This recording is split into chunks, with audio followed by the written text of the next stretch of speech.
about reporting military aircraft losses which are factored into escalations of this kind in any military confrontation. So it's nothing to be embarrassed about in that sense. But given the number of loose ends, missing pieces, fog of war, disinformation, fake news, social media narrative and propaganda, I am hoping this is going to be a substantive press conference, because that is the order of the day, and that will also signal that real lessons have been learned after 2019, when it must be admitted that India just allowed Pakistan to walk away with information warfare narrative and psychological operations. No, that's very important. There's also another strand of information coming in, something which we perhaps would have expected. The Turkish foreign minister reacting in solidarity with Pakistan. Now, Turkey has been arming Pakistan as well. Relations between India and Turkey have been fairly troubled in recent times. But the fact that you've got Turkey, their foreign minister, saying that Turkey stands in solidarity with Pakistan against India's unprovoked aggression, violating Pakistan's sovereignty and killing innocent civilians, is an indicator of how this relationship between India and Turkey needs to be looked at very, very closely indeed. Why does Turkey, a major nation, a major European nation, find it so difficult to accept that terror resides in Pakistan? That has always been the case. There is overwhelming evidence which has always been there. They continue to back Pakistan, which is a state sponsor of terrorism, as we have seen time and time again. But on the other hand, and near Turkey, Israel, which has come out in firm support for India, with their foreign minister saying that Israel supports India's right for self-defense. Terrorists should know that there is no place to hide from their heinous crimes against the innocent. So several other reactions will also be coming in. But for the moment, let's quickly move on to the headlines at this hour. India's resounding response to Pahalgam.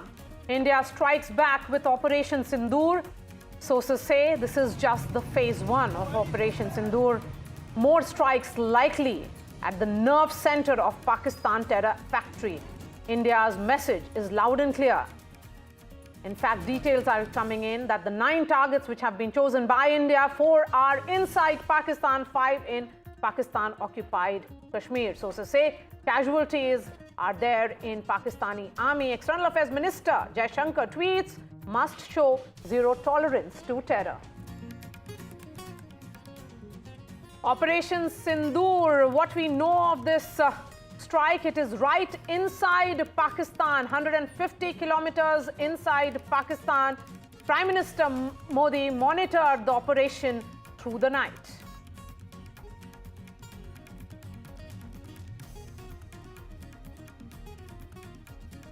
Sophisticated weaponry used by the Indian forces to strike at the heart of the terror factory in Pakistan.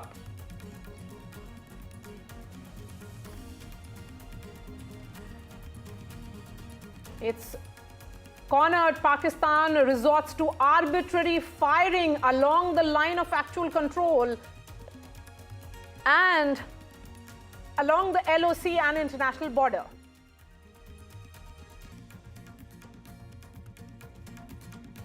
India avenges Pahalgam terror attack. Families of those who lost their loved ones with the forces thank the Indian Armed Forces. World stands with India. India briefs allies, United States, United Kingdom and Russia. US says will continue to engage both with India and Pakistan.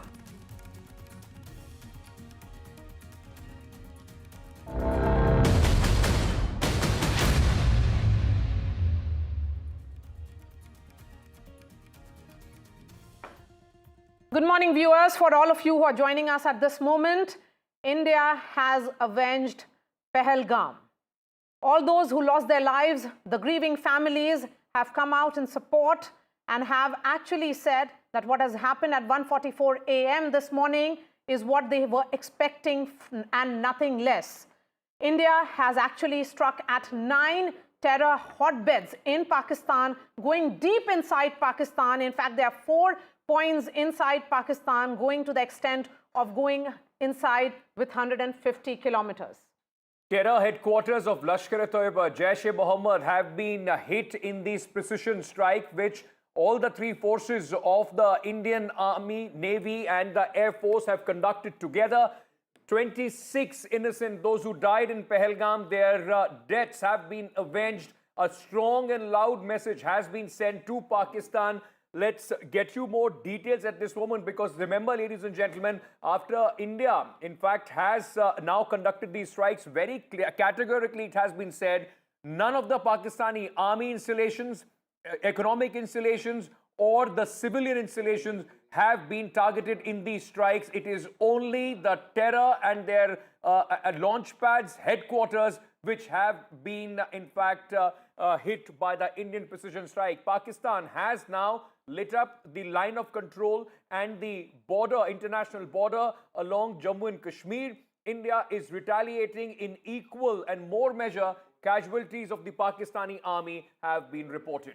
In 2 hours from now, the Indian Army will be holding a press conference. At 11 a.m. is when the Cabinet Committee on Security Affairs meets. Through the night, Prime Minister has been monitoring Operation Sindoor. Let me bring in Aishwarya Jain, who joins us live from Vijay Chowk. In some time from now, visuals will start also coming in of this very important meeting which will be taking place. Aishwarya, what should we be expecting in the next 1.5 hours?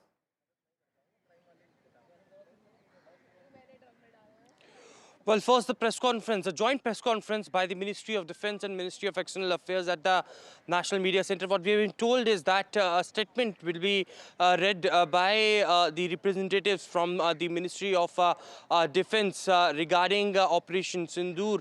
It is, of course, post that what we will see is the CCS that will be chaired by Prime Minister Narendra Modi at 7 Lok Kalyan Marg, and post that a full-fledged cabinet meeting in which, of course, there would be the government who would be briefing about the entire operation to the cabinet colleagues as well, and what decisions perhaps the government of India takes now to combat the reaction of the Pakistani side, and how the India's response would be. But very important to note over here is government of India, ticking each and every box possible, and all of those smaller meetings that led to the bigger action that India had done, all were in alignment. And of course, now what we are hearing is from different political parties as well.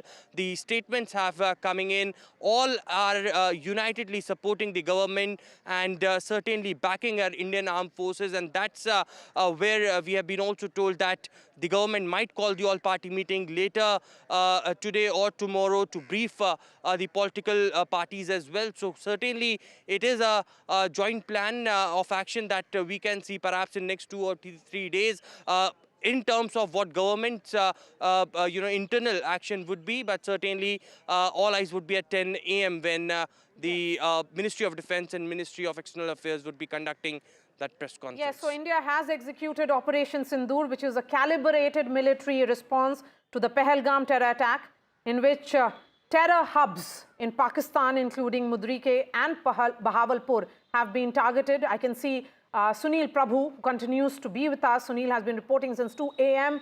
from right outside Rajnath Singh's residence. Rajnath Singh, the defense minister, Sunil, in fact, within minutes of the detailed press release which was put out by the Ministry of Defense, said, Jai Hind Ki Sena. That was a message that how India has achieved what Rajnath Singh also, the defense minister, had spoken about just 24 hours back, that whatever Indians are expecting, that sentiment is going to be reflected in India's action. That's right, Maria. In fact, Jai Hind has a very, very important significance, because if you speak to any army officer or anybody from the armed forces, they always say Jai Hind first. And that's important. And when you say Operation Sindoor, you know, the mark it signifies a lot with the red, vermilion it makes. That very, very important distinction that India is avenging what has happened to innocent people who lost their lives. They had no relation to terror or to the incidents that had happened, and Pakistan-sponsored terrorism has and made them a victim.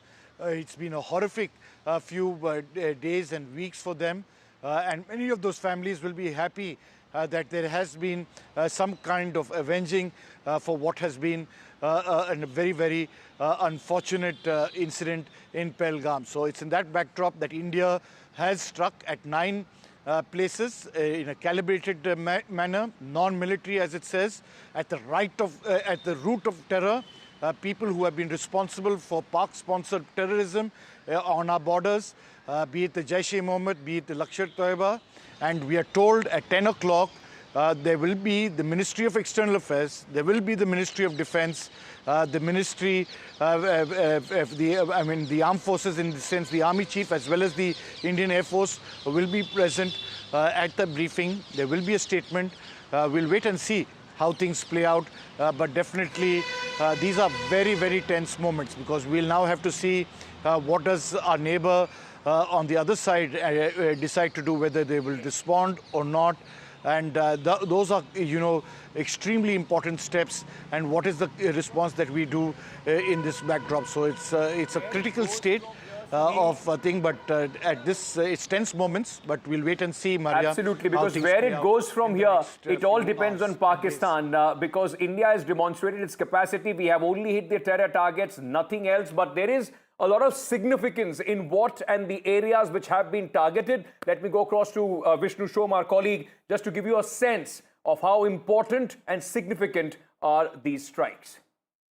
All right, well, let's just bring you a map, give you a full idea of where it's taken place. What makes it particularly significant is that none of these were shallow strikes, which is what took place in 2016 during the surgical strikes. 2019 was somewhat deeper, but Bahawalpur doesn't lie west of Jammu and Kashmir. It lies west of Rajasthan and Punjab, approximately 150 kilometers from the international border. 150 kilometers from the international border means that the strike which took place over here in Bahawalpur is the deepest strike that has taken place by India on a target in Pakistan since the 1971 war. If we move further north, there have been strikes which have taken place along the line of control and the international border as well. These are some of the major areas. There have been others as well where strikes have taken place. In the Muridke area, there's been another major terror camp which has been targeted. That lies 30 kilometers, or lay 30 kilometers inside Pakistan. In the Sawai camp, again 30 kilometers inside Pakistan. Gulpur, another area which is struck. There have been other areas as well, but these are some of the main ones where India has gone in. The point being that from approximately 25 to 35 kilometers in the line of control and the international border area of Jammu and Kashmir to 150 kilometers opposite Rajasthan and Punjab, these strikes have gone in using long-range weaponry. As a result of this, this entire area, all across, going all the way north along the line of control and the international border, that has been active. It has been active as a result of very heavy shelling which has taken place from Pakistan. India has responded. We have inflicted significant casualties all across the line of control. This, of course, is the boundary as we claim it, the line of control a little bit inside, and that is where we have actually hit Pakistan very hard. Our sources confirming that there have been casualties on the Pakistani side as well. Let's move on now to the next page, give you a few more details of what exactly the situation is. So do we have any more graphics that we can bring up for our viewers? Right, so this is important. Again, this is Bahawalpur, what I was talking about, 150 kilometers west of Punjab, Rajasthan. It is the terror group Jaish-e-Mohammed's headquarters. The headquarters of the Jaish-e-Mohammed has been blown up. That's the significance of this particular target. It is absolutely critical. After so many decades of terrorism, India has destroyed the headquarters of the Jaish-e-Mohammed. Bahawalpur was a planning hub for several major terrorist attacks which took place. There are other important points which are also there. Let's focus a little bit now on Muridke. I was talking about Bahawalpur earlier on. Let's talk about Muridke. This is the major base of the Lashkar-e-Toiba that has been taken out and destroyed. These were very precision-guided weaponry. We use scalp missiles, long-range cruise missiles, hammer missiles as well. Muridke, why is that important? Because the 2611 Mumbai attackers had trained over here. Right over here, 30 kilometers inside Pakistan. That camp has gone. Let's focus on Gulpur. Gulpur is over here, a little bit to the north, along what appears to be the line of control, right? The LoC, Gulpur, is a launch pad for attacks in the Rajouri and Poonch area in 2023-2024. Savai is over here, or opposite or near Gujranwala in Pakistan. That was an important terrorist area as well. And Kotli, another area. We haven't marked all of them.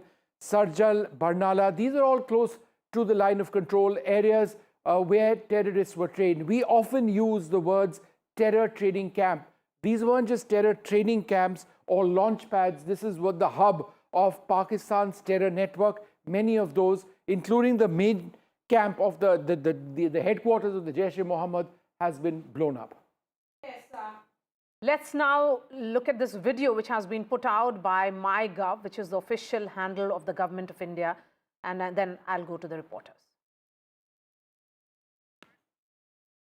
So this has been put out by the official handles of the Government of India. The significance, ladies and gentlemen, of this, that the message which was in fact which the Prime Minister wanted to give as he spoke right after the Pahalgam attack, that message has been delivered loud, very loud in fact, in Pakistan, and clear across, not just in Pakistan but across the globe as well, that India will not take these terror attacks lying down. Now, remember, these are very, very significant action that has been taken place. Like Vishnu was also explaining just a moment back, inside Pakistani territory in mainland Pakistan, possibly for the first time since the 1971 war, that an operation of this nature has taken place in POK, Pakistan-occupied Kashmir as well. But right at the head where you see the big bad boys of terror, the Pakistan's main export to the world, where they sit in their headquarters, even the message has been sent that they are not safe even if they sit deep in Pakistani territory. Nazir, Masoodi, Aishwarya, my colleagues are with us. Nazir, very quickly coming to you at this moment, heightened sense of security in Srinagar. Now, of course, the city would have woken up to what has been happening. It has been an uneasy night with the kind of air activity that we have seen over Srinagar. What's happening at this moment in Srinagar? Well, when the schools around Srinagar airport have been closed, as we have reported earlier, schools in all the border districts across Jammu and Kashmir have been closed, which include Jammu, Kutwa, Samba, Poonch, Rajouri, Kupara, Baramulla, and Gurez as well. So it's a tense situation. There's multiple things which have been happening on the ground. Border areas have borne the brunt of Pakistani shelling, and even the marketplace like Tangdar have been ravaged by this heavy artillery shelling from Pakistan. 3 civilians have been killed, over a dozen have been injured. Condition of some of the injured is stated to be critical. It is very, very tense and difficult situation for the people living in the borders. Many have lost their homes and the business centers as well. In Pulwama, when fighter jet appears to have crashed during the night, and Air Force officials and the police is on the spot right now to clear the wreckage. So that's unclear what exactly has happened, but there have been several instances during the night. It was really night of confusion. There was massive air activity going on. But important thing this time is, unlike 2016 and 2019, when Pakistan was in denial mode, whether it was surgical strikes after Uri terror attack or it was the Balakot strikes after Pulwama suicide attack, both the times Pakistan was in a denial that nothing has happened, no damage has been caused. This time they are saying there have been 8 casualties, even as they claim all of them are civilian, mostly men and children. But the fact is, these places which have been targeted have been known as the terror headquarters, like the Jaish-e-Mohammed headquarters in Bahawalpur, Burdiki, this Lashkar-e Taiba, or Markaz-e-Dawat Rashad, which was originally its name, and the Hizbul Mujahideen headquarters in Muzaffarabad and Kotli. All these places have been targeted during the by India, and clearly this time BVR technology has been used, which is beyond visual range technology has been used. You need not necessarily go inside and hit them, like it happened when Abhinandan had to eject from his fighter jet, and then he was captured for some days there. And eventually Pakistan was forced to release him. and he moved back to India. But this time, BVR technology was used to hit all the terror targets in Pakistan. 9 sites have been, this targeted, and it has caused substantial damage also to Pakistani military installations across the line of control, as India has hit back very, very severely with artillery guns. Yes, and the name of this entire operation, Operation Sindoor, cannot be missed either. It is that vermilion, that's what it stands for, Sindoor. It's symbolic of married women, worn by married women in India. And among those, remember on 22nd what played out? The men were separated from their spouses, their families, and they were shot dead. And among them was Lieutenant Vinay Narwal, a naval officer who was on honeymoon with his wife Himanshi Narwal. They had been married just 4 days ago. His wife has spoken out after this Operation Sindoor. Let's listen in. ये बहुत ही अच्छी बात है कि जो उन्होंने मोदी साहब ने बदला लिया है और मैं उनके साथ हूँ, जनता उनके साथ है और हमारा सारा परिवार उनके साथ है। सेना के जवानों को मैसेज देना चाहेंगे आगे भी वो लड़ाई लड़ रहे हैं? मैं वो सेना के जवानों को यही मैसेज देना चाहती हूँ कि आगे बढ़ते रहो और ऐसे ही बदला लेते रहो कि ऐसी कोई घटना दोबारा न घटे, उनको मुंह तोड़ जवाब देना ऐसे ही देना चाहिए। लेकिन अब लगता है कि जो आपके अंदर आक्रोश था, जिस तरह से सब हुआ पहलगाम के अंदर, अब जब बदला लिया है तो अब क्या कहना चाहेंगे कि बाकी आक्रोश पूरा हुआ जो आपके मन में चल रहा था? हाँ जी, मैं बहुत खुश हूँ उसके लिए, बहुत ज़्यादा ही खुश हूँ और आगे मेरे हस्बैंड ही बोलेंगे। श्रद्धांजलि मिली आपको लगता है उन तमाम लोगों को जिनकी जान गई पहलगाम में, सभी लोग? हाँ जी, उन सभी को श्रद्धांजलि मिली है कि भाई उनकी जान जायज रही है, वो जो शहीद हुए हैं उनको न्याय मिला है। ऑपरेशन हम सब इस पल की प्रतीक्षा कर रहे थे और जो भी सरकार ने निर्णय लिया है वो योग्य लिया है और हमारी बस यही इच्छा है कि अभी जो भी ये संगठन है या ये जो ग्रुप्स है जो आतंकवादी हमले कर रहे हैं, इनको पूरी तरीके से निकाल के मतलब ढूंढ के मार देना चाहिए और ख़त्म कर देना चाहिए। जे हे नाव दिले त्याच्यासाठी मी त्यांचे आभार मानेल, कारण त्यांच्या सगळ्या लेकींचं सिंदूर त्या दहशतवाद्यांनी मिटवून टाकलेलं आणि आज त्यांनी तेच नाव दिलं। मला ते नाव वाचल्यानंतर अतिशय डोळ्यात पाणी आलं की त्यांना जाणीव आहे आमची। उनसे बहुत थैंक यू कहती हूँ कि उन्होंने मेरे पति की मौत का बदला लिया है। मैं बहुत छोटी हूँ, उन्हें कुछ भी कहने या नहीं कहने वाली, लेकिन हाँ, जिस तरीके से हमारे पूरे परिवार को उन पे विश्वास था, उन्होंने उसी तरीके से जवाब देके हमारे विश्वास को कायम रखा है and I am really thankful. हमें ऑपरेशन सिंदूर के बारे में न्यूज़ चैनल से मतलब हमारे परिवार वालों के कॉल आए हमें और तब पता चला कि भारत ने जो पहलगाम में हमला हुआ था उसके ऊपर आज उन्होंने रिएक्शन मतलब उनको उत्तर दिया है इसके बदले में एयर स्ट्राइक करके।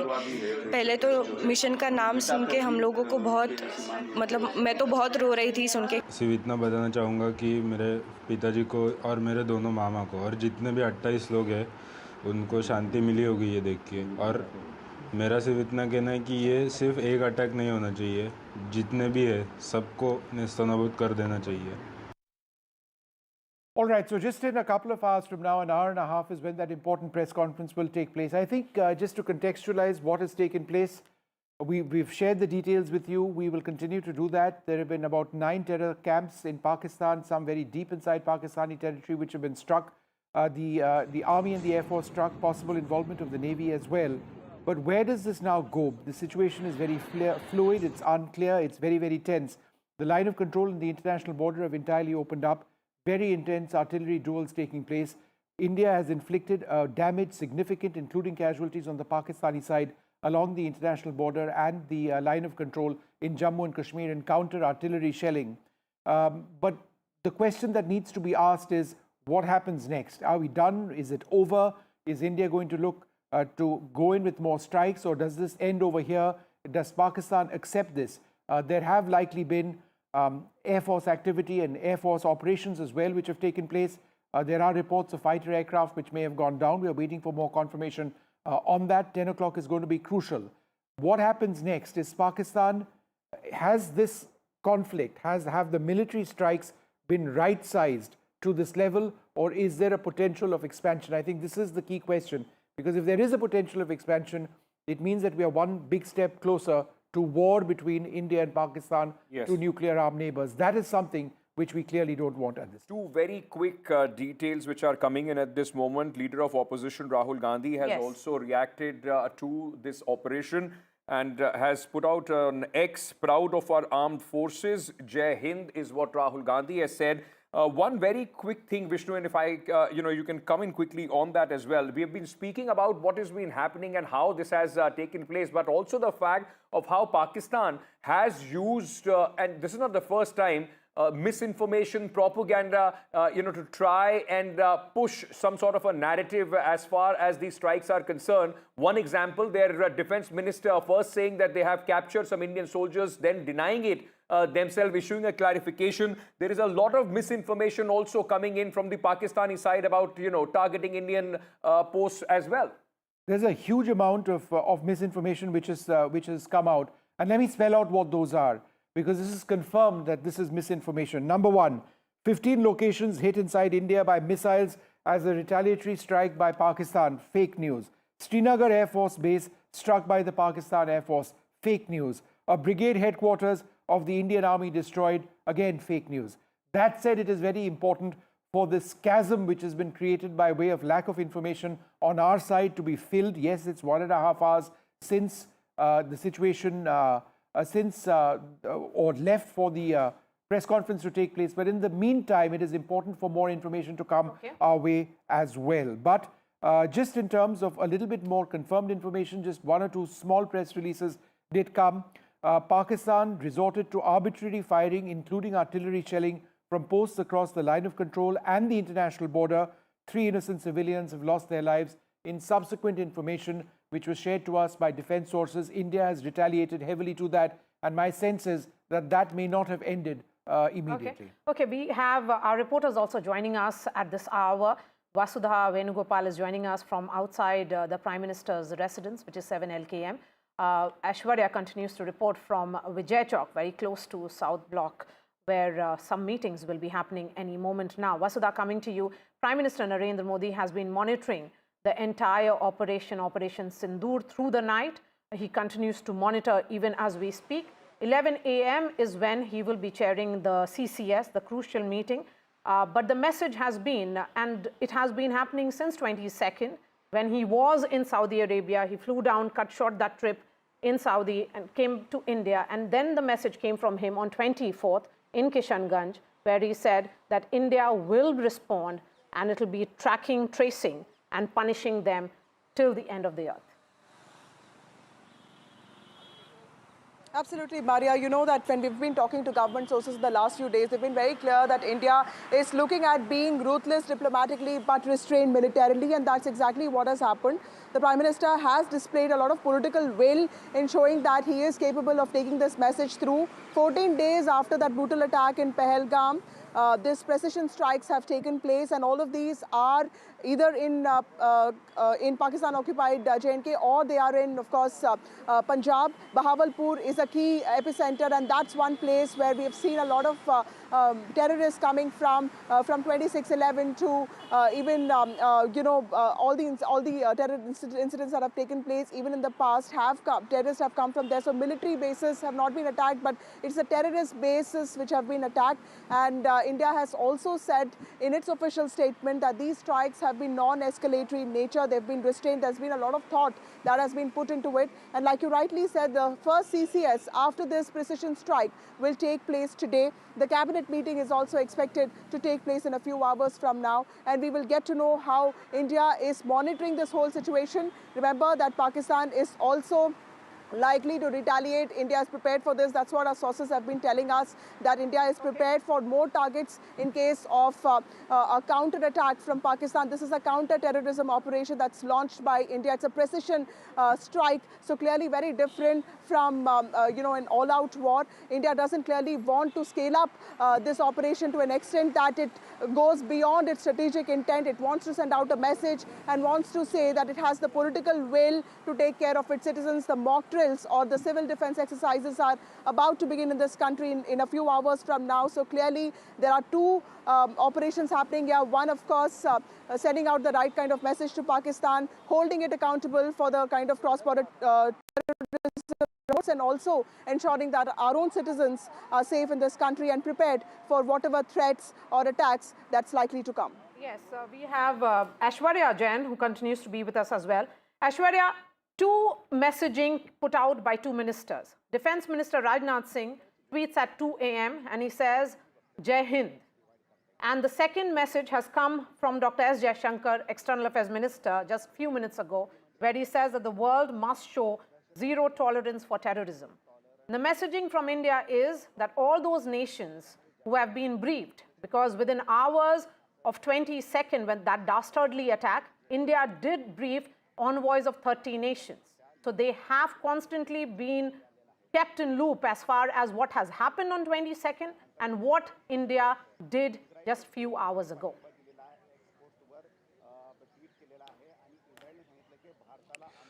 Well, since the Pahalgam terror attack, I've been tracking all of these meetings that were taking place in the national capital, be it on the front of Ministry of External Affairs.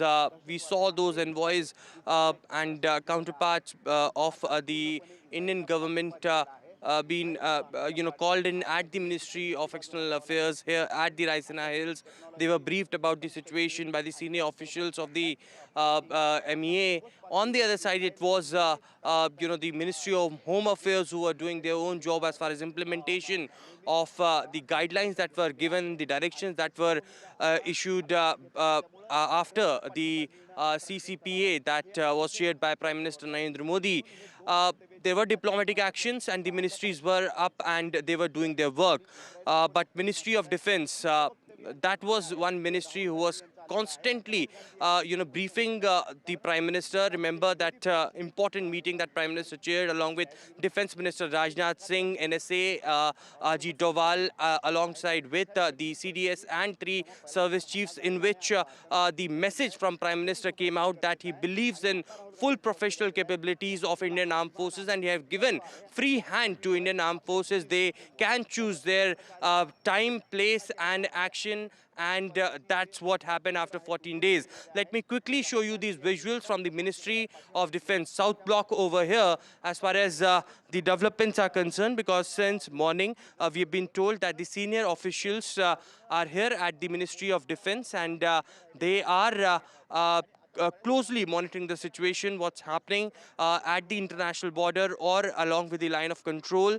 There was a briefing that was given to Defense Minister Rajnath Singh. All the 3 service chiefs had briefed Defense Minister Rajnath Singh, and it was, of course, Prime Minister Narendra Modi who was, monitoring very closely the entire situation throughout the night, and the message came from the Prime Minister's office that it is a successful Operation Sindoor. All 9 targets were successfully achieved by our Indian armed forces. A clear-cut message. But as we are speaking about these smaller meetings, all were in alignment to the bigger action as it unfolded. The government of India had ticked every box, be it on the political front, on the government front, or be it on the diplomatic front. The government was engaged with all the political parties, and therefore the reason perhaps now what we are witnessing is series of statements from all the opposition parties backing our forces, backing the government, and stating that they are fully supporting the government in an action that they have taken against the perpetrators of terrorism. In 1.5 hours from now is when the press conference will be held, and that's where Sunil Prabhu is, inside the National Media Center, where the army will be briefing the press as to what really happened. Details of Operation Sindoor will be coming out. Sunil, my question is, because this was a tri-service operation, Are we expecting just one press conference, or will others, what will be the nature of this, in terms of composition? Are you expecting an army representation also from the Air Force and the Indian Navy? Well, you're very right. A very important question. And I'll just show you those visuals, of the seating 1, 2, 3, 4, 5, 6, 7. And, you can see the army personnel have already come here to, put the names of the boards of the people who are going to be taking part in this briefing. They will be led by a Major General, a Brigadier. There will be a Colonel also. And as you rightly pointed out, there will be somebody from the Indian Air Force who will be present. We are also told the MEA spokesperson will be there to be part of this entire, so that India speaks in one voice to the world and sends a very correct message about what exactly is happening, Maria. And, these are statements which will be extremely carefully watched. Because it's an important step, and the strikes that have taken place are in retaliation to what happened in Pahalgam, where we lost so many lives, innocent lives, who had no, were not involved in any military or any other, operation. They were innocent civilians enjoying themselves with their family when terrorists struck, and the terrorists came from across the border. We've also got General Satish Dua who joins us. General Dua, let me come to you first. The larger message which India has sent, perhaps the deepest strikes inside Pakistan since the 1971 war, not just 1 or 2 strikes, but approximately 9. What is the bigger message here? I think, Vishnu, the bigger message here is, let me begin from the beginning, that when we had a surgical strike after Uri in 2016, it was shallow raids at the terror launch pads and training camps across the LoC. When Pulwama happened, it was a precision airstrike deep inside Pakistan. But this time round, since they have raised the ante and they have actually killed civilian tourists with a very different aim. Now, that being said, this time the Prime Minister, the Defense Minister, the country announced that we are going to do something like this. We have already taken the other measures. We'll not discuss about Indus Water Treaty, about diplomatic measures, economic measures, etc. So with this strike, early hours of this morning, we have struck at 9 locations. As the Prime Minister said, we will not only hit the terrorists, but also the terror ecosystem across the border. And that is precisely what we've done. There are 2 things in this.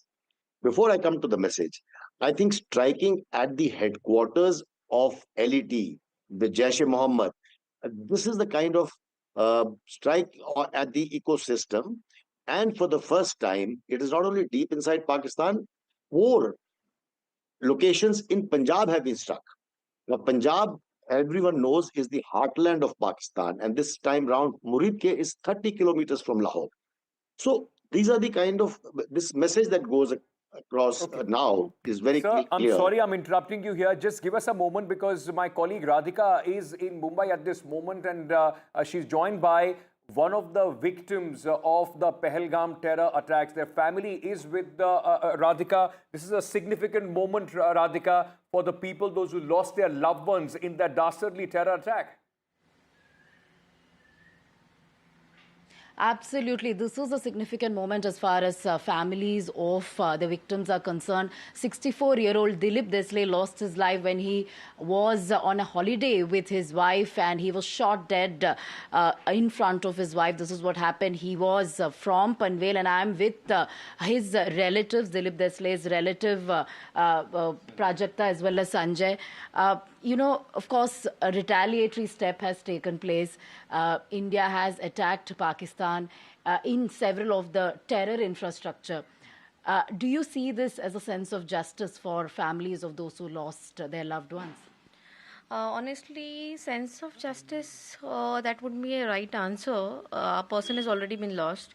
So only thing is what Honorable Prime Minister has done, a huge respect to him for what he has done today. But I can't say it's injustice for our family. All right. What do you want to say, sir? Is there some sort of closure for a family member? I have a strong belief in in my government, and I am very happy and proud. But the only thing is that ensure that this is not repeated, because even a small single loss is a big loss for a family. And it is not the one person who is get affected, it is a hell lot of people get affected.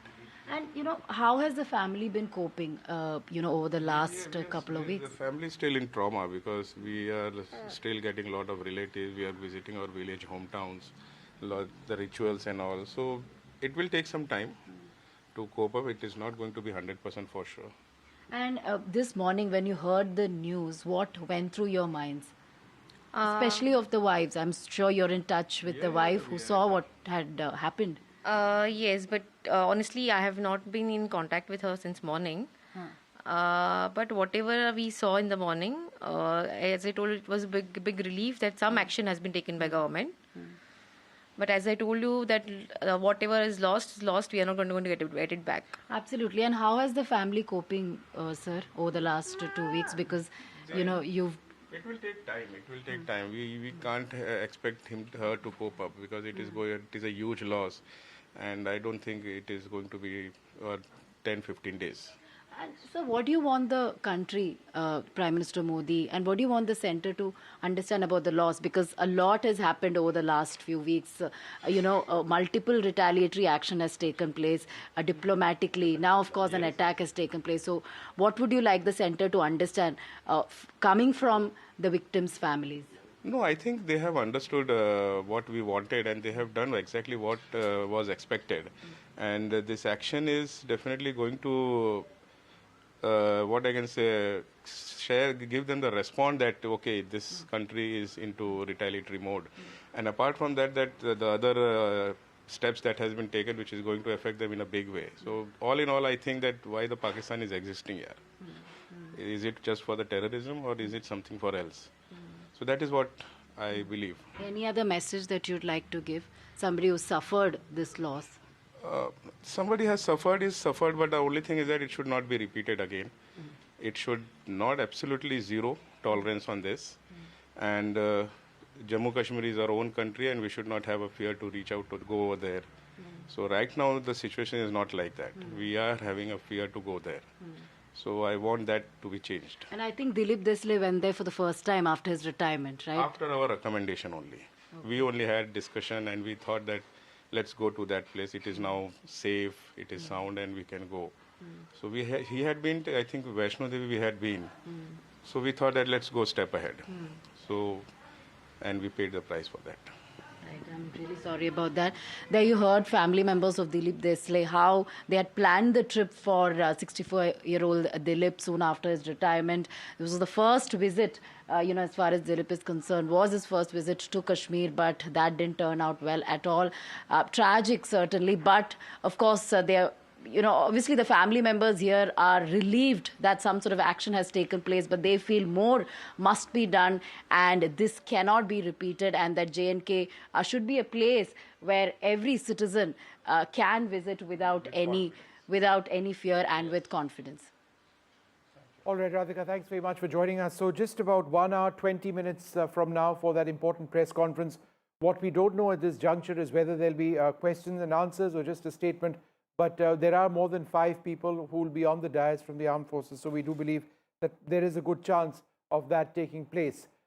In case you've just joined us now, India has conducted the biggest ever attack on Pakistan since the 1971 war, hitting terror camps all across opposite the line of control, the international border, some more than 150 kilometers deep into Pakistan, opposite Rajasthan and Punjab. So that's how far we went.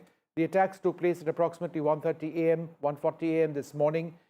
There are reports of certain air battles which may have taken place. We are waiting for details of that. But let's just go back to General Yash Moore at this stage. Thanks, General Moore, very much for being with us. The Pakistani response to this has been massive artillery shelling across the line of control and the international border. And this is something we need to talk about as much, that you've got 155mm guns which have opened up on both sides. Our sources telling us that India has inflicted very serious damage on that side. So the LoC is live now. What does that mean? Yeah, Vishnu, firstly, we must compliment the government of India and the armed forces, the calm, cool, and collected manner in which we have hit Pakistan. I think this is absolutely different. It was shock and awe in the best way possible. We have never seen this. Earlier strikes were shallow. Earlier strikes were different. We used to mobilize in Oprakram. We stayed there, came back. But this time, I think it was, more better calculated, better synergy between the forces and, of course, the nation at large. So, compliments to the forces to have done this. Now, coming to the strike proper and what is going to happen on the LC. See, the philosophy of proactive stance is very clear. We have hit them hard.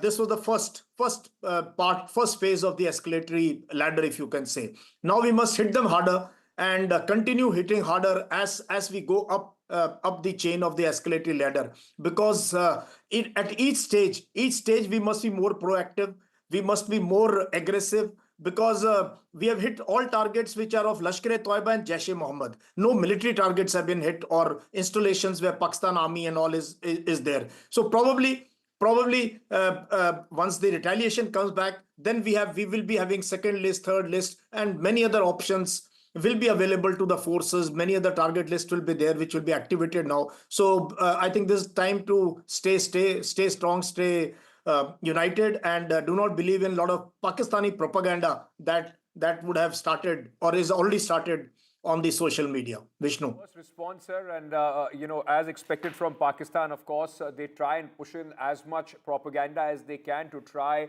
and build some sort of a narrative for them, but very quickly, because we are talking about specifically, in the border areas, heightened sense of alertness of, anticipating any misadventure from Pakistan. My colleague Gurpreet is joining us at this moment from Firozpur, very close to the border between India and Pakistan in Punjab. Gurpreet, if I may come to you, we are seeing how in Jammu and Kashmir schools have been shut. There is heightened sense of security all across the state. What are you witnessing in Firozpur? Well, yes, of course, we have seen in Punjab border areas, a lot of precautions have already been taken by the local administration. And if we can talk about specifically Firozpur, we have seen all the schools have already been shut down here. Earlier, they have decided to conduct a mock drill here, but now the local and the civil administration, they are already in touch with the forces also. They are trying to take a lot of precautions so that they will be able to see and sense the condition which is going on between India and Pakistan at this point of time. We have some of the local people also who have also seen 1971 war. We have seen the people, they are also very aggressive because this is the time to show unity with the nation at this point of time. We will talk to them. तो आपने 1971 की war भी देखी, आज दोबारा देखा है कि जैसे इंडिया ने बड़ा एक्शन किया है स्पेसिफिकली क्योंकि टेररिज्म को अपरूट करने की कोशिश की जा रही है. बिल्कुल 1971 में लड़ाई देखी है हमने. उस टाइम बहुत ज़्यादा दहशत थी. उस टाइम हरियाणा में रहता था, उसमें सब लोग डरे हुए थे, पता नहीं क्या होगा क्या नहीं होगा. आज भी फिरोजपुर में वही माहौल है. स्कूल सारे बंद कर दिए गए हैं. लोगों में डर है कि आगे क्या होगा. लड़ाई से बहुत ज़्यादा माहौल डरावना हो गया है. हर आदमी डरता है. आपने भी लगातार देख रहे हैं कि जैसे देश में लगातार टेंशन बढ़ रही है. स्पेसिफिकली हमने देखा कि जो इंडियन गवर्नमेंट है उसका वो है कि जो टेररिज्म है वो ख़त्म करना चाहिए. तो इसको लेके आज जो स्ट्राइक की गई है, बिल्कुल ठीक किया. जो मोदी सरकार ने किया बिल्कुल ठीक किया. ये होना चाहिए. जो खून खराबा हो रहा है इसका जवाब देना ही पड़ेगा. ये जवाब ना दे तो हम कमज़ोर हो जाएंगे. इसका जवाब जो दिया मोदी ने बहुत अच्छा जवाब दिया. आज फिरोजपुर के हालात बहुत माड़े हैं, बिजनेस ठप हो चुका है. फिर भी हम बॉर्डर में बैठे हैं, हम उनके साथ बैठे हुए हैं. जो होगा अच्छा होगा. तो आप भी इस समय जो सिचुएशन देख रहे हैं इसमें जैसे लगातार देख रहे हैं कि बॉर्डर एरिया फिरोजपुर होने के नाम पे लोगों में भी यहाँ पे आक्रोश है कि जो टेररिज्म की रोज़ एक्टिविटी क्रॉस द बॉर्डर होती है उसको कहीं ना कहीं स्नब किया जाए, ख़त्म किया जाए. जो फिरोजपुर बॉर्डर पे बैठे हैं ना, हमने तो 65 की लड़ाई पहले देखी, 1965 की, फिर 1971 की लड़ाई देखी. लेकिन जो अब लड़ाई है वो टेररिज्म की है. वो टेररिज्म ज़रूर ख़त्म होना चाहिए. बॉर्डर वालों में बहुत उत्साह है कि ये जो मोदी साहब कर रहे हैं ये बहुत अच्छा कर रहे हैं और ये ख़त्म होना चाहिए. इसका ख़त्म होने जो कारण है वो सिर्फ यही है और कोई एक्शन नहीं ले यही एक्शन जो ले रहे हैं बिल्कुल ठीक है, इसी से वो थोड़ा सा टल पड़ेगी, वरना तो ये बंद नहीं होगा। Well, clear word from the people of this border area from Firozpur. They say the way the Indian government has already taken this initiative to uproot terrorism from across the border, they have already appreciated, and they have also shown the solidarity with the nation at this point of time. Though we have seen multiple precautions have already been taken by the local administration, and all the schools have already been shut down here in Firozpur area, and specifically in district Firozpur. Back to studio.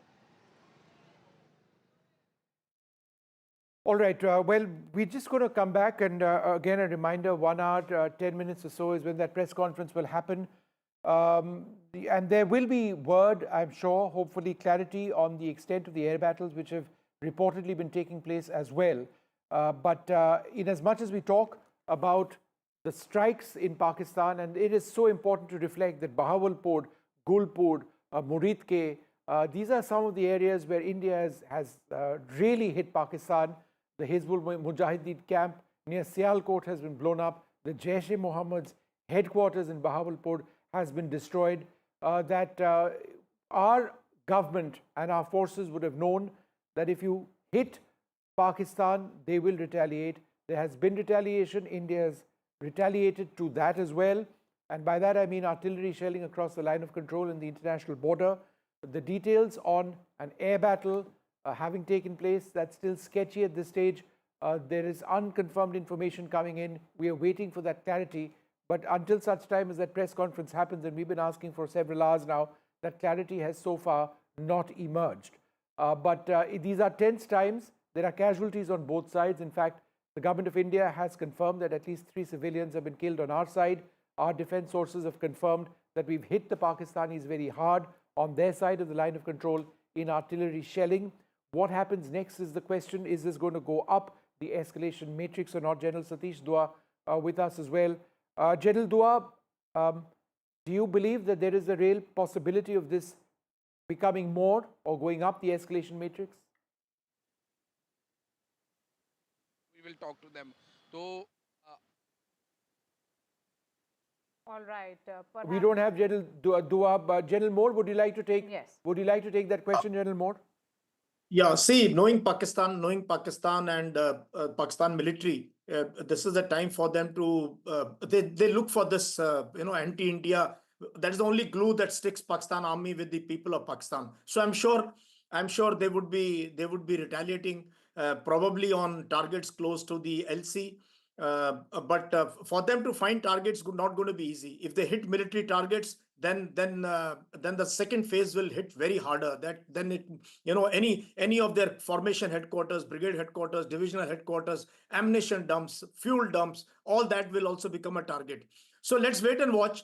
But at least in the UDA cycle, what we speak of observe, orient, decide and act, we are ahead of them. So they will be reacting. So when an enemy is reacting, you're always ahead of them in the planning process. So I think we should have wargamed all the options that Pakistan could do, the enemy courses of action, and good that we have taken the initiative.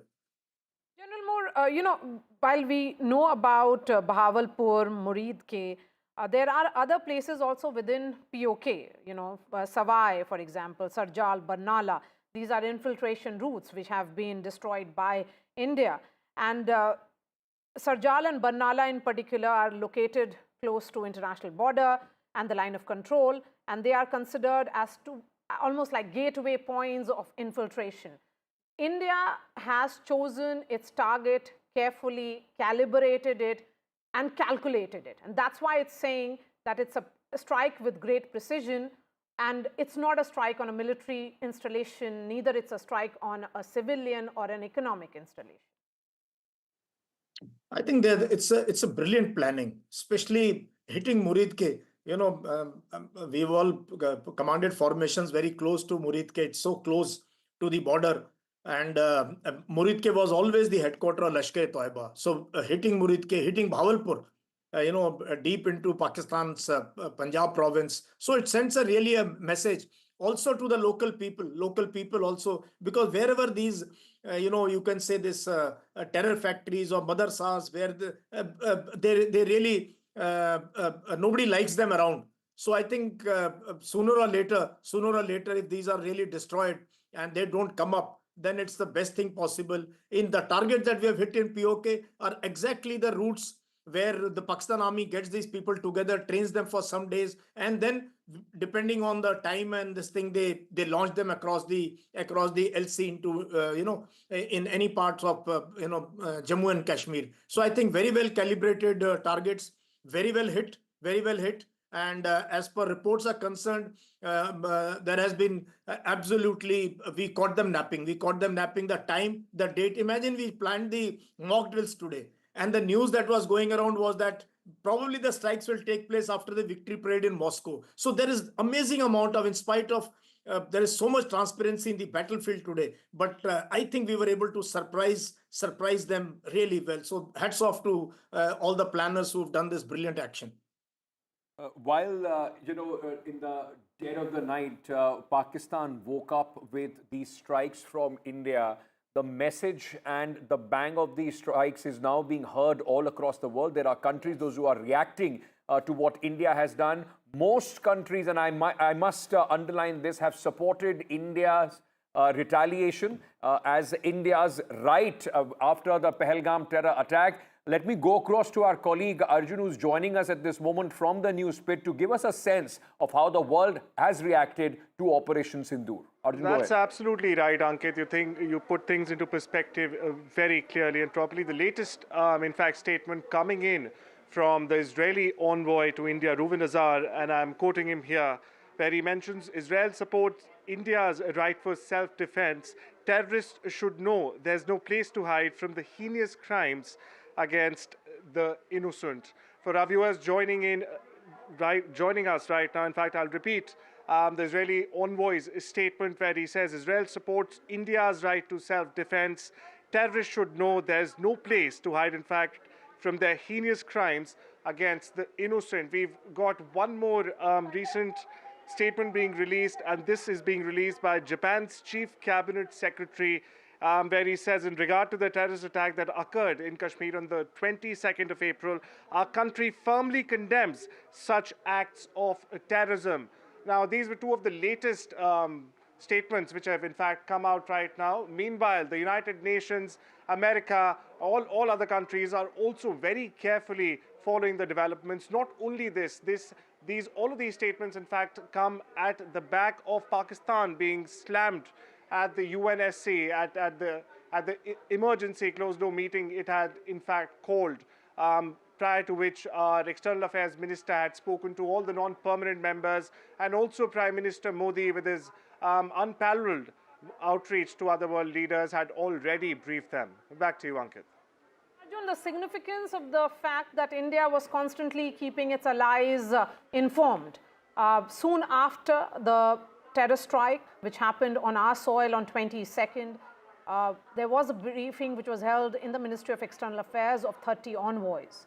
Thereafter, we had seen India carry out its diplomatic offensive, and now the military offensive, and National Security Advisor making that call. But before that, there are some sound bites which have come in. Arjun, just stay with us. Let's listen in to all the reactions coming in. No, it's a shame. We just heard about it just as we were walking in the doors of the Oval. Just heard about it. I guess people knew something was going to happen based on a little bit of the past. They've been fighting for a long time. They've been fighting for many, many decades and centuries, actually, if you really think about it. No, I just hope it ends very quickly. Okay, Arjun, a word on that the need and the diplomatic finesse displayed by India through and through, that it kept its allies informed. Well, all these latest statements coming in actually underline the prowess of not only the Indian military, but also the External Affairs Ministry, and in fact, Prime Minister Modi, as you mentioned, Maria, we've been seeing repeated outreaches to international leaders and foreign ambassadors, as you mentioned. Right after the attack, the External Affairs Minister, in fact, convened a meeting and briefed all of these ambassadors, which is really important. This was in the build-up to what happened at the UNSC, where Pakistan was in fact cornered and questioned on its ties with terrorist outfits, including the Lashkar-e-Toiba, among others. And this was, of course, followed by Operation Sindoor, the strikes, and the international community again coming to India's fold and slamming Pakistan-sponsored terrorism. All right, Arjun, thank you so much. And the viewers who are joining us at 9 a.m., the headlines that we are tracking this hour: India has avenged the terror strike which happened on our soil on 22nd of April. India's resounding response to Pahalgam. India strikes back at Pakistan. Operation Sindoor is carried out. 9 targets struck, 4 inside Pakistan, 5 in POK. Sources say that Pakistan Army has suffered casualties.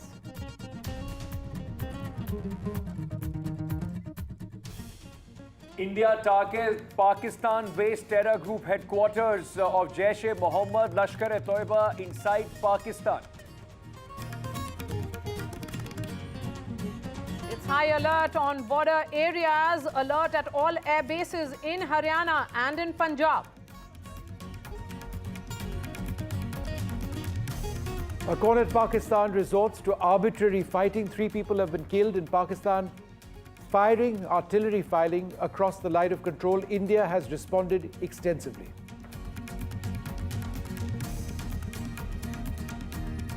As India avenges Pahalgam terror attack, victims' families thank the forces, say they are proud of Indian armed forces. India briefs its allies in US, United Kingdom, UAE and Russia. United States says will continue to engage with India and Pakistan.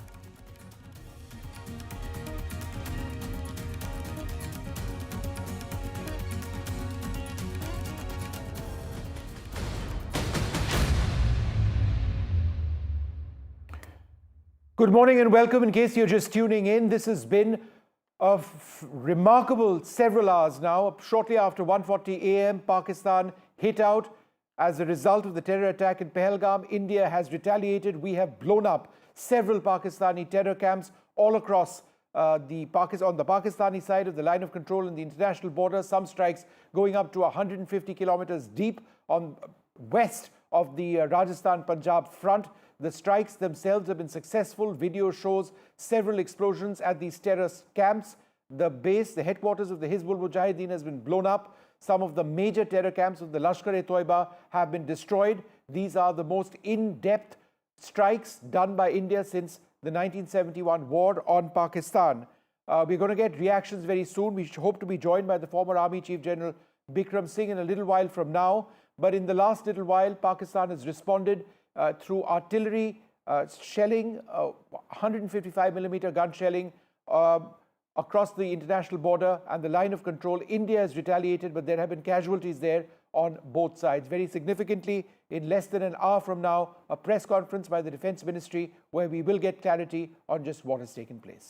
Yes, and the Prime Minister's office has communicated that the Prime Minister was monitoring the entire Operation Sindoor through the night. It was the Defense Minister, Rajnath Singh, who put out a tweet lauding the Indian forces. And then came the reaction from External Affairs Minister, who says that the world must actually believe and walk the talk on zero tolerance to terrorism. There will be an all-party meeting, which will be chaired by the government as well, where the government will be briefing all the political parties. In the last few hours, all the reactions which have come in from the Congress to other parties, the regional players, have been of standing with the Indian forces. The entire political class of India is speaking in total solidarity and in unison as India has avenged 26 innocent lives lost in Pahalgam. We have Shivaroor joining us live from Srinagar. We also have Vasudha Venugopal joining us from 7 LKM. That's where the Cabinet Committee on Security Affairs will be held any moment. In fact, that's going to begin at 11 a.m. I can see Nazir joining us as well from Srinagar. Beginning with Shiv. That's right, but very important, as both my colleagues were saying, it is going to be at 10 a.m. when we'll have more official clarity on how and what has happened as far as Pakistan is concerned, and a lot of questions about what has transpired on the Indian side, some unconfirmed reports also coming in, and a lot of propaganda from the Pakistani side. But Shiv, without further ado, coming to you at this moment, you're out and about Srinagar in a heightened sense of, security at this moment, a lot of tension also in the air, because already the LC and LoC and the international border have been lit up with the indiscriminate firing from Pakistani side.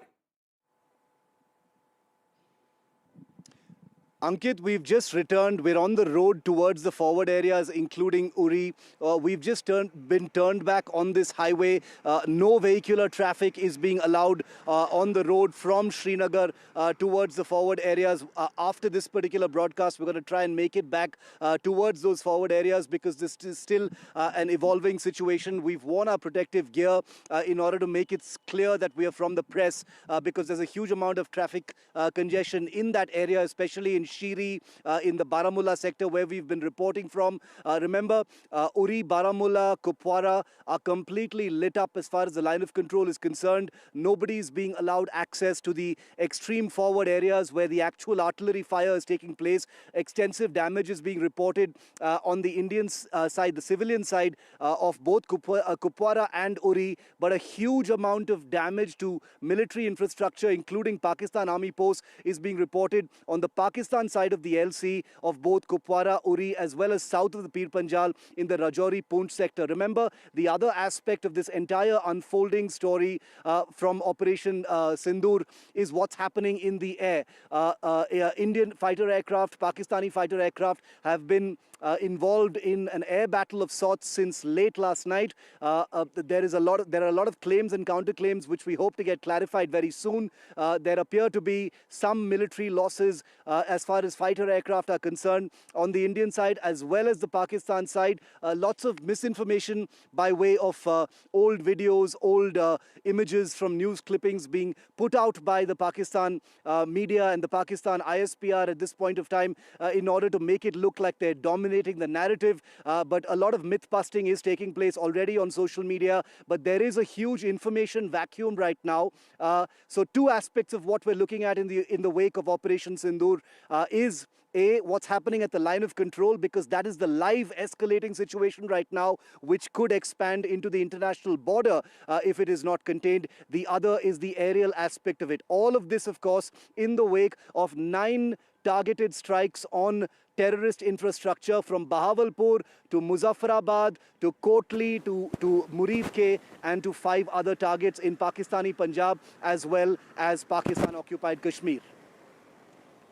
In fact, in 45 minutes from now is when the press conference will be addressed at the National Media Center, and that's where Sunil Prabhu is. Sunil, what can you tell us? I can see you right inside the National Media Center. That's right, Maria. And in fact, just I want to show you the army officials. There's going to be a PowerPoint presentation, so the entire world and everybody can watch that. The armed forces are already here, the army, Indian Army personnel. There will be also from the Indian Air Force, and we'll wait and see who else is part of these deliberations. But this is clearly a sign the entire tri-services, the Navy, the Air Force, as well as the Army and the Chief of Defence Staff's, colors are here. Their flags have been put there specifically for this presentation, which is going to be done by a Major General rank in a short while from now, as you said, at 10 o'clock. And hopefully that PowerPoint presentation will be able to answer what exactly happened and what are the steps that India is taking. There will also be a statement from the Ministry of Civil Aviation because there are a lot of concerns for people like you and me who are civilians, who are worried about flights that they have booked. There have been no time for certain areas, and it's in that directive which is, civilian friendly and press friendly in terms of people's information. That also is expected to be given out at this press conference. So definitely a multi-pronged response with not only the Army, the Air Force. As I said, we are not sure whether the MEA will be here, but there will definitely be a government spokesperson, and from the Ministry of Civil Aviation also a statement is expected in the course of the next few minutes. Once that press conference gets underway at 10 o'clock, there will be a PowerPoint presentation by our armed forces to deliberate and inform the entire country and the world at large about what exactly has happened during the course of this night, where you and me have been awake, keeping people informed about these airstrikes, the 9 specific points, the roots of terror, where the Jaish-e-Mohammed and LET have been attacked. These are places which have been emanating terror for a very, very long time, and the real, touching point was when 26 innocent civilians were killed joining us in from Pahalgam. Srinagar. Nazir, 9 sites selected for the operation, which has a history of association with major terror plots and also infiltration attempts directed in India. We have spoken about Bahawalpur, we have spoken about Mudrike. What about others? Well, if you just see the visuals coming from Pakistan, it clearly shows that the strikes have hit very, very hard. What are the number of casualties or the terrorist leadership who all have been targeted in this, it's still not known. But as we know, Bahawalpur has been the headquarters of Jaish-e-Mohammed, where Masood Azhar was operating. Murdaki, whether it was initially Jamaat Dawat Irshad, then it was transferred into Lashkar-e-Tayyiba, and then where Hafiz Saeed and his whole ideology was flourishing. Then we know in Muzaffarabad, then we know totally 5 sites in POK, which have been targeted, which according to Army have been the terror sites, whether these are launch pads or whether they are terror training camps or which are the ideological basis of those groups. Pakistan has admitted 8 casualties. However, they are saying they are all civilians, most of them children and women. Having said that, this is first time they are admitting casualties. They are admitting it has hit them very hard, unlike 2016 or 2019, when they were in a denial mode despite the fact there was a surgical strike and there was also Balakot strikes as well, air strikes as well. But this time India has hit very deep and very hard, deep inside Pakistan in Bahawalpur. But here also there has been apparently some losses of air forces. Some fighter jets apparently have been lost in this fight with Pakistan here. We will be waiting for the official word on that. What is the amount of loss and how it has happened. But during the night, it was a chaotic night. One update is important that the artillery shelling on the border has stopped right now. This halt. But during the whole night till morning, it was raining. These bombs were raining, artillery shells were raining. It just caused huge damage to the property and the lives to the border areas, particularly in Tangdar area, wherein the main marketplace has also been hit by the shells. 3 civilians have been killed, over a dozen have been injured, 4 injured have been brought to Baramulla Hospital. And I spoke to some of the doctors and they say they are all stable and they have received minor injuries. But the kind of situation it has created after Pahalgam terror attack, India has sent very loud and clear message that if you there by India. Nazir, thanks very much for sharing those details with us. What I'd like to do at this stage is just point out to our viewers some of the areas which have been struck. Now, this is not exhaustive. There are 9 targets. We will try and bring out those 9 targets later on. But the key point we are mentioning over here is right from the line of control going into the international border, going west of the border between Punjab and Rajasthan, India has struck. Bahawalpur Key, this is the Jaish-e-Mohammed's camp, that has been blown up. That lies 150 kilometers approximately inside Pakistan. The other areas which have been struck, Muridke, 30 kilometers inside Pakistan, the Savai camp, about 30 kilometers, Gulpur, 35 kilometers inside Pakistan-occupied Kashmir. So just broadly speaking, some of the areas which have been struck are west of the line of control in Jammu and Kashmir. Other areas which have been struck are west of the line of control. As a result of India's strikes, all of which were successful, and these actually list a few of the other camps. We have not marked all of them over here.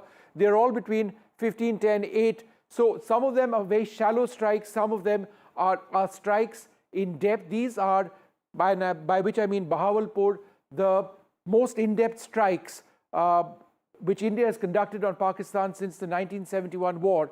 What has also taken place is that this entire front on the line of control between India and Pakistan going down to the line of control, to the international border, which you don't see very clearly over here, the international border, is now completely alive. There is very heavy artillery shelling which is taking place over there. Let's move to the next point, give you a few more details of what it is that we are talking about, the significance of the operations. Quickly change the point, all right. The Bahawalpur camp, that's what I was talking about. The terror group Jaish-e-Mohammed's headquarters has been destroyed. Let's move to the next point where we can talk about Bahawalpur again. It is a planning hub for major operations and attacks. Let's keep going from point to point so that we can tell our viewers. Muridke is over here, 30 kilometers inside Pakistan. It's a major base of the Lashkar-e-Toiba. Why is Muridke important? Because the 26/11 Mumbai attackers had trained over here. That has also been destroyed by India. Let's go to a few of the other points which we have over here. Gulpur, that's about 35 kilometers inside Pakistan-occupied Kashmir. It's a launch pad for attacks which took place in Rajouri earlier on. Sawai, this is a camp over here, 30 kilometers inside the line of control. This has been struck. It's a Lashkar-e-Toiba camp linked with Sonmarg, Gulmarg and the Pahalgam attack. So wherever terrorists struck India, India has struck back. Some of these were hit using loitering drones. Others were used using cruise missiles. Kotli is another area which was struck. This was a bomber training hub, 50 plus terrorists. We don't have that on the map right now. We'll try and bring that for you in a little while from now. So several areas have been struck by India, including Sarjal and Barnala. These are all close to the line of control and the international border. That's what we have at this juncture in terms of the strikes that India has carried out very successfully. All right, Vishnu, thank you so much for all those details that you have shared with our viewers. So the significance of all these 9 hotspots, the terror backbone of Pakistan has been struck by India. Yes. Vasudha is joining us from outside 7LKM. And like the action in the night was with these strikes inside Pakistan, though of course India are cautious at this moment, but the action now will shift to the nerve center of the political activity, Prime Minister's office, and of course the press conference which is going to take place in less than an hour. In just about 45 minutes from now, Vasudha, Prime Minister, as we believe, was right from the beginning, not only was involved in this entire operation, in planning this entire operation, and also was monitoring it. His house becomes very, very important, a series of meetings that are going to be very important now. Absolutely, Ankit, 15 days after the brutal attack in Pahalgam, in which we lost 26 innocent lives, India has finally made use of the kinetic options that were on the table. And these are precision strikes, and like Vishnu was also explaining, these are mainly terror bases. 4 of them are of Jaish-e-Mohammed, and this is one terror organization that has been instrumental in creating a lot of terror attacks in Pakistan from Pulwama to 26/11. 3 of them belong to Lashkar-e-Toiba. In fact, the Resistance Front, which is a wing, in fact, it is the LAT that has been morphed into Resistance Front in the last few years. That camp has been hit in Bahawalpur, and of course Hizbul Mujahideen as well. Today, all the action shifts to the Prime Minister's office in just a bit from now, when a CCS meeting will take place.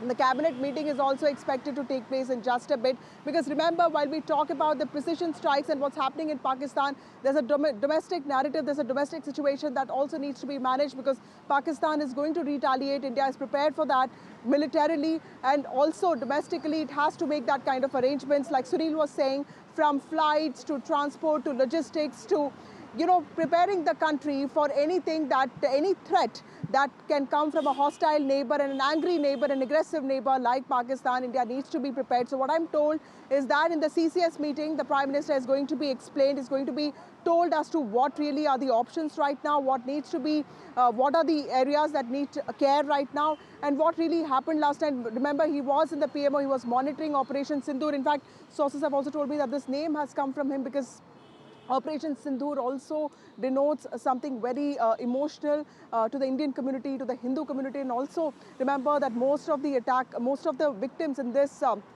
attack were men, married men. So clearly there's a very angry Prime Minister sending out a message that he has the political will to see this through. Absolutely. The political will displayed by Prime Minister, undoubtedly, and something which he had said when he addressed the nation through that rally in Bihar, where he had said clearly that India will identify, trace and punish every terrorist and their backers, the backers who were sitting in Bahawalpur, the backers who were sitting in Muridke, and 7 other target points which have been targeted by India. I can see Gurpreet joining us. Gurpreet, go ahead, speak to people, give us a sense of what the sentiments are on ground. Well, we are reporting from district of Firozpur, and this is the border area of international border area of Firozpur. So we will have some people with us. We will talk to them. So you have seen the way Indian government has already initiated action against terrorism. So how do you see? कैसे देख रहे हैं आप? I am living in Firozpur. ये आपने जो हमारी सरकार ने, इंडिया गवर्नमेंट ने, प्राइम मिनिस्टर ने जो किया स्टेप, ये बिल्कुल ठीक किया है. पब्लिक के हिसाब से ये स्टेप बहुत ज़रूरी था और ये उन्होंने बिल्कुल ठीक किया और होना चाहिए था. लोग डरते जरूर हैं, लेकिन साथ साथ लोगों में उत्साह भी है, हौसला भी है कि ये स्टेप करना बहुत ज़रूरी था, जिससे दुश्मन कमज़ोर हो और दुश्मन का हमारे पे हावी ना हो. आपने बॉर्डर एरिया में रहते हैं, पहले भी वॉर्स देखी हैं, लेकिन अभी भी देख रहे हैं. सुबह का हम यहाँ से रिपोर्ट कर रहे हैं, लगातार लोगों में उत्साह भी है. लोगों का ये भी कहना है कि इस वक्त जो स्टेप लिया गया है अगेंस्ट टेररिज्म, वो नीड ऑफ द आवर था, वो लेना चाहिए था. बिल्कुल बहुत ज़रूरी था. जो उन्होंने हमारे साथ इंडिया अपने पहलगाम में जो हरकत की है, उसका जवाब, मुँह तोड़ जवाब देना बहुत ज़रूरी था और ये बिल्कुल सही स्टेप है. लोगों में इस चीज़ की बहुत खुशी है और मैंने 1965 की लड़ाई भी देखी है, 1971 की भी लड़ाई देखी है. उसके हिसाब से इस टाइम ये अपने पास ताकत बहुत है. इस टाइम उनको सबक सिखाना बहुत ज़रूरी था, हो गया था इस टाइम. देख रहे हैं कुछ दिनों में यहाँ ब्लैकआउट भी हुआ, लोकल कई मीटिंग हुई, आज पूरे स्कूल भी बंद किए गए हैं. लोकल एडमिनिस्ट्रेशन है जो लगातार फोर्सेस से टच में है, क्योंकि यहाँ पे काफ़ी बड़े मात्रा में फोर्सेस भी यहाँ पे उनका पूरा एरिया है. तो क्या लगता है कि जो ये स्टेप्स ले रहे हैं, जो चीज़ें कर रहे हैं, कहीं ना कहीं लोगों में एक मैसेज भी जा रहा है कि लगातार जो सरकार है वो टेररिज्म के खिलाफ लड़ रही है और लोगों में भी उत्साह पाया जा रहा है. बिल्कुल ठीक. ये लोगों में बड़ी खुशी है इस बात की कि इस टाइम ये बहुत ज़रूरी था टेररिज्म के खिलाफ होना में और उनको मुंह तोड़ जवाब देना. तो लोगों में डर है, लेकिन खुशी भी है साथ साथ कि जो कुछ सरकार कर रही है पब्लिक के लिए बहुत अच्छा कर रही है. चाहे ब्लैकआउट हो या चाहे जो भी स्कूल बंद हो, ये सब पब्लिक की प्रिकॉशंस के लिए है और पब्लिक की सेफ्टी के लिए हमारी सरकार. Which is coming now. Prime Minister Modi is constantly monitoring the situation, as we have been reporting. Operation Sindoor being constantly monitored by Prime Minister Modi. National Security Advisor Ajit Doval has been briefing Prime Minister on a regular basis, is what we can tell our viewers. In some time from now will be the cabinet meeting, which will be chaired by the Prime Minister. Press conference delayed. Yes, press conference delayed. But before that, let me bring in Aishwarya, who is getting us this piece of breaking news of National Security Advisor constantly briefing the Prime Minister. Ash. Well, Prime Minister Narendra Modi has been briefed by NSA Ajit Doval, and Prime Minister is monitoring very closely about the developments and the current situation along with the line of control, and also about Operation Sindoor, as there has been multiple strikes that India had conducted on the Pakistan mainland as well as Pakistan-occupied Jammu and Kashmir. Prime Minister is right there at 7 LoC Kalyan Marg just before the cabinet meeting. Has been briefed on regular intervals by the National Security Advisor. Of course, there are several rounds of meetings that have taken place in the last few days, and all in alignment with this very attack of India giving a befitting response to the terrorist attack on the Indian soil. Yesterday as well, it was NSA Ajit Doval who reached 7 LoC Kalyan Marg. I was right there at PM residence. He briefed Prime Minister for almost 40 minutes yesterday as well, and that's how a series of meetings have taken place. Prime Minister was engaged with the developments. He was briefed by from Defence Minister to the senior officials from the Defence Ministry, and all were the part of the action that India is going to take.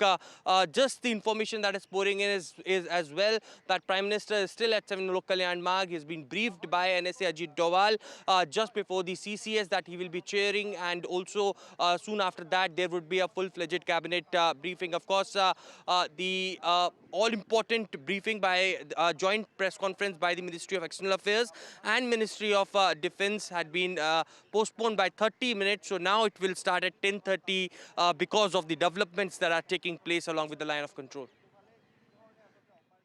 All right, so important, in fact, news coming in at this moment. The press conference, which was to begin at 10 o'clock, will now be starting at 10:30 a.m. So half an hour delay as far as this press conference is concerned. Very, very important briefing there by the Indian government, by the armed forces, as far as this entire operation is concerned, to try and get more clarity and a lot of questions which, in fact, at this moment, the reporters have more clarity and information will come from this press conference at this moment. But what we know is that the press conference has been delayed, from 10 to 10:30.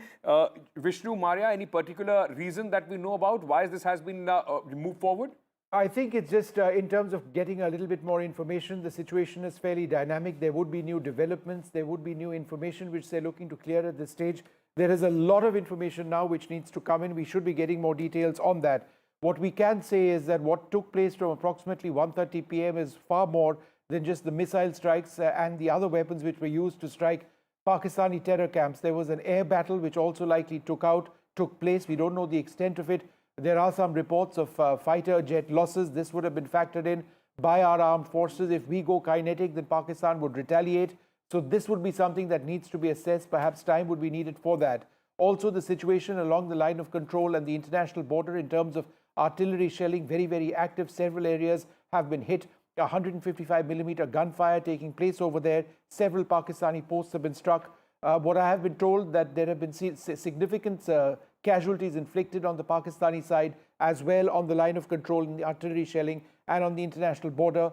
Pakistan's firing is indiscriminate. Just in the last little while, even United Nations posts in the Poonch sector have seen artillery shells from Pakistan landing in the vicinity. So it's all active now. Is this going to be kept at this level? Is there going to be more? All of these things we need to really keep a lookout on. But these are extremely tense times. And one final word, air travel. If you are traveling, please look out, speak to your airline, because lots of airports across India are shut down at this stage, primarily in Jammu and Kashmir and in Rajasthan. Okay. And the families of these 26 victims have spoken out, and they have thanked the security forces, perhaps even saying that the action taken by India is a reflection of the sentiments of 140 crore Indians. Harshal Lele, who is the son of Sanjay Lele, who lost his life in the attacks, the cowardly attacks that took place on the 22nd of last month. India has finally retaliated, and let us try and understand from him on what are his initial reaction to this attack. Harshal, first of all, tell me, when did you get to know about the kind of reaction that India has given to Pakistan? Yesterday midnight. I was awakened till late. I don't know why I was not able to sleep. My friend actually messaged me that, are you awake? I said yes. So he told me to switch on the TV. So I got to know like that, around 2 to 2:30 at that time. Have you been awake for many nights in the last 15-16 days, or was it something special that made you keep awake last night? I was awake for last 15-16 days during late night. But yesterday, previously I was sleeping but wasn't able to sleep. Yesterday, on my own I was awake. I was, I don't know why, but I didn't go to the bed. I was just kept scrolling the mobile. So maybe that was a sign for me that something is going to happen. Harshal, everyone is talking about the sense of justice, right? That we have given justice to those who lost their lives. Do you think that this in any way completes the sense of justice? Yes, it is a justice, but it will be my humble request to the government as well as all three departments that the operation should not stop here. This operation should continue to the point that there should not be a single terrorist left in the POK or even in Pakistan. In the last 15 days, a lot of people were talking about What is the way in which India is going to retaliate? Is it going to be satisfactory, not satisfactory? Personally, you are the one who have lost the most as compared to any other countryman. Has the the product been worth the wait for last 15 days? Yes, it's worth. I was knowing that something is going to happen because all the meetings were continuously going on. We even stopped the river water. So I knew something was going to happen.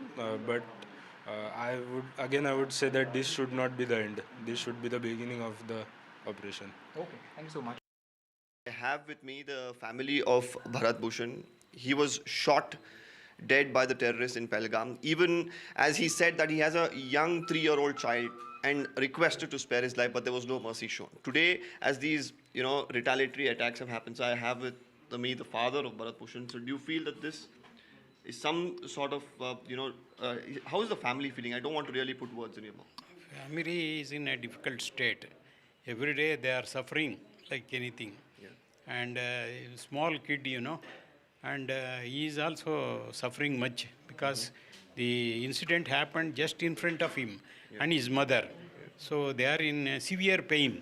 So when this attack has been carried out by the Indian Army, does it bring you some sort of satisfaction? Definitely. We are very happy to know all these incidents.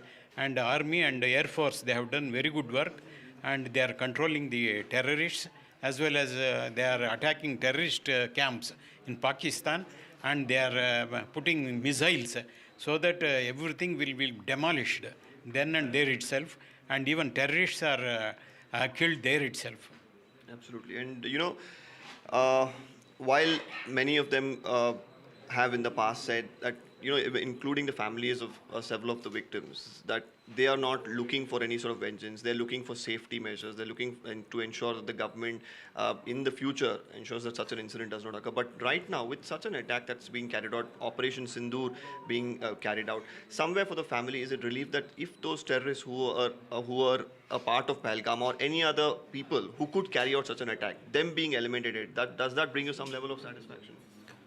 I don't know if I should say, it's a satisfaction, it's a relief, because Bharat is not going to be back. So there is a void, which he's left for us. Second is, I want to state that, we are with the government and their decisions. I'm very sure, this is a very well thought through decision. After a complete study of, what has happened in Pahalgam and what is expected to happen in the future, they would have thought through all these things, and then they would have made a step, or they've taken the step of attacking these terror outfits. So I wouldn't want to call it saying, it gives us a bit of satisfaction, it's a good revenge. I don't know. I don't want to call it, I don't want to give any term to this, but we are with the government and we fully support their decisions, and whatever they have to do, they will do, we know that. So we'll just wait and watch. How's the family doing at this point in time, sir? It's been, of course, a hard couple of weeks, I'm sure. How is the wife doing? How is the kid doing? I mean, hats off to her and her courage. She lost the most important person of her life in front of her, and still, she had the courage to hold the kid, bring him down safe from Baisaran to Pahalgam. I don't think many could do that. She's going through a lot of pain. She's in a lot of pain at the moment. She's struggling. My family is struggling. All of us are struggling. We only realize when I look at the photograph of Bharat with the garland is when I realize saying he's not there. I mean, initial week was more the shock. Now it's the pain which all of us are going through at this point in time. ये बहुत ही अच्छी बात है कि जो उन्होंने मोदी साहब ने बदला लिया है, और मैं उनके साथ हूँ, जनता उनके साथ है और हमारा सारा परिवार उनके साथ है। मैं वो सेना के जवानों को यही मैसेज देना चाहती हूँ कि आगे बढ़ते रहो और ऐसे ही बदला लेते रहो कि ऐसी कोई घटना दोबारा न घटे, उनको मुंह तोड़ जवाब देना ऐसे ही देना चाहिए। हम सब इस पल की प्रतीक्षा कर रहे थे और जो भी सरकार ने निर्णय लिया है वो योग्य लिया है, और हमारी बस यही इच्छा है कि अभी जो भी ये संगठन है या ये जो ग्रुप्स है जो आतंकवादी हमले कर रहे हैं, इनको पूरी तरीके से निकाल के मतलब ढूंढ के मार देना चाहिए और ख़त्म कर देना चाहिए। उनसे बहुत थैंक यू कहती हूँ कि उन्होंने मेरे पति की मौत का बदला लिया है। मैं बहुत छोटी हूँ, उन्हें कुछ भी कहने या नहीं कहने वाली, लेकिन हाँ, जिस तरीके से हमारे पूरे परिवार को उन पे विश्वास था, उन्होंने उसी तरीके से जवाब देके हमारे विश्वास को कायम रखा है।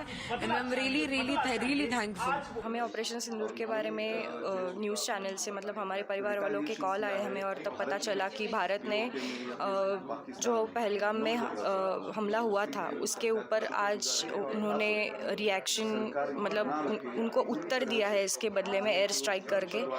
पहले तो मिशन का नाम सुन के हम लोगों को बहुत मतलब मैं तो बहुत रो रही थी सुन के। All right. So that press conference has been postponed by half an hour. So it's still less than 1 hour from now. 10:30 is when we'll get clarity on what exactly took place. Now, there are two aspects of this. There's a lot of news coming in. The first part of this is that India has very successfully struck terror camps in Pakistan. Hizbul Mujahideen terror camp, for example, near Sialkot has been taken out. Bahawalpur, the headquarters of the Jaish-e-Mohammed, has been taken out. There have been 9 such areas. But there has been retaliation from Pakistan. We're trying to understand the dynamics of that. I'm joined now by General Rameshwar Yadav. Thanks, sir, very much for being with us. In terms of India sending a message to Pakistan, hitting, and there's a lot of evidence, video evidence of these terror camps being blown up, how significant is that in terms of our battle, our war against terrorism, which has been going on for decades? Firstly, Jai Hind and Bharat Mata ki Jai to all our viewers. And you see the way this strike has been carried out, it is very precision targets that they have done, and they have not crossed the LC or the IV at all. So thereafter, it means that there is a message that is going on that Pakistan doesn't have much of options now. In case they escalate the ante, then the onus of taking the war to the next stage lies with the Pakistan. Hi, correct? Hi, Ambassador. This is Maria from NDTV. Yeah. All right, General Yadav, we seem to have lost your line over there. We'll come back to him in just a few moments from now. But I just want to reflect a little bit on that image on the top left-hand side of our screen. We've been flashing it. Let me just explain to our viewers what exactly that's about. These are some of the weapon systems that were used to carry out this strike. What you see over there is the Scalp. It's a long-range, fairly stealthy cruise missile. It has a range of more than 200 kilometers. I would suggest that it may have been used to take out the Bahawalpur camp.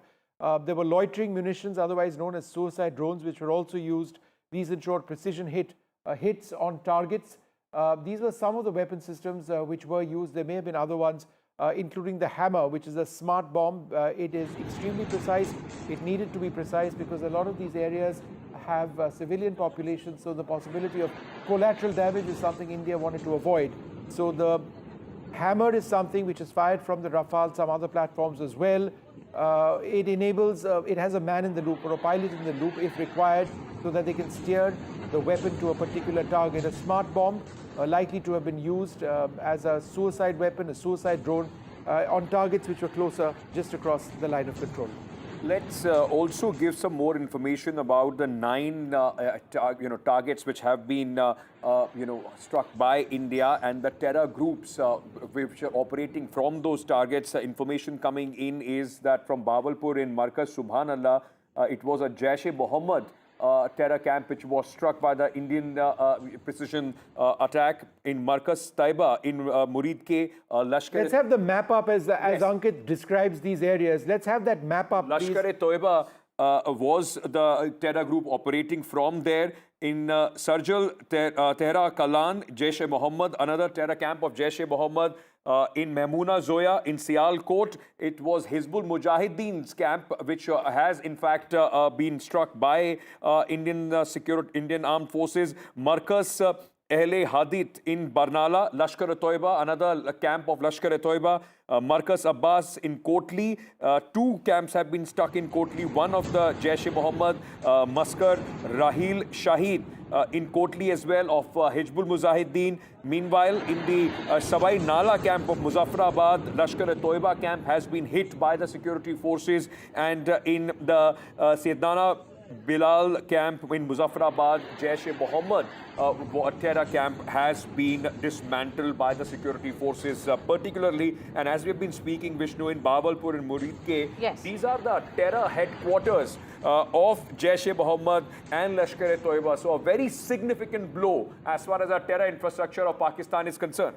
Yes, Lieutenant General Rameshwar Yadav continues to be with us. Sir, coming to you on the choice of these 9 targets, how do you view it? Of course, we have put out details of them being Jaish-e-Mohammed, headquarters, Lashkar-e-Taiba base and training grounds. But with precision, calculated, calibrated move, India has gone ahead and destroyed these terror camps. I think the way the planning has been done, it is really fantastic. A message is going out to all the terror groups and Pakistan that we have technology and the capability to hit you anytime, anywhere at our will. So that means a message beyond terror camps is that we are in a position to hit any of your military installations, any of your strategic assets that you have, and any of the individuals that you have that we want to eliminate. So that is our capability. India has showcased its political will to cross the IB and LC and hit Pakistan deep inside their territory, number one. And second thing, we have demonstrated the technological edge that we have over Pakistan. And you see, if you look at the history, in all the wars, whichever side had better technology, they have been the winners. So a big message is going out to Pakistan as of now. And I would also say, the way we have calibrated all our moves, it has been more than 14 days that we have taken to plan out the entire strategy that we have, and we have struck now. And prior to that, we have taken economic measures, we have taken diplomatic measures, thereby giving time to Pakistan to mend their ways. But since they did not, so now the military, which is the last option in a statecraft, so we have used military option, and that too on a very small sample that we have. Minister Amit Shah has just come in with a statement right now. Bring down his audio for a moment. I just want to read out this breaking news. Proud of our armed forces, Operation Sindoor is Bharat's response to the brutal killing of our innocent brothers in Pahalgam. The Modi government is resolved to give a befitting response to any attack on India and its people. Bharat remains firmly committed to eradicating terrorism from its roots. So a very, very strong response from Amit Shah. We haven't seen, Maria, correct me if I'm wrong, anything from the Prime Minister as yet, right? Not yet from the Prime Minister. We've seen the External Affairs Minister, Dr. S. Jaishankar, as well. And Rajnath Singh. And Rajnath Singh, the Defence Minister. Yes. So Home Minister Amit Shah putting out a tweet, rather an elaborate one, the first among all the Raisina Hills ministers. First came the reaction from Defence Minister around 2 a.m. Then it was around 7 a.m. that External Affairs Minister had put out a reaction, and now Home Minister Amit Shah saying that the Modi government is resolved to give a befitting response to any attack on India and its people. Bharat remains firmly committed to eradicating terrorism from its roots. Remember, Prime Minister Modi has been monitoring this entire Operation Sindoor through the night, and the National Security Advisor, the CDS, and all operational details have been shared with the Prime Minister on a minute-to-minute basis. Right. All right, joining us now, the former Air Chief Marshal R.K.S. Bhadoria. Ankit? Yeah, so thank you for speaking to us. I very quickly want to understand from you, this is, I was just seeing the reaction that you have also put out on X, a very significant action which has been taken by our security forces. We have been discussing here on NDTV, the importance of all the 3 services taking part in this action, which has gone deeper into Pakistan, possibly their targets which have been attacked ever since 1971, sir. Yeah, absolutely correct. Deeper, wider, the connotations of selecting the kind of targets that have been selected. Okay, the visuals coming in. Their entire... just a moment, Air Chief Marshal Rakesh Bhadoria. These are the visuals coming in of Rajnath Singh now leaving his residence. Where is he headed? We'll know about it in just a bit. Remember, Rajnath Singh was the first minister to put out details. In fact, he had just said Just 3 words, Jai Hind, was his word when he put out that tweet at 2 a.m. He also spoke to all the service chiefs That's right. about this operation. So the Yeah. Raksha Mantri at this moment, Vishnu, heading out. So now the big movement as far as the top the top political leadership is concerned is in fact now we are seeing on the streets of the national capital. Yes. That's right. So they're all headed back to their, not their residence. I would suggest they've been monitoring this throughout the night. Perhaps but he's to headed South Block, to South Block, to South or Block, to even his 7 headquarters. LKM. We'll know about it in just a bit. For the CCS meeting maybe. That's around 11. So, but Rajnath Singh will perhaps be discussing with the Prime Minister as to what should be shared by the Indian Army and other forces in that press conference, Tri-Services press conference, which is going to take place at 10:30 a.m. Air Chief Marshal Rakesh Bhadoria, please continue. Sorry. Yeah, so I was saying, the the kind of target selected, it's very clearly the 9 targets after a lot of, I'm sure, due diligence and deliberation. And the tri-service targeting, all services involved, whatever targets were selected, they've been hit. All the videos and visuals coming and photographs coming from across are indicating the kind of damage. Therefore, overall, a very strong message, a very robust response to the heinous attack at Pahalgam, I think. Honorable Prime Minister had very clearly said, unimaginable punishment for the terrorists and their backers and supporters. And here it is. It is exactly in line with that. The significance you have spoken about, it was a coordinated joint operation. India has sent a strong message.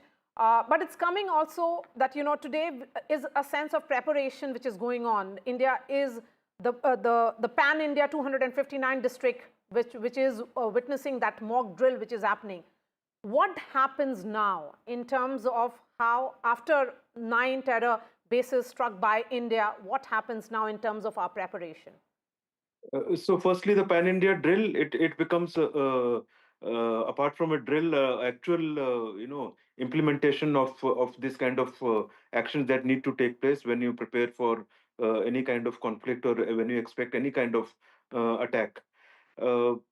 As I see, as most of the people I think expect, Pakistan would respond in some manner or the other. If they are rational, they would want to de-escalate, but I don't think they are thinking rationally. And there would be some kind of response and some kind of attack. For the optics within their country, they will also choose similar number of targets, that's what I feel, and choose to attack some of these targets. So the level of that attack is to be seen. I think on our part, we need to defend very effectively, minimize the kind of damage that is possible, and thereafter calibrate the next move. So it is something that would pan out today and tomorrow, and we'll see how the things go. But as far as I think, our defense forces have taken a very strong action, and they would be prepared for any kind of escalation that in the interim may take place.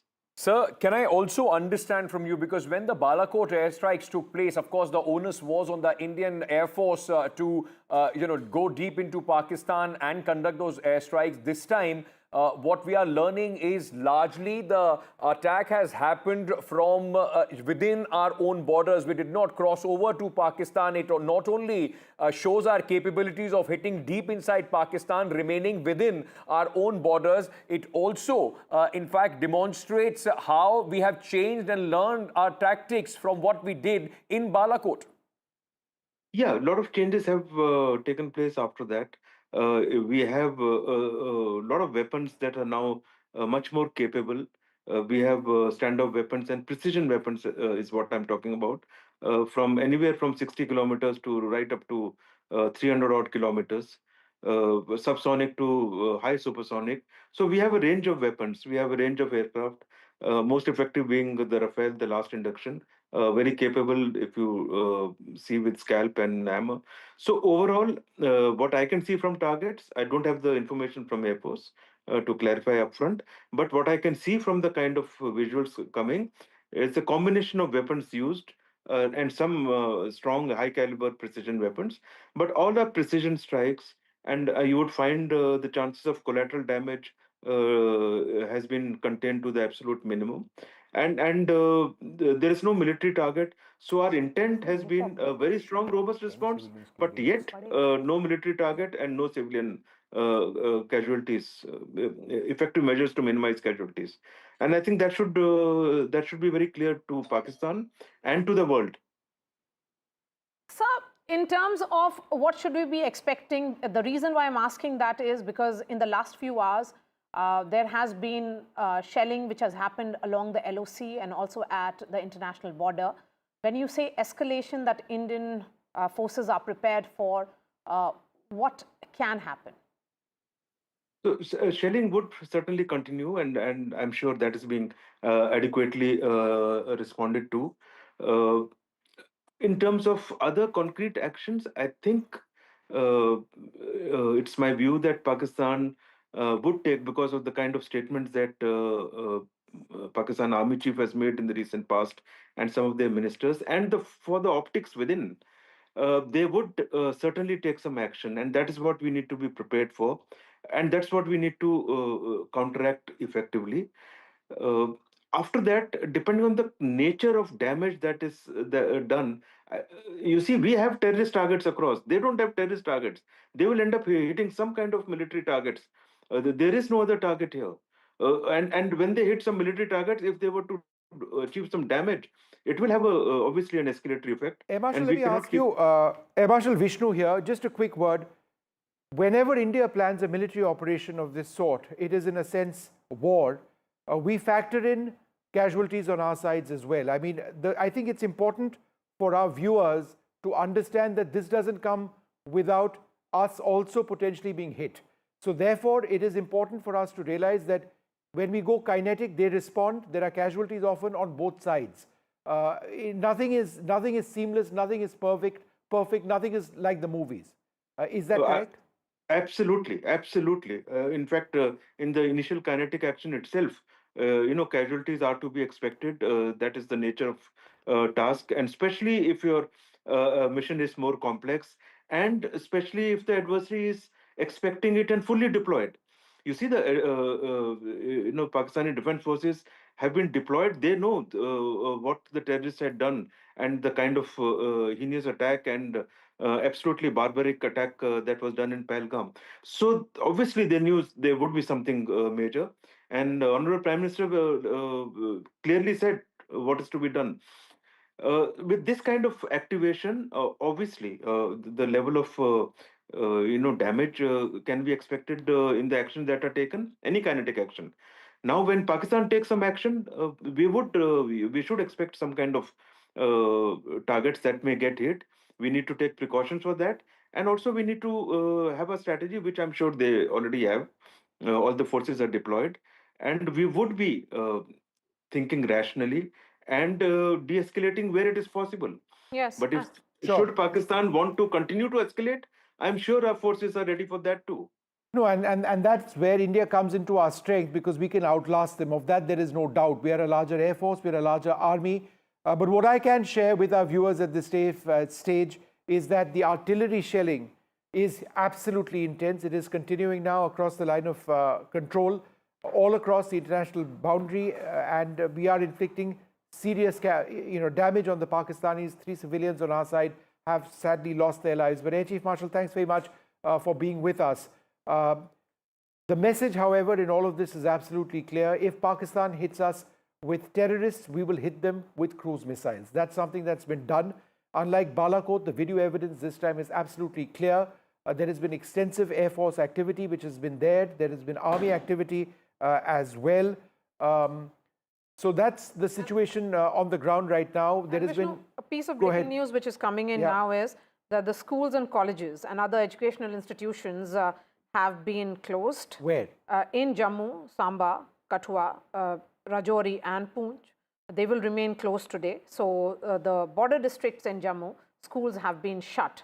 This is a precautionary measure. As we have been saying, the civil defense a drill which is being carried out, but then more so because of artillery shelling which is continuing along. In fact, as we were fearing, and we've been talking about this, that these kind of action, no matter how successful they are, they don't come without a cause. 10 civilians have lost their lives on the Indian side because of the shelling that Pakistan is continuously, in fact, indulging in at the moment on the LoC. India has also responded, and there is significant damage that our forces have, in fact, done to the Pakistani forces, in response to these artillery shellings. But unfortunately, 10 people have lost their lives. This is, at this moment, ladies and gentlemen, as we have been saying since 2 a.m., it's a developing situation. It's a dynamic situation. A lot can happen. A lot is, at this moment, happening on the line of control and the international border, as well as here in the national capital, where the Prime Minister and the political leadership of the country is taking stock not only of the operation which has been conducted, but at this moment the repercussions which we are seeing both at the line of control and if there is any other provocation from the Pakistani side. Let's very quickly, ladies and gentlemen, once again remind you that the press conference which we were waiting for, the Tri-Services press conference, is going to take place now at 10:30 a.m.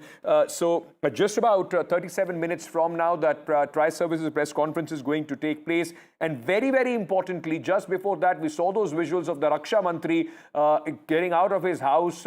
We yet don't know where Mr. Rajnath Singh has gone, but he will have a very, very important role to play. Of course, briefing the Prime Minister, taking stock of the situation and the preparedness as the country now is after hitting back at Pakistan, making Pakistan pay a price for its terrorist activities. We are now waiting at this moment of how and where it goes from here. Maria, very quickly, just a word about Operation Usually, there is a cabinet meeting as well. After the CCS, there is a cabinet meeting as well. And usually we have seen a cabinet briefing after the cabinet meetings. Is there going to be that briefing which usually the INB minister does after a cabinet meeting? That may not happen at the moment. What we are getting a sense is that any kind of briefing will be coming in only from the Army and Indian Armed Forces, because at 10:30 is when the Tri-Services briefing happens. Which will be followed by more details, perhaps, which will continue to come from the government, because it's a developing situation, it's a dynamic situation, as we have been saying, Ankit. The Pahalgam killers, which widowed 25 women, have got a befitting reply. The perpetrators of the terror attack have got a befitting reply. Justice is served is the message that is coming in from the government of India, certainly. But what exactly are these locations?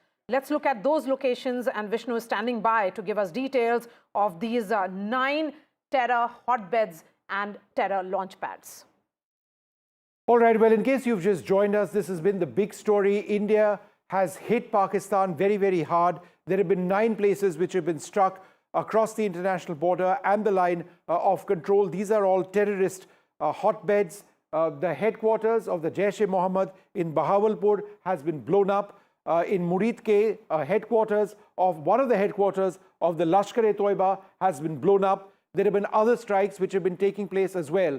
So just in terms of the expanse from Pakistan-occupied Kashmir, Muzaffarabad down to Kotli, Gulpur, Bhimbad, these are areas on the line of control, and these are areas where India has struck shallow, 25 to 30 kilometers across the line of control and hit them.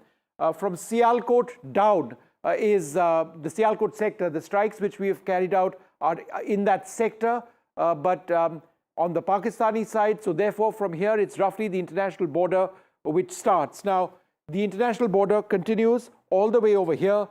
And as you go south further, south of Murid-ke, you're in the Punjab, later down, further down south, Rajasthan. So between Punjab and Rajasthan, 150 kilometers to the west is the target which has been struck in Bahawalpur. Now, as a result of all of this, and the key point is that there has been video evidence of these strikes. In the Balakot strikes, there was almost no video evidence which emerged. But there is credible video emerged of massive explosions taking place. In other words, the strikes did go through. India has released a statement saying that the strikes were effective, that they were precision strikes. They were meant to ensure that these did not escalate beyond a point. Now, what has since taken place is along the entire line of line of control, I should say, between India and Pakistan, right from the top, going down. parts of the international boundary as well. There has been very, very intense artillery shelling. The last I checked, that artillery shelling was still on. India has inflicted considerable damage on Pakistan across the line of control, but there have been at least 3 Indian civilians who have lost their lives. That has been officially confirmed as well. So that is an active situation that continues now. The big question that does need to be asked, is this going to continue? Will there be an escalation? If there is one, who does that? India or Pakistan? Where does this end, or is this just the start? Okay, let's bring in Sunil Prabhu, who's joining us from the National Media Center. That's where the briefing will happen. Perhaps for clarity will emerge what was the nature of this Operation Sindoor. Remember, Sindoor, or the significance of that cannot be missed. It's the word which stands for vermilion, which is certainly of significance to Indian women. Culturally as well, Hindu women particularly put on their head as a symbol of marriage. All those women who were widowed in Pahalgam and children who lost their fathers, they were separated from their spouses and separated from their fathers. So let's bring in Sunil Prabhu, who's joining us live. Sunil, details of Operation Sindoor will emerge at 10:30 a.m. That's where the first briefing will happen. It will be a tri-services briefing. Sunil, give us a sense of the preparation which is happening, and of course the entire media contingent which is present.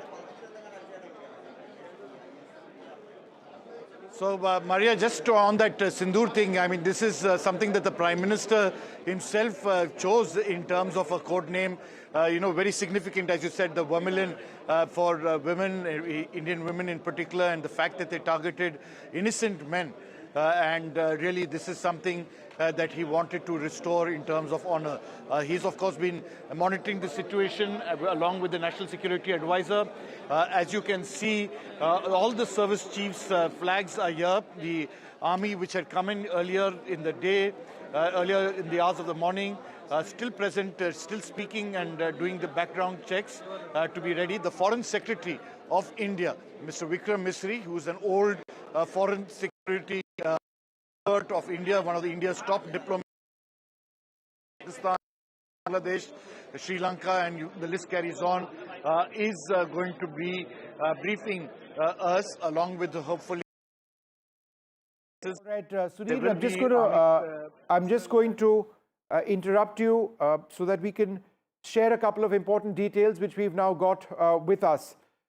These are details of the strike, and I'm going to move to the map. If I can just move across to the map to give our... Let's first quickly just spell out the number and locations which of are coming strikes. 24 precision strikes located across 9 locations. Let's have that map up so it actually shows all of the areas: Muzaffarabad, Kotli, Bahawalpur, Rawalkot, Chakswari, Bhimbar, Neelam Valley, Jhelum and Chakwal. These are the broad areas. Terrorist camps of the Lashkar-e-Toiba, the Jaish-e-Mohammed have been destroyed. Over 70 militants have been killed. More than 60 have been wounded. This is breaking news, and this is very important detail coming in. India believes that the ability of these terrorist groups to operate has been significantly deteriorated. At over 70 militants have been killed, terrorists have been killed, 60 have been wounded.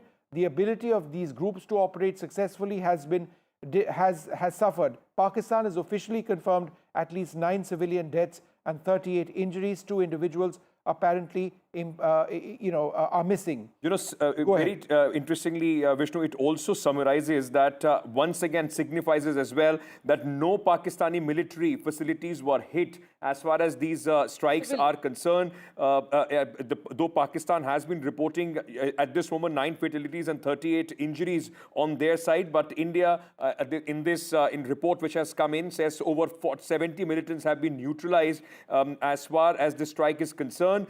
Meanwhile, in the international reaction section, it says UN and United States have called for refrain. Also, there is ongoing tension and military posturing, which intense artillery exchange along the Kashmir border. Pakistan and India are engaged in military drills and missile tests at this moment as we speak.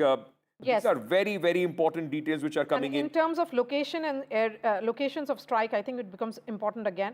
The 9 high-valued terrorist-linked locations are Muzaffarabad, as we have been reporting, Bahawalpur as well, Bimber, Neelam Valley, Jhelum, Chakwal, Rawalkot, and Kotli.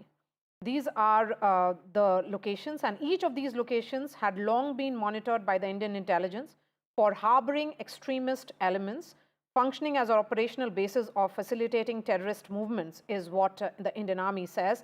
And the selection of these targets reflected a sophisticated integration of satellite surveillance, human intelligence, and intercepted communication that identified specific buildings and compounds associated with Lashkar-e-Taiba and Jaish-e-Mohammed. So it is with great precision that India has gone ahead. Yes. And the use of high accuracy standoff weapons ensured minimal collateral damage and surgical impact on intended targets. You know, very interestingly, and you know, Vishnu, you can also come in on this. I'm just reading the conclusion of this report because largely we have covered few parts, but importantly it says that this Operation Sindoor was more than a military response. It was a statement of strategic resolve. Through 24 precisely coordinated missile strike across 9 terrorist-linked locations, India demonstrated that it would no longer tolerate cross-border terrorism nor the complicity of state institutions that enable it. That's right. So it is a statement of purpose, and that's absolutely clear. But I think in terms of operational details, a few have been revealed in this government document, which says that Operation Sindoor was remarkable for its expansive footprint and precision. The use of high-accuracy standoff weapons ensured minimum collateral damage. This is exactly the way we've been reporting it, and surgical impact on intended targets. Despite the extent of the operation, Indian defense officials emphasized that no Pakistani military installation was directly targeted, underscoring our effort to distinguish between anti-terror operations and full-scale military aggression. The operational timing was significant as well, and it was carried out effectively. So all of these point to, precision strikes, with extremely advanced weapons, striking very, with accuracy, with minimal collateral damage. But there have been casualties both on the Indian and on the Pakistani side, not just as a result of the airstrikes itself, but also because of the artillery shelling that's been taking place. Let's go across to NDTV's Nazir Masoodi, who joins us at this stage. Nazir, what are some of the details that you're picking up?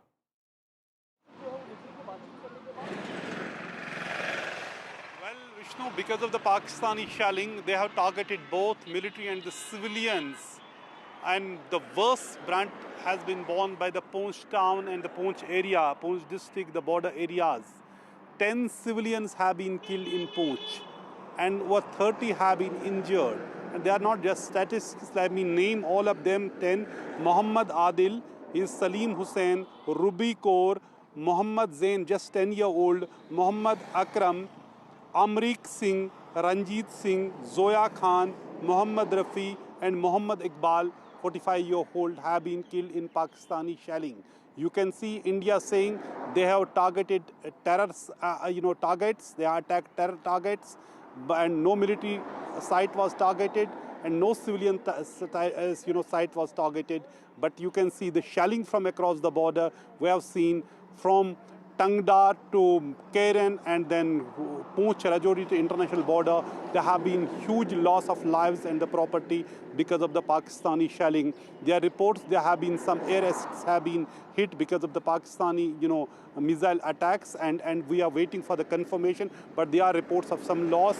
But it is a huge, huge tragedy which is unfolding in the border areas. 10 civilians have been killed in Poonch district alone, and more than 30 have been injured. The statement which has been put out, the details which have emerged from the Indian Army, they are underscoring the point and trying to make that distinction that this was an anti-terror operation and very different from full-scale military aggression. They are trying to make that distinction, saying clearly that no Pakistani military installations were targeted, directly targeted to be specific, underscoring India's effort to distinguish between anti-terror operations and full-scale military aggression. And the operational timeline was swift. Important details here again. The operational timeline was swift. Within less than an hour, all missiles had struck their designated targets. The strikes were synchronized to avoid detection and maximize the element of surprise. Real-time footage from UAVs confirmed the destruction of target facilities And the decision to target deep into Pakistani-administered territory was a departure from the prior doctrine and marked a new level of strategic assertiveness. And the 9 terrorist points that have been struck, the details of which have come in now, is Muzaffarabad, Kotli, Bahawalpur, Rawalkot, Chakswari, Bimber, Neelam Valley, Jhelum and Chakwal. What is the significance of all these areas? Muzaffarabad, Bahawalpur and Rawalkot we know. Vishnu, if you can elaborate particularly on Neelam Valley, Jhelum and Chakwal. All right, so these are all areas very close to the line of control. Most of these are on the, opposite the line of control. We've seen a lot of artillery shelling recently over these areas. These are all areas where there have been incursions of terrorists as well, often. But we've got some news coming in, more details on what's taking place now. Let's go across to Aishwarya, who joins us. Aishwarya, there's some important meetings taking place now. Tell us about that.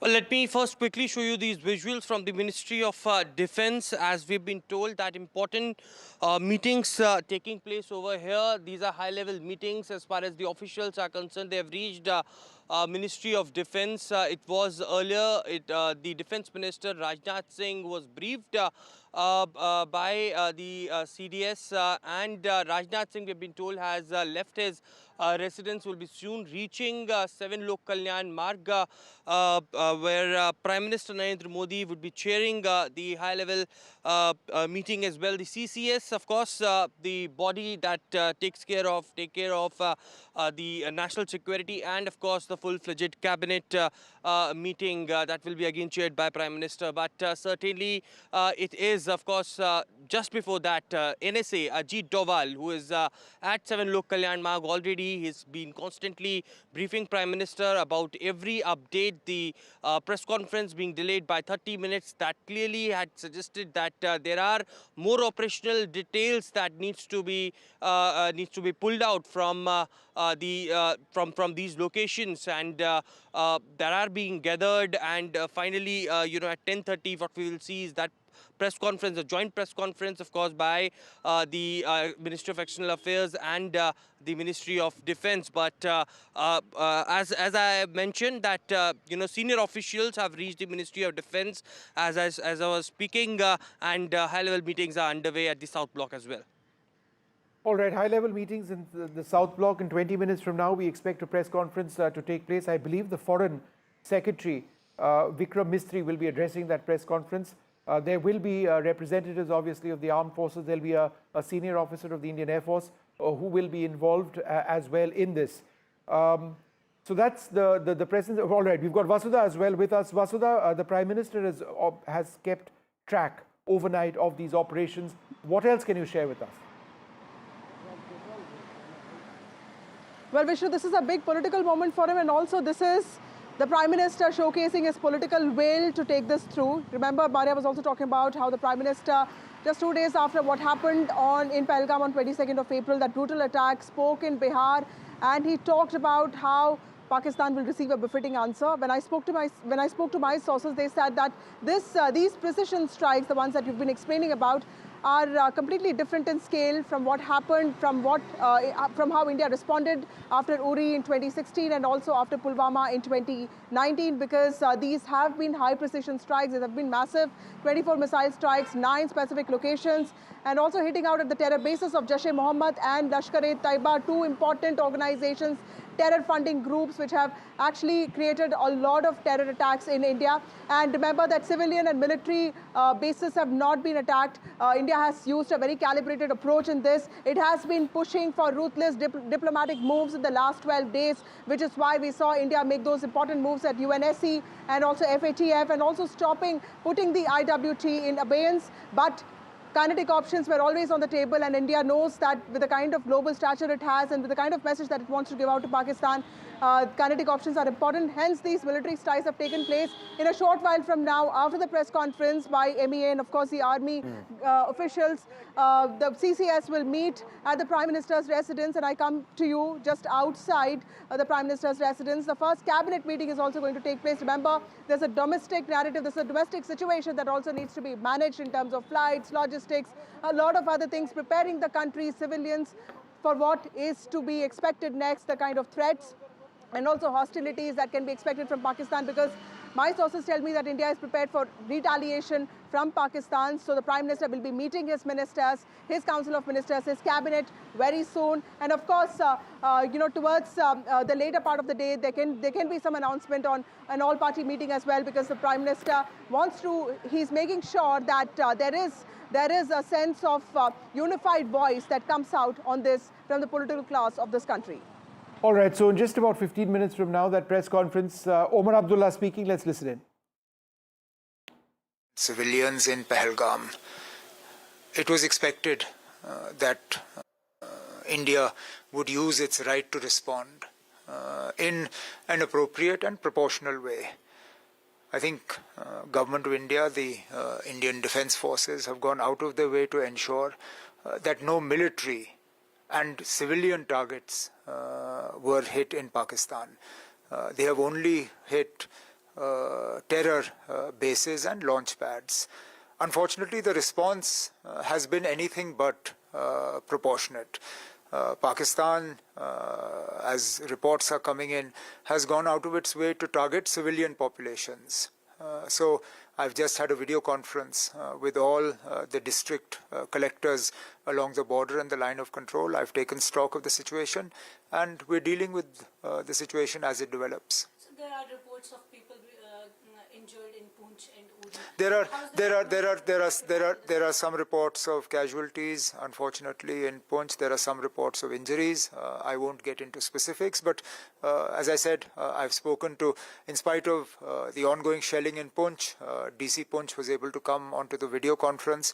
I was able to take an assessment from him, take stock of the position in the hospital, particularly with regard to blood supplies and other essentials.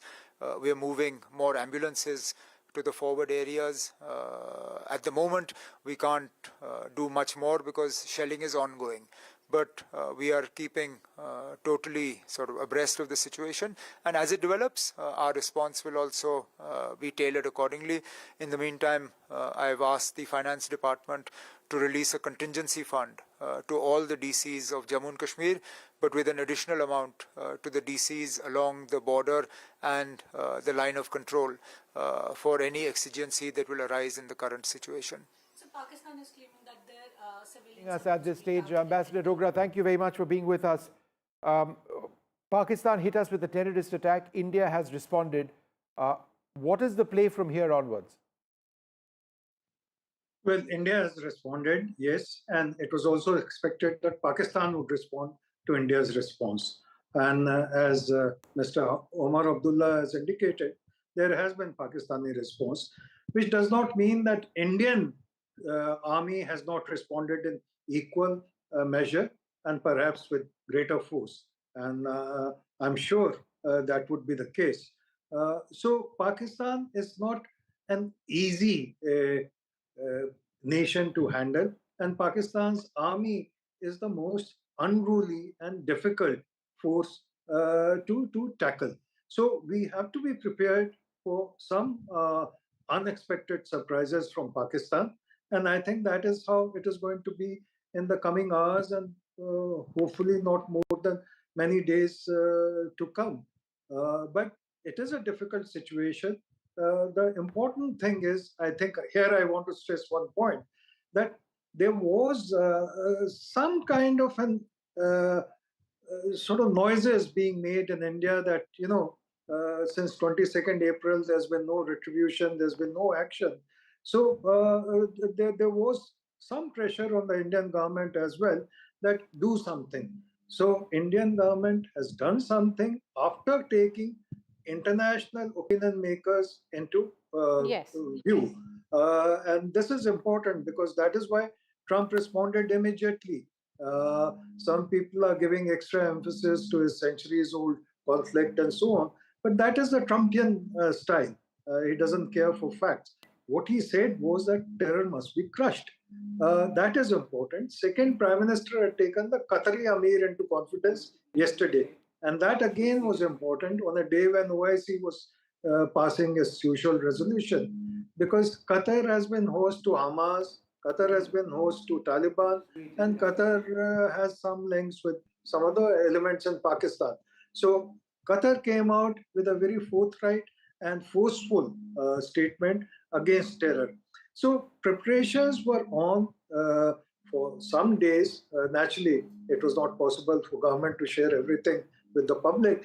Now, one thing we must bear in mind is that Pakistan, successfully or unsuccessfully, is an overdrive with the international media, be it the media in UK or USA.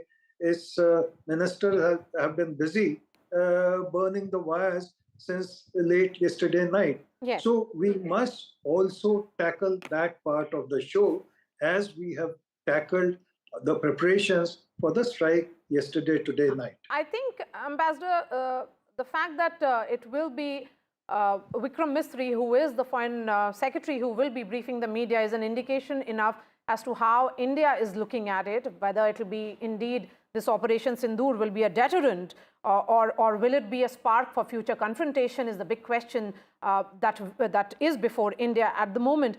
But the fact that National Security Advisor Ajit Doval spoke to his counterpart, India has also briefed UK, US, UAE, Russia is an indication of how it is willing to take its allies along in this counter terror fight. Yes, Maria, you're right. In fact, that is what I emphasize, that India has taken care to take along its friends, allies, sympathizers, and like-minded countries on the issue of terror and terrorism. The fact that Vikram Misri, who's a very capable officer, is addressing the press conference is itself a message to the world of what India had to do in order to confront terror, which has been bleeding India for the last 3 decades and more. So it's a good step by the government of India to ensure that it is a joint conference, as it happened during Kargil, and Vishnu should know very well. So Vikram Misri and supported by officers from MOD would be the right approach, and that is what government of India is taking. Yes, so Vikram Misri was the one, in fact, Foreign Secretary was the one who briefed the press soon after, the first set of diplomatic offensive were announced, which included the Indus Water Treaty being put on hold. And now it will be Foreign Secretary along with, the officers from Indian Army and Indian Air Force, Vishnu, who will be briefing the press. Yeah, there'll be an Army officer, an Air Force officer as well. Vikram Misri, the Foreign Secretary, very much the right person in a situation like this. Yes. Because in as much as we're talking about the military strikes, it needs to be contextualized in the overall dimension of India's international relations, the signals we are sending, our fight against terrorism, and perhaps he's best placed to make this statement. I just think it's important to tell our viewers that this may not be done yet. What do I mean by that? We just need to wait and see. There's an announcement. Let's listen. Yeah, let's go across. Let's cut across to it. The event would start at 10:25. I'm sure by now most of us would have read the media invite, and it clearly says, and I repeat for that thing, just for a matter of fact, I repeat it. It clearly states that this is a press brief. As of now, in this press brief, no questions will be taken. So I request you, please adhere to it.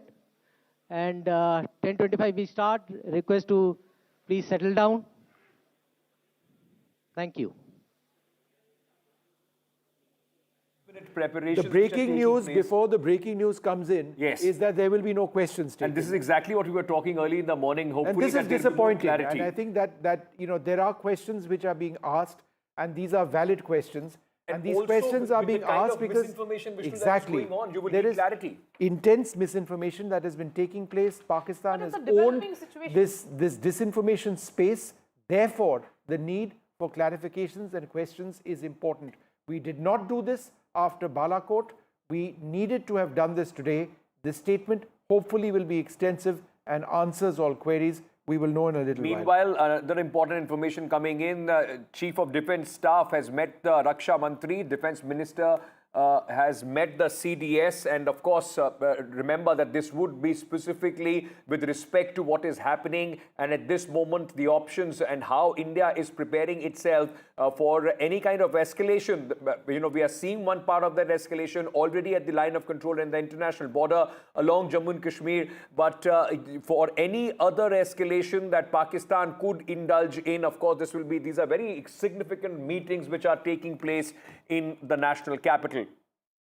All right, Shiv is all right, Shiv has sent us this report because remember he is in Srinagar and he's been moving at this moment. While we are waiting for the couple of minutes before this briefing starts of Operation Sindoor, let's take a look at this report sent by Shiv.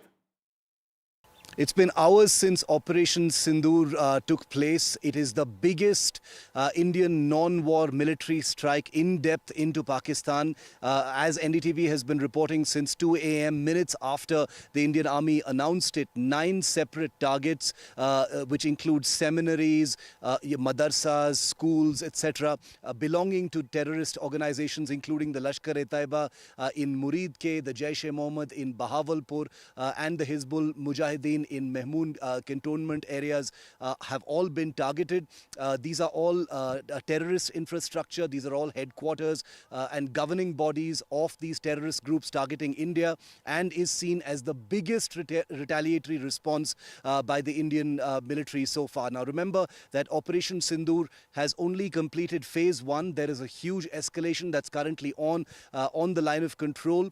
Huge heavy artillery fires taking place in the Kupwara sector as well as south of the Pir Panjal in the Rajouri, Poonch and Bhimbar Gali sectors where the Pakistan Air Force has resorted to heavy artillery firing. The Indian Army obviously is firing back. There are reports of quite a bit of damage on the Indian side in Kupwara. There are some civilian deaths that have been reported, at least 3 of them in the Poonch Rajouri sector. We can confirm also through our sources in the army that extensive damage has happened on the Pakistani side.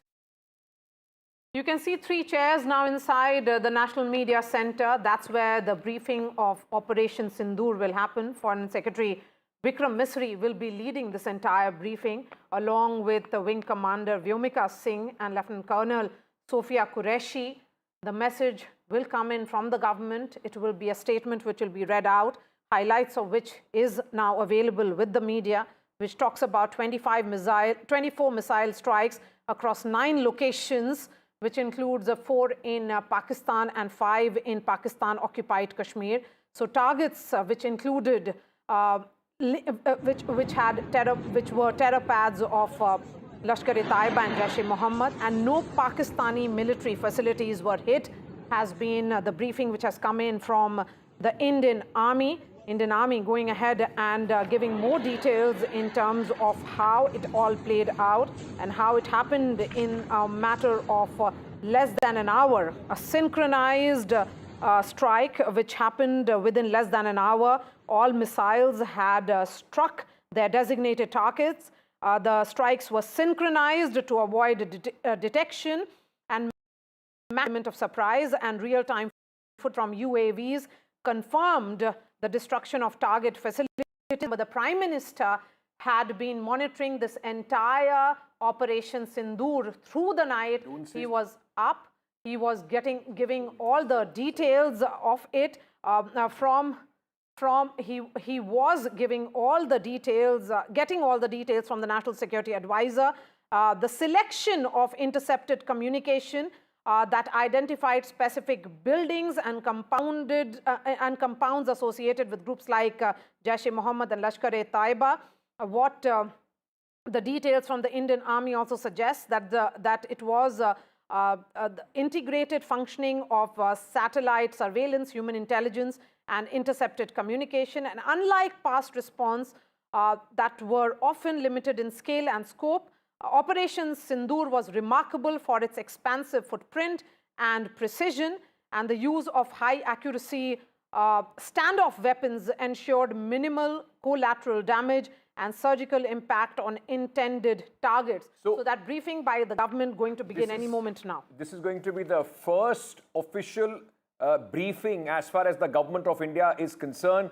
We have been continuously saying that there are going to be two officers from the Indian Air Force and the Army, along with the Foreign Secretary, who are going to... Let me just jump in here, if I can, Ankit, for a little bit. As we wait for this press conference to take place, I think the key point over here is that there is a lot that needs to be explained over here. We do know about the impact of the terror strikes which have taken place. There will be a lot of question marks about what's taking place along the line of control and the international border. There will be a lot which people want to know about the nature of the air battle which is reported to have taken place. There's a great deal of disinformation which Pakistan has been putting out. There have been some clarifications which have been issued. I think the larger issue at this juncture would be what happens next. Is this where India intends to end this? There is also the possibility of a further Pakistani response. Pakistan, to the best of our knowledge, and this is something again we'll be looking out for, hasn't attempted to strike or any targets within India. Is that something that they would want to do, or are they planning to do that? That's something that the Indian forces would be alert for. I would guess that at this juncture, the Indian Air Force would be very heavily deployed.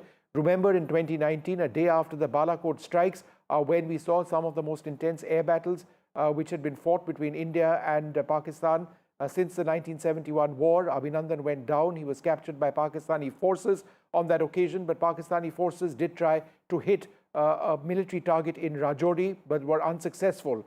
At this juncture, we do believe that there has been some sort of air exchange, the nature of which we do not know at this stage.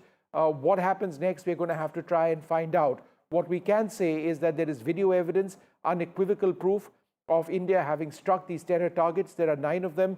The deepest one is in Bahawalpur, 150 kilometers inside Pakistan, opposite Punjab and Rajasthan. Several other camps, approximately 20 to 25 kilometers across the line of control. So that press conference being addressed by Vikram Mistry, the Foreign Secretary of India, scheduled to begin anytime now. Along with Lieutenant Colonel Sophia Qureshi and Wing Commander Vyomika Singh, who will be joining the Foreign Secretary for this briefing. Very clearly, just any moment now it is going to start. You can see the logo and of the Government of India with Operation Sindoor. So this briefing is going to be the first time that we hear about this operation officially from the Government of India, apart from that, a brief press release which was put across by the Ministry of Defense right at 1:44 a.m. This morning, as the world woke up to India hitting back and avenging what had happened in Pahalgam.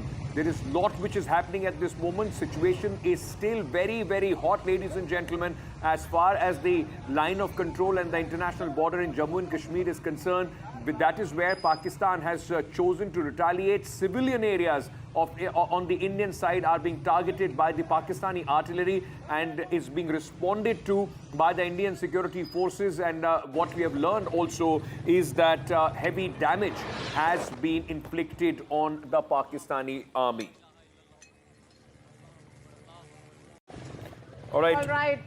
News just coming in that Defense Minister Rajnath Singh has now reached 7 LKM, Prime Minister Modi's residence. And that's where the Prime Minister has been monitoring this entire developing situation since late last night.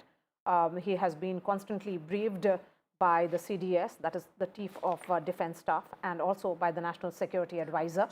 What we can tell our viewers is that this briefing, which is being held in the National Media Center, is going to begin any moment now. The presence of the Foreign Secretary becomes important. Remember, he was the one who briefed the press soon after India carried out its diplomatic offensive. And now it is important for India to ensure that its allies in the global sphere, allies are on board as India, tells the world what really happened with regards to Operation Sindoor, a powerful, a significant message which has been sent to Pakistan with all kind of, as it continued to sustain and support cross-border terrorism. All right, so that international dimension is critical. The fact that the Foreign Secretary is going to be addressing the press conference means that he will be referring to that in this, while by and large there have been voices of concern from several countries, including the United States. There have been two messages, one from Turkey and one from China, which, India would have expected but are unfortunate. Turkey has backed Pakistan entirely. Turkey is an ally now or a friend of Pakistan's. They've been arming Pakistan as well. That's a cause of huge concern. Vishnu, let's just very quickly go across to our colleague Vasudha Venugopal as we are waiting for this press conference to begin. Vasudha is at the Prime Minister's residence at the 7 LKM. Let me very quickly, Vasudha, as we are learning, the Defense Minister has reached Prime Minister's residence. Very, very important with all that is happening at this moment. Absolutely, Ankit. And what I understand is that I can see his car right here. He just reached about 8 minutes ago, and then it's important that to know that Rajnath Singh, the Defence Minister, the Raksha Mantri, also met the chiefs of the armed forces before the strikes began. That's what sources are telling NDTV. And more importantly, this meeting comes just before the country is sort of briefed, country is told about what really happened. There's going to be that important press conference by ME and also the officials from the armed forces. So this is an important thing, and it will have a lot of ramifications, geopolitical ramifications, and also, how is India preparing for the, for the retaliation that is likely to happen. So clearly, an important meeting with Rajnath. All right, the Foreign Secretary Vikram Mistry over there. Let's just listen in.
नमस्कार। इस briefing में शामिल होने के लिए आप सभी का धन्यवाद।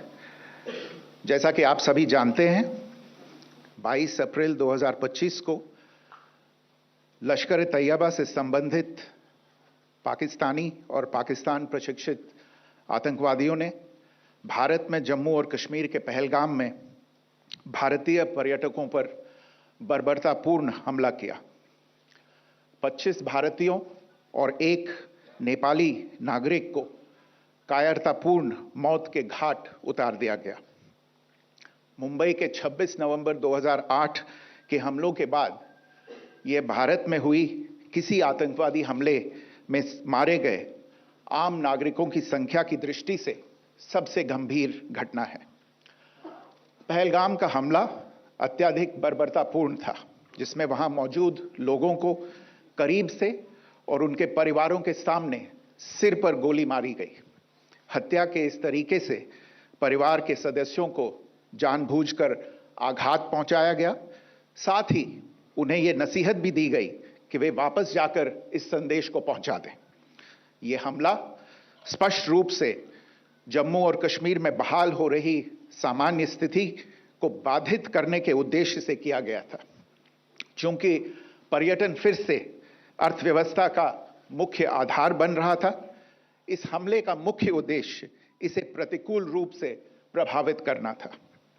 पिछले वर्ष आप सभी जानते हैं 2.25 करोड़ से अधिक पर्यटक कश्मीर आए थे। इस हमले का मुख्य उद्देश्य इसलिए संभवतः यह था कि इस संघ राज्य क्षेत्र में विकास और प्रगति को नुकसान पहुंचाकर इसे पिछड़ा बनाए रखा जाए और पाकिस्तान से लगातार होने वाले सीमा पार आतंकवाद के लिए उपजाऊ जमीन बनाने में सहायता की जाए। हमले का यह तरीका जम्मू और कश्मीर और शेष राष्ट्र दोनों में सांप्रदायिक दंगे भड़काने के उद्देश्य से भी प्रेरित था। इसका श्रेय सरकार और भारत के सभी नागरिकों को दिया जाना चाहिए कि इन प्रयासों को विफल कर दिया गया। एक समूह ने खुद को रेजिस्टेंस फ्रंट TRF कहते हुए इस हमले की जिम्मेदारी ली है। यह समूह संयुक्त राष्ट्र द्वारा प्रतिबंधित पाकिस्तानी आतंकवादी समूह लश्कर ए तैयबा से जुड़ा हुआ है। यह उल्लेखनीय है कि भारत ने मई और नवंबर 2024 में संयुक्त राष्ट्र की 1267 कमेटी की सैंक्शंस मॉनिटरिंग टीम को अर्धवार्षिक रिपोर्ट प्रस्तुत की थी, जिसमें TRF के बारे में साफ इनपुट दिए गए थे। इससे पाकिस्तान स्थित आतंकवादी समूहों के लिए कवर के रूप में TRF की भूमिका सामने आई थी। इससे पहले भी दिसंबर 2023 में भारत ने इस टीम को लश्कर ए तैयबा और जैश ए मोहम्मद के बारे में सूचित किया था, जो TRF जैसे छोटे आतंकवादी समूहों के माध्यम से अपनी गतिविधियों को संचालित कर रहे हैं। इस संबंध में 25 अप्रैल को UN सिक्योरिटी काउंसिल प्रेस वक्तव्य में TRF के संदर्भ को हटाने के लिए पाकिस्तान के दबाव पर भी ध्यान दिया जाना चाहिए।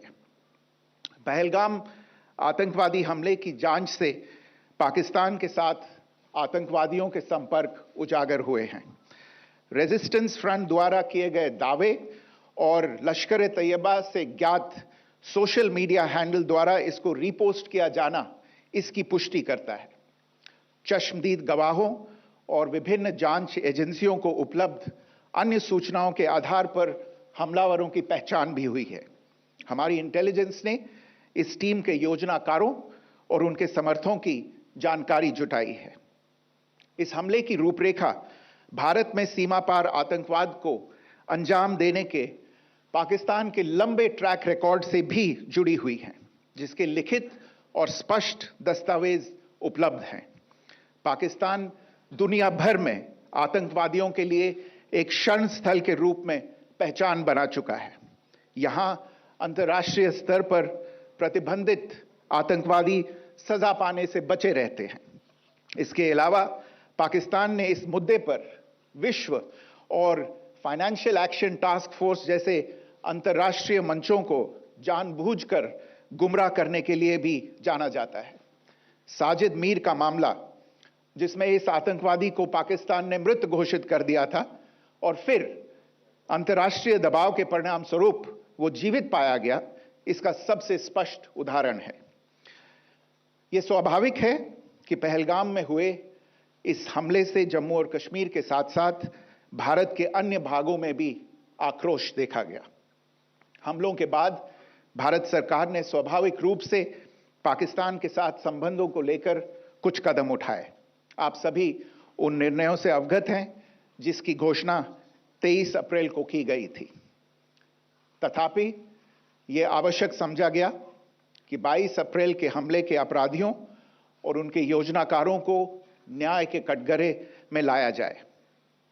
हमलों के एक पखवाड़े के बाद भी पाकिस्तान द्वारा अपने क्षेत्र या अपने नियंत्रण वाले क्षेत्रों में आतंकवादियों की इंफ्रास्ट्रक्चर के विरुद्ध कार्रवाई करने के लिए कोई स्पष्ट कदम नहीं उठाया गया है। उल्टे वो इनकार करने और आरोप लगाने में ही लिप्त रहा है। पाकिस्तान आधारित आतंकवादी मॉड्यूल्स पर हमारी खुफिया निगरानी ने संकेत दिया है कि भारत के विरुद्ध आगे भी हमले हो सकते हैं। अतः इनको रोकना और इनसे निपटना दोनों को बेहद आवश्यक समझा गया। आज सुबह, जैसा कि आपको ज्ञात होगा, भारत ने इस तरह के सीमा पार हमलों का जवाब देने और उन्हें रोकने तथा उनका प्रतिरोध करने के अपने अधिकार का प्रयोग किया है। ये कार्यवाही नपीतुली, नॉन एस्केलेटरी, आनुपातिक और जिम्मेदारीपूर्ण है। ये आतंकवाद की इंफ्रास्ट्रक्चर को समाप्त करने और भारत में भेजे जाने वाले संभावित आतंकवादियों को अक्षम बनाने पर केंद्रित है। आपको यह भी स्मरण होगा कि 25 अप्रैल 2025 को संयुक्त राष्ट्र सुरक्षा परिषद ने पहलगाम आतंकवादी हमले पर एक प्रेस वक्तव्य जारी किया था, जिसमें आतंकवाद के इस निंदनीय कार्य के अपराधियों, आयोजकों, फाइनेंसरों और प्रायोजकों को जवाबदेह ठहराने और उन्हें न्याय के दायरे में लाने की आवश्यकता पर जोर दिया गया था। भारत की आज की इस कार्रवाई को इसी संदर्भ में देखा जाना चाहिए। Good morning. Thank you all for joining this briefing. As you are all aware, on April 22, 2025, Pakistani and Pakistan-trained terrorists belonging to the Lashkar-e-Taiba carried out a savage attack on Indian tourists at Pahalgam in Jammu and Kashmir in India. They murdered 26 people, including one national of Nepal, causing the largest number of civilian casualties in a terrorist attack in India since the 26 November 2008 attacks in Mumbai. The attack in Pahalgam was marked by extreme barbarity, with the victims mostly killed with headshots from close range and in front of their families. Family members were deliberately traumatized through the manner of the killing, accompanied by the exhortation that they should take back the message. The attack was clearly driven by the objective of undermining the normalcy returning to Jammu and Kashmir. In particular, it was designed to impact the mainstay of the economy, tourism, with a record 23 million tourists visiting the valley last year. The calculation, presumably, was that harming growth and development in the Union Territory would help keep it backward and create fertile ground for continued cross-border terrorism from Pakistan. The manner of the attack was also driven by an objective of provoking communal discord, both in Jammu and Kashmir and the rest of the nation. It is to the credit of the government and the people of India that these designs were foiled. A group calling itself the Resistance Front has claimed responsibility for the attack. This group is a front for the UN-proscribed Pakistani terrorist group Lashkar-e-Taiba. It is notable that India had given inputs about the TRF in the half-yearly report to the monitoring team of the UN's 1267 Sanctions Committee in May and November 2024, bringing out its role as a cover for Pakistan-based terrorist groups. Earlier too, in December 2023, India had informed the monitoring team about Lashkar and Jaish-e-Mohammed operating through small terror groups such as the TRF. Pakistan's pressure to remove references to TRF in the April 25 UN Security Council press statement is notable in this regard. Investigations into the Pahalgam terror attack have brought out the communication notes of terrorists in and to Pakistan. The claims made by the Resistance Front and their reposting by known social media handles of the Lashkar-e-Taiba speak for themselves. Identification of the attackers based on eyewitness accounts as well as other information available to law enforcement agencies has also progressed. Our intelligence has developed an accurate picture of the planners and backers of this team. The features of this attack also tie in with Pakistan's long track record of perpetrating cross-border terrorism in India, which is well documented and beyond question. Pakistan also has a well-deserved reputation as a haven for terrorists from around the world, with internationally proscribed terrorists enjoying impunity there. In addition, Pakistan has been known to willfully mislead the world and international forums, such as the Financial Action Task Force, on this issue. The Sajid Mir case, in which this terrorist was declared dead, and then, in response to international pressure, brought back to life, found alive and arrested, is the most glaring example. The latest attack in Pahalgam has understandably generated deep anger in Jammu and Kashmir and in other parts of India. Following the attacks, the government of India naturally responded with a set of initial measures relating to our engagement with Pakistan. You're all aware of the decisions that were announced on the 23rd of April. However, it was deemed essential that the perpetrators and planners of the 22nd April attack be brought to justice. Despite a fortnight having passed since the attacks, there has been no demonstrable step from Pakistan to take action against the terrorist infrastructure on its territory or on territory under its control. Instead, all it has indulged in are denials and allegations. Our intelligence monitoring of Pakistan-based terrorist modules indicated that further attacks against India were impending. There was thus a compulsion both to deter and to preempt. Earlier this morning, as you would be aware, India exercised its right to respond and preempt, as well as deter more such cross-border attacks. These actions were measured, non-escalatory, proportionate, and responsible.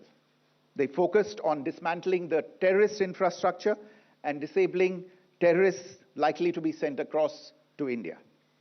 You would also recall that the Security Council on 25th April 2025 had issued a press statement on the Pahalgam terror attack, underlining, and I quote, the need to hold perpetrators, organizers, financiers, and sponsors of this reprehensible act of terrorism accountable and bring them to justice, unquote. India's latest actions should be seen in this context. Joining me for this briefing on our actions earlier this morning are Colonel Sophia Qureshi and Wing Commander Vyomika Singh. I will request them to share some details regarding Operation Sindoor with all of you.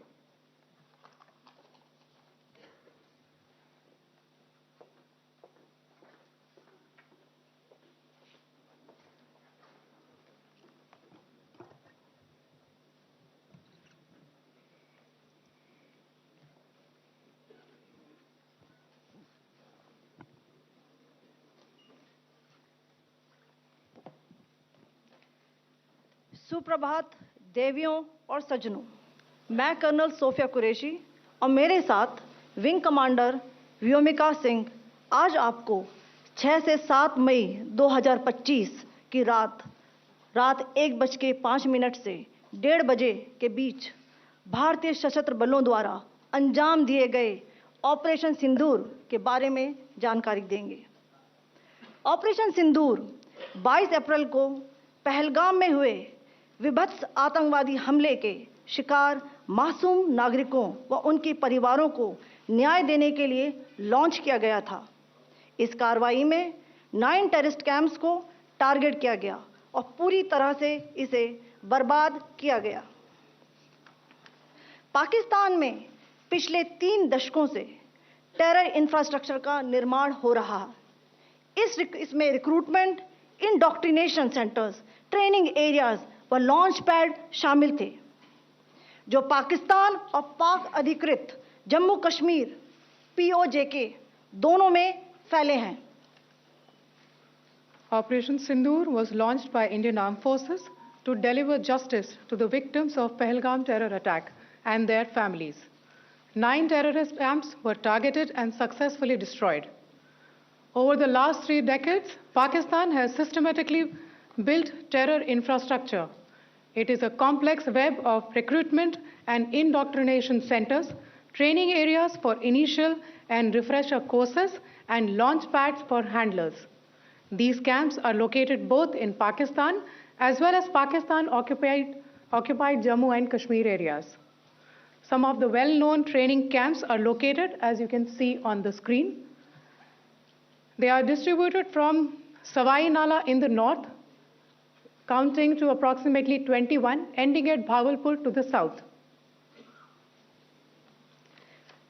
इन लक्ष्यों का चयन विश्वसनीय intelligence सूचनाओं के आधार पर हुआ ताकि आतंक गतिविधियों की रीढ़ तोड़ी जा सके और यह खास ध्यान दिया गया कि निर्दोष नागरिकों और सिविलियन इंस्टॉलेशन को नुकसान न पहुंचे.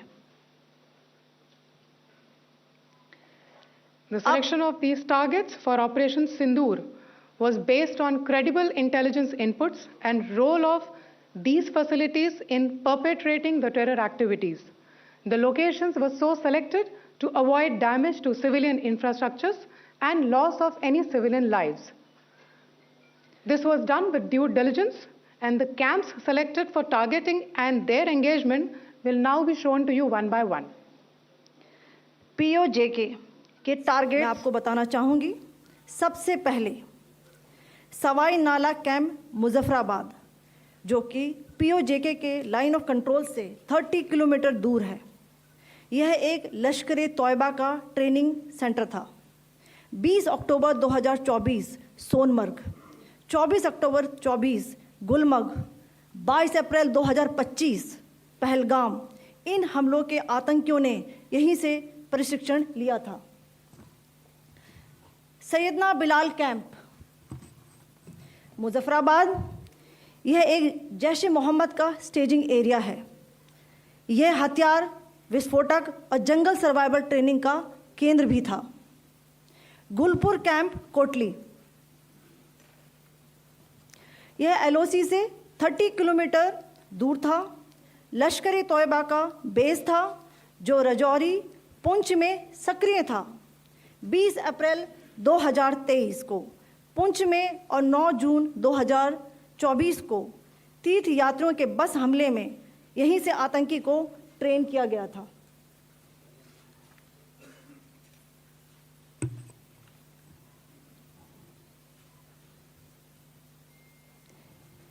बरनाला कैंप बिम्बर, यह LoC से 9 किलोमीटर दूर है. यहाँ पर हथियार, हैंडलिंग, IED व जंगल सर्वाइवल का प्रशिक्षण केंद्र था. अब्बास कैंप कोटली,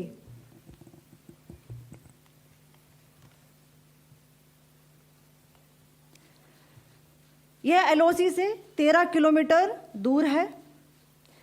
लश्कर तौयबा का फिदाइन यहाँ तैयार होता था. इसकी कैपेसिटी 15 टेररिस्ट को ट्रेन करने की थी.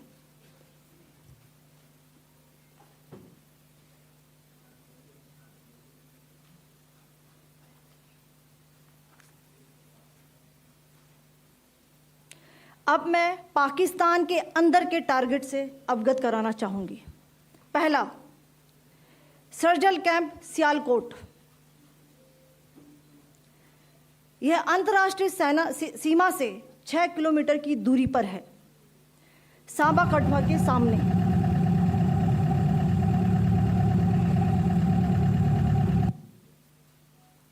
मार्च 2025 में जम्मू एंड कश्मीर पुलिस के 4 जवानों को की जो हत्या की गई थी, उन आतंकवादियों को इसी जगह पर ट्रेन किया गया था.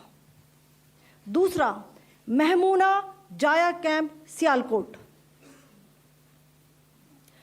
यह 18 से 12 किलोमीटर IB से दूर था. हिजबुल मुजाहिदीन का बहुत बड़ा कैंप था. यह कठुआ जम्मू क्षेत्र में आतंक फैलाने का नियंत्रण केंद्र था. पठानकोट एयरफोर्स बेस पर किया गया हमला भी इसी कैंप से प्लान और डायरेक्ट किया गया था. मरकज ताइबा मुरीद के, यह IB से 18 से 25 किलोमीटर दूरी पर है. 2008 के मुंबई हमले के आतंकी भी यहीं से प्रशिक्षित हुए थे. अजमल कसब पर डेविड हेडली भी यहाँ ट्रेन हुए थे।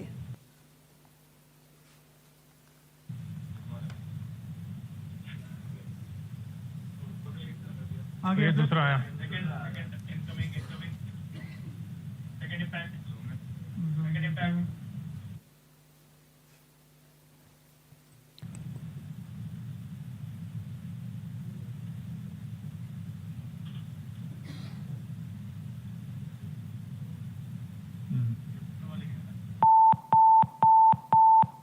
टारगेट 10 हुआ है इसमें भी। टारगेट 10 हुआ, एंक्लोजर सेम ही है। 7 it is hit the target. हाँ हाँ।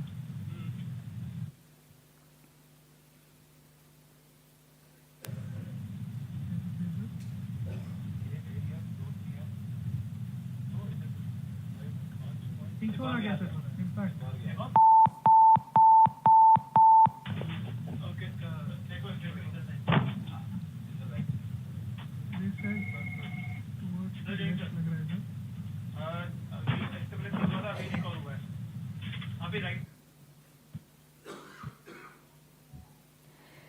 मरकज सुभान अल्लाह भावलपुर ये इंटरनेशनल बाउंड्री से 100 किलोमीटर दूर है। जैश ए मोहम्मद का मुख्यालय था। यहाँ पर रिक्रूटमेंट, ट्रेनिंग व इंडॉक्ट्रिनेशन का केंद्र भी था। शीर्ष आतंकी अक्सर यहाँ आते थे। मैं आप सबको बताना चाहती हूँ कि किसी भी सैन्य ठिकाने का निशाना नहीं बनाया गया और अभी तक किसी तरह की नागरिक क्षति की रिपोर्ट नहीं है। धन्यवाद। जय Hind. The strike on the terror camps were undertaken through precision capability, as shown to you. A niche technology weapons with careful selection of warheads was ensured so that there will be no collateral damage. The point of impact in each of the target was a specific building or a group of buildings. All the targets were neutralized with clinical efficiency, and the results reiterate the professionalism of the Indian Armed Forces in the planning and execution of their operations. No military establishments were targeted. India has demonstrated considerable restraint in its response. However, it must be said that the Indian Armed Forces are fully prepared to respond to Pakistani misadventures, if any, that will escalate the situation. Jai Hind, and thank you very much. Ladies and gentlemen, friends in the media, I ask your indulgence today in view of the fact that this is still an evolving situation. We will therefore not be able to take questions and answers today, but we will come back for more updates and more briefings shortly. Thank you all very much for joining us this morning. Thank you. Jai Hind. All right, so this is the big breaking news coming in right now. The government has held its press conference after the strikes on Pakistan. There have been several strikes which have taken place after the Pahalgam terror attack.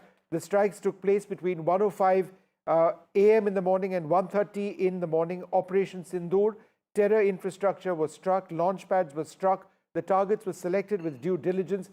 As you can see, and very, very significantly, what the government has released over here is actual video of the targets being hit. Multiple targets, a Lashkar-e-Toiba training camp, Savai Nala, targets in Muzaffarabad and Kotli. Niche weapons were used, specific buildings were struck, all targets neutralized. Restraint was shown in India's response. India is fully prepared to respond to anything that Pakistan does right now. That's the message. There was a colonel, there was a wing commander, and there was the Foreign Secretary of India. No questions were taken at that press conference, but there was an indicator that in press conferences in the future, more answers would be given. Just a few more details before I go across to Maria, who's also tracking this closely. This followed the Pahalgam terror attack where 26 were killed. This was the worst attack on civilians since 26/11. The terrorists were executed through headshots. This was an attempt to hit tourism, an attempt to spread communal strife. Lashkar Front was involved in this. And only denials from Pakistan were received over the last few days. India's response, therefore, was measured, responsible, non-escalatory, I should say, is how this was characterized. Once again, the attacks took place between 1:05 a.m. and 1:30 a.m. Maria. Yes, and Vikram Mistry there, the Foreign Secretary, saying that in these 15 days, because India carried out these strikes against Pakistan terror camps only after 15 days, so he said clearly that there was no demonstrable action by Pakistan, only denials had come in, and these strikes were non-escalatory in nature, and Indian armed forces are also prepared to respond in case of any kind of retaliation which may come in from Pakistan. But these visual proofs, the video proofs which have come in, become particularly important, and we will be joined by our reporters in just a bit. But the significance cannot be missed. The important highlights is of this detailed press conference, the briefing which came in from the National Media Center here in the National Capital. It was a coordinated launch of 24 missile strikes, which actually targeted 9 high-value terrorist-linked locations. And even as we speak, even as this press conference has just concluded, there is a high-powered meeting which has begun at the Prime Minister's residence. Home Minister Amit Shah, Defence Minister Rajnath Singh and other senior party leaders are meeting the Prime Minister even as we speak. Aishwarya is joining us live. Aishwarya, this huddle has begun and India has now released proof of that strike which happened, which was carried out in those 25 minutes. 25 minutes is all it took, and in those 25 minutes, 9 terror camps completely destroyed. Aishwarya, just before we come across to you, I just think, Maria, it is so important to reflect that video was actually released. Remember, after Balakot, video was not released. Multiple videos indicating that all of these strikes were under monitoring by drones, and they were filmed as the weapons went in. In one case, I could see a weapon being dropped from what appeared to be a drone or a suicide drone. We do know that these were used as well. The videos proving India's case, we hit Pakistan and we hit them hard. Yes, 9 terror camps completely destroyed, and the significance of each and every terror camp explained in details by the Indian Armed Forces, talking about their significance and their role in multiple terror strikes which have happened in the past. Sunil Prabhu is joining us as well. Sunil, the significance and I would say the point that is being made here of the video proof being released by India. You're absolutely right, Maria. First of all, the symbolism. 2 women officers, Colonel Sophia and Wing Commander Singh, backed along with the Foreign Secretary Vikram Mistry to give the background. And we have seen a number of briefings, but this is the first time in independent India that we are seeing the operations so clear. They have given every possible detail, the videos, the targets from the command and control center of showing where they have attacked, the significance of why they're doing it, who are these camps, where are they, who are the people who have been supporting, and where there have been terror being struck, where are the camps, for example, where David Headley was trained and others along with them. And it's in that backdrop that those targets were chosen, and the way that they've used with precision to ensure that they are able to succeed in their mission. So a lot of frankness, a lot of very clear details, very well prepared by the Indian Armed Forces and the Ministry of External Affairs to really give us, and as the Foreign Secretary explained very categorically, this is an evolving situation. At this present juncture, we cannot take questions, but we will definitely be back with more briefings and updates. This is a fluid, this is a diplomatic, this is a tense situation, and really everybody will have to watch very carefully as we see and wait to see how things pan out in the next few hours. The Foreign Secretary said as he concluded that press conference was that the situation remains fluid, which is why they don't want to take questions right now. That points to what we've been saying all along. This is not over and done with. There could be a lot more. Whether Pakistan chooses to escalate further is something that really Pakistan needs to decide. As far as India is concerned, in our press statement as well, it was mentioned that the targets which were picked were non-escalatory. There was a sense that we were sending a message that has been reiterated. There has been a lot which has taken place since then, including very heavy artillery strikes along the line of control and on the international border as well. But whether Pakistan comes back to try and hit ground targets in India or not, at this juncture, we do not know. But I think, and this is the point I will repeat before we go across to Aishwarya, is that release of video footage, something which was missing during both the surgical strikes and during the Balakot strikes, is very, very important on this particular occasion, because it makes India's point that if you come and hit us with terrorism, we will hit you with missiles and bombs. That's right. And the extent of this entire operation becomes significant because India reiterating that there was no Pakistani military installations which were directly targeted. Aishwarya is joining us. Aishwarya, even as this briefing ended, there is an important huddle which is happening at 7 LKM. Give us the details, who all have arrived.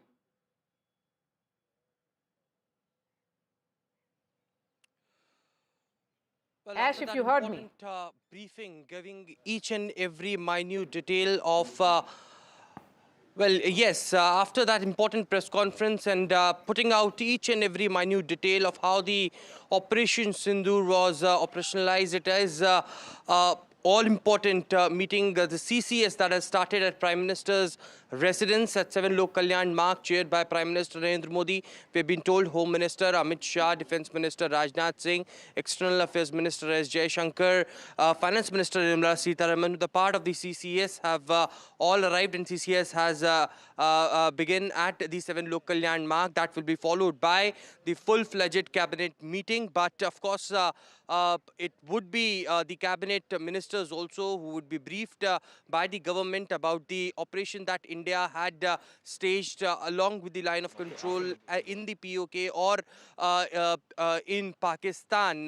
But remember what Wing Commander stated while concluding the statement that she gave. She stated that if any misadventure by Pakistan, that will be dealt accordingly. And certainly that was a point that India clearly made, that if retaliation happened, India is well prepared for it. And also clarifying from that press conference that there was no civilian that were injured or even had been neutralized by this attack. So clearly, you know, a press conference which had given proofs to the entire world that has shown the intention of those terror outfits, the hub of the terror outfits being destroyed by India, and that's the kind of response that India had given.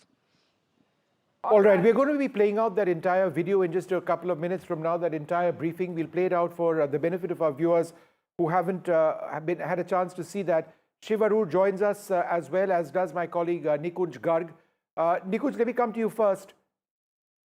The broader sort of statement message over here, to me, seems to be quite clear. If you hit us with terrorism, this is how far we can go. These were not shallow strikes. These were deep strikes. Absolutely. And I think Foreign Secretary summed it up when he said that the perpetrators of terror are in Pakistan. Pakistan is a state sponsor of terror. And we retain the capability to strike deep within Pakistan. And these strikes are non-escalatory in nature. That's a point he's trying to emphasize upon. Yeah. So my whole sense in this out of this entire exercise is that Government of India has displayed to Pakistan that any act of terror on Indian soil will have increasing costs. The costs will increase. Yeah. In the past, what we have done, this time, a lot more has been exacted from Pakistan. Pakistan can continue to shell certain positions that they have been trying to. We will come to those positions, that conversation later. However, the damage to the Pakistan's capability of carrying out terror operations and sheltering terror masterminds like Hafiz Saeed and Maulana Masood Azhar will be dented, will be hit, and a message will be delivered to the population of Pakistan that harboring terrorists has a cost, and that cost will be exacted every time Pakistan tries to cross a red line. And Nikunj, that is the cost. You know, I mean, there has been all sorts of bizarre social media commentary coming out of Pakistan, all sorts of claims. But this is a Government of India official release to the entire world in black and white footage, because it's night, infrared vision, you know, backing up what we saw coming out of Pakistan earlier on. India giving the message, this is what we have done to you, right? That sends an extremely strong message. Absolutely. It was missing during the surgical Right. strikes and 2019. Balapur. Absolutely. And also the whole thrust of that briefing by the military officers and the foreign secretary was that, look, we are not going to pull any punches in exposing to the world that you harbor a terror infrastructure that is deep inside the Pakistani territory. And that's where these strikes have been carried out. Till now, we were limiting ourselves to the areas near LoC, the launch pads, etc. This time, we have gone deep in, and this is, Vishnu, according to me, and probably you can dwell more on that, is a very, very deep message to Pakistani army too. Yeah.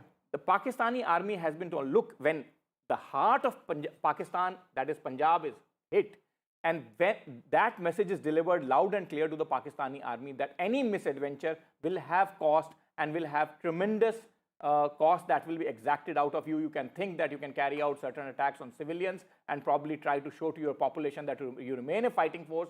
But for a fighting force to defend its honor will become increasingly difficult as India continues to exact a heavier and heavier cost, which probably will one day become unbearable for Pakistan. Yes, in fact, let's listen in to this entire press briefing. The first, which happened just a few minutes ago, where Foreign Secretary Vikram Misri briefed the press, briefed India and the world.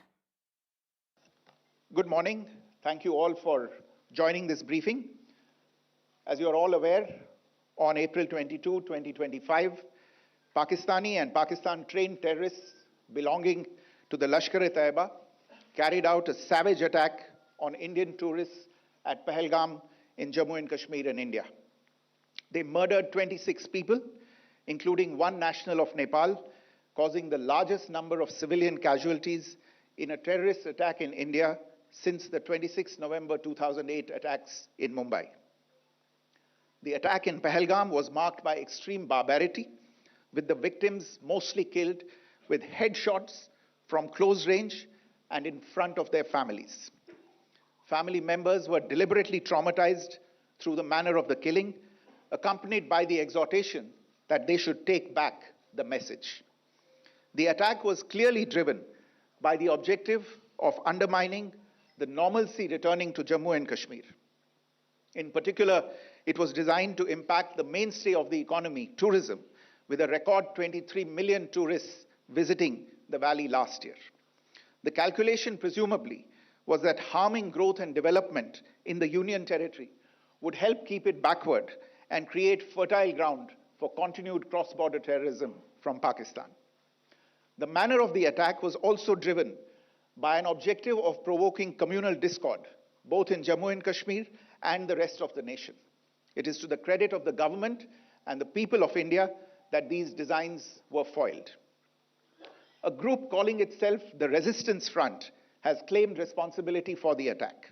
This group is a front for the UN-proscribed Pakistani terrorist group Lashkar-e-Taiba. It is notable that India had given inputs about the TRF in the half-yearly report to the monitoring team of the UN's 1267 Sanctions Committee in May and November 2024, bringing out its role as a cover for Pakistan-based terrorist groups. Earlier too, in December 2023, India had informed the monitoring team about Lashkar and Jaish-e-Mohammed operating through small terror groups such as the TRF. Pakistan's pressure to remove references to TRF in the April 25 UN Security Council press statement is notable in this regard. Investigations into the Pahalgam terror attack have brought out the communication notes of terrorists in and to Pakistan. The claims made by the Resistance Front and their reposting by known social media handles of the Lashkar-e-Taiba speak for themselves. Identification of the attackers based on eyewitness accounts as well as other information available to law enforcement agencies has also progressed. Our intelligence has developed an accurate picture of the planners and backers of this team. The features of this attack also tie in with Pakistan's long track record of perpetrating cross-border terror in India, which is well documented and beyond question. Pakistan also has a well-deserved reputation as a haven for terrorists from around the world, with internationally proscribed terrorists enjoying impunity there. In addition, Pakistan has been known to willfully mislead the world and international forums, such as the Financial Action Task Force, on this issue. The Sajid Mir case, in which this terrorist was declared dead, and then, in response to international pressure, brought back to life, found alive and arrested, is the most glaring example. The latest attack in Pahalgam has understandably generated deep anger in Jammu and Kashmir and in other parts of India. Following the attacks, the government of India naturally responded with a set of initial measures relating to our engagement with Pakistan. You're all aware of the decisions that were announced on the 23rd of April. However, it was deemed essential that the perpetrators and planners of the 22nd April attack be brought to justice. Despite a fortnight having passed since the attacks, there has been no demonstrable step from Pakistan to take action against the terrorist infrastructure on its territory or on territory under its control. Instead, all it has indulged in are denials and allegations. Our intelligence monitoring of Pakistan-based terrorist modules indicated that further attacks against India were impending. There was thus a compulsion both to deter and to preempt. Earlier this morning, as you would be aware, India exercised its right to respond and preempt as well as deter more such cross-border attacks. These actions were measured, non-escalatory, proportionate, and responsible. They focused on dismantling the terrorist infrastructure and disabling terrorists likely to be sent across to India.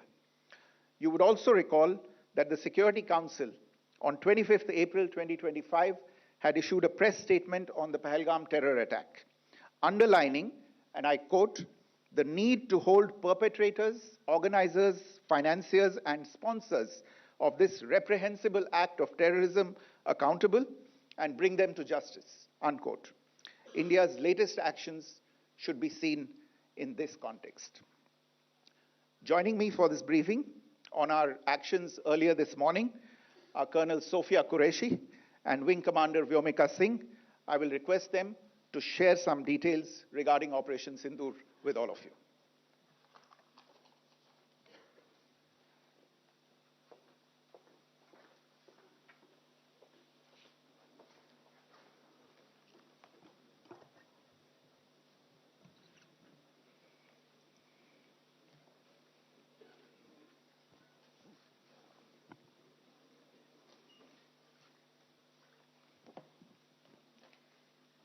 सुप्रभात देवियों और सज्जनों, मैं colonel Sophia Qureshi और मेरे साथ wing commander Vyomika Singh आज आपको 6 से 7 मई 2025 की रात 1:05 से 1:30 बजे के बीच भारतीय सशस्त्र बलों द्वारा अंजाम दिए गए ऑपरेशन सिंदूर के बारे में जानकारी देंगे। ऑपरेशन सिंदूर 22 अप्रैल को पहलगाम में हुए विभत्स आतंकवादी हमले के शिकार मासूम नागरिकों व उनके परिवारों को न्याय देने के लिए लॉन्च किया गया था। इस कार्रवाई में 9 टेररिस्ट कैंप्स को टारगेट किया गया और पूरी तरह से इसे बर्बाद किया गया। पाकिस्तान में पिछले 3 दशकों से टेरर इंफ्रास्ट्रक्चर का निर्माण हो रहा है। इसमें recruitment, indoctrination centres, training areas व लॉन्च पैड शामिल थे, जो पाकिस्तान और पाक अधिकृत जम्मू कश्मीर (POJK) दोनों में फैले हैं। Operation Sindoor was launched by Indian Armed Forces to deliver justice to the victims of Pahalgam terror attack and their families. 9 terrorist camps were targeted and successfully destroyed. Over the last 3 decades, Pakistan has systematically built terror infrastructure. It is a complex web of recruitment and indoctrination centers, training areas for initial and refresher courses, and launch pads for handlers. These camps are located both in Pakistan as well as Pakistan-occupied Jammu and Kashmir areas. Some of the well-known training camps are located, as you can see on the screen. They are distributed from Savai Nala in the north, counting to approximately 21, ending at Bhagalpur to the south. इन लक्ष्यों का चयन विश्वसनीय intelligence सूचनाओं के आधार पर हुआ ताकि आतंक गतिविधियों की रीढ़ तोड़ी जा सके और यह खास ध्यान दिया गया कि निर्दोष नागरिकों और सिविलियन इंस्टॉलेशन को नुकसान न पहुंचे. The selection of these targets for Operation Sindoor was based on credible intelligence inputs and role of these facilities in perpetrating the terror activities. The locations were so selected to avoid damage to civilian infrastructures and loss of any civilian lives. This was done with due diligence, and the camps selected for targeting and their engagement will now be shown to you one by one. POJK के target मैं आपको बताना चाहूंगी. सबसे पहले सवाई नाला camp Muzaffarabad, जो कि POJK के लाइन ऑफ कंट्रोल से 30 किलोमीटर दूर है. यह एक लश्कर तौयबा का ट्रेनिंग सेंटर था. 20 अक्टूबर 2024 सोनमर्ग, 24 अक्टूबर 24 गुलमर्ग, 22 अप्रैल 2025 पहलगाम. इन हमलों के आतंकियों ने यहीं से प्रशिक्षण लिया था.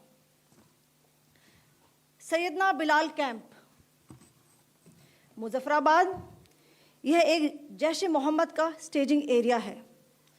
यह हथियार, विस्फोटक और जंगल सर्वाइवल ट्रेनिंग का केंद्र भी था. गुलपुर कैंप कोटली, यह LoC से 30 किलोमीटर दूर था. लश्कर तौयबा का बेस था जो रजौरी पुंछ में सक्रिय था. 20 अप्रैल 2023 को पुंछ में और 9 जून 2024 को तीर्थ यात्रियों के बस हमले में यहीं से आतंकी को ट्रेन किया गया था.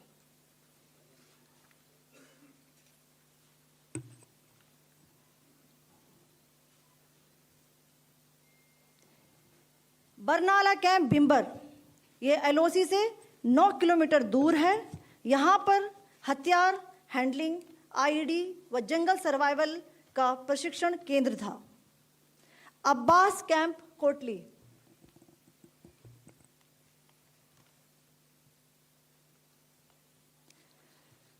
यह LoC से 13 किलोमीटर दूर है. लश्कर तौयबा का फिदाइन यहाँ तैयार होता था. इसकी कैपेसिटी 15 टेररिस्ट को ट्रेन करने की थी.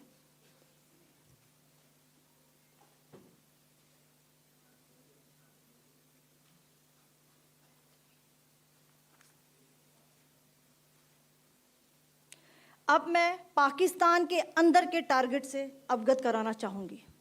पहला, सर्जल कैंप सियालकोट. यह अंतर्राष्ट्रीय सीमा से 6 किलोमीटर की दूरी पर है, सांबा कठवा के सामने.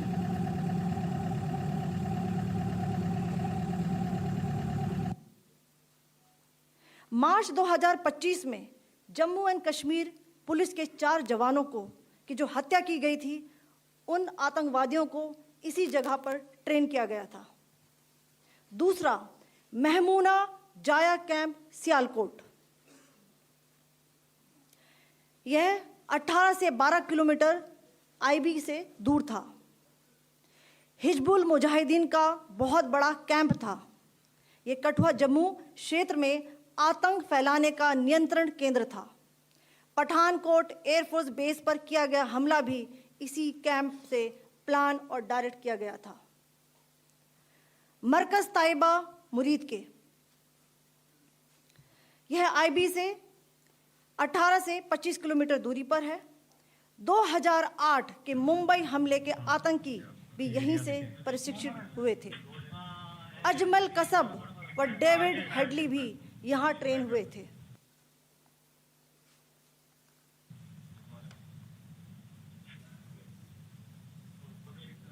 आगे दूसरा आया.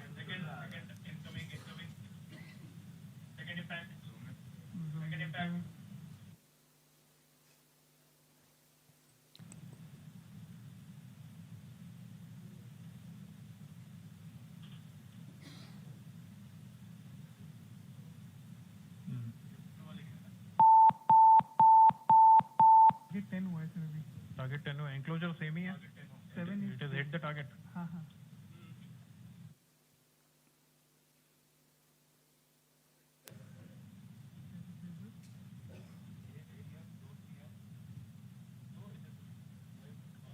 300 आ गया सर इम्पैक्ट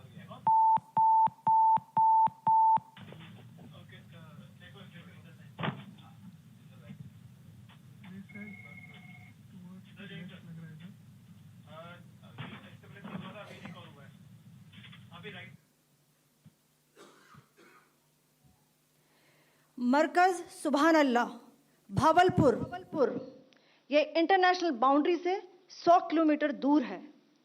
जैश ए मोहम्मद का मुख्यालय था। यहाँ पर रिक्रूटमेंट, ट्रेनिंग व इंडॉक्ट्रिनेशन का केंद्र भी था। शीर्ष आतंकी अक्सर यहाँ आते थे। मैं आप सबको बताना चाहती हूँ कि किसी भी सैन्य ठिकाने का निशाना नहीं बनाया गया और अभी तक किसी तरह की नागरिक क्षति की रिपोर्ट नहीं है। धन्यवाद। जय Hind. The strike on the terror camps were undertaken through precision capability, as shown to you. A niche technology weapons with careful selection of warheads was ensured so that there will be no collateral damage. The point of impact in each of the target was a specific building or a group of buildings. All the targets were neutralized with clinical efficiency, and the results reiterate the professionalism of the Indian Armed Forces in the planning and execution of their operations. No military establishments were targeted. India has demonstrated considerable restraint in its response. However, it must be said that the Indian Armed Forces are fully prepared to respond to Pakistani misadventures, if any, that will escalate the situation. Jai Hind, and thank you very much. Colonel Sophia Qureshi and Wing Commander Vyomika Singh briefing the media with regards to Operation Sindoor, a briefing of this nature, which is certainly high on symbolism as well. Two women in uniform leading a mission named after Sindoor, which is vermilion, a mark of strength, sacrifice and Shakti. So the entire preparation of this briefing, again, very, very high, sending a message besides the operational details of what this Operation Sindoor was all about. All right, well, though that's important in so many senses. We heard the Foreign Secretary Vikram Mistry speak. We then heard these two officers of the Army and the Air Force respectively speak. What was most significant is that this is for the first time since the Kargil war. And I know this, Nikunj and Maria, because I had actually broken, the shots of the Indian Air Force hitting Tiger Hill was an NDTV story back then. It's the first time since then that you've got video footage of strikes going in. This is very important, infrared footage, including from drones. Joining us now. That's an answer to the skeptics also in so many ways. People who they doubted Balakot. Needless questions, on some sensitive operations. Absolutely. General Bikram Singh, former Army Chief, joins us. Thanks so very much for being with us. Just the significance, General Singh, of India telling Pakistan, not only have we hit you, we're showcasing to the entire world video which shows us hitting you. What is the message there? Jai Hind, firstly, to three of you and all your viewers. I think the right message has gone across to Pakistan. Firstly, let me compliment the decision makers of our country. At the apex level, the Honorable Prime Minister, under whose aegis we've had the whole of government approach dealing with Pakistan. And post the Pahalgam killings, I think the country has gone about in a very, very, I would say, well thought out strategy, national strategy, in which we have taken on Pakistan on all the fronts: economic, informational, political, diplomatic, and now, of course, last night, we started off with the military operations. And I think the message that has gone across is loud and clear that we shall not accept, there is zero tolerance, firstly, to terrorism, and we shall not accept any terrorist activity being carried out or sponsored by Pakistan on our territory. I think that's a very loud and clear message that has gone across.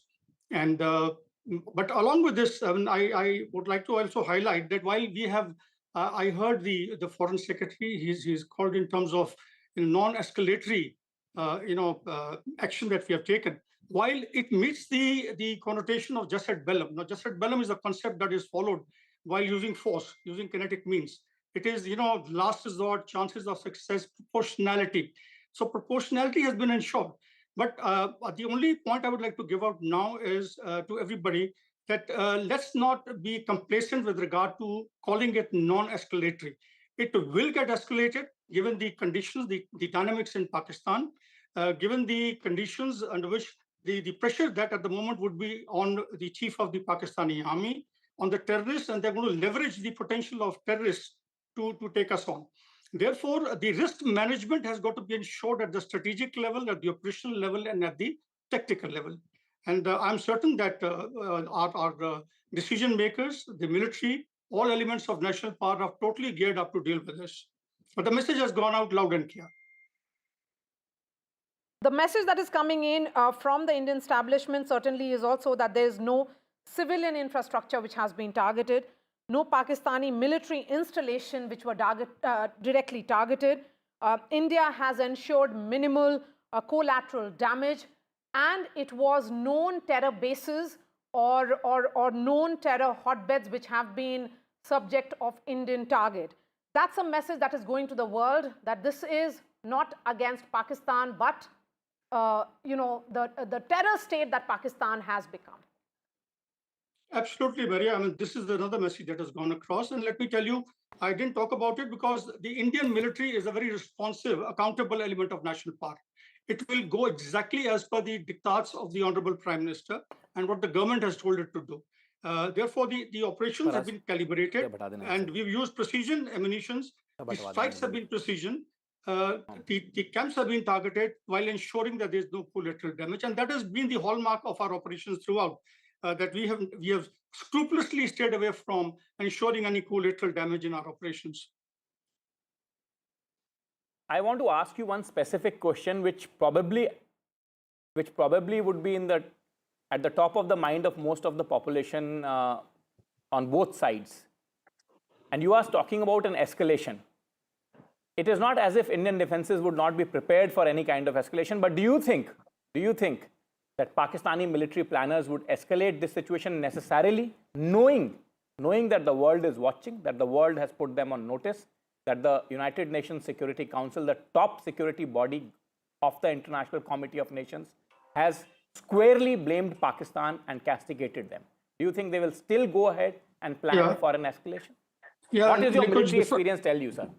Right. You see, Nikunj, besides the military experience, firstly, I brought it out in my initial, my speech, my wording that, look, we are geared up. I'm certain that, when such operations are launched, there is risk management is ensured not only at the tactical level, but at the operational and also at the strategic level.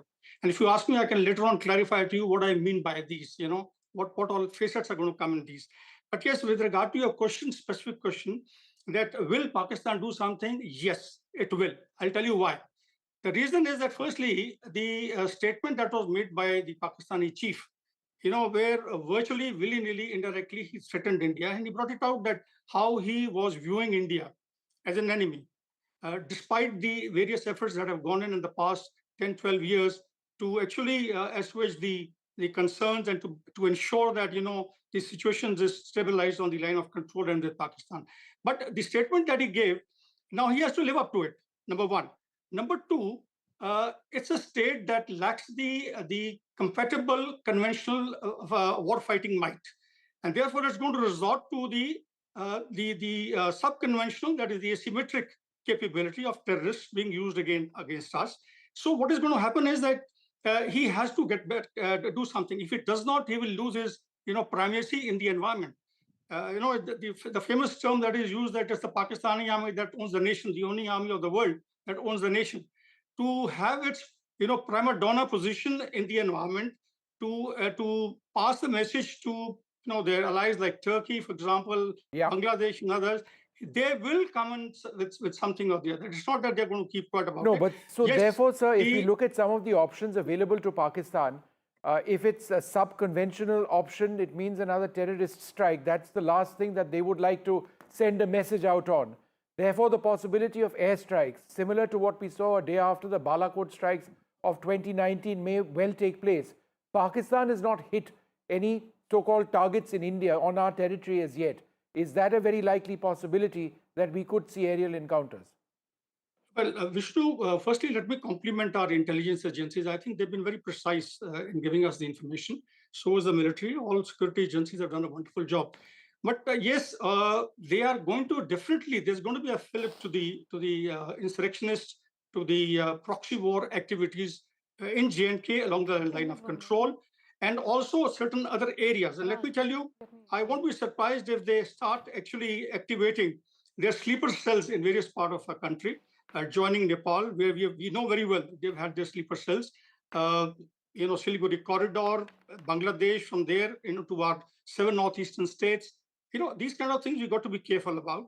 And I'm certain, let's be very clear, as I told you earlier, we got very, very competent political leaders, military leaders who are leading this entire initiative.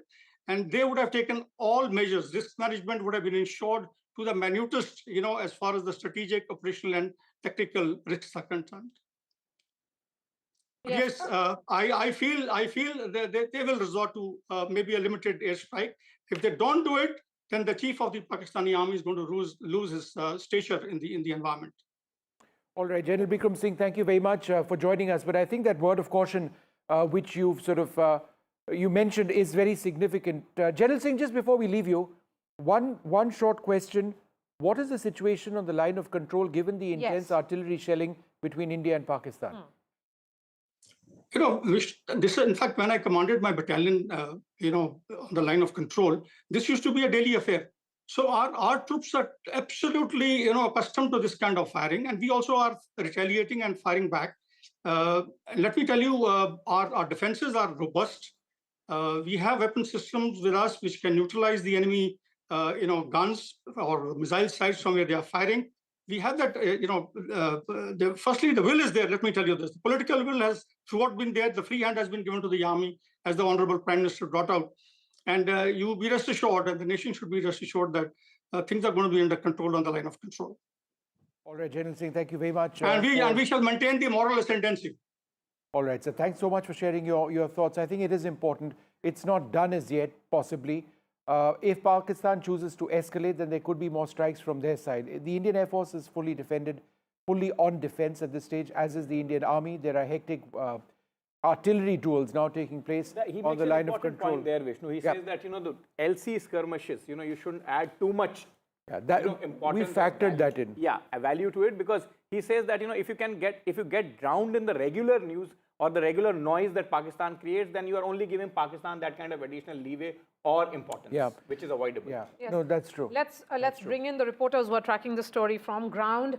We have Vasudha joining us from 7LKM, and Aishwarya is joining us from Vijay Chowk in the national capital. Coming to you, Vasudha, first, because that's where the crucial huddle of the ministers is happening with the Prime Minister. This is almost like a CCS taking place, so perhaps the cabinet will happen a little later. What can you tell us? Are we expecting another briefing by the government, or this is it for today?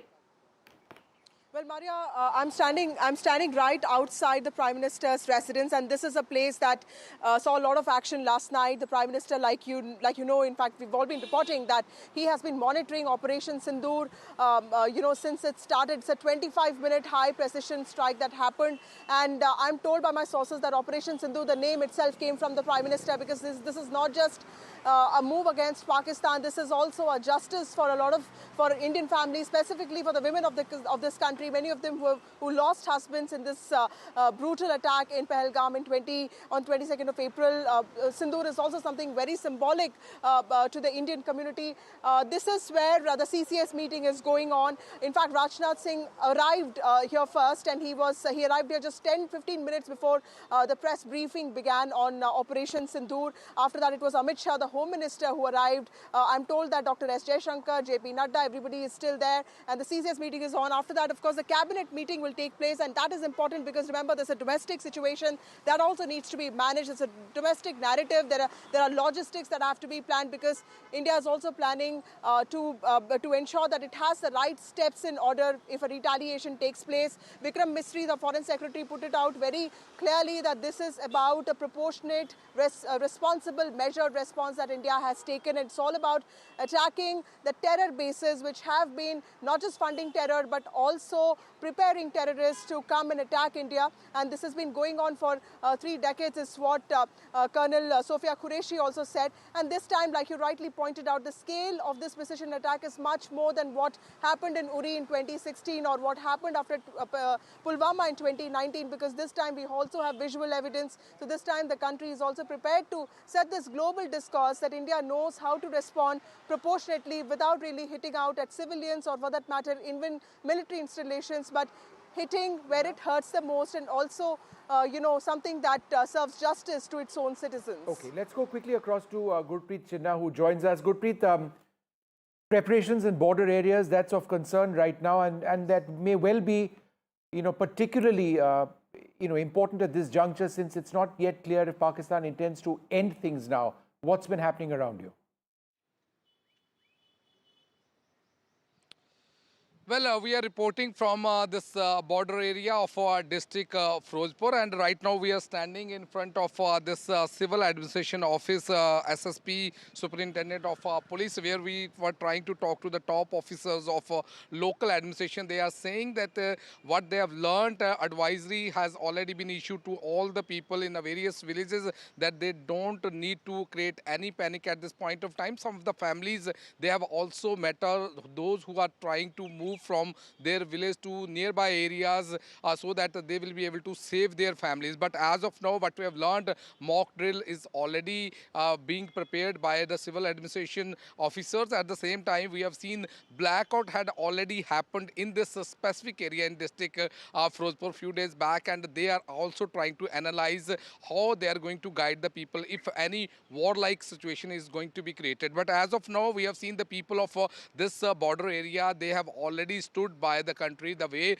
they have already initiated this war against terrorism, and the way they have already taken action against those who are involved in Pahalgam terror attack. They say at this point of time, this is the right time, this is the need of the hour to uproot this terrorism from all over the world. The way we have seen a lot of lives have been sacrificed because of this terrorism which is growing and which is being trained from across the border. So as of now, if we can talk about the spirit of these border area people, they are, that is very high, and they are saying that whatever the country is going to take action against those who are involved in Pahalgam attack, these border area people will be stood by this. This is the same thing which we learned from the top officers of the civil administration. They are saying they have been in touch with the forces also. They are also guiding the people at this point of time. They are also trying to find out how they can get through these messages which should be given to the people so that no panic situation will be on the ground. So we have to wait and watch what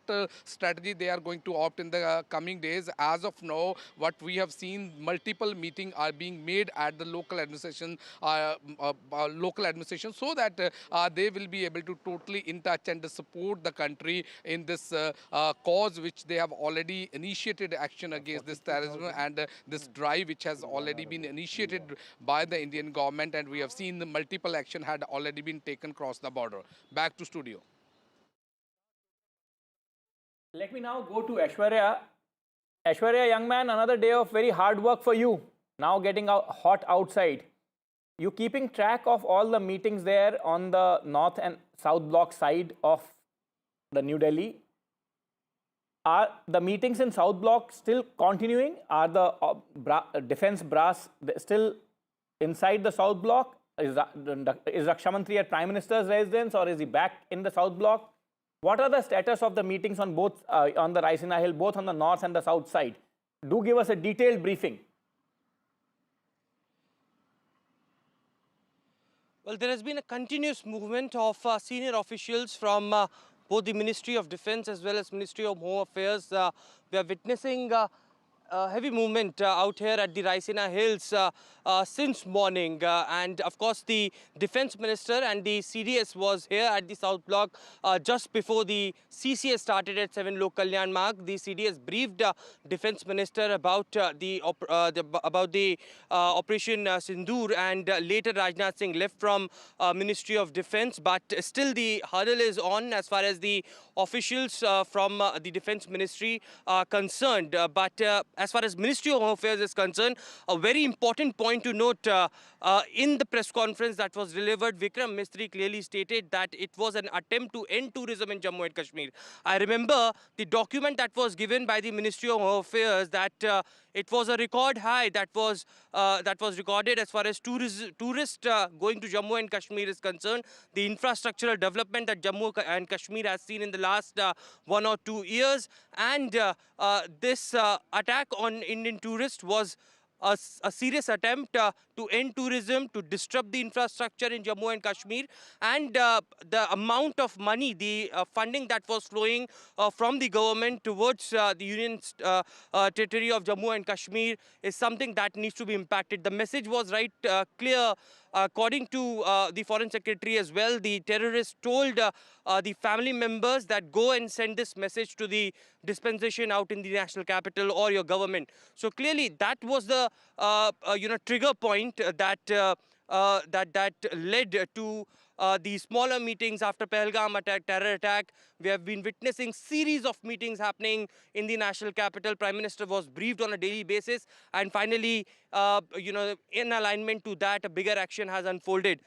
Currently, at both the ministries and North and South Block, the hurdle is on. Top officials have reached over here, and we are expecting that after the CCS and the full-fledged cabinet concludes, there would be more movement of the senior officials, and of course the ministers in charge would also come in at the Home Affairs or the Defense Ministry over here. All right, a series of meetings are taking place in North and South Block and also at 7 LKM, which is the official residence of the Prime Minister. Through the night is what sources have been telling us, that Prime Minister has been monitoring this entire Operation Sindoor. Remember, the first tweet or official announcement came in from the Ministry of Defense, and then came the first announcement from Defense Minister Rajnath Singh himself. The second information came in from External Affairs Minister, who told the world that they should walk the talk when it comes to fighting against terrorism, and then it was Home Minister Amit Shah. There is a huddle of ministers which is happening presently. I can see Nazir Masoodi joining us. Nazir, we are told now, because of the heavy shelling which is happening along the LoC and international border, that several schools and other educational institutions have been shut. Could you give us the details, which sectors we are looking at? Well, schools across all the border districts in Jammu and Kashmir have been shut for today. All the educational institutions, rather. Kashmir University has also postponed exams, and it is Jammu district, Kutwa district, Samba, Poonch, Rajouri, Baramulla, Kupara district, and also Gurez subdivision. Whereas all the schools and educational institutions have been shut as a precautionary measure. There's a huge damage to the property and the life along the line of control as Pakistan targeted civilian areas. Normally, no professional army in times of war targets civilian areas. But what we see here, innocent people becoming the victim and the target again. So people have suffered a great deal. Jammu and Kashmir Chief Minister Umar Abdullah is holding an emergency meeting with the DCs of all the border districts to see what best possible help can be given to the people who have been affected by this Pakistani shelling. They resorted to artillery shelling. Army has responded in equal measure with artillery shelling. We all know, that there was a ceasefire violation over the last 12 days, but last night was really hell for the people living along the borders. For the last 2 weeks, people in Jammu and Kashmir were waiting when India is going to take that military action to avenge the killing of Pahalgam massacre, and so that which can deter and preempt. In fact, what Army today said, that these strikes were aimed to preempt any militant attacks and deter Pakistan to carry out any such attacks in future. That's what people are hoping, because in 2016 and 19, whether it was surgical strikes or air strikes on Balakot in 2019, it has temporarily halted terror activities. But when we saw again, what was more important, but in the briefing, what was said, that it was not just avenge these attacks, the Pahalgam massacre.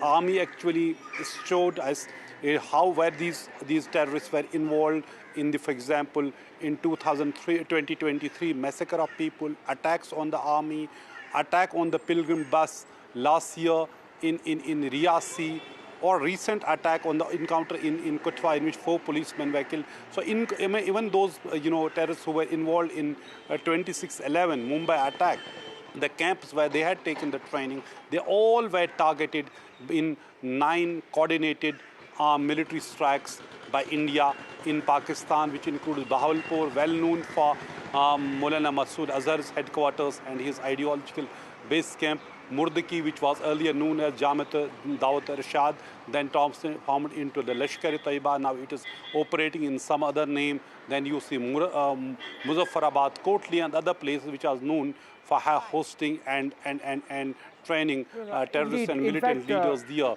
What we can do at this stage, and Nazir, we will come back to you in just a little while from now, is just play out some of the important footage which we've had in the last little while. The footage on the top right-hand side of your screen is actually video footage from Pakistan, somebody's cell phone showing the attacks actually coming in. I believe this was from Bahawalpur. That's approximately 100, in fact more than that, across the international border between Rajasthan and Punjab. Let's also bring out some of the footage which the government has now released. That is very, very important footage, which clearly shows for the first time since the Kargil war with such clarity the strikes, the Indian strikes actually going through or going across. So let's have that video out, please, so that we can talk a little bit about that. That's on the left-hand side of your screen. Actual footage of the hits on the right-hand side of your screen. But focus for a little bit on what's happening on the left-hand side of your screen, because there you will see an Indian suicide drone actually making its way to a target. It could be a Hammer missile as well, and moments before striking over there, it goes off. That's when it has actually hit its target. We are going to move to some other locations which the government has released in this press belief. This is of the camp in Bhimber. Now, this is interesting because this appears to be a bomblet which has been dropped from a loitering drone. And so you're going to see very soon the targeting which is taking place. You see that little bomblet which comes down, and you can see the strike on the right. So this is infrared footage from a drone which has taken place. This is Kotli Abbas. This is in Pakistan-occupied Kashmir. Again, a video showing a target being struck. This is that video. You can see very soon a hit taking place of a bomb. Now, if a bomb or a missile, it really depends on what was fired.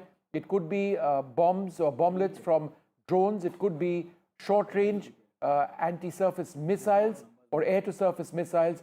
Those are some of the areas on your screen which have been struck over there. There are 9 targets which have been struck, multiple camps, terror bases, and others which have gone down. So there's a lot of detail which is now coming up. We'll try and stick to this footage for another 30-40 seconds to try and show to our viewers this video evidence, because it's a message which proves, and the government would have been aware of the criticism which they received earlier on in 2019 when there was no footage of Balakot. This time around there is footage. It's sending a very strong message to Pakistan. That's right.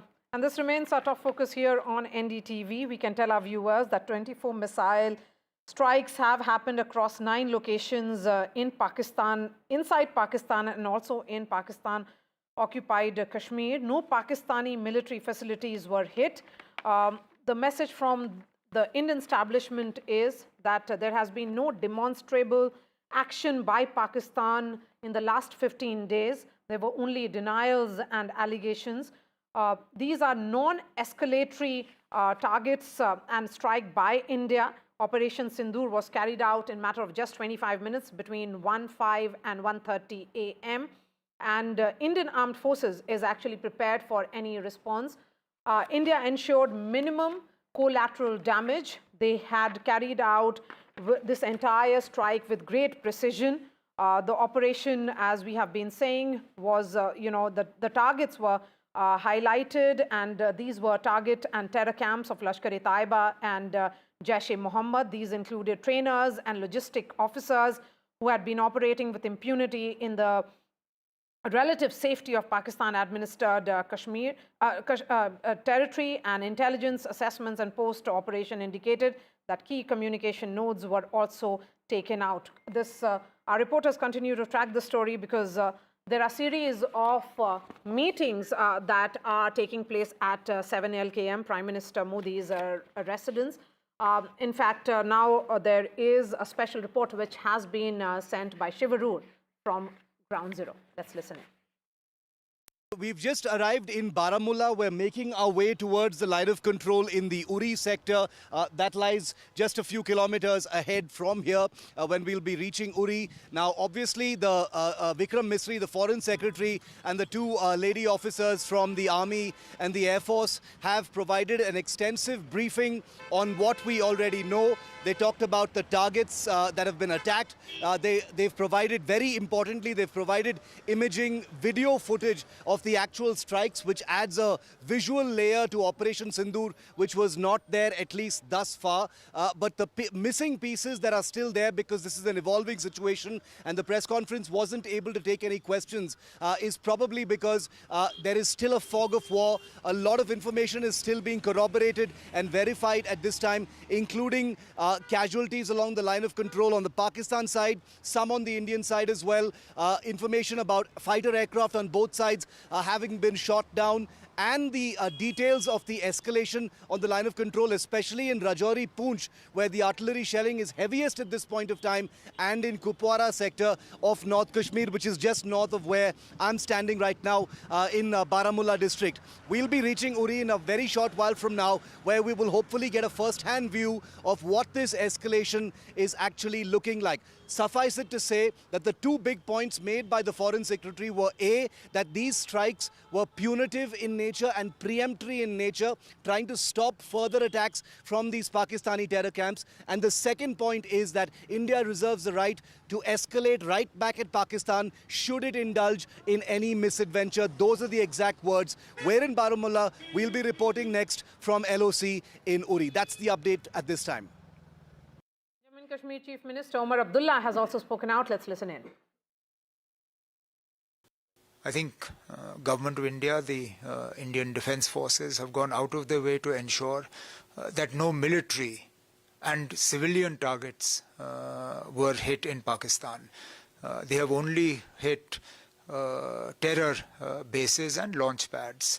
Unfortunately, the response has been anything but proportionate. We are in this situation because of them. If they had not targeted our innocent civilians in Pahalgam, we wouldn't be here. This ceasefire had held along the line of control for a number of years now. We did not provoke this. We have responded to a provocation. Now it is for Pakistan to realize that our response was limited to what happened to us in Pahalgam. They must be careful not to escalate things beyond control.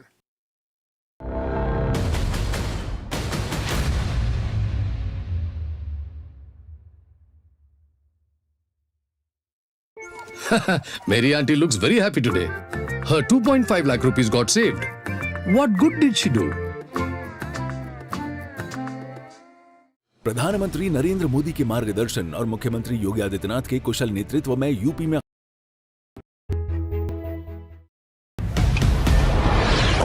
This is Operation Sindoor. It is India's big retaliation for the Pahalgam terror attack. The Army, the Air Force, the Indian Navy have struck together. The headquarters of Jaish-e-Mohammed in Bahawalpur and Lashkar-e-Taiba headquarters in Muridke have been hit. These targets lay between 30 kilometers across the line of control. Prime Minister has Rahul Gandhi के certificate के लिए राहुल गांधी को credit देने के लिए कोई निर्णय नहीं किया. They have always used it as a political weapon, and now that weapon's gone.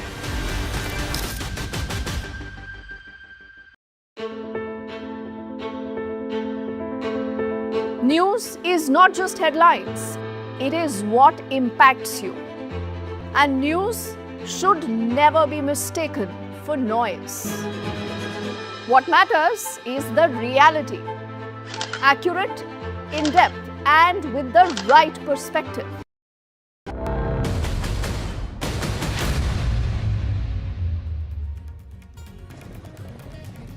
India avenges Pahalgam attack. 25 minutes of precision strikes carried out between 1:05 and 1:30 a.m. this morning. India rains fire on Pakistan terror hubs inside Pakistan and in POK. Video proof of India's Pahalgam revenge. Government releases videos of Operation Sindoor. 9 targets hit, 70 terrorists killed. Pakistan terror factory dismantled. Hideouts of Lashkar-e-Taiba and Jaish-e-Mohammed completely blown up. Government says took care not to harm civilians, ensured that no Pakistani military installations were directly targeted. It's justice for Pahalgam victims. Victims' families say that government was committed to our cause. The bereaved families have welcomed India's response.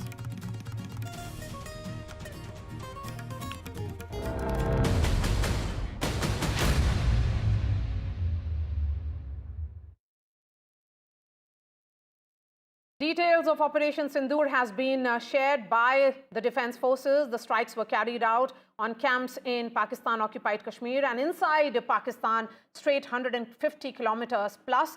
Forces have released proof, that's right there on your television screens, of strikes. Pakistan terror factory has been completely destroyed and dismantled. They have been reduced to rubble in just a matter of 25 minutes. We are going straight to Shiv Arur, who is joining us live from Uri. Shiv, give us a sense of what you're seeing on the ground.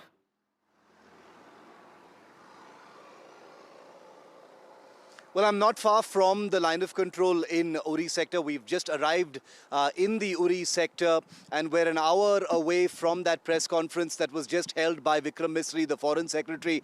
And as you rightly just pointed out, visual evidence of strikes adding a huge layer of compelling proof of the accuracy of those strikes, in addition to all of those mobile phone videos that have come out from civilians in Muridke, Bahawalpur, Kotli, Muzaffarabad, Sialkot and elsewhere.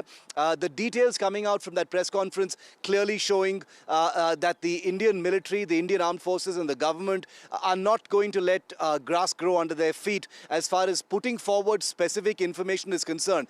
This very likely is one of the lessons that they've learned from the 2019 information warfare whirlpool that India got sort of trapped in because many of the claims being made were not undisputed at that time.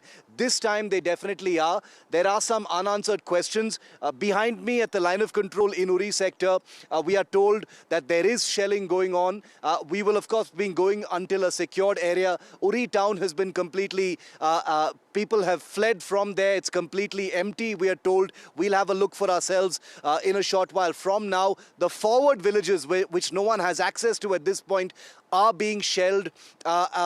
We don't have any information just yet about any casualties or civilian casualties over there, but we do know that civilian casualties have taken place in the Rajouri-Poonch sector of the line of control, that's south of the Pir Panjal Mountains in the Jammu division. But here in the Uri sector, as it has been for the last 2 weeks, huge escalation using artillery, but this is something that the Indian Army was prepared for. It had been watching artillery rolling in towards the line of control in Uri and Kupwara sectors and was fully prepared. Like we've been reporting, huge amount of damage to Pakistan Army posts, not just in Uri, Kupwara, but also in the Rajouri-Poonch area that we've been reporting. Yes, since you are reporting from Uri, Shiv Arur, Nikunj, you have a question for Shiv. Yes, I just wish to ask you one question, Shiv, that you now almost very close to ground zero, you know, I mean, the theater of action is almost, you're there in that zone, so to say. What is it that you are sensing? I mean, is there active gunfire still on? Has it ended? Are there more preparation that is visible on the ground from each side, or at least from our side? And what is the overall reaction of the civilian population? Please dwell on that. You know, just 2 kilometers before we arrived at this spot where Uri actually begins, we saw, a convoy of vehicles actually fleeing, which contained some, civilians who appeared to be leaving from Uri. So we actually spoke to them. They weren't willing to speak on camera, but we asked them precisely the question that you're asking. Is there still gunfire happening there? They said that Uri town is a ghost town right now. Everyone has left. All shop shutters are down, and you can hear artillery booming. You can hear intermittent gunfire even during the morning hours. So way after Operation Sindoor happened between 1:05 and 1:30 a.m., apparently as recently as 11 a.m., there apparently has been gunfire in Uri. We're just about 15 to 16 kilometers from the LoC itself. We'll be reaching there, and I'll be able to answer your question firsthand about the gunfire sounds and artillery. But we've been hearing from our contacts that that entire area, the villages there have completely been evacuated and abandoned, even though there are bunkers over there, and the gunfire is definitely audible. We should be able to hear it just a few kilometers from now. Shiv, first of all, be careful. Take care of your personal safety. That is paramount. Very important points being made by Shiv Arur there, that just about half hour back, we are at 12:05, and till about 11:35, he has first-hand eyewitness accounts narrating to him that active gunfire was on the line of control, which means that Pakistanis are wanting to keep the LoC hot and India is retaliating in equal measure. So that's a very significant point coming directly from the ground zero, where Shiv Arur has very valiantly tried to reach almost the ground zero where this actual skirmish is taking place currently. But Shiv, be careful about your security, your personal safety. Now moving to Nazir Masoodi. Yes, Nazir, Shiv was giving us details of what's really happening, along the LoC. He's very close to that location. Tell us what's happening where you are. Well, I'm on way to Kupara, and the police have stopped the media. They are not allowing to go beyond, and rightly so. They're saying that it is a situation where we don't want that media should go to these areas which should not be shown right now, and we are very careful when it comes to even that particular check post to show. We are not showing, or any security force movement. That is already an advisory has been issued, and in these times one has to be very, very careful to show what actually needs to be shown and what should not be shown, and that is something this situation calls for that caution. Having said that, it is a tough situation for the people living near the border. The whole night was all about loud explosions. Large number of people have lost their homes. They have lost their shops, businesses, and then some people have lost their lives also. We don't know exact number, has not come from the officials yet, but there's a loss of life as Pakistan has targeted civilian areas, their properties, their shops, for example. Space is not just a destination. It is a declaration of curiosity, courage, and collective progress. India's space journey reflects this spirit. From launching a small rocket in 1963 to becoming the first nation to land near the south pole of Moon, our journey has been remarkable. Our rockets carry more than payloads. They carry the dreams of 1.4 billion Indians. India's achievements are significant scientific milestones. Beyond that, they are proof that the human spirit can defy gravity. India made history by reaching Mars on its first attempt in 2014. Chandrayaan-1 helped discover water on the moon. Chandrayaan-2 gave us the highest resolution images of the moon. Chandrayaan-3 increased our understanding of the lunar South Pole. We built cryogenic engines in a record time. We launched 100 satellites in a single mission. We have launched over 400 satellites for 34 nations on our launch vehicles. This year, we docked 2 satellites in space, a major step forward. Friends, India's space journey is not about racing others. It is about reaching higher together. Together, we share a common goal to explore space for the good of humanity. We launch a satellite for the South Asian nations. Now, the G20 satellite mission announced during our presidency will be a gift to the global South. We continue to march ahead with renewed confidence, pushing the boundaries of scientific exploration. Our first human space flight mission, Gaganyaan, highlights our nation's rising aspirations.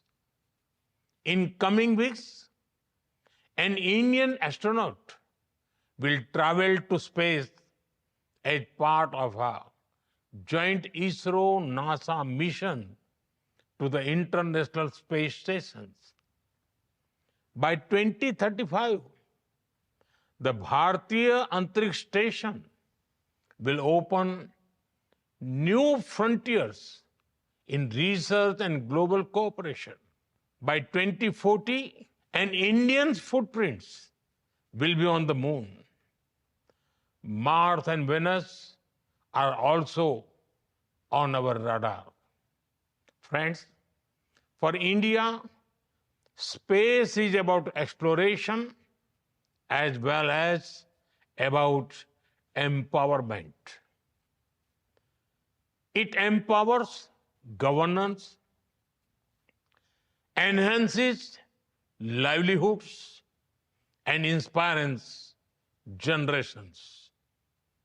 From fishermen alerts to Gati Shakti platform, from railway safety to weather forecasting, our satellites look out for the welfare of every Indian. We have opened our space sector to startups, entrepreneurs, and young minds.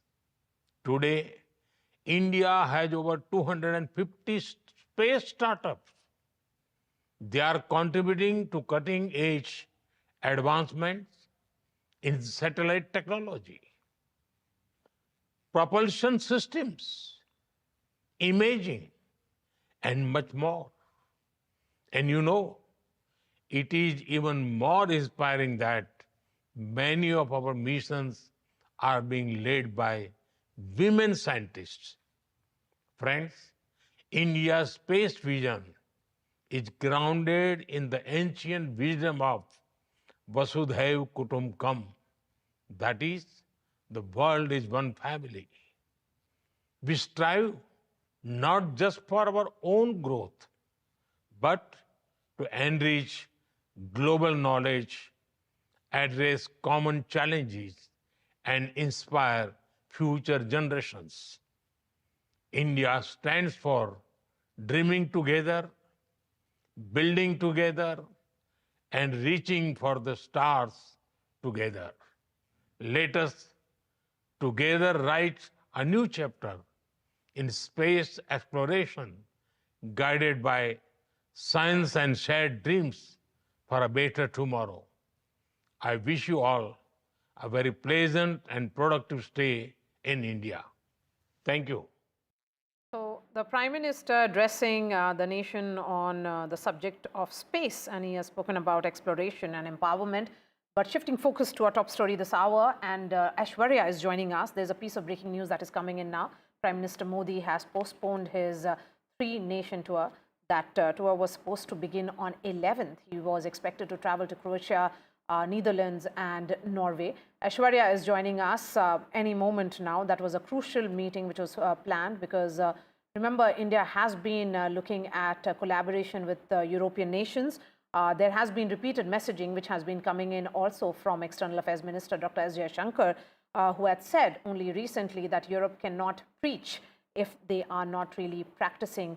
The message was with regards to their dual speak on the issue of terror camps and cross-border terrorism. So India's... This is that part of the Europe with which we wish to engage more, Maria. This is not the Western Europe. This is the other part of the Europe, Eastern Europe, principally Croatia and then the Nordic countries.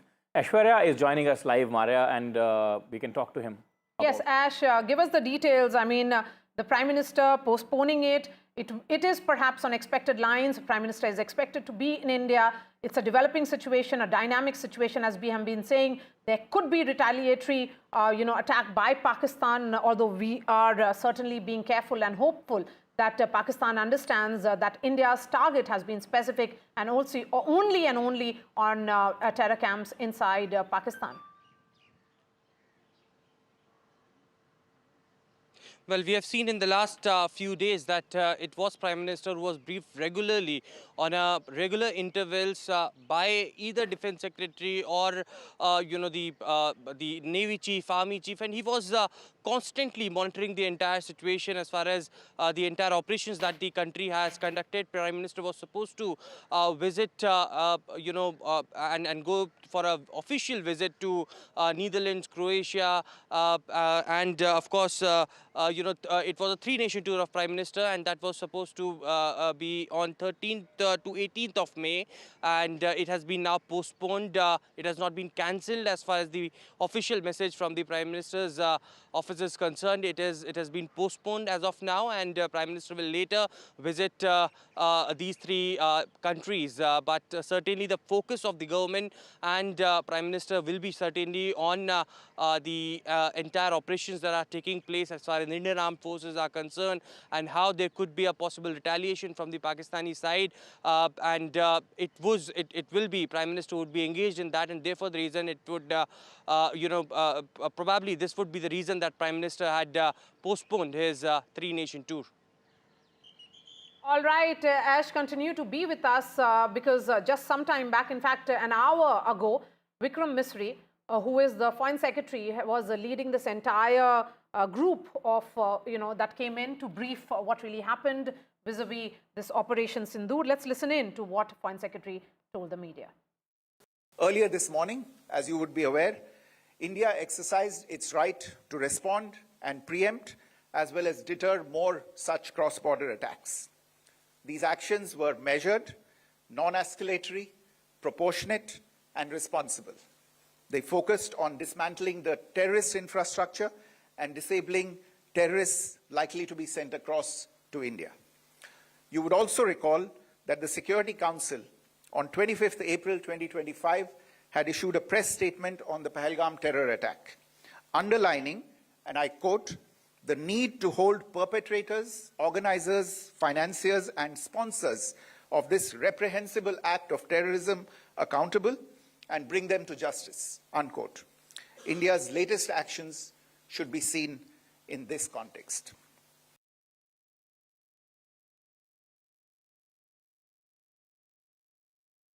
The features of this attack also tie in with Pakistan's long track record of perpetrating cross-border terrorism in India, which is well documented and beyond question. Pakistan also has a well-deserved reputation as a haven for terrorists from around the world, with internationally proscribed terrorists enjoying impunity there. In addition, Pakistan has been known to willfully mislead the world and international forums, such as the Financial Action Task Force, on this issue. The latest attack in Pahalgam has understandably generated deep anger in Jammu and Kashmir and in other parts of India. Following the attacks, the government of India naturally responded with a set of initial measures relating to our engagement with Pakistan. You're all aware of the decisions that were announced on the 23rd of April.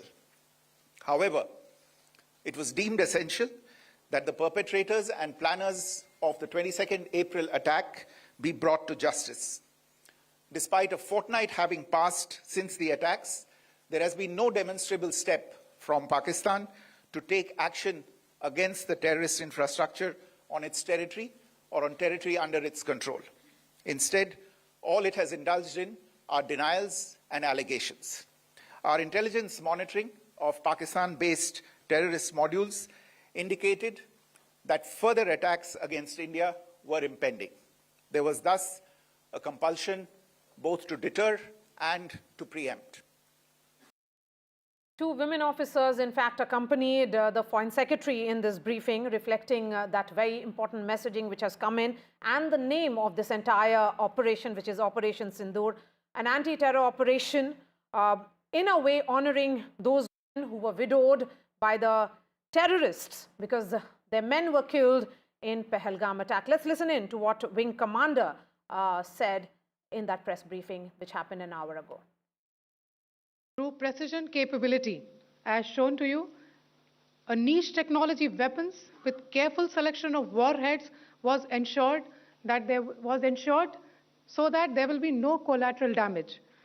The point of impact in each of the target was a specific building or a group of buildings. All the targets were neutralized with clinical efficiency, and the results reiterate the professionalism of the Indian Armed Forces in the planning and execution of their operations. No military establishments were targeted. India has demonstrated considerable restraint in its response.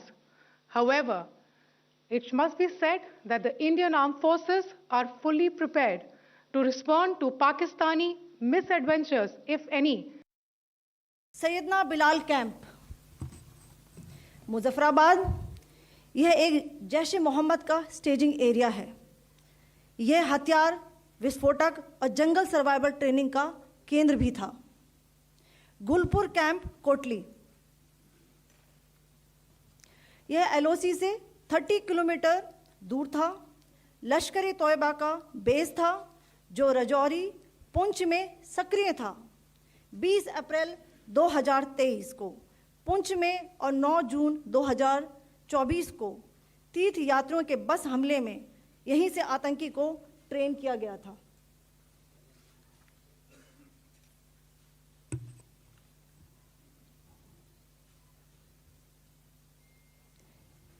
Barnala camp बिम्बर, ये LoC से 9 kilometre दूर है। यहाँ पर हथियार handling, IED व जंगल survival का प्रशिक्षण केंद्र था। अब्बास कैंप कोटली, यह LoC से 13 किलोमीटर दूर है। लश्कर तोयबा का फिदाइन यहाँ तैयार होता था।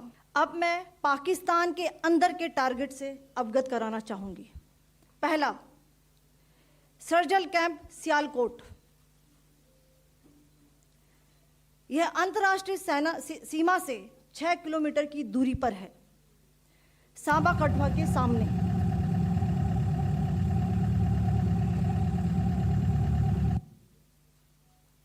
मार्च 2025 में जम्मू एंड कश्मीर पुलिस के 4 जवानों की जो हत्या की गई थी, उन आतंकवादियों को इसी जगह पर ट्रेन किया गया था। दूसरा, महमूना जाया कैंप सियालकोट, यह 18 से 12 किलोमीटर IB से दूर था। हिजबुल मुजाहिदीन का बहुत बड़ा कैंप था। यह कठुआ जम्मू क्षेत्र में आतंक फैलाने का नियंत्रण केंद्र था। पठानकोट एयरफोर्स बेस पर किया गया हमला भी इसी कैंप से प्लान और डायरेक्ट किया गया था। मरकज ताइबा मुरीद के, यह IB से 18 से 25 किलोमीटर दूरी पर है। 2008 के मुंबई हमले के आतंकी भी यहीं से प्रशिक्षित हुए थे। अजमल कसब व डेविड हेडली भी यहाँ ट्रेन हुए थे। मरकज सुभान अल्लाह भावलपुर ये इंटरनेशनल बाउंड्री से 100 किलोमीटर दूर है। जैश ए मोहम्मद का मुख्यालय था। यहाँ पर रिक्रूटमेंट, ट्रेनिंग व इंडोक्ट्रिनेशन का केंद्र भी था। Let me now go across to our colleague Vasudha. Vasudha reporting from outside the Prime Minister's residence. Vasudha, Home Minister Amit Shah has just left Prime Minister's residence. It appears that the crucial series of meetings that were happening, that were taking place at Prime Minister's residence, have now finished.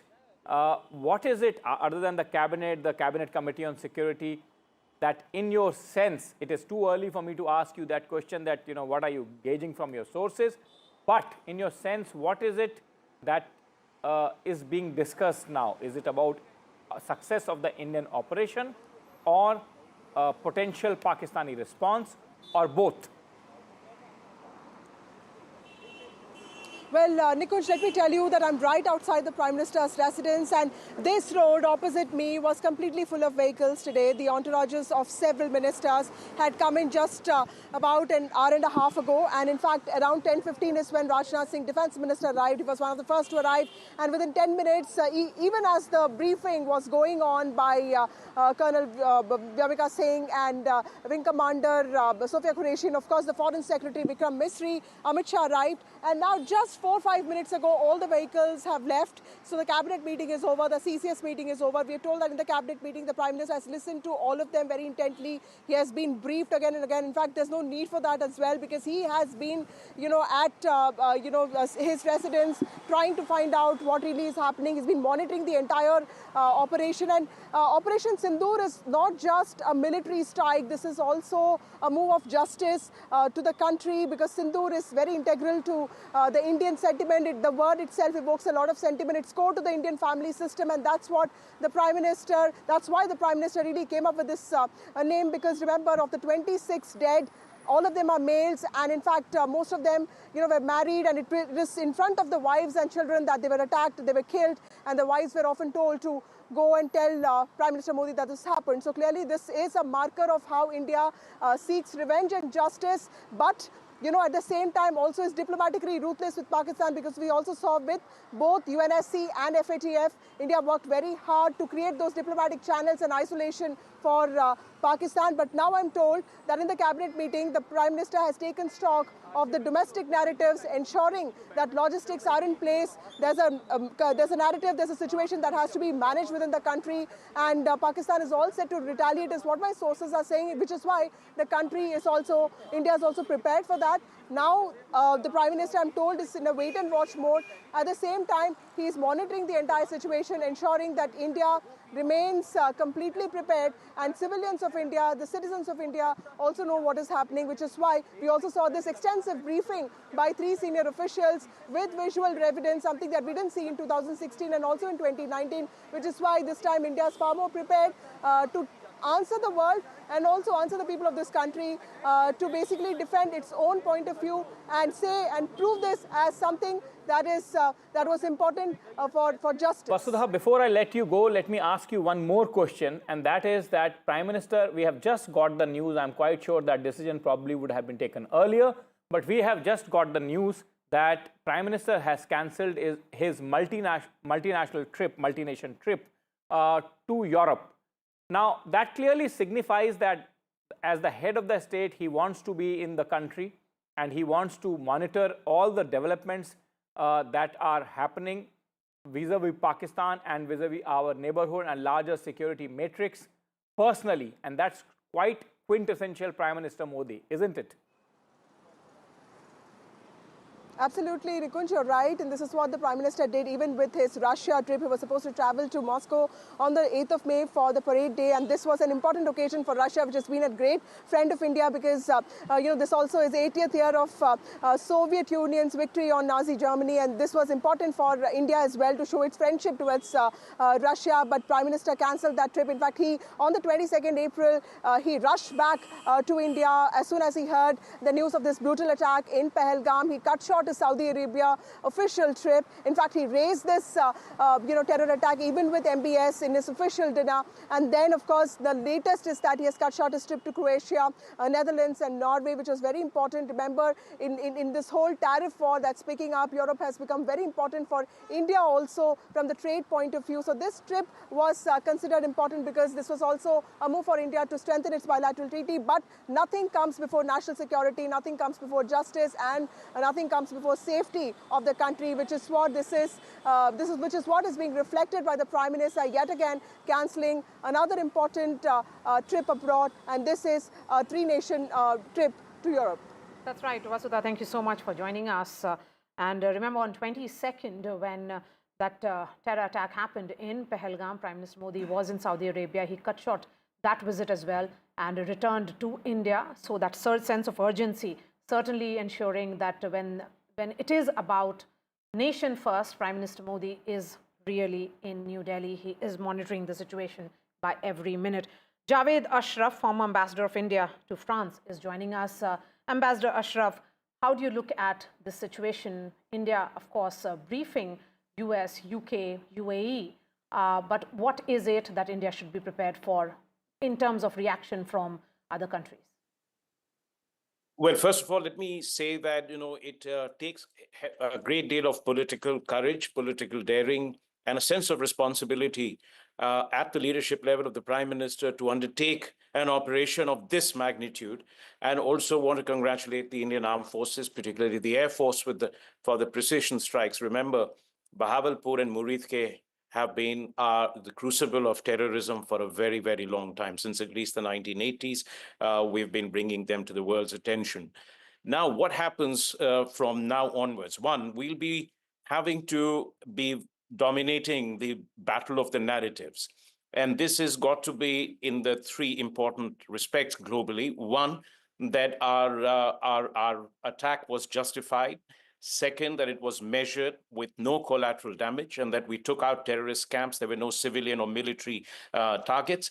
And third, the outcomes were visible. I mean, because the last time during Balakot, there was, they managed to create a fog of confusion in Pakistan that nothing was achieved. So we have this narrative to present. That's one. The second, internationally, we have to be able to get the world to accept this as a legitimate right to defend on behalf of India. Now, remember, historically, since at least the 90s, what we have seen is that the world's attention shifts from terrorism to preventing the war between the two countries. And there are many countries that start equating the victim and the attacker, in the sense Pakistan and India. And we have to be sure that we do not get back into that trap. So this operation was planned to be swift, to achieve the political and the security objectives with minimal risk, minimum economic fallout, and in a manner that the escalation could be controlled. We also have to watch out for hybrid warfare, which is that cyber attacks, information warfare. All of that will go on simultaneously besides what you see on the military field. So this is also a moment of great responsibility for us diplomatically, and that we have to not just at this point of time get the world to accept the action that we have taken, but also to, in a sense, ensure that Pakistan is treated as a sponsor of terrorism, because hitherto the world has differentiated in some way between terrorism emanating from Pakistan that affects them and terrorism that affects us. And we've got to be sure that we push it pretty strong. And so far, I think the world has, in a sense... Ambassador Ashraf, let me ask you one question. I asked earlier before you joined the broadcast, I asked General Bikram Singh, former Chief of Army Staff, that does he think that a retaliation from Pakistan is imminent? Now, I add one more question to that, and I ask you that if Pakistan chooses to react, if Pakistan chooses to retaliate, in your view, what can possibly they target? We have targeted the heavens of terror. We have targeted the Mecca of terror, global terror. What can possibly they target? You see, again, you have to, we have a war game that scenario as well. Now, if Pakistan retaliates, they'll have to retaliate in terms of our military installations, military establishments, etc. Now, that's an actual act of war. That's an escalation that takes us into a full-scale conventional war. In that event, of course, we have obviously a number of retaliatory options. There are, the possibilities. We have much higher level of superiority in terms of naval power. Also in terms of our air power, there, of course, ground forces are well positioned. I think it would be, perhaps it's hard to, wars are always a series of escalation of unanticipated developments.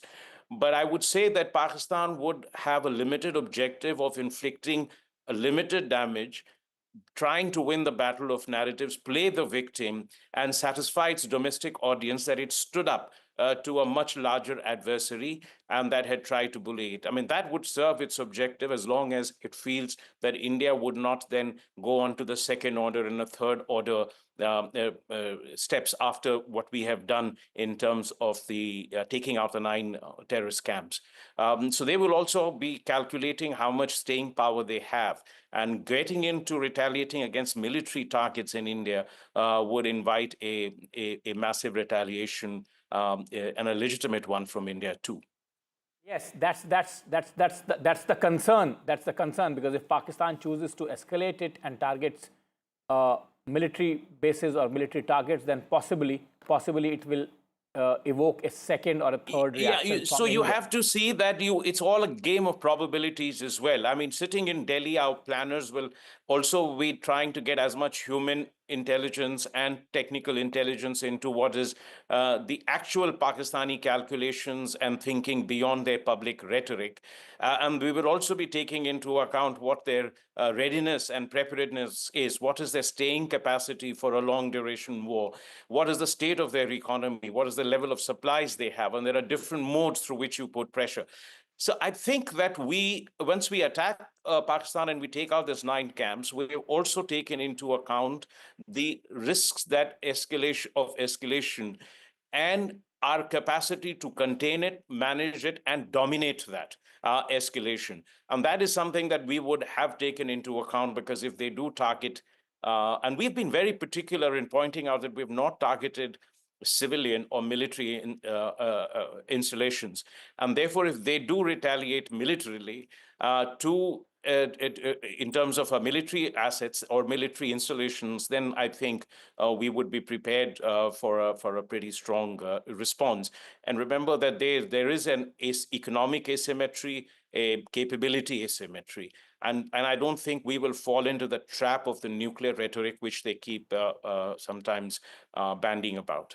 Yes, Ambassador Ashraf, India has managed to communicate to the world that this was an unprovoked aggression, an act of terror which happened on 22nd. And that's the reason why there has been support which has come from just about every nation which has been affected by terrorism in one way or the other. Now that we are looking at it, do you see that India, and if you look at the mix, or should I say the composition of the press conference, it was the Foreign Secretary and 2 Indian officers who addressed the press conference. So India is repeatedly communicating to the world.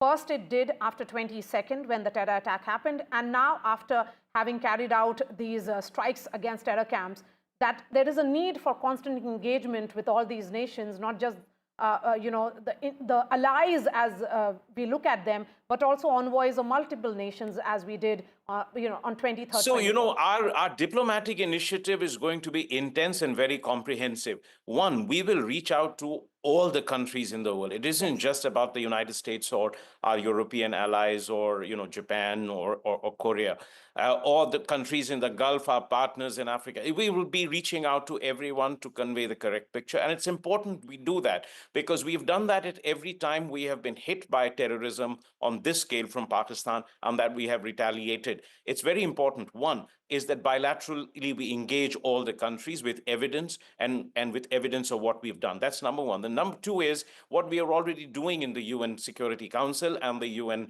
framework. And remember, despite being a non-permanent member at this stage, Pakistan was not able. At first, it asked for a closed-door meeting. It obviously didn't want to be castigated in public. And therefore, it asked for a closed-door meeting, knowing what it would going to face from other members, permanent and non-member. That's the second part.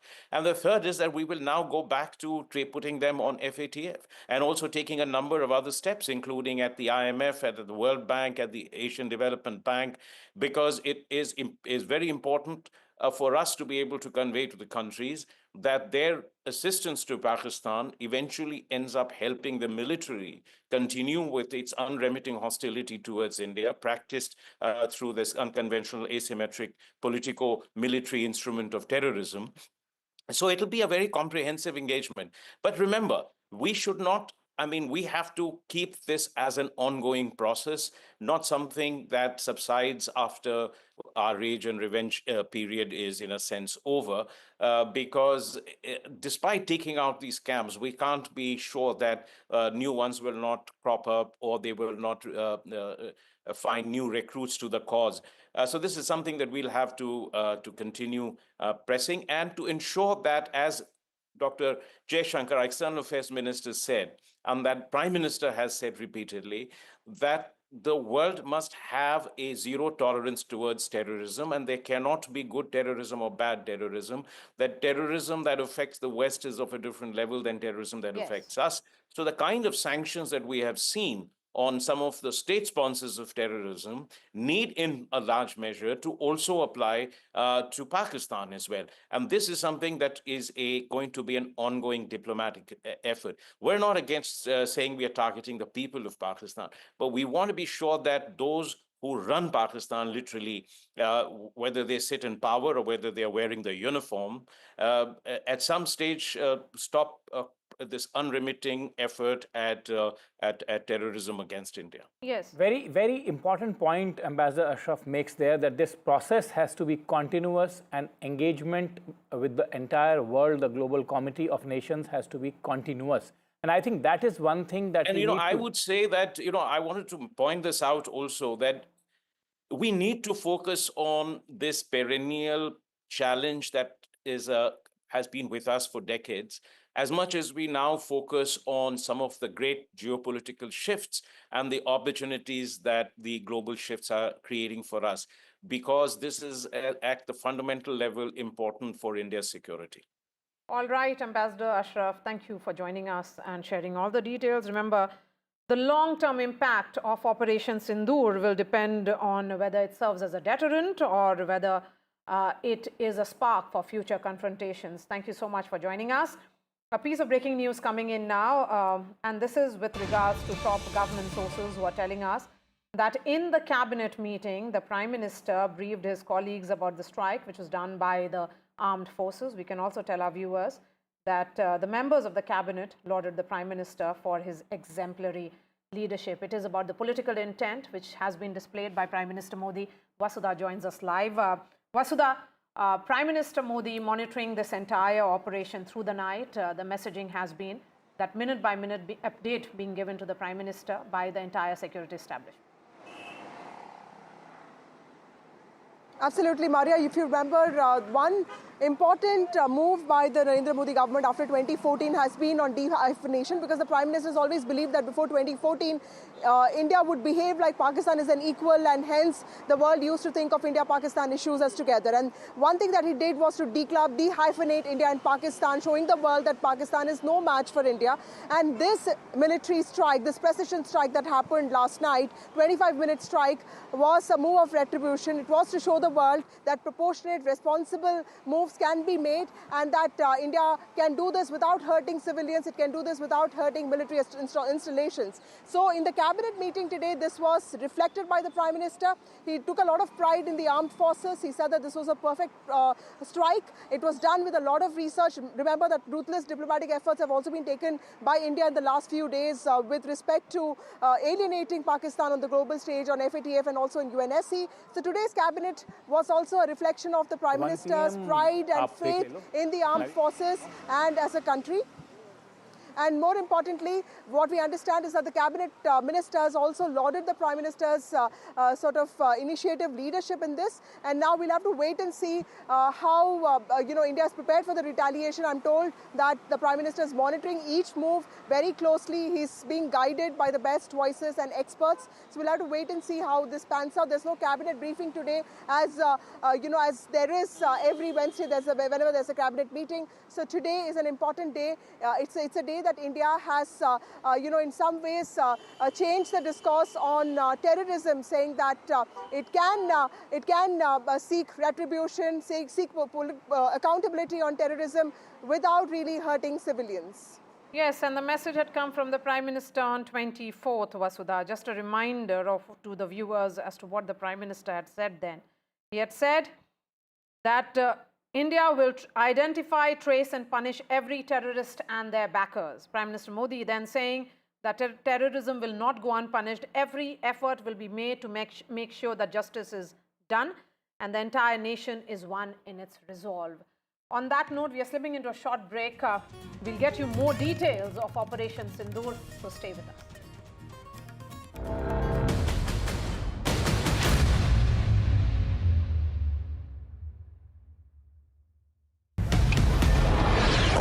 This is Operation Sindoor. It is India's big retaliation for the Pahalgam terror attack.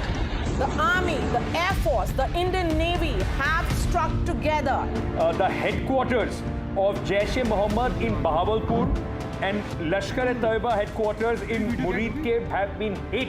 These targets lay between 30 kilometers across the line of control. Prime Minister has monitored the entire sequence of events overnight. He's been closely monitoring it.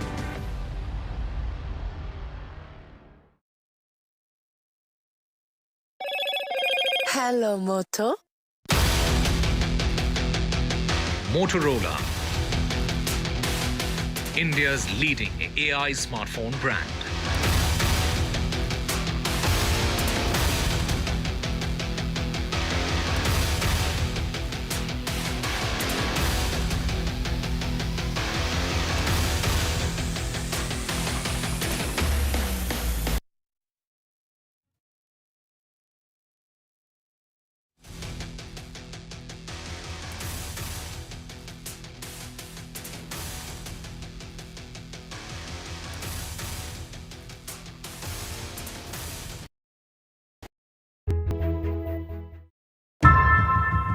How often have you turned away from debates that descend into endless fights?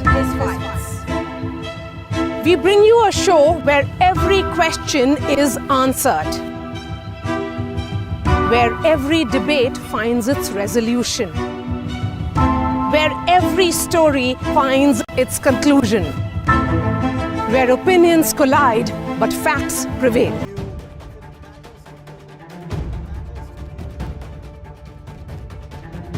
It matters to India. It matters to India.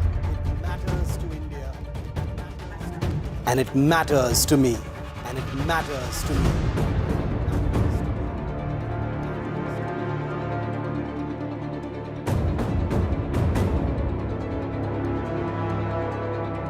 India Matters with Shivaru. Hello, Moto. Motorola, India's leading AI smart brand.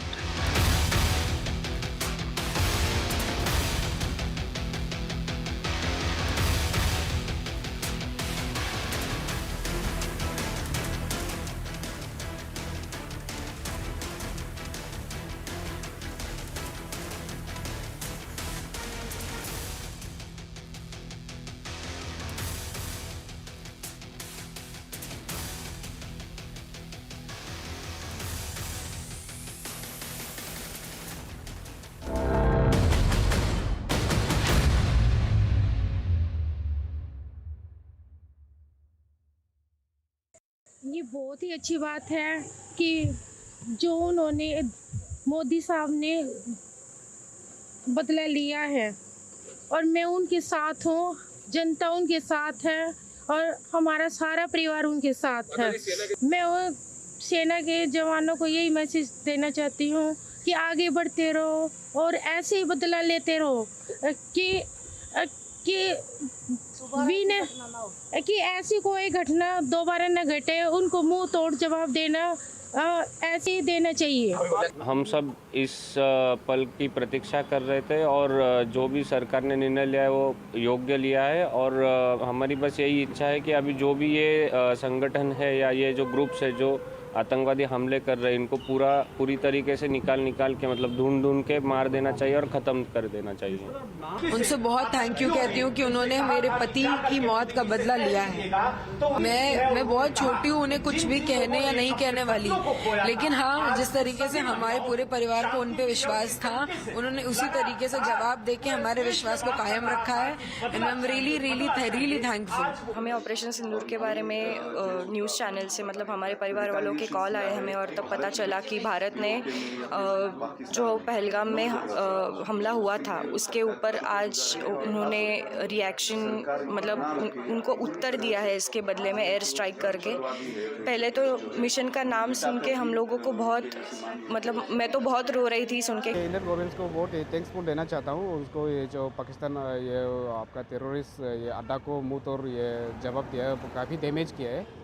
और अभी Indian ये फौजी वालों से भी मैं दरख्वास्त करूँगा सतर्क है, क्योंकि पाकिस्तान वालों के भरोसा नहीं है कब वो फिर ये अंदर से फिर कब ये हमें नुकसान पहुंचाने के लिए उन लोग जो स्टेप लेंगे, तो सतर्क रहने के लिए उन लोग को भी मैं दरख्वास्त करूँगा। मोदी जी अभी ये जो स्टेप लिया है हमारे ये फौजी लोगों को ये मुँह तोड़ जितना भी आतंकवादी है उनको मुँह तोड़ जवाब देने के लिए जो स्टेप लिया मोदी को मैं थैंक्सफुल देना चाहता हूँ।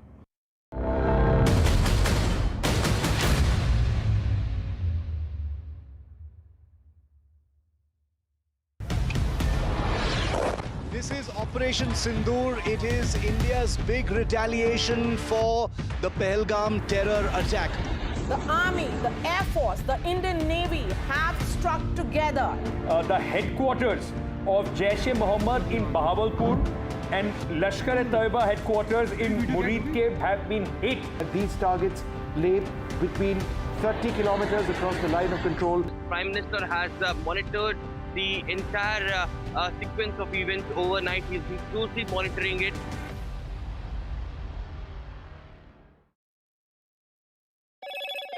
Hello, Moto. Motorola, India's leading AI smartphone brand.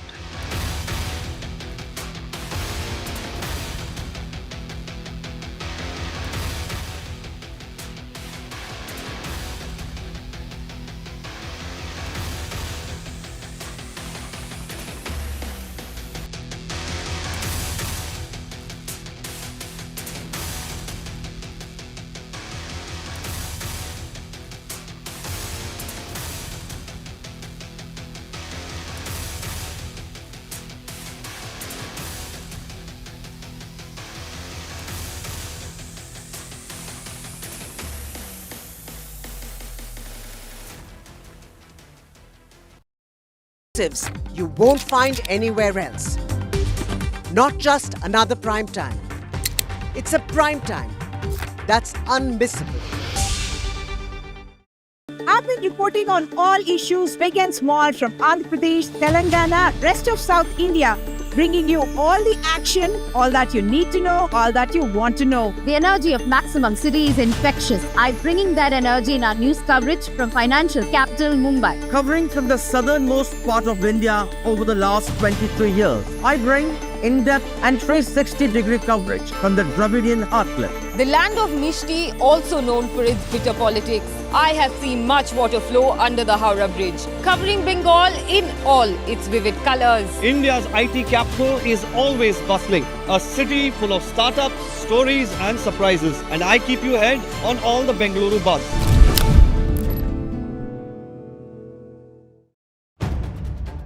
If it matters to you, if it matters to you, if it matters to you, it matters to India. It matters to India. and it matters to me. And it matters to me. India Matters with Shivaru. Only on NDTV 24/7. In today's interconnected world, India's voice is more crucial than ever. When India speaks, the world listens. At NDTV World, we are that voice, bringing you intelligent and insightful news from India and beyond. From geopolitics and diplomacy to economic shifts, migrations, tech disruptions, and the stories of our diaspora. We cover the news that shapes our global future. NDTV World, your new home for global news, is here. Caste enumeration should be included in the forthcoming census.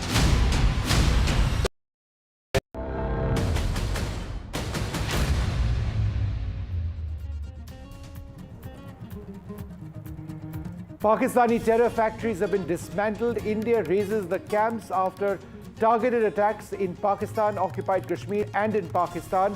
The government says that in the military strikes in response to the Pahalgam terror attacks, India targeted civilians and military targets. They did take out terrorist hubs. Of India's Pahalgam revenge, the government has released videos of Operation Sindoor, as it is known. The government says that the targets were chosen on credible intelligence and video has been released. That's not the video, but we'll bring you the video of what exactly they showed as the strikes went in.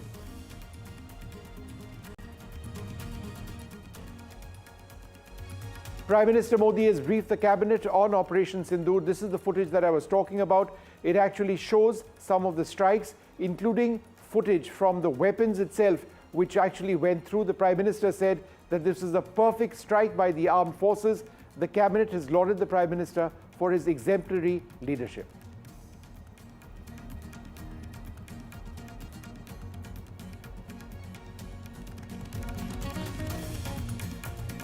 Explosions can be seen elsewhere. We'll play that footage out. The world reacts. Israel strongly backs India. Israel says there's no place for terrorists to hide. The US Secretary of State has spoken to Foreign Minister Jaishankar.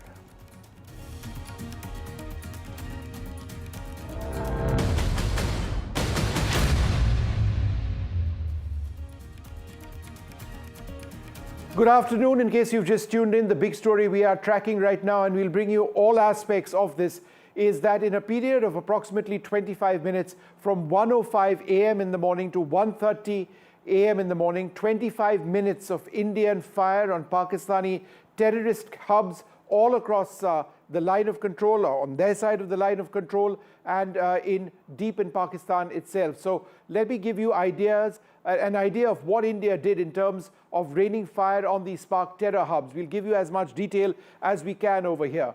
Now let's look at the top. That is targets which are relatively shallow targets on the line of control, or just across the line of control, up to about 25 to 30 kilometers in Pakistan-occupied Kashmir. So Muzaffarabad, Kotli, Gulpur and Bhimber, all on west of the line of control in Pakistan-occupied Kashmir.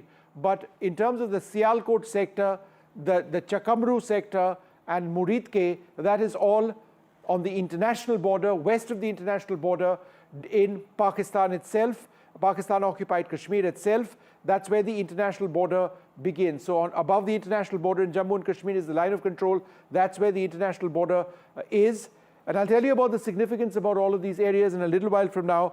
But this is Bahawalpur. Bahawalpur is 100 to 150 kilometers west of Punjab and Rajasthan. It is deep inside Pakistan. The strikes which went down in Bahawalpur, which is where India blew up through our airstrikes, the Jaish-e-Mohammed primary training hub, is the deepest strike which has been conducted by the Indian Armed Forces into Pakistan since the 1971 war. It's been called Operation Sindoor.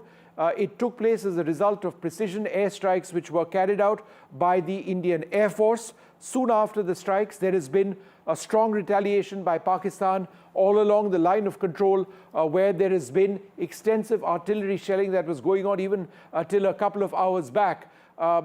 As a result of that, there have been casualties on both sides. Initial reports, official ones from the army, indicated that 3 people had lost their lives on our side, but defense sources indicating that we have, as a result of artillery strikes along the line of control, really hit Pakistani posts as well, and that Pakistan has suffered considerable losses at this stage. Now, what I'd like to do at this stage is actually to play out some of that footage which was released by the government in their press briefing a little while back, and that shows the actual footage of the strikes going in. So if we can cue up that footage, please, and play it out, I'd like to describe it before we go across to our correspondent. So what you see on your screen over here is of Gulpur. This is one of the Kotli Gulpur. This is of a missile going in to hit its target. The video goes off shortly before the impact. The target itself is destroyed over there. Let's give you more footage. We'll stay with this. Why is this important? This is absolutely critical because unlike in the case of Balakot, what India has been able to do is prove to the entire world that, look, we've done it. There is no controversy over there, and it's here for the world to see. This is in Bhimbar. This is very interesting footage. This is the footage of the strike coming down. That looks to be a small bomblet from an unmanned aerial vehicle, possibly a drone, a small one, and a target over there was actually taken out. This is Kotli Abbas, another terrorist camp. This is before. This is the target, which was what they wanted to hit. This is the footage. Let's just play that video out. That's the video. You can see of the bombs actually going in or the weapon going in. Unclear if that was a bomb or a cruise missile. Looks to be some sort of a bomb. India possibly used the Hammer bomb, which is a guided bomb. This actually shows some of the targets that I was speaking about. Bahawalpur, Muridke, Sarjal and Mehmuna Joya. These are the specific names of the camps, but I've already given you the broader ideas. We're going to show this video as well of Sarjal. This is one very important piece of video because it shows perhaps most clearly of a strike, and you saw the explosion taking place over there. Well, let's just go right across now to our correspondents who've been tracking every aspect of this story. I'm joined by Nazir Masoodi. We've got Vasudha with us as well. We've got Aishwarya and Gurpreet Chinda. Gurpreet is in one of the border areas of Punjab. Where are you right now, Gurpreet? Give us a sense of what's happening around you, particularly with civil drills expected to be taking place. Well, right now we are reporting from a border area of Punjab. This is the district of Firozpur, where we have been talking to the multiple administrative officers since morning. We have seen there is a high alert in all over Punjab, and specifically in the border areas of Punjab, whether it's the district Gurdaspur, Firozpur, Fazilka, Pathankot, they are already on high alert. The second defense line is the Punjab police. They are already conducting patrolling at the various locations of these areas, and what we have seen as a precautionary measure, they have already shut down all the schools in district Firozpur, in district Gurdaspur and Pathankot also. As of now, what we have learnt that they are already busy in the mock drills. They are also conveying the message to the general and the civil administration so that number of strategic discussions. We're going to go across now to Aishwarya, our correspondent. Aishwarya, go ahead. Give us an idea of what's happening around you. You were signaling. Go ahead. What's happening? The route is in place as far as Prime Minister's arrival at Rashtrapati Bhavan is concerned. Let me show you these visuals from the Raisina Hills. Prime Minister's convoy is about to reach over here, and he would be briefing the President of India, who is the Supreme Commander of Indian Armed Forces. Prime Minister Narendra Modi would be briefing about Operation Sindoor to President of India very shortly. The route is in place, and any moment from now, the convoy will arrive over here. Let me show you these visuals of the Rashtrapati Bhavan as well, where now, any moment from now, after the cabinet meeting ended, it was Prime Minister Narendra Modi who also was congratulated, as sources indicated to us, by the cabinet colleagues about Operation Sindoor, and it was, of course, Prime Minister who briefed his cabinet colleagues about the entire operation by the Indian Armed Forces. And soon after that, now Prime Minister Narendra Modi's convoy is now about to arrive very shortly here at Raisina Hillside. Okay, hold on for a second, Aishwarya. Let's go across to Vasudha as well. Vasudha, there's a very important... And Aishwarya, don't worry. The moment the motorcade passes by you, we will cut to your pictures. But Vasudha, there's a Cabinet Committee on Security meeting taking place. What's happening?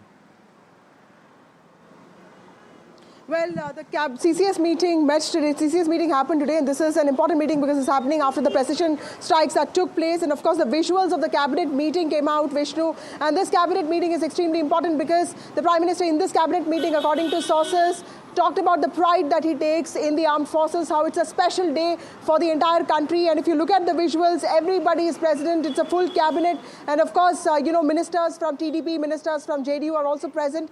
And after this, of course, like Aishwarya has been reporting, he goes to the president of the country to talk about, to brief her on what happened. This is part of protocol. But the important thing is, it's been it's been a hectic night for the Prime Minister and also for the armed forces. And also, it's been a busy morning for him because he's been constantly at his residence here. I'm coming to you live from outside his residence, and there have been like these vehicles that have been just coming. First, of course, the CCS, and then the cabinet meeting that took place, all reflecting just one thing, that the Prime Minister has the political will to see this through. And what has happened last night is also not just a sign of retribution, but it also is a sign of India fighting back in a calibrated measure fashion to seek justice and also accountability from those who promote terrorism. Any further reactions coming in from any other ministers? Well, not yet. We know that in the morning, a lot of ministers did put out posts, including the Home Minister. We saw the Health Minister, JP Nadda, put out that important tweet. Rammohan Naidu, the Aviation Minister, has also been putting out tweets. What I've been told is all ministers have also been given specific tasks because, there's a domestic narrative that needs to be managed. There's a domestic situation that can get out of hand if not managed properly. India is also prepared for any retaliation that comes. And the Prime Minister, I'm told, in the cabinet meeting also stressed a lot on preparedness, on participation, and on ensuring that while we take pride in our armed forces for what they've done, we also remain prepared and help our agencies, our institutions in preparing the civilians for what is to come. And what has the opposition said so far, Vasudha? Well, the opposition, let me tell you that although there have been these, exceptional voices like Jignesh Mevani or for that matter, Rashid Alvi, other than that, the opposition has been extremely careful here, Vishnu. They've been very cautious to not really ask for proof like what they did after the Pulwama attack in 2019 when the Balakot strikes happened, and also in 2016 when, Indian forces crossed the border and, attacked launch pads in Pakistan. This happened immediately after 11 days. This time, both the opposition and the government have been prepared. The opposition is saying in every sentence, Jai Hind, a victory to armed forces, not making it a political victory of the BJP, not talking about the political will. At the same time, making it sure that they don't seem like they are anti-armed forces or they are questioning anything that the armed forces have done. Because remember, Pahalgam attack was something that, was brutal and 26 innocent people died. Opposition, this operation is called Operation Sindoor, which evokes a lot of sentiment. Sindoor is very integral to an Indian woman, to the Indian family system. So the Congress is making it clear, all the other parties, including Mamata Banerjee's TMC, everyone is making it very clear that they don't want to be seen on the other side of this. We're going to stay with these visuals for a little while, just describing to our viewers what exactly is taking place. As Vasudha was mentioning over here, this is the Cabinet Committee on Security meeting over here. The full Cabinet, I should mention, not the Cabinet Committee on Security. The full Cabinet of the Government of India meeting. They have praised the Prime Minister. They have been given a briefing by the Prime Minister and others on what exactly took place. This is a sign of India entirely united in this fight against terror. The images that we should be getting in a little while from now are also of a motorcade leading up to the Prime Minister's residence. We expect the President to be briefed in a little while from now, possibly by the Prime Minister. So we are waiting for that. There'll be more reactions which come in a little while from now. But we're going to just describe these pictures in a little while from now. The Prime Minister briefing the full cabinet entirely backing the government. This is a moment where India needs to stand united, whether it's the government or the opposition. It's been a difficult day for us, a day in which the Indian Armed Forces, showing exemplary bravery, went in, firing missiles, using loitering drones, a lot of advanced technology to take out Pakistan's terror base. It's not gone entirely smoothly as you would expect, with Pakistan having retaliated, certainly along the line of control and the international border. There have been reports of fighter aircraft also having been impacted, a fighter aircraft of the Indian Air Force. There is no detail which has come of that at the moment, but Pakistan has responded in his press briefing earlier today. The Foreign Secretary, Vikram Mistry, said questions would be answered, but not today because the situation itself is fairly fluid. Let's go across to Nazir Masoodi, who joins us at this stage. Nazir, thanks very much for being with us. What exactly is taking place in Srinagar now? Is there a great deal of tension? I know that air travel has stopped from Srinagar. Give us a sense of what's happening where you are. Well, I was on way to Kupara, but clearly authorities have put restrictions on the media entry into Kupara, not allowing to go because of the sensitivities today. I appreciate that. But the fact is that the news coming from the border areas is not really good. People have suffered a great deal because when Pakistani army targeted civilians and targeted their homes and the businesses and their lives, worse shelling has happened in Poonch. Where there have been reports of casualties and large destruction of the civilian properties as well. India has hit where it hurts the most today. As you can see the statement from the Jaish Mohammed chief, this Maulana Masood Azhar himself admitting that his family members have been killed and 4 Jaish terrorists have also been killed. Remember, I was checking, this is the place where actually Jaish's headquarters was, and its ideological base has been. Well, Masood Azhar was operating, his accomplices who are being indoctrinated, sent to India for many several We've got breaking news coming in now of an all-party meeting which has been called by the government. Let me go quickly across to my colleague Aishwarya. Aishwarya, stabilize your camera. We are coming to you. We are live on you, Aishwarya. What are the details that you can share with us on this all-party meeting?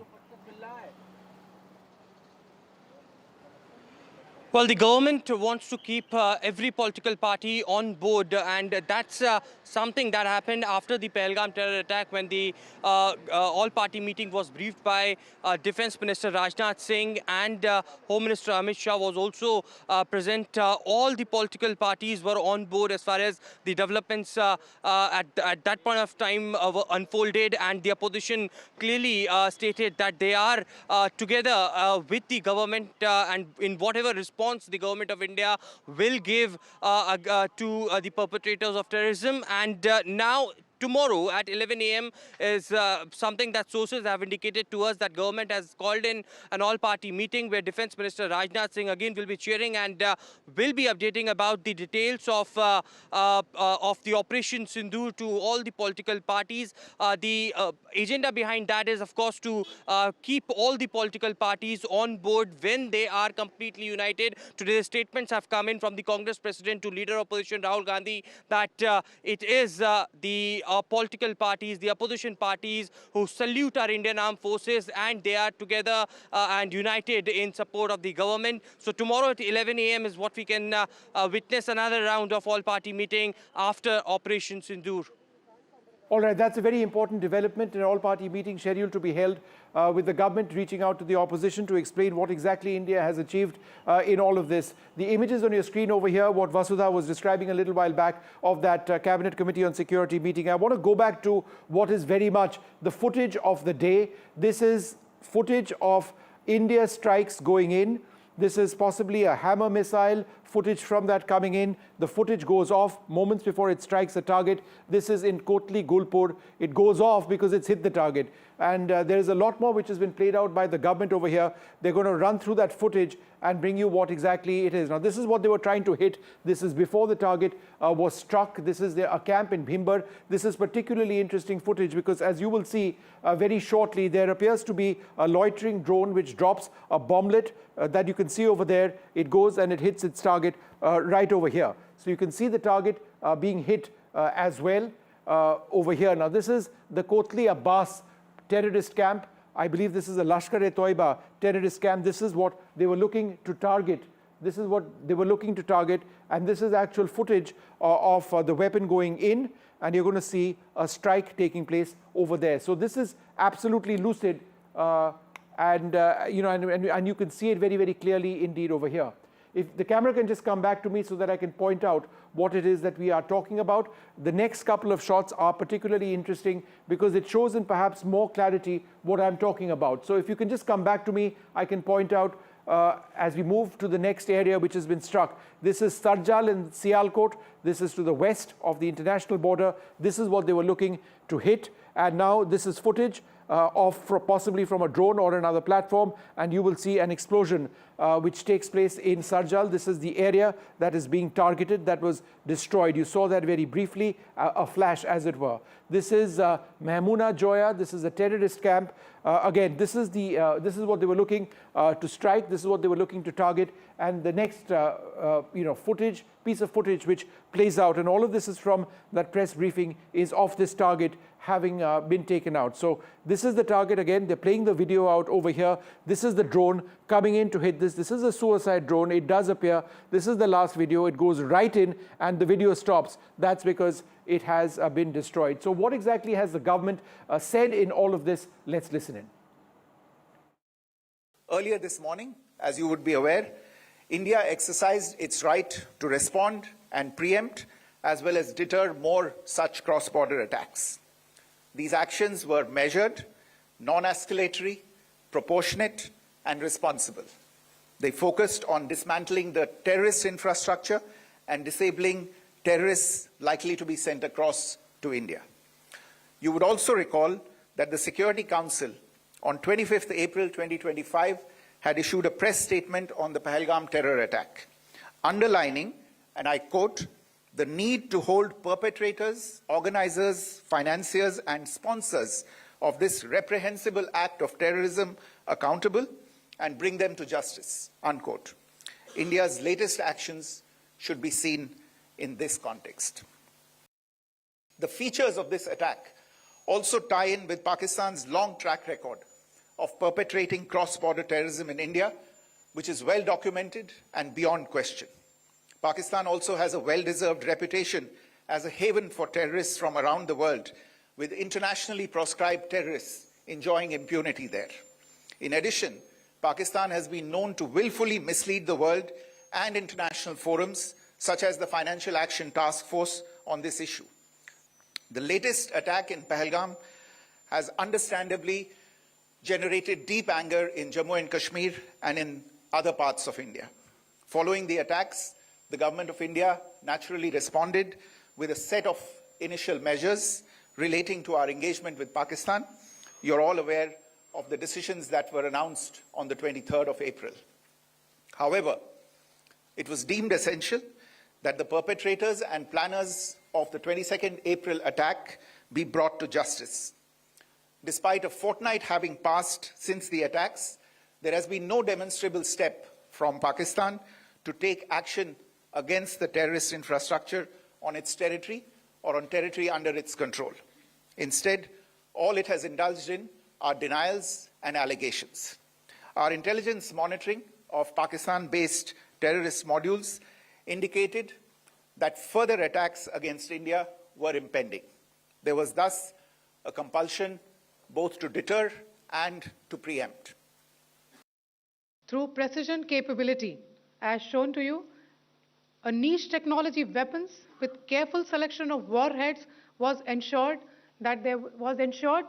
so that there will be no collateral damage. The point of impact in each of the target was a specific building or a group of buildings. All the targets were neutralized with clinical efficiency, and the results reiterate the professionalism of the Indian Armed Forces in the planning and execution of their operations. No military establishments were targeted. India has demonstrated considerable restraint in its response. However, it must be said that the Indian Armed Forces are fully prepared to respond to Pakistani misadventures, if any.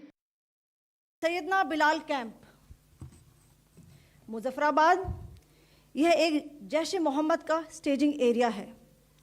यह हथियार, विस्फोटक और जंगल survival training का केंद्र भी था।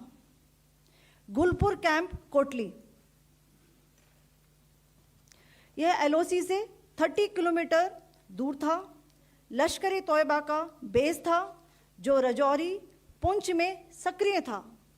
20 अप्रैल 2023 को पुंछ में और 9 जून 2024 को तीर्थ यात्रियों के बस हमले में यहीं से आतंकी को ट्रेन किया गया था।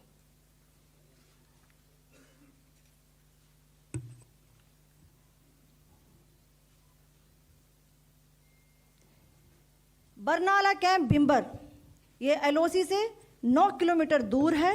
यहाँ पर हथियार हैंडलिंग, IED व जंगल सर्वाइवल का प्रशिक्षण केंद्र था। अब्बास कैंप कोटली यह LoC से 13 किलोमीटर दूर है। लश्कर तौयबा का फिदाइन यहाँ तैयार होता था। अब मैं Play out those reactions in a little while from now, that briefing by the government. Let's go back to my colleague Aishwarya. The Prime Minister has reached Rashtrapati Bhavan to brief the President. Go ahead, Aishwarya, with your details.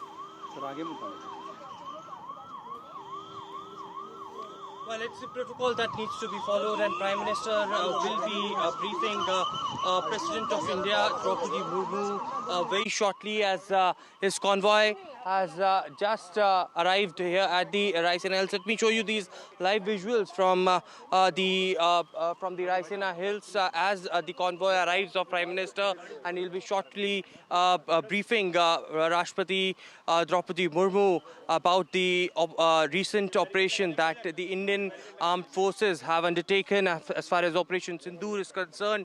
It was, of course, Prime Minister earlier in the day chaired the cabinet and also he was applauded by different cabinet colleagues. The cabinet was also briefed about Sindoor, and soon after concluding that meeting, now Prime Minister arriving here at the Raisina Hills, and he would be briefing President of India, who is also the Supreme Commander for the Indian Armed Forces.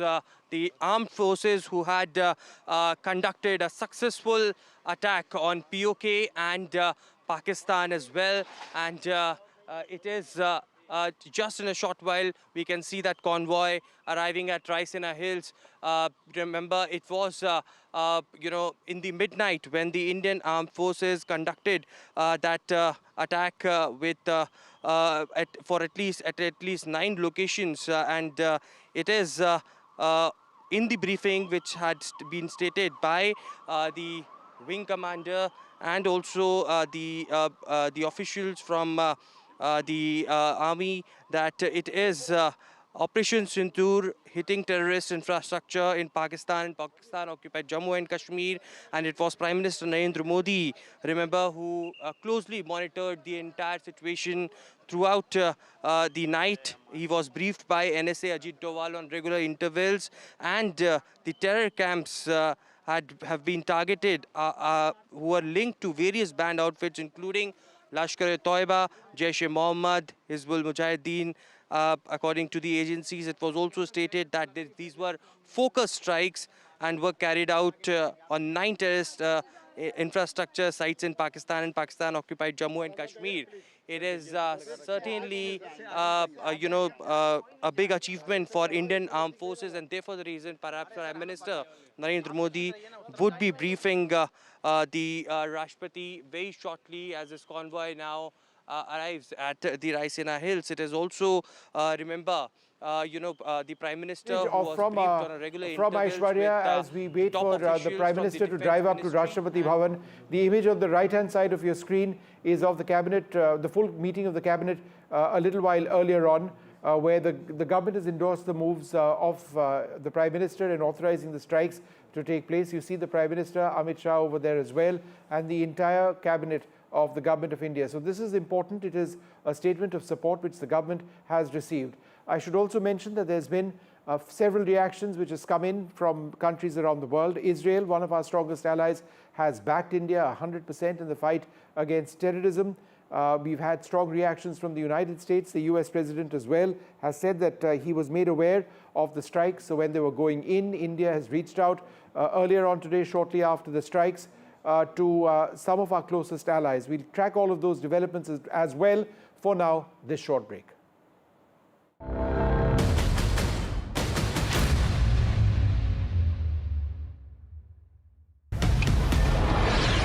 This is Operation Sindoor, it is India's big retaliation for the Pahalgam terror attack. The Army, the Air Force, the Indian Navy have struck together. The headquarters of Jaish-e-Mohammed in Bahawalpur and Lashkar-e-Taiba headquarters in Muridke have been hit. These targets lay between 30 kilometers across the line of control. Prime Minister has monitored the entire sequence of events overnight. He's been closely monitoring it.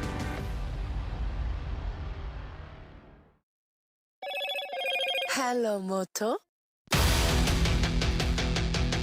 Motorola, India's leading AI smartphone brand.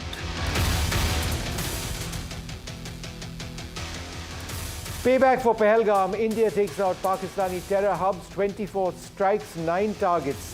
70 terrorists have been killed. Pakistani terror factories have been dismantled. India raises camps that train 2611 terrorists. The government says that we avoided civilians and military targets. Proof of India's Pahalgam revenge. The government releases videos of Ops Sindoor and says that targets chosen were based on credible intelligence.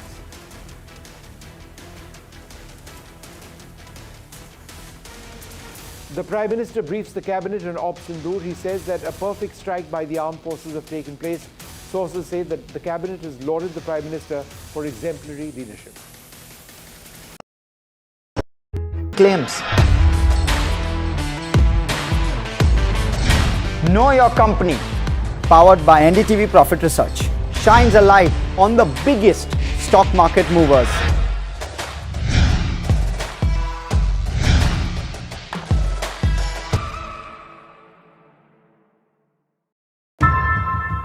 How often have you turned away from debates that descend into endless fights? We bring you a show where every question is answered, where every debate finds its resolution, where every story finds its conclusion. How often have you turned away from debates that descend into The Prime Minister is on his way or is now briefing or beginning the process of briefing the President on India's strikes on Pakistan. Joining us now, my colleague Aishwarya Jain. Aishwarya, tell us what's happening.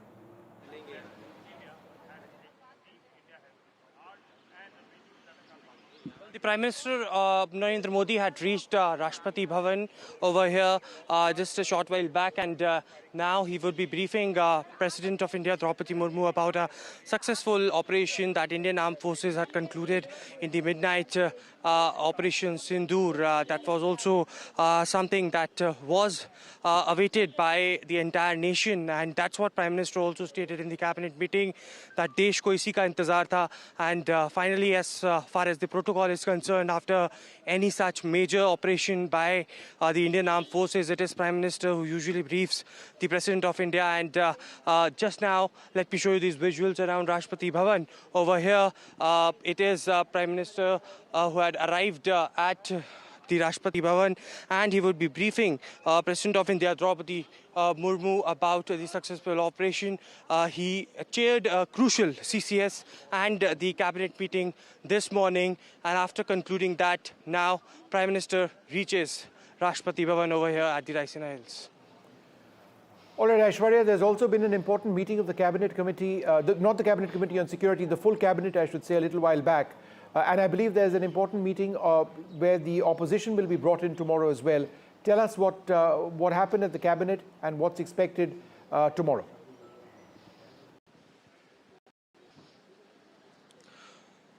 Well, at the beginning of the Cabinet, sources have indicated that it was all the Cabinet colleagues who lauded Prime Minister's efforts and government's efforts on making it possible to attack those terror camps in Pakistan. It was also Prime Minister who briefed the Cabinet colleagues about the entire operation. The entire, briefing lasted for almost 10 to 15 minutes, just ahead of the Cabinet meeting that had taken several decisions in regards to education and infrastructure. But it is, of course, the Cabinet colleagues who had been briefed. Tomorrow is an important important day. The government has called an all-party meeting as well.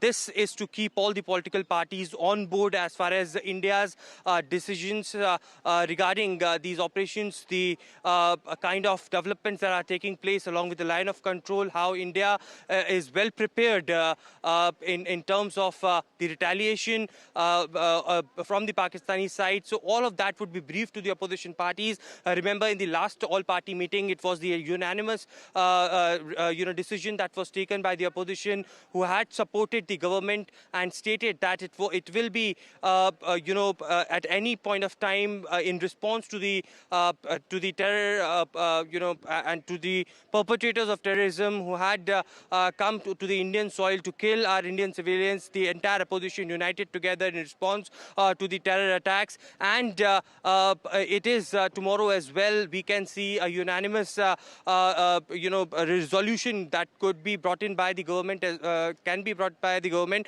It will be chaired by Defense Minister Rajnath Singh, and Home Minister Amit Shah will also be present in that particular meeting. Today as well at 2 p.m. the sources have indicated that Home Minister would be speaking to the chief ministers of different states who are the border states of our country, and there will be specific directions that will be given by Home Minister to the chief ministers for those states as well where there might be the red alert that could be also issued as well. So a series of meetings have been lined up.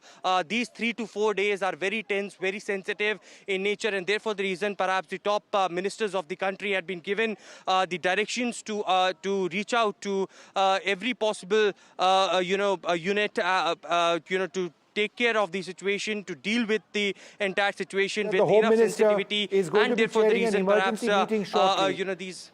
We are also told that the Home Minister is going to be chairing an emergency meeting shortly. Do you have any detail about that? Well, that's what I was mentioning. At 2 p.m. Home Minister would be meeting all the chief secretaries, the chief ministers, the DGPs of the border states of the country. This meeting would be on video conferencing. Home Minister Amit Shah is at the North Block at Ministry of Home Affairs. After the cabinet meeting concluded, Home Minister Amit Shah arrived over here, and specific directions will be given to these border states and the officials over there as well. So, regarding the war-like situation, or if any possible retaliation happens from Pakistan, then what if, directions the Ministry of Home Affairs will give is something that remains to be seen. Remember, it was just yesterday the Chief Secretary who concluded the meeting with all the Home Secretary, I beg your pardon, Govind Mohan concluded the meeting with all the Chief Secretaries of states and union territories regarding the mock drill that the government had decided earlier. And now at this stage, when Operation Sindoor has already concluded, it is an emergency meeting that has been called by Home Minister Amit Shah, and this meeting will be attended by all the chief ministers, the DGs, the chief secretaries of these states aligned to the border areas of the country. Very important at 2 p.m. All right, thanks very much. We'll come back to you in a little while from now. We are joined now by Colonel Dinesh Nayan. We're also joined by Captain Meera Siddharth Dave. Thank you both very much for being with us. Captain Dave, let me come to you first. Do you believe India's overall objectives have been met in these strikes? Absolutely, Vishnu. I would like to say to NDTV 24/7 viewers that name matters a lot. When we say Operation Sindoor, that was half the battle won, not only for the Indian citizens, but also we see what is the condition of Pakistani citizens, and more so the Pakistani army and their terrorist leaders. We see what has happened to Masood Azhar and his family very clearly. So when this name was chosen, I feel so proud always that I am a retired Indian Army officer. I will always be. But today, being a woman Army officer, I feel the pain what those women felt on 22nd of April, when that jihadi attack was carried out on those Hindus, those tourists who didn't do anything to them.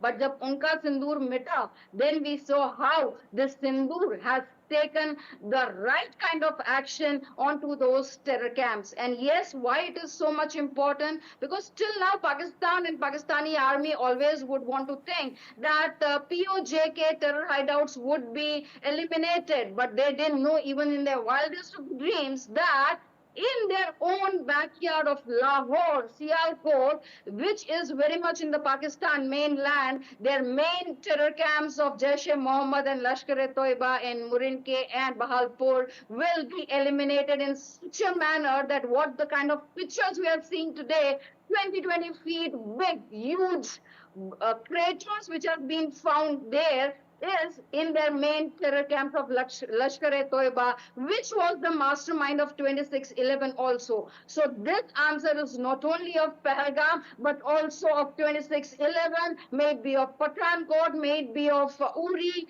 everything. So we were well prepared. We knew what to do, when to do. So when in army we say right time, right place, right manner. So this was a very precise attack where just when the Pakistani chief then on 16th of April he had spoken to the Pakistani overseas people that we need to attack the jugular vein, and we very well know Operation Sindoor has stepped on that jugular vein of Pakistan, those terror camps. All right, Captain.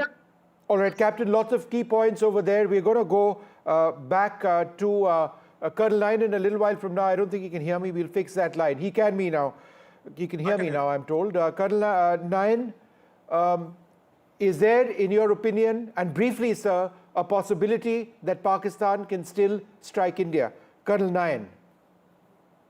Well, if we see the development taking place right now, and say the development on the LoC, especially from Uri till Sundarbani, including Poonch and Rajouri and Nowshera area, we have been receiving artillery fire continuously over there. We have also been retaliating. So we cannot say that they will not be taking any step further. Probably the kind of meetings which are taking place in Delhi now, what I personally feel is that government is also apprehensive or trying to be very protective about something which might be coming. And that's why there has been CCS meeting, then followed by a meeting with the cabinet, and now the Prime Minister is going to the President for briefing, or maybe further explaining her what else can be done in future, what he's expecting.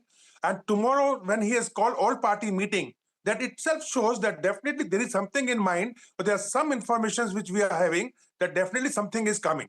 And on same time, the Home Minister has called all the CMs of all states bordering Pakistan as well as Nepal, along with their DGPs. So that shows that there is something which is now being decided by us, and probably it may be it may be that we must be preparing for any kind of action which, or action can be taken from Pakistan side or something, or maybe. For a moment, I need to take a short break at this stage. I'm going to come back with a lot more in a little while from now as we continue to track this story. India hitting Pakistan hard. 9 targets have been struck. Multiple attacks on each of these, on some of these areas. 26, I believe, in total. That number we were going to double check for you. But all across the line of control, west of that, and indeed west of the international border between Punjab and Rajasthan as well. We'll take a short break, come back with more.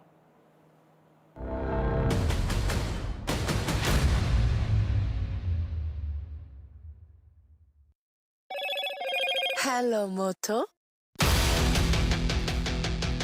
Motorola, India's leading AI smartphone brand.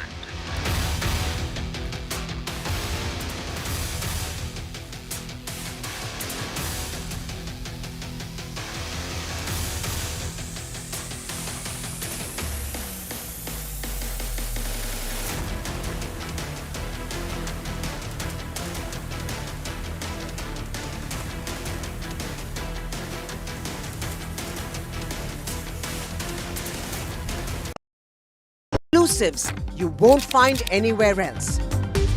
Not just another prime time. It's a prime time that's unmissable.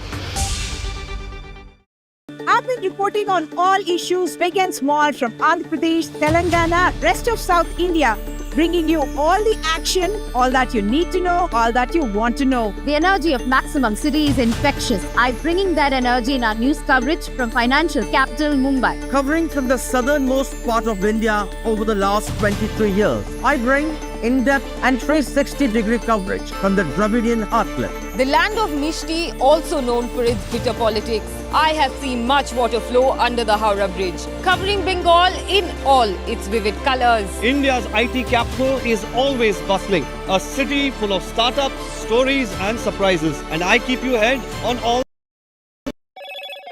Hello, Moto. Motorola, India's leading AI smartphone brand.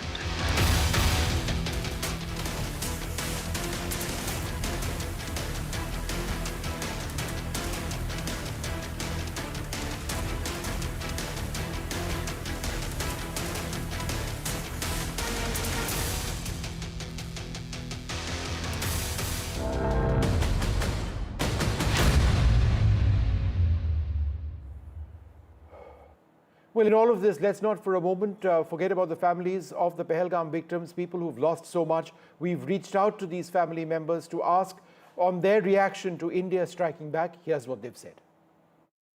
This was a significant moment as far as families of the victims are concerned. 64-year-old Dilip Desle lost his life when he was on a holiday with his wife and he was shot dead in front of his wife. This is what happened. He was from Panvel and I am with his relatives, Dilip Desle's relative Prajakta as well as Sanjay. You know, of course, a retaliatory step has taken place. India has attacked Pakistan in several of the terror infrastructure. Do you see this as a sense of justice for families of those who lost their loved ones? Honestly, sense of justice, that would be a right answer. A person has already been lost. So only thing is what Honorable Prime Minister has done, a huge respect to him for what he has done today. But I can't say it's injustice for our family.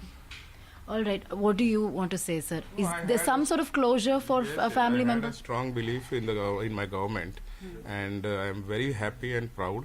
But the only thing is that ensure that this is not repeated, because even a small single loss is a big loss for a family. And it is not the one person who is get affected, it is a hell lot of people get affected.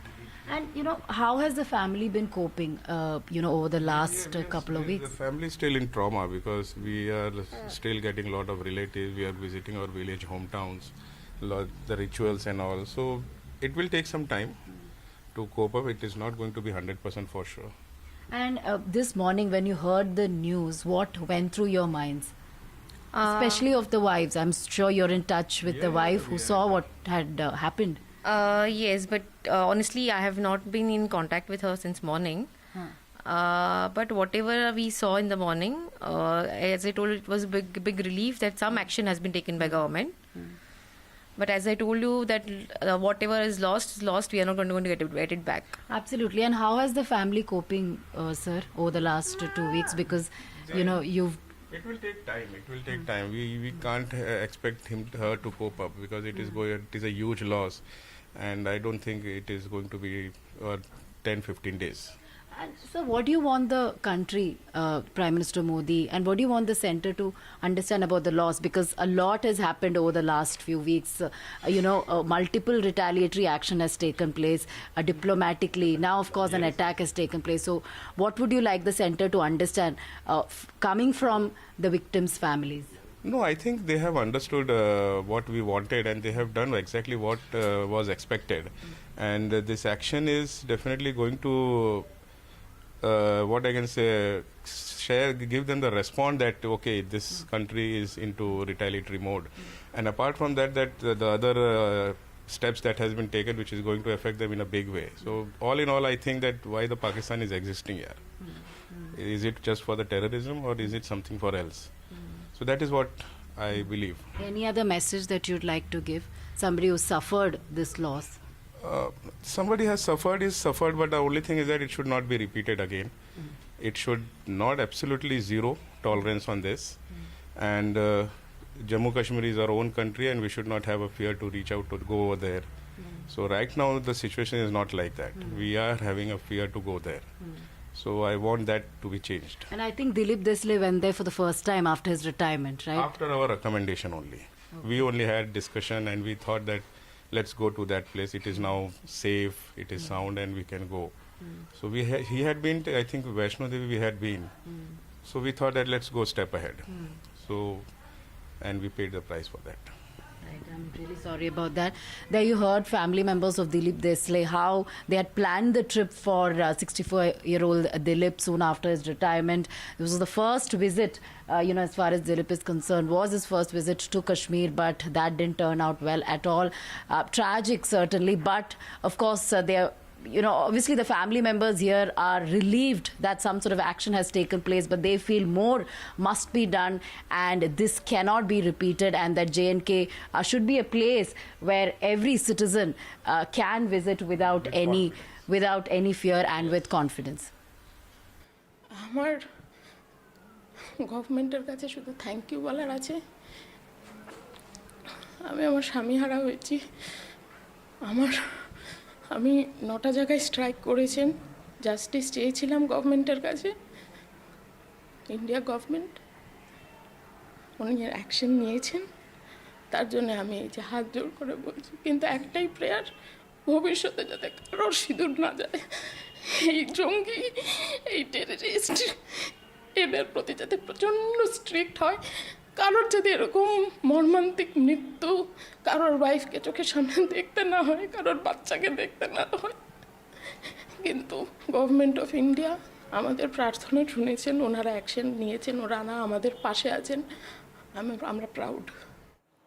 All right, let's just never forget about the families who've lost so much. But for now, let's go quickly across to NDTV. Shiv Arud is in front of a building in the Uri sector which has been hit by artillery shelling. Firstly, Shiv, be careful while you're there. Secondly, what's happening around you? Vishnu, we're at the line of control in Salamabad. It's one of the last outposts before the line of control. There are 2 houses here that were struck last night in Pakistan Army shelling here in the Uri sector. These 2 houses have been completely totaled, completely destroyed. There's still a fire burning, if you can see over there, smoke smoldering across this entire pair of houses. Miraculously, no deaths, but 4 people have been severely injured, 2 of them children. One of them has apparently lost a limb as well. They've been evacuated to the Baramulla hospital, which is about 40 kilometers to our rear from here. We're about 10 kilometers from the line of control.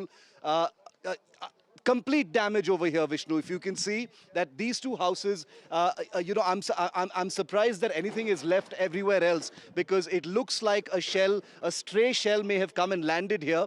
It appears to suggest that the Pakistan Army, which has been aiming and firing directly targeting civilian areas, has caused damage deeper inside, and one shell or a couple of shells has come and actually landed here.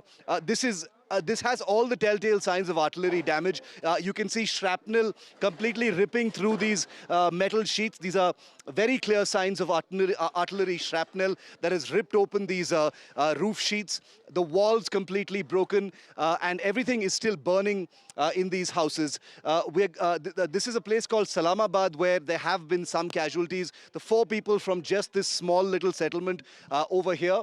We are taking due care, but we are told by villagers that there is further damage closer to the line of control. So that's where we will actually be headed next. But the images you're seeing here on NDTV are the first manifestations of what we've been reporting since the morning, that the Pakistan Army has directly targeted civilian areas. This has nothing to do with the military. There's no army over here. The army brigade is way many kilometers behind where we are.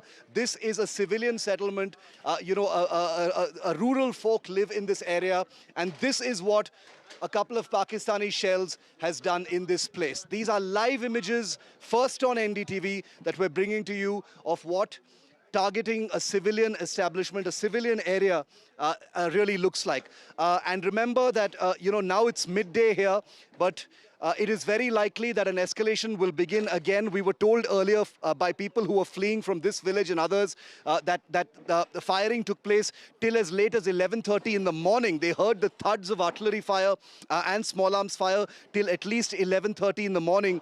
So we're wondering whether there might be firing now as well. So we want to quickly get this report done and move out of this place. I want to try and get some... I'm going to try and get a word in from, if you can just bear with me for a moment. I want to get a word in from one of these people. Sir, इधर आइए. कौन रहते हैं यहाँ पे? कितने लोग जख्मी हो गए इसमें? इसमें 4 लोग. इधर आ जाइए, इधर. हाँ जी. 4 लोग. 4 लोग. 4 कौन? बच्चे? एक 13 साल की बच्ची, एक 4 साल का बच्चा, तो 2 घर के मालिक. हाँ. और क्या ये पाकिस्तान के शेल? हाँ, ये पाकिस्तान का है. रात के 2 बजे का मसला है. तो उससे ये घायल हो गए. तो यहाँ मकानों की बात ही नहीं. मकान कितने बजे गिरे थे ये शेल? 2 बजे. 2 बजे सोए होते हैं. आप कहाँ थे उस टाइम? हमने सुना ये? हाँ, हमने ये भरोसी है यहाँ. हम तो रात को बाहर आ रहे. 2 बजे के बाद हमारे बच्चे भी बाहर आ गए. उधर इधर लगे भागने. क्या करते भाग? सर इधर आइए एक सेकंड. सर आप यहाँ रहते हैं? नजदीक में रहते? इस्लामाबाद का. कहाँ थे आप जब ये हुआ था? हम तो घर में रात को 2 बजे. आपने सुना ये जब वो बहुत आवाज सुना. क्या आवाज था? वो आवाज था ये शेल की थी जी. अच्छा. पूरे शेल लग रहे थे. एक तो नहीं था ना, बहुत आ रहे थे. कितने शेल? इसको मेरे ख्याल 1-2 लगे हैं मेरे ख्याल में इसमें.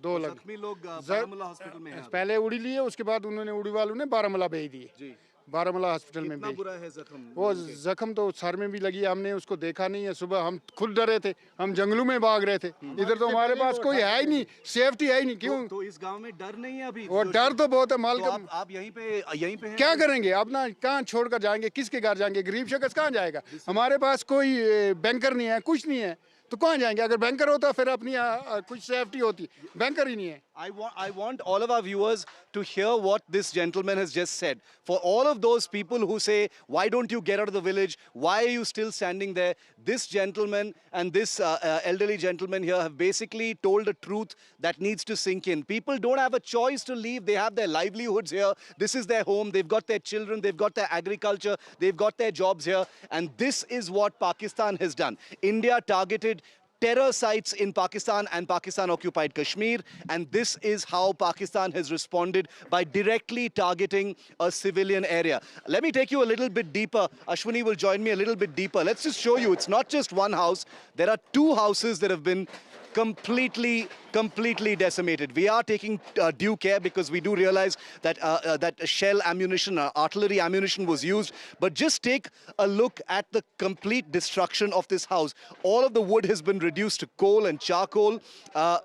Nothing is left. All the property is completely destroyed. Look at the remnants here. This metal box here full of vessels, completely mangled and twisted out of shape in the intense heat. Now, I can tell you that an artillery shell brings an absolute hellish amount of heat and energy when it lands. White hot metal shards fly in every direction, and that's where the injuries actually come from. They tear through concrete, they tear through steel, as you can see, and here it's cut some water lines, which is why this particular room is also flooded.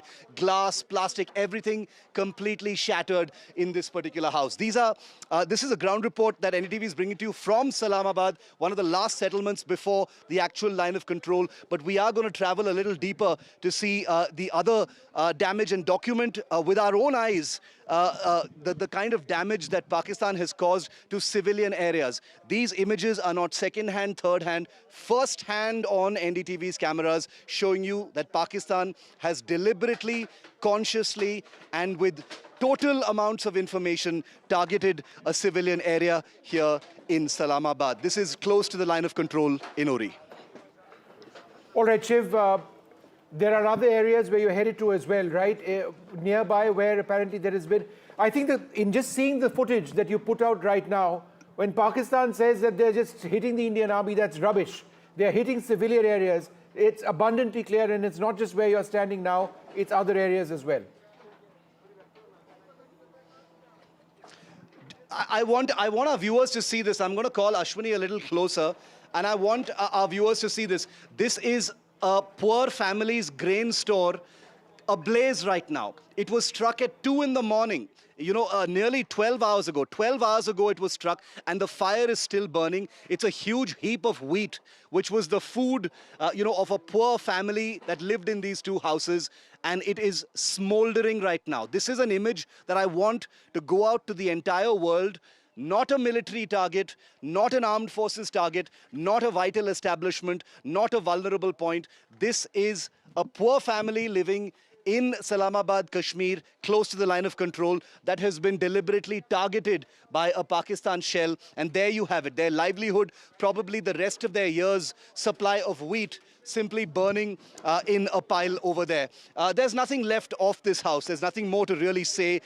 Rebuilding it will be, a distant dream for this family once they pick up the pieces of their injuries, and their injured children as well. I mean, just look at these images. Where do you actually start? Where do you start picking up the pieces, really, once you come to terms that you've completely lost your home, your livelihood? Some of the fields behind here have also been completely destroyed. The elderly gentleman here tells me that, this place will not be fixed. And remember, once attention moves on, who's going to come and repair these houses? These are families that do not even have the wherewithal, to rebuild their houses. I'm going to try and venture All right, into this Shiv, one just hold to on show for you half a once second. again, We're going to come back to you in a moment. We've got images on our that. screen right now of the Prime Minister meeting the President. The Prime Minister has briefed the President at Rashtrapati Bhavan in the last 15-20 minutes or so. This is very important on a day in which India struck Pakistan, their terror hubs all across Pakistan, whether it's Pakistan-occupied Kashmir or Bahawalpur, and a series of attacks in 9 areas. The Jaish-e-Mohammed's headquarters has been destroyed. Several terror training camps of the Lashkar-e-Toiba have been destroyed. The President, the Supreme Commander of the Armed Forces, would be briefed on all of this, and she would be told about what the overall situation is. Let's go back to Shiv Arush. Shiv, you were showing us some flames. Can you just point that out again and tell us, show me what you were trying to tell us? Yeah, I'm just going to show you. I'm going to show you that. Okay, I'm going to try and maybe step inside here. It's a little dangerous, but yeah. That house is still on fire. You can still see the flames there on our screen right now. Just a testament to what ammunition can really do. Artillery ammunition of the 155mm or 130mm kind has landed in this house. There's a gas cylinder there, very dangerously, lying there on the floor, which could be a hazard. No forensic teams have been able to reach here just yet. The police apparently came for a quick sweep to get the people out, but nothing else has been done. But it's still aflame. The house is still aflame, and it's very likely that it'll probably burn down because much of the superstructure of the houses in this area are made of wood. This is just one small sampling of the damage that we're hearing has been done by Pakistan in civilian areas off the line of control. Islamabad is one of several villages we're hearing that have been targeted directly by the Pakistan army using their artillery. Remember, when we were reporting from the Uri and Kupwara sectors over the last few days, we did hear about Pakistan deploying their Chinese SH-15 self-propelled howitzer guns. Now, we don't know for sure what guns were actually used, but this is definitely the remnant of an artillery attack. These images, you've seen artillery attacks before as well. This is what they look like live in the flesh, up front, an artillery attack on a civilian village on the line of control. No, in fact, what you were showing us earlier on, Shiv, that shrapnel inside that metal, shelter, metal cover, I mean, that's exactly what it is. Right here. If anything, Shiv, that points to an airburst. This points to an airburst where, the shrapnel cuts through everything. And this is just thin metal over here, but it's actually, it can cut through steel as well, it can cut through cement as well, and it's that shrapnel. So it's a clear idea, an indicator of what's happening. Shiv, thanks very much for joining us with that report, and do take care. All right, we're going to stay with Shiv for a little bit longer until such time as he feels he needs to get out of that area. One of the first things that you do when you're in an area which has come under artillery fire is to minimize your risk in that particular area and keep moving to the next area. That brings with it an element of security. I think what Shiv was mentioning is very clear that this isn't the only area where he's at. He's at Islamabad in the Uri sector. There are other homes, other places close by which have also been hit. Shiv, is there anything else that you'd like to share with us? Yeah. Vishnu, you were talking about an airburst. Take a look at this piece of roofing. This is exactly what you're talking about. Shrapnel, white-hot artillery shrapnel flying in every direction. Just look at the gaping holes they've cut, like neat oval holes, telltale signs of shrapnel simply ripping through metal. This is really, really thick, hard metal used for roofing. You know, it's resistant, it's all-weather resistant because, you know, it snows and rains a lot over here. Just look at what artillery shrapnel can do to a strong piece of metal. It has completely mangled it, it has perforated it, it is peppered with gaping holes, and this is basically the story of every piece of roofing that we can see here across three structures of one big house, two houses actually. You know, how much more damage we're going to find as we move on ahead, I cannot say, but this is definitely, you know, a morbid appetizer, I would say, to what we're probably going to find as we get a little closer to the line of control now. There have been casualties on the Indian side. Earlier this morning, we were reporting 3, which is a confirmed number. But the sense is that many more people may have lost their lives. You know, along the line of control, we may not even know how many people have lost their lives until later.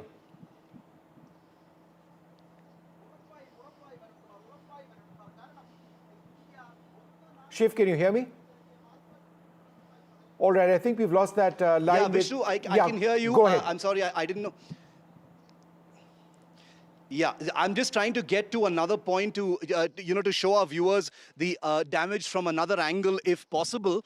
We're trying to get to the other side of the house. Oh, there you go. This is the real view now of the damage. Here it is. Completely collapsed roof. Completely collapsed wall of this entire house. Now you get a proper vantage view of the damage that's taken place. The entire roof has blown off. You know, I was trying to look for remnants of the actual shell, but as you know, Vishnu, those are very, very difficult to find because they burst into thousands of little pieces and usually get buried, you know, in walls, in the ground, etc. So not easy to find it anywhere here, but clearly an artillery hit right here at Salamabad village. The villagers here, as you just heard some of them say, you know, they don't have the luxury of leaving. Many of them have actually fled. We saw a small tempo traveler full of people from Salamabad getting, you know, out of here as quickly as possible. We bumped into them in Baramulla, fearing for their lives. They've left, but many still here because, you know, they've just got that helpless look on their faces, saying, where can we possibly go? We can't leave our houses. It's not safe. You know, all our livelihood, all our farms and animals and all those things are here. Everything moving costs money. There's no help from anyone to actually get out of here. So it remains to be seen, you know, whether there will be more damage in Salamabad or elsewhere. All right, Shiv, thanks very much for being with us, sharing all of those details, and stay safe in that particular area and indeed in all of the areas that you're moving around. The images that you see on the left-hand side of your screen over there, in fact, now full frame, is the President and the Prime Minister meeting. The President, the Supreme Commander of the Armed Forces, meeting the Prime Minister, who has briefed him, heard just a little while back, on a day in which India struck Pakistan. There have been multiple strikes which have taken place. There has been a fair amount of support for India, but it needs to be said, countries like Turkey, which have been allies of Pakistan, countries like China, which have been allies of Pakistan, have supported them.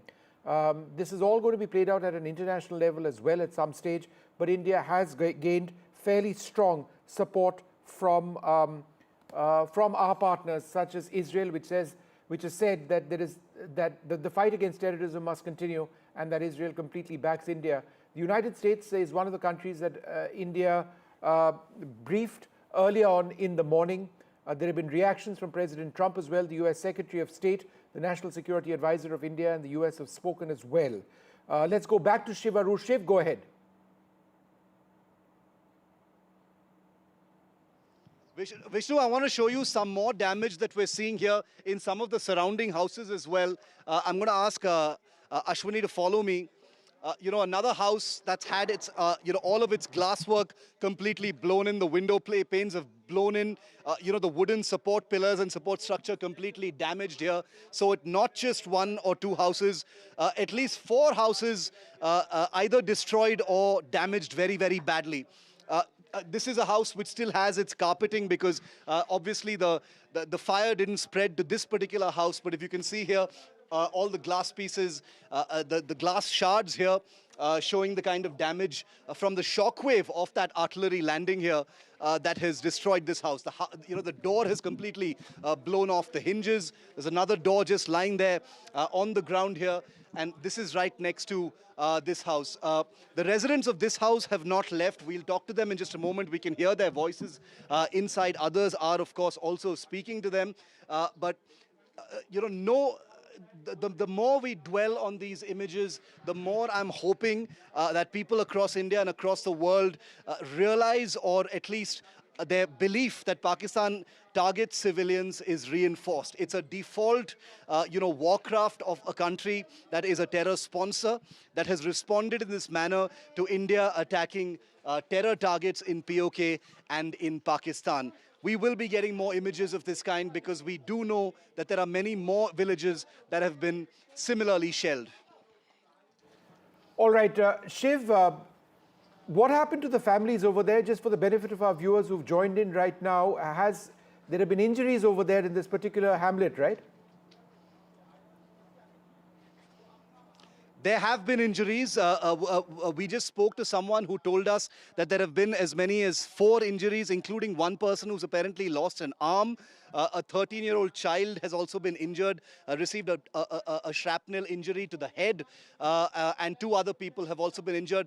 They've been rushed to the Anantnag hospital for treatment, critical care treatment, because there's no other hospital that's close by that can treat them. But it's a truly sorry state of affairs. Nobody from that family is still here. Only the neighbors are here to see what's happened to the house. The 2 gentlemen we spoke to earlier, both neighbors who live a couple of houses away, they say that they were woken up at 2 a.m. by the enormous sound of the shells actually landing. You can imagine what that must have been like. And they're thanking their stars that their houses are still standing. But in small villages like this, where everyone is essentially related to the other, and they all have a very close-knit kind of community, this is what they're left with. This is right in the middle of this little hamlet in Salamabad, where this is all that the people of this village are really left with and what they'll have to do. And they're literally going to have to pick up the pieces. And let's remember, this is perhaps just the beginning. This is perhaps just the beginning of what could be another escalation. The people here in Islamabad do not have the luxury of picking up the pieces and just moving on to another place, to a safer place, further in depth perhaps of the mainland, not being so close to the border. They've been here for generations together. They do not have the choice of, picking up and leaving. And that's why, images like this one, like what we're seeing over here, just common household items, a gas stove, a pot, mugs, tumblers, a plate rack, coffee cups, all of them just splattered in this one little room. This must have been the family's kitchen, where food was prepared, etc. Completely burnt to ashes, bricks and pieces of stone all over the place. I have no idea when that family will come back, or even if they will want to come back to something like this. But this is what Pakistan is doing. Shiv, there's been very heavy artillery shelling which has taken place after India's strikes across. Could you give us a sense of what's been happening on the LoC near where you are and elsewhere along the international border in Jammu and Kashmir? I've just received video footage, which I will be sharing in a moment, of artillery shelling that's taken place at LoC Uri late last night. There was a great deal of heavy firing taking place at LoC Uri. Heavier firing has taken place at the LoC in the Kupwara sectors, especially in Tangdhar. That's where we've been reporting from. There are civilian casualties there yet, but we can't confirm the numbers just yet. But by far the heaviest amount of artillery firing and escalation has happened in the Rajouri, Poonch, Bhimbar Gali and KG sectors, that's the Krishna Ghati sectors, where we are told that there's been a huge amount of damage on the Pakistan side of the LoC, where several Pakistan army posts have been destroyed and a lot of casualties have been imposed there. But there as well, there are casualties on the civilian side, because remember, in the Poonch Rajouri area, which we've traveled to as well, there are lots of villages bang on the line of control. The army has confirmed at least 3 casualties so far. That number is almost definitely likely to rise, but we don't have an official official number just yet. And on NDTV, we don't play with numbers when it comes to serious, serious military operations and the crossfire between the two countries. We'll leave that to other channels. Here, we only provide authentic information. So 3 is the official confirmation so far of civilian deaths due to artillery shelling by Pakistan. All right, thanks very much, Shiv, for being with us. Once again, stay safe. We'll come back to you whenever we can. A great deal of shelling taking place in a lot of areas along the international border in Jammu and Kashmir and also the line of control. But the images on the right-hand side of your screen are some of the areas which India has struck in Pakistan. This is video from Pakistan. The images are after about 1:30 this morning when Indian strikes went in over there, destroying terrorist hubs, absolutely destroying the headquarters of the Jaish-e-Mohammed, hitting major terror camps, camps where people who were involved in some of the worst terror attacks, including 26/11, were in fact trained. We'll come back in just a moment. Stay tuned.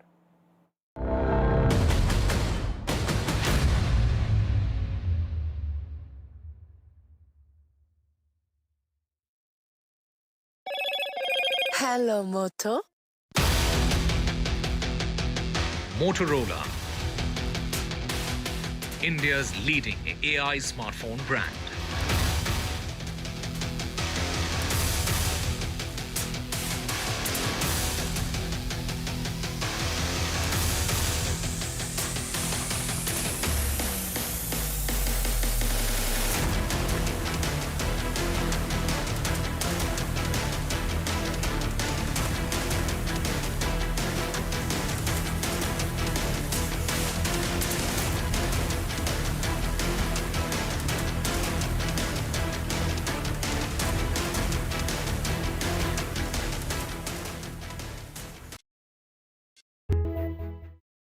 In today's interconnected world, India's voice is more crucial than ever.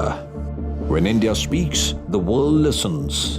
At NDTV World, we are that voice, bringing you intelligent and insightful news from India and beyond. From geopolitics and diplomacy to economic shifts, migrations, tech disruptions, and the stories of our diaspora.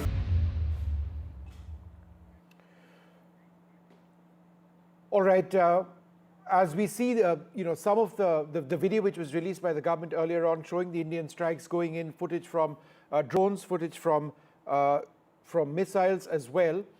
Let's go across to NDTV's Aishwarya Jain and Nazir Masoodi in Srinagar. Nazir, let me come across to you first. What exactly is happening now with the strikes having taken place? Have shops been opened in Srinagar? I know air travel has been impacted. Give us a sense briefly about what's happening there. Open, but very less traffic is moving, and it is across Kashmir.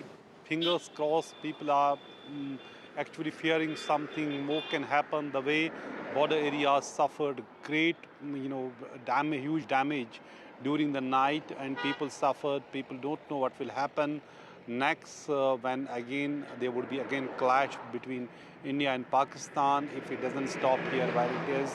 Because India has taken action against terrorists, and I can tell you it is not just Indian claim. We are confirming from independent sources which are in Pakistan. Also, they are even confirming that it was on Jaish headquarters in Bahawalpur, and Maulana Masood Azhar, Jaish chief himself, confirming that it was his family, other terrorists who have been targeted. For the first time, India is hit where it hurts the most, and India is hit at its intended target. And also Murdiki, which was the Jaish Lashkar's headquarters. Earlier it used to be called Jamiat Dawat Rashad. So, and whether it was Kotli, whether it was in Muzaffarabad, everywhere where they have been, militant over operating or their headquarters or their ideological base, all that has been hit by India. There has been some damage here also. We're waiting for the official numbers, what exactly is the total number of casualties here on this side, particularly in Poonch area and other areas which have suffered damage. There's also been some damage to, air assistance, but the fact is we are waiting for the official confirmation. The fact is that how India is hit and hit very hard for 2 weeks after Pahalgam terror attack.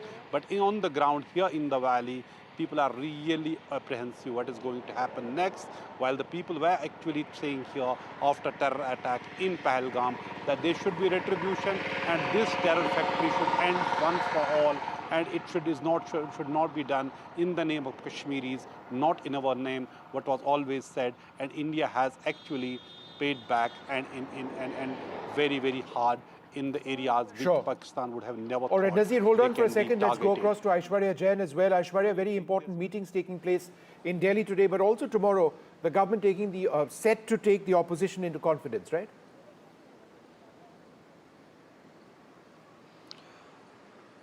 Well, that's right. In fact, multiple meetings being chaired by Prime Minister Narendra Modi this morning. It was the CCEA, the CCS and the cabinet meeting. After that, we saw Prime Minister arriving at the Rashtrapati Bhavan and brief President Draupadi Murmu about Operation Sindoor. The meeting lasted for almost 15 minutes. That is the protocol that usually being followed after any such operation is being taken place as far as the Indian Armed Forces are concerned. Right now it is Home Minister Amit Shah who is conducting the meeting with all the chief ministers, the DGPs and the chief secretaries of different states which are the borders, which are adjoining to the border of different countries, and the directions by Home Minister is being given. Tomorrow, the government has called for an all-party meeting where Rajnath Singh and Amit Shah would be chairing it and would be informing about the developments that are taking place and how India is well prepared to combat if any retaliation happen from Pakistani side, to keep all the political parties on board. Tomorrow's meeting has been called by the Government of India.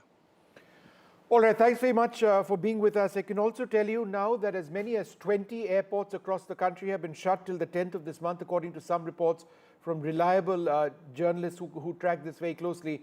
So if you are traveling across the country, it's important for you to know what the status of your flight is. And that's something that we've been saying for a while now. So we're going to keep tracking this story very, very closely. If we can just play out some of the reactions which have come in. In fact, from that briefing itself, which was held in the National Media Centre by the government, where these strikes were announced by the Foreign Secretary of India, Vikram Misri, but also two officers, one of the Army and one of the Air Force. Let's play those out, which really explains what India has done.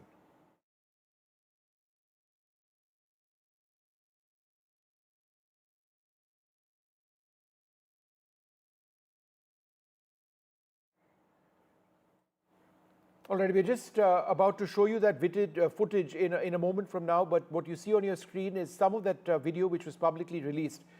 I cannot stress enough the importance of the release of this video.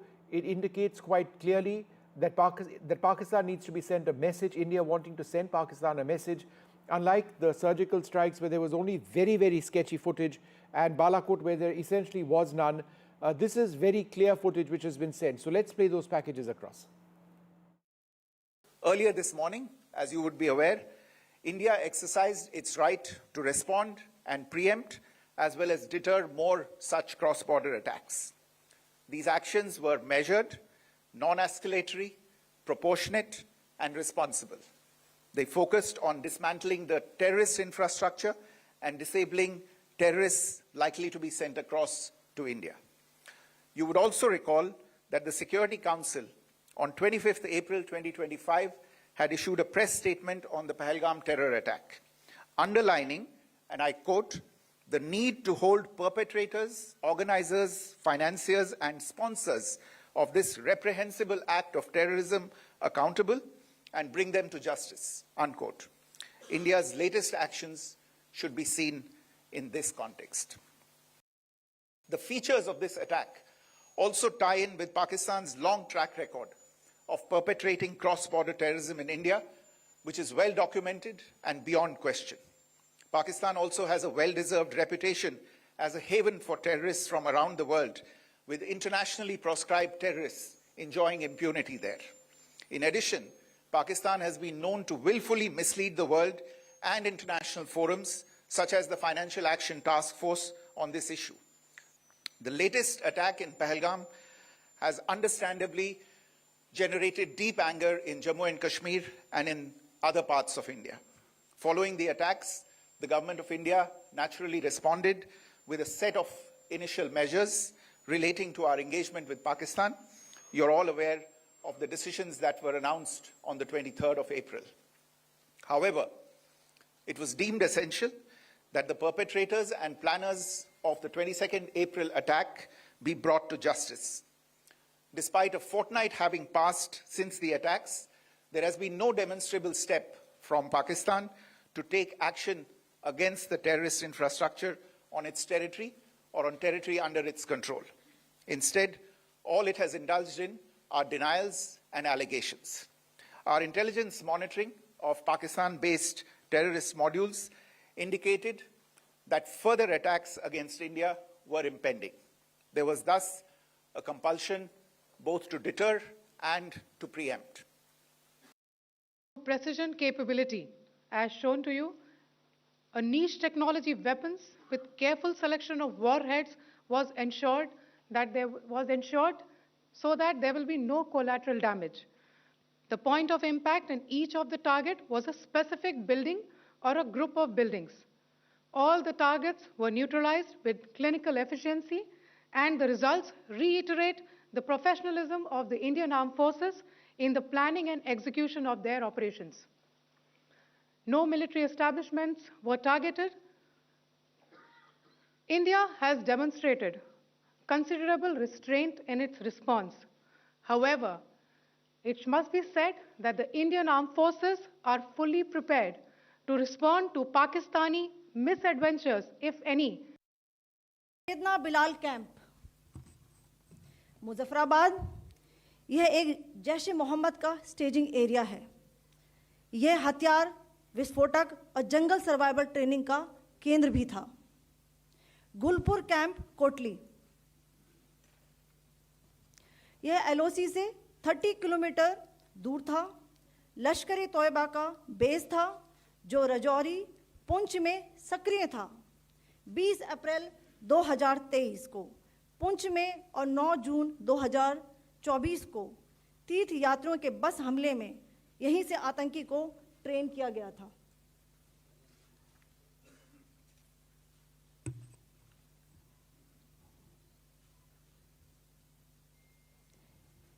Barnala camp Bhimber, ये LoC से 9 kilometre दूर है। यहाँ पर हथियार handling, IED व जंगल survival का प्रशिक्षण केंद्र था।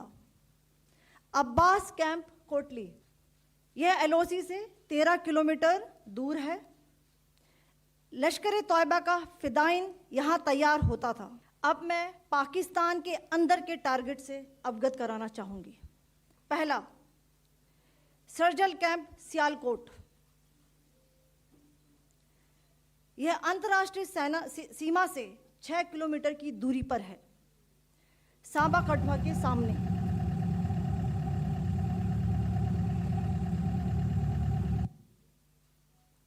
मार्च 2025 में जम्मू एंड कश्मीर पुलिस के 4 जवानों को की जो हत्या की गई थी, उन आतंकवादियों को इसी जगह पर ट्रेन किया गया था। दूसरा, महमूना जाया कैंप सियालकोट, यह 18 से 12 किलोमीटर IB से दूर था। हिजबुल मुजाहिदीन का बहुत बड़ा कैंप था। यह कठुआ जम्मू क्षेत्र में आतंक फैलाने का नियंत्रण केंद्र था। पठानकोट एयरफोर्स बेस पर किया गया हमला भी इसी कैंप से प्लान और डायरेक्ट किया गया था। मरकज ताइबा मुरीद के, यह IB से 18 से 25 किलोमीटर दूरी पर है। 2008 के मुंबई हमले के आतंकी भी यहीं से प्रशिक्षित हुए थे। अजमल कसब व डेविड हेडली भी यहाँ ट्रेन हुए थे। मरकज सुभान अल्लाह भावलपुर, यह इंटरनेशनल बाउंड्री से 100 किलोमीटर दूर है। जैश ए मोहम्मद का मुख्यालय था। यहाँ पर रिक्रूटमेंट, ट्रेनिंग व इंडोक्ट्रिनेशन का केंद्र भी था।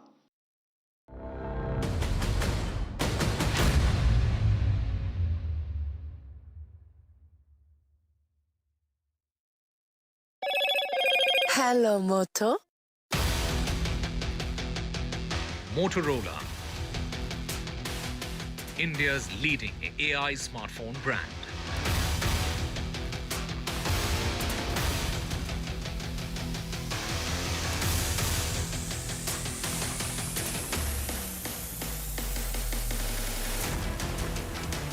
Payback for Pahalgam. India takes out Pakistani terror hubs, 24 strikes and 9 targets. At least 70 terrorists believed to have been killed.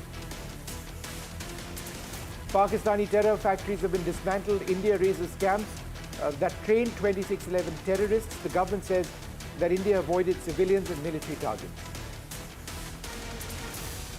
Proof of India's Pahalgam revenge. The government releases videos of Ops Sindoor. The government says that the targets chosen were based on credible intelligence.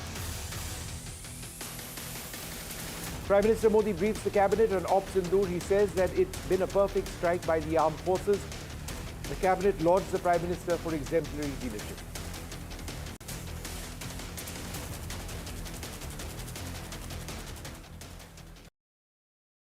Caste enumeration should be included in the forthcoming census. पहली बार देश में आजादी के बाद ये फैसला किया गया है. For this decision we were waiting since long. This has been only possible with our Prime Minister's decision. Rahul ji जो सोचदार है मोदी जी ने अडॉप्ट कर लिया, अच्छा है. राहुल गांधी के सर्टिफिकेट के लिए राहुल गांधी को क्रेडिट देने के लिए कोई निर्णय नहीं किया. They have always used it as a political weapon and now that weapon's gone.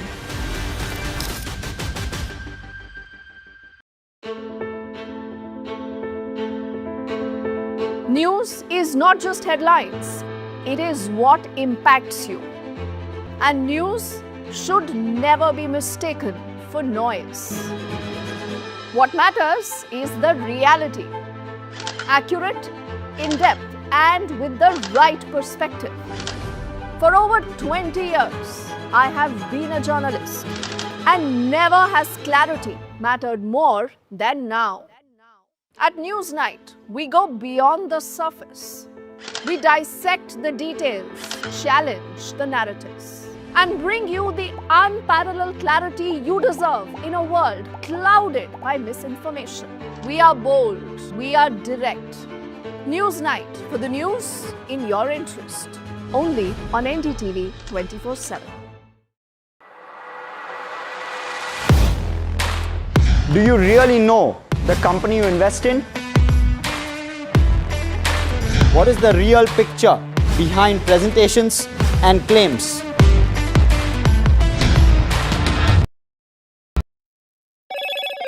Hello, Moto. Motorola, India's leading AI smartphone brand.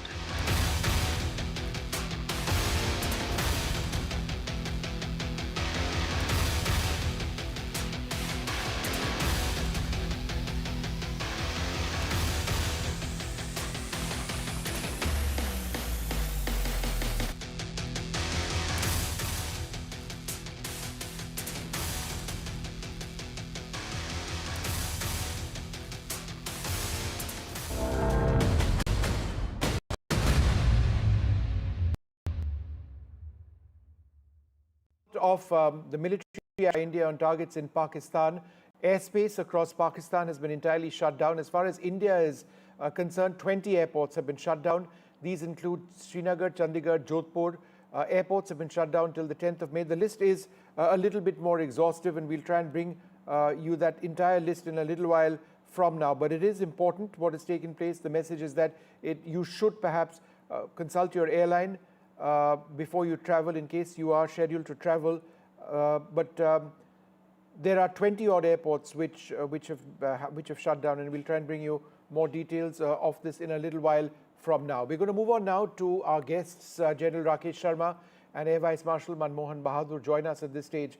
Air Vice Marshal Manmohan Bahadur, is it your sense that it's not the end of it? There's every possibility of a Pakistani attack which might come in.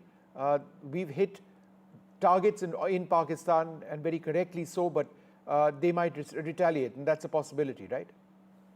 That, my sense is that it is the case, because the public opinion in Pakistan would demand what is it that you have done to respond to India's attacks? So my sense is, and I think we are already seeing army action along the LoC. I saw the earlier report of the shelling going on in Punch area. So that may be a starter, and the shelling, I believe, is only increasing. So we have to be on guard.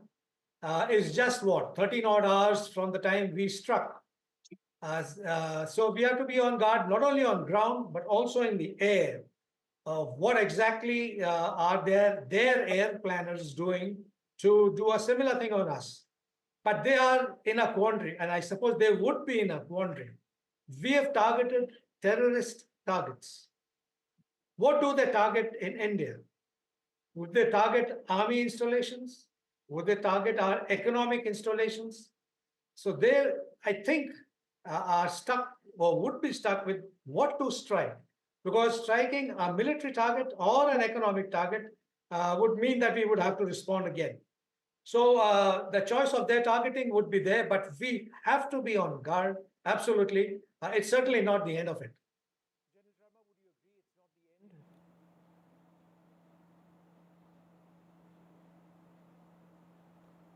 General Sharma, would you agree it's not the end? It's possible that there may be Pakistani attacks incoming? Thank you, Vishnu, for inviting me. I think the Prime Minister's office in Pakistan has clearly said that they will abide by Article 51 of the United Nations Convention, which says that they have the right to respond to any affront. So this is coming up recently, lately, which actually implies that they are telling us that they would respond. But Khwaja Asif, in his statement about 2-3 hours ago, had said that in case India does not want to escalate, we will let things die. Now, as Air Vice Marshal rightly pointed out, the Pakistan, for the Pakistan Army to retain its primacy in the country, it is essential for them to respond. Without it, their own standing within the country will go bad. Also, there is an issue of the identity of Pakistan being anti-Indian. It will be essential for them to respond. So yes, they would respond. Maybe today, tomorrow, or sometime, they will respond in one manner or the other. The targets will have to be examined. I'm sure the serving establishment has considered that where would the response come, which targets would be hit, how far in depth, and what kind of effect they would have, what kind of weaponry the Pakistanis could use. I would say that hitting an infrastructure in India will be debilitating for Pakistan, because our response will also go against Pakistani infrastructure, which lies closer to our border, and it will be greatly disadvantageous. So to talk about bridges and dams and railways and things like that, I might doubt whether the Pakistanis will handle that issue. What can they easily handle is they don't have any terrorist infrastructure like we have in India to say, okay, we hit a terrorist infrastructure or something. So that's also gone. Finally, it comes down to some kind of a military establishment, which could be either the airfields or some kind of military cantonments or military areas. That's the safest bet for the Pakistanis to hit, or choreograph a response in proximity to these areas, like they did after Balakot, when they hit the areas close to Rajouri divisional headquarters and the ammunition dump without hitting them directly. So they conveyed a message that we could have hit them, but they didn't hit them on that day. Okay, General Sharma, give me a second. Let me just go back to Air Vice Marshal Manmohan Bahadur. In all of this, the Air Force needs to be on complete guard, right? Because if there are incoming strikes which take place, striking by air is a very strong possibility.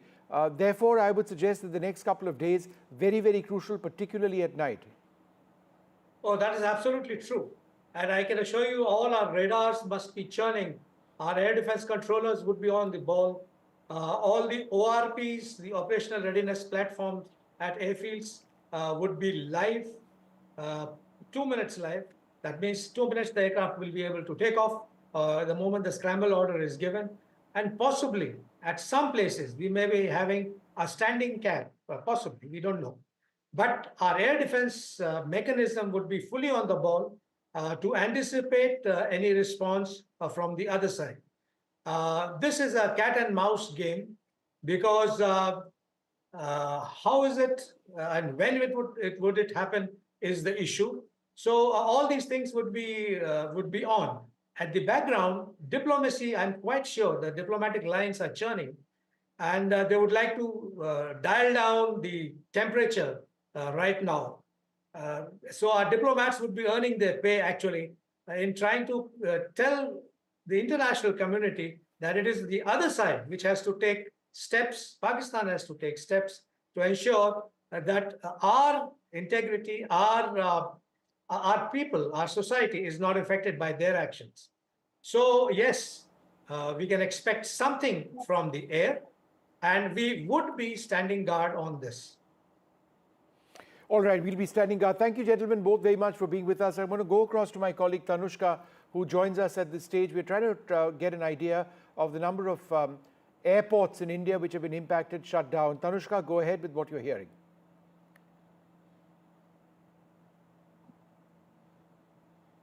Tanushka, you're on air. How many airports have been shut down?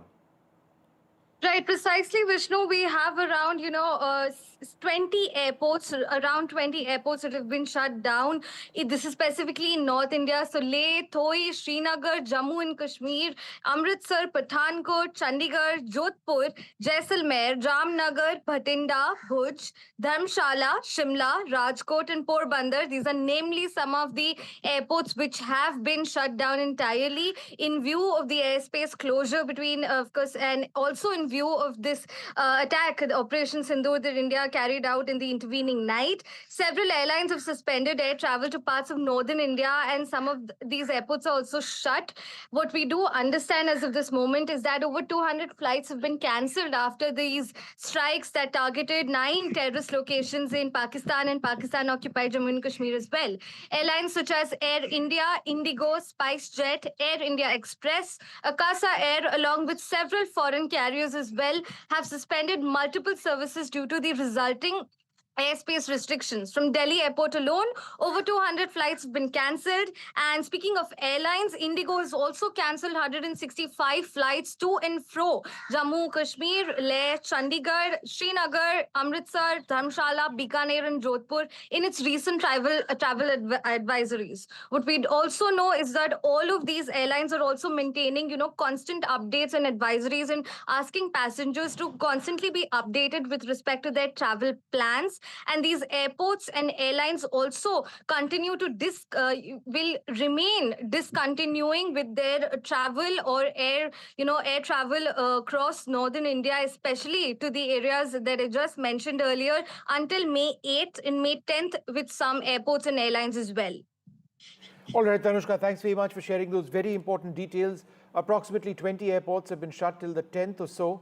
These are difficult and tense times. The fact that they've been shut till the 10th is almost an indicator that the people are worried that there may be some sort of strikes which could be coming in from Pakistan. At this juncture, we don't know, but it's not something that can be ruled out at this stage. We'll take a short break, come back with the very latest.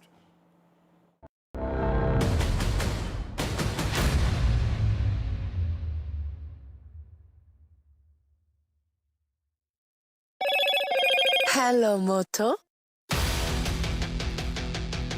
Motorola, India's leading AI smartphone brand.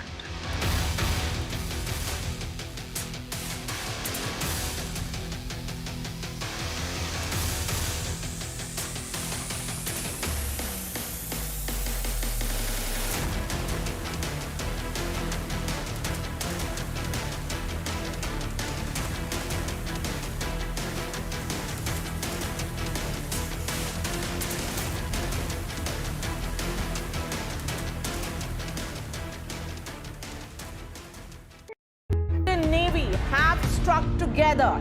The headquarters of Jaish-e-Mohammed in Bahawalpur and Lashkar.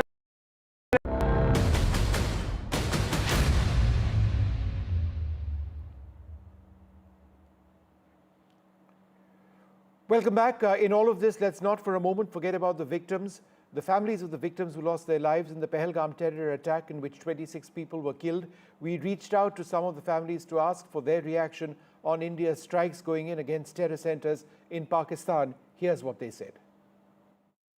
I have with me the family of Bharat Bhushan. He was shot dead by the terrorists in Pahalgam. Even as he said that he has a young 3-year-old child and requested to spare his life, but there was no mercy shown. Today, as these retaliatory attacks have happened, so I have with me the father of Bharat Bhushan. So do you feel that this is some sort of how is the family feeling? I don't want to really put words in your mouth.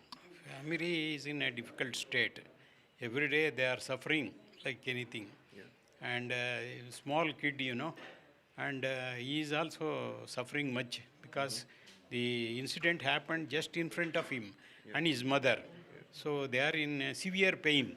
So when this attack has been carried out by the Indian Army, does it bring you some sort of satisfaction? Definitely. We are very happy to know all these incidents. And Army and Air Force, they have done very good work. And they are controlling the terrorists as well as they are attacking terrorist camps in Pakistan. And they are putting missiles so that everything will be demolished then and there itself. And even terrorists are killed there itself. Absolutely. And while many of them have in the past said that, including the families of several of the victims, that they are not looking for any sort of vengeance. They're looking for safety measures. They're looking to ensure that the government in the future ensures that such an incident does not occur. But right now, with such an attack that's being carried out, Operation Sindoor being carried out, somewhere for the family, is it relief that if those terrorists who are a part of Pahalgam or any other people who could carry out such an attack, them being eliminated, does that bring you some level of satisfaction? I don't know if I should say, it's a satisfaction, it's a relief, because Bharat is not going to be back. So there is a void, which he's left for us. Second is, I want to state that, we are with the government and their decisions. I'm very sure, this is a very well thought through decision. After a complete study of, what has happened in Pahalgam and what is expected to happen in the future, they would have thought through all these things, and then they would have made a step, or they've taken the step of attacking these terror outfits. So I wouldn't want to call it saying, it gives us a bit of satisfaction, it's a good revenge. I don't know. I don't want to call it, I don't want to give any term to this, but we are with the government and we fully support their decisions, and whatever they have to do, they will do, we know that.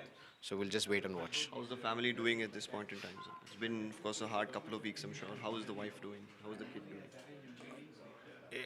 I mean, hats off to her and her courage. She lost the most important person of her life in front of her, and still, she had the courage to hold the kid, bring him down safe from Baisaran to Pahalgam. I don't think many could do that. She's going through a lot of pain. She's in a lot of pain at the moment. She's struggling. My family is struggling. All of us are struggling. We only realize when I look at the photograph of Bharat with the garland is when I realize saying he's not there. I mean, initial week was more the shock. Now it's the pain which all of us are going through at this point in time. Harshal Lele, who is the son of Sanjay Lele, who lost his life in the attacks, the cowardly attacks that took place on the 22nd of last month. India has finally retaliated, and let us try and understand from him on what are his initial reaction to this attack. Harshal, first of all, tell me, when did you get to know about the kind of reaction that India has given to Pakistan? Yesterday midnight. I was awakened till late. I don't know why I was not able to sleep. My friend actually messaged me that, are you awake? I said yes. So he told me to switch on the TV. So I got to know like that around 2 to 2:30 at that time. Have you been awake for many nights in the last 15-16 days, or was it something special that made you keep awake last night? I was awake for last 15-16 days during late night. But yesterday, previously I was sleeping but wasn't able to sleep. Yesterday, on my own I was awake. I was I don't know why, but I didn't go to the bed. I was just kept scrolling the mobile.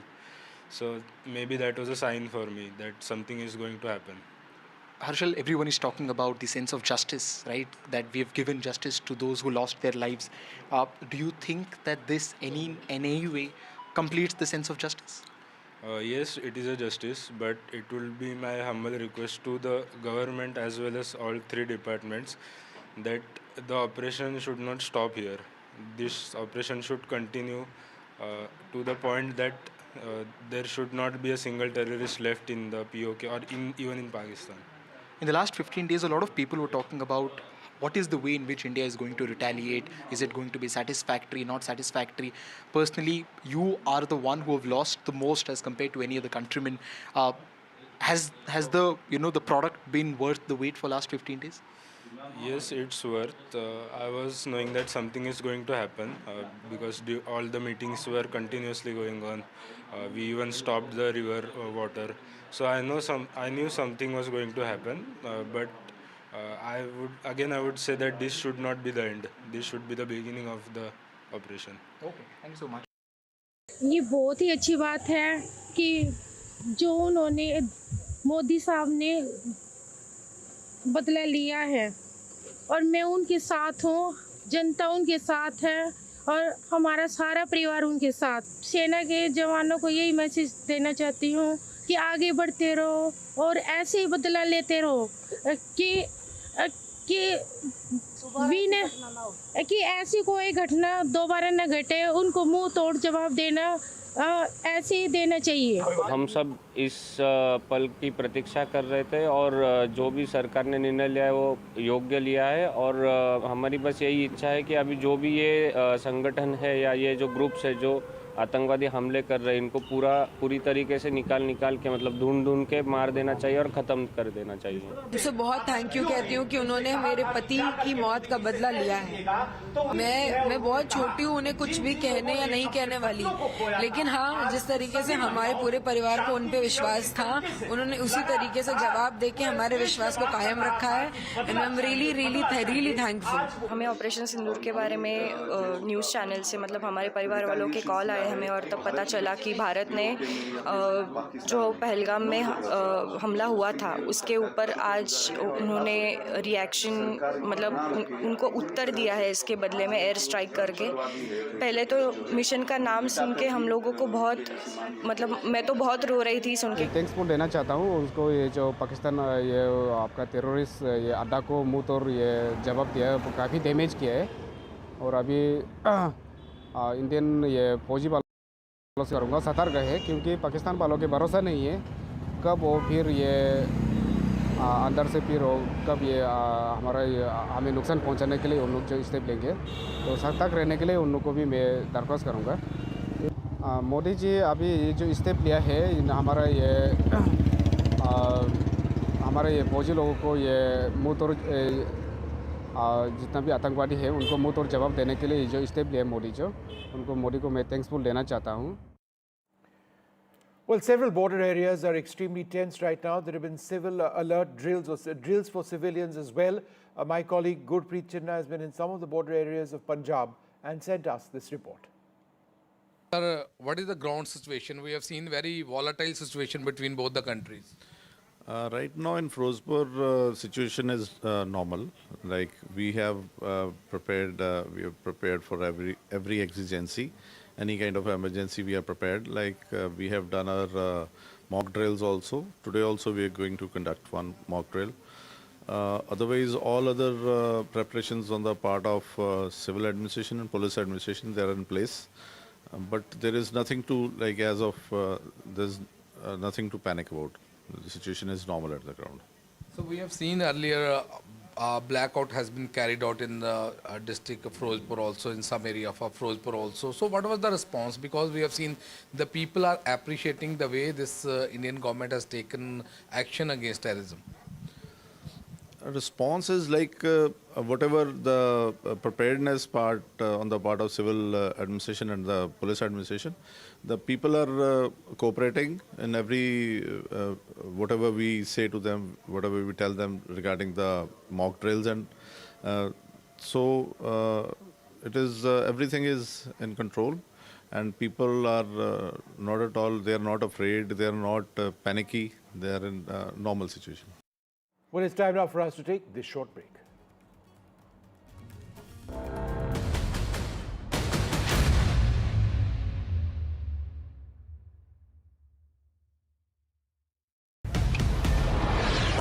This This is Operation Sindoor. It is India's big retaliation for the Pahalgam terror attack.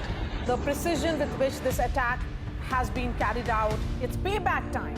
The headquarters of Jaish-e-Mohammed in Bahawalpur and Lashkar-e-Taiba headquarters in Muridke have been hit. That these targets lay between 30 kilometers across the line of control. Prime Minister has monitored the entire sequence of events overnight. He's been closely monitoring it.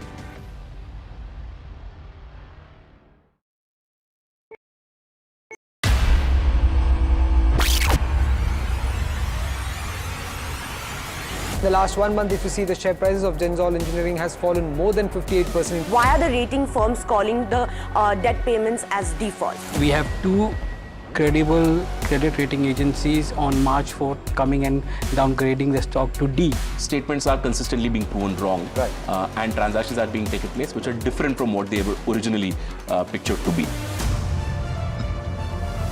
The company claimed it would roll out 6,400 electric vehicles. But what it has rolled out is a shocking scam. Funds meant for the project were funneled allegedly back to the promoters, the Jaggi brothers. What did the money buy? Not EVs, of course, but a lavish flat in Gurgaon's luxurious DLF Carmelias.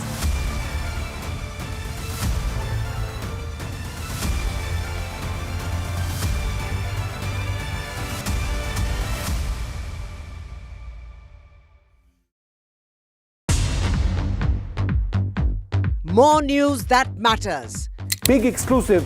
Tulsi Gabbard gunned down by Pakistan-backed cowards. When you interact with people on ground, you're able to reflect their sentiments much better. More debates that shake the system. More exclusives you won't find anywhere else. Not just another prime time. It's a prime time that's unmissable. I've been reporting on all issues big and small from Andhra Pradesh, Telangana, rest of South India, bringing you all the action, all that you need to know, all that you want to know. The energy of Maximum City is infectious. I'm bringing that energy in our news coverage from financial capital Mumbai. Covering from the southernmost part of India over the last 23 years. I bring in-depth and 360-degree.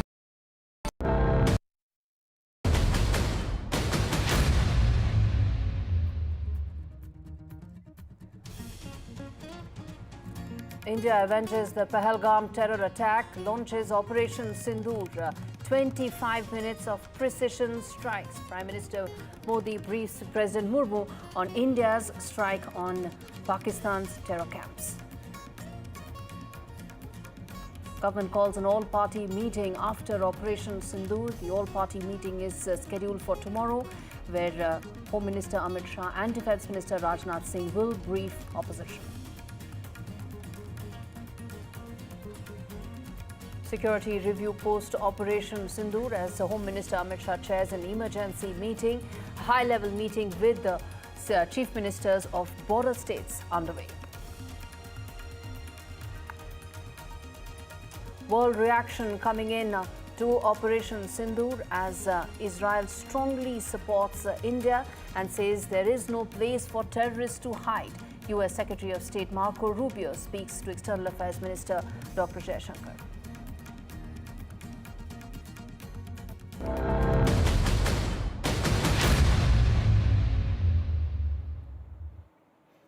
Operation Sindoor leaves Pakistan red-faced. The daring, direct and decisive action taken by India and Indian armed forces. India shows its mettle to Pakistan, and video proof of those precision strikes is making all details absolutely clear for the world to see that the terror hideouts in Pakistan have been bombed by India. The precision strikes have in fact stunned Pakistan, where the terror modules have existed for long and that have been busted by India in the loud and clearest message that they can run but they cannot hide at all. In fact, let's get in my colleagues joining me live on this, Gurpreet as well as Aishwarya, to talk to us about some of the next steps that are happening and taking place underway, important meetings that are taking place. Aishwarya, to you first. There have been important high-level meetings that have taken place. President Murmu was also briefed a short while back by Prime Minister Modi. There is another high-level meeting taking place right now. Talk to us about what's happening on ground after Operation Sindoor.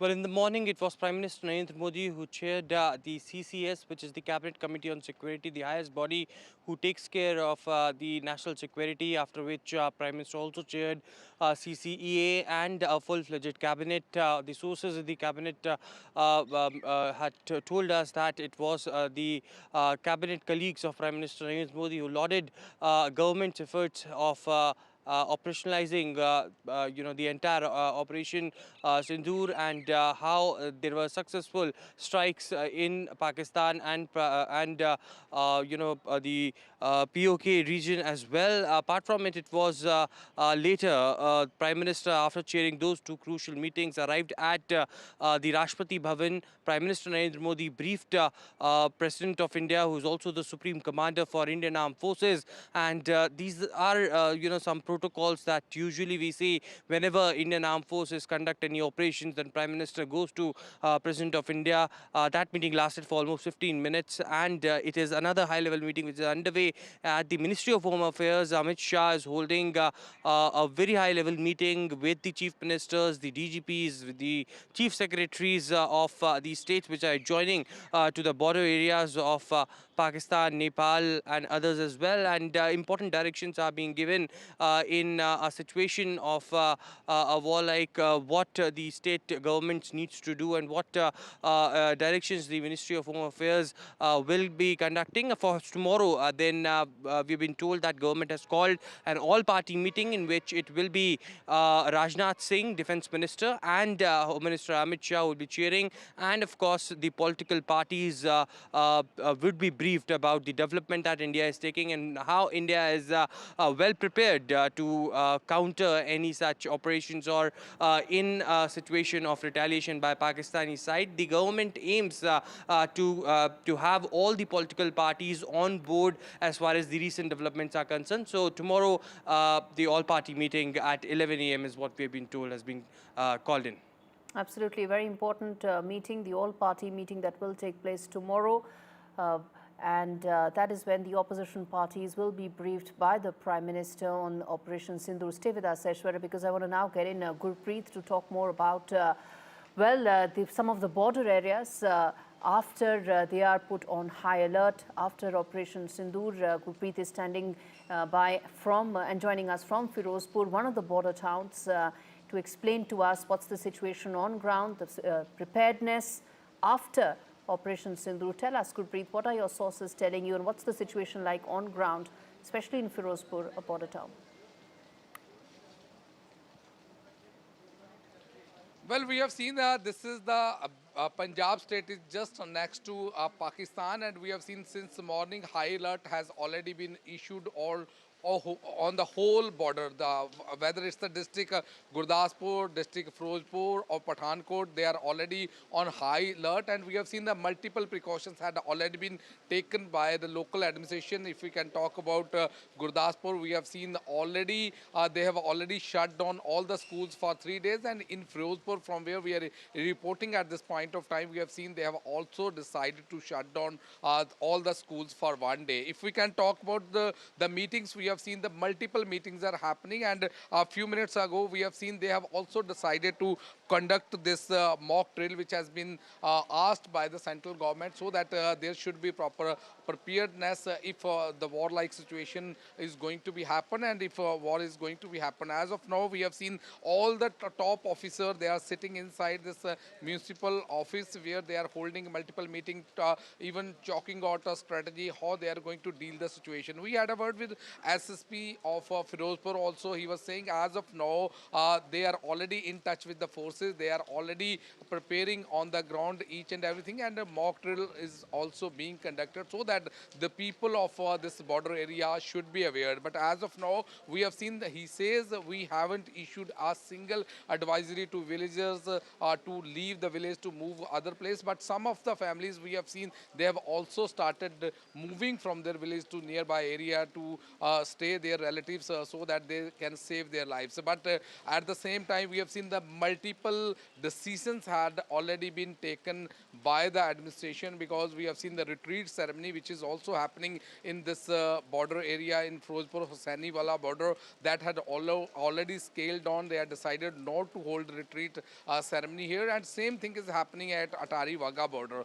So as of now, we have seen the multiple precautions are being taken by the local administration, and multiple mock drills are being conducted so that they will be ready if there is any emergency. They can combat and deal with that situation. They can grapple with that situation. There should not be problem. And if we can talk about the sentiments of the people who stay in border In fact, Gurpreet, stay with me. Stay with us. I want to quickly address some breaking news. I'm going to come back to you on that, which is breaking news coming in on the Poonch Gurdwara attack that has taken place. And in fact, Akali Dal chief has responded to that. He's condemned the attack. He's condemned Pakistani firing at the LoC as well, and has said that Pakistani forces are behind this attack. Tell us more on this breaking news that's coming in as we speak, the attack that has taken place, in Sukhbir Badar's reaction to that.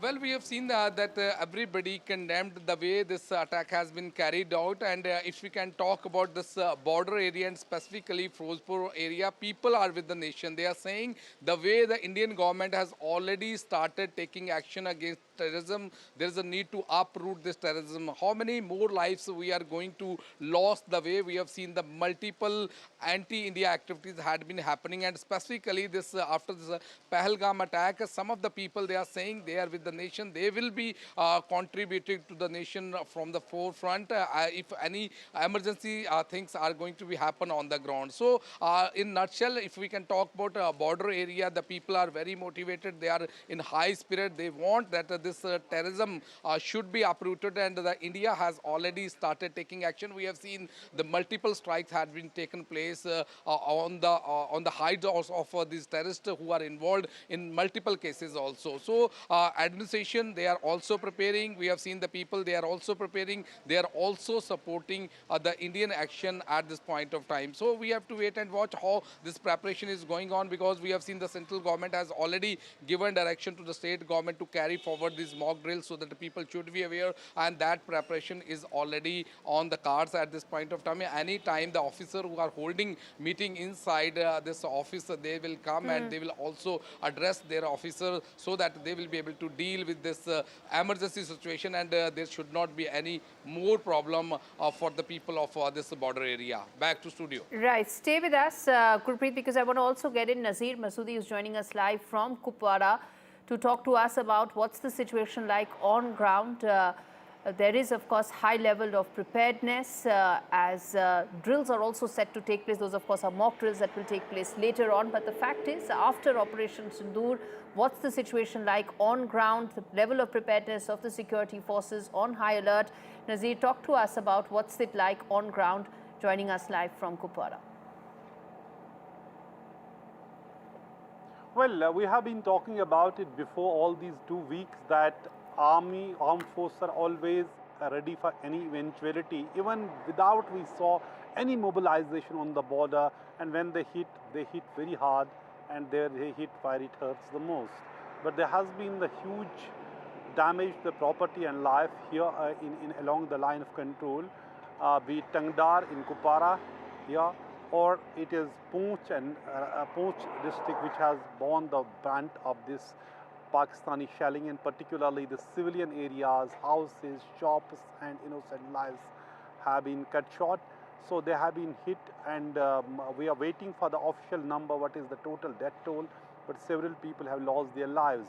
All schools in border areas including Jammu, Kutwa, Samba, Rajouri, Poonch, Kupwara, Baramulla, in all these border district schools are closed, and also sub-district Gurez as well.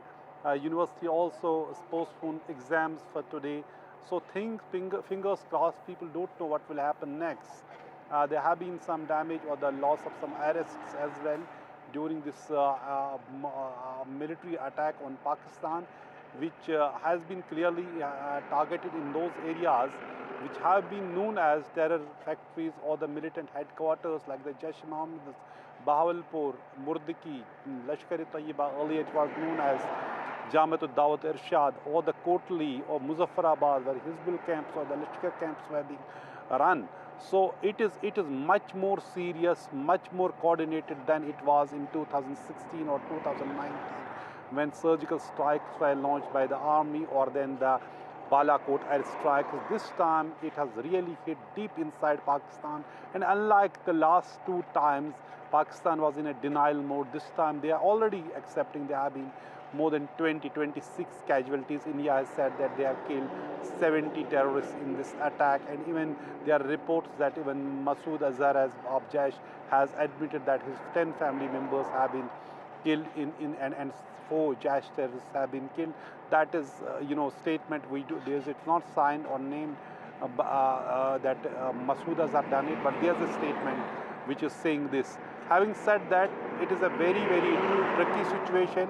For whole night after 1 a.m. there was a massive shelling, artillery shelling going on across the line of control, and in Srinagar or city also we heard loud explosions. And then there was some crash of some aircraft also. We don't know the nature of that crash also.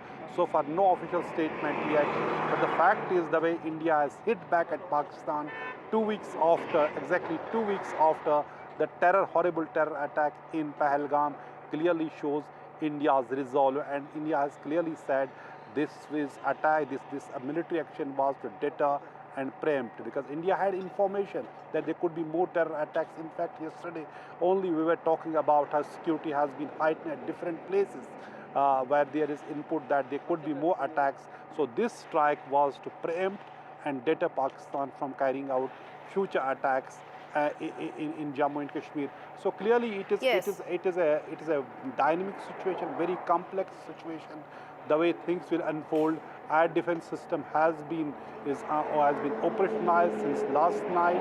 India is prepared for any eventuality as it was after Pahalgam terror attack. Absolutely, Nasir and Gurpreet and Aishwarya, thank you so much for joining us live to talk more about the situation that's unfolding, the several aspects to this big story that we are getting. And now, of course, we're going to get you this exclusive report that's been filed by my colleague Shiv Arur from Ground Zero, where LoC, of course, continues to remain tense with Pakistan's firing. In fact, there's the shelling, the Pakistani shells, where they have landed is where this ground report has been filed by Shiv Arur. Take a look.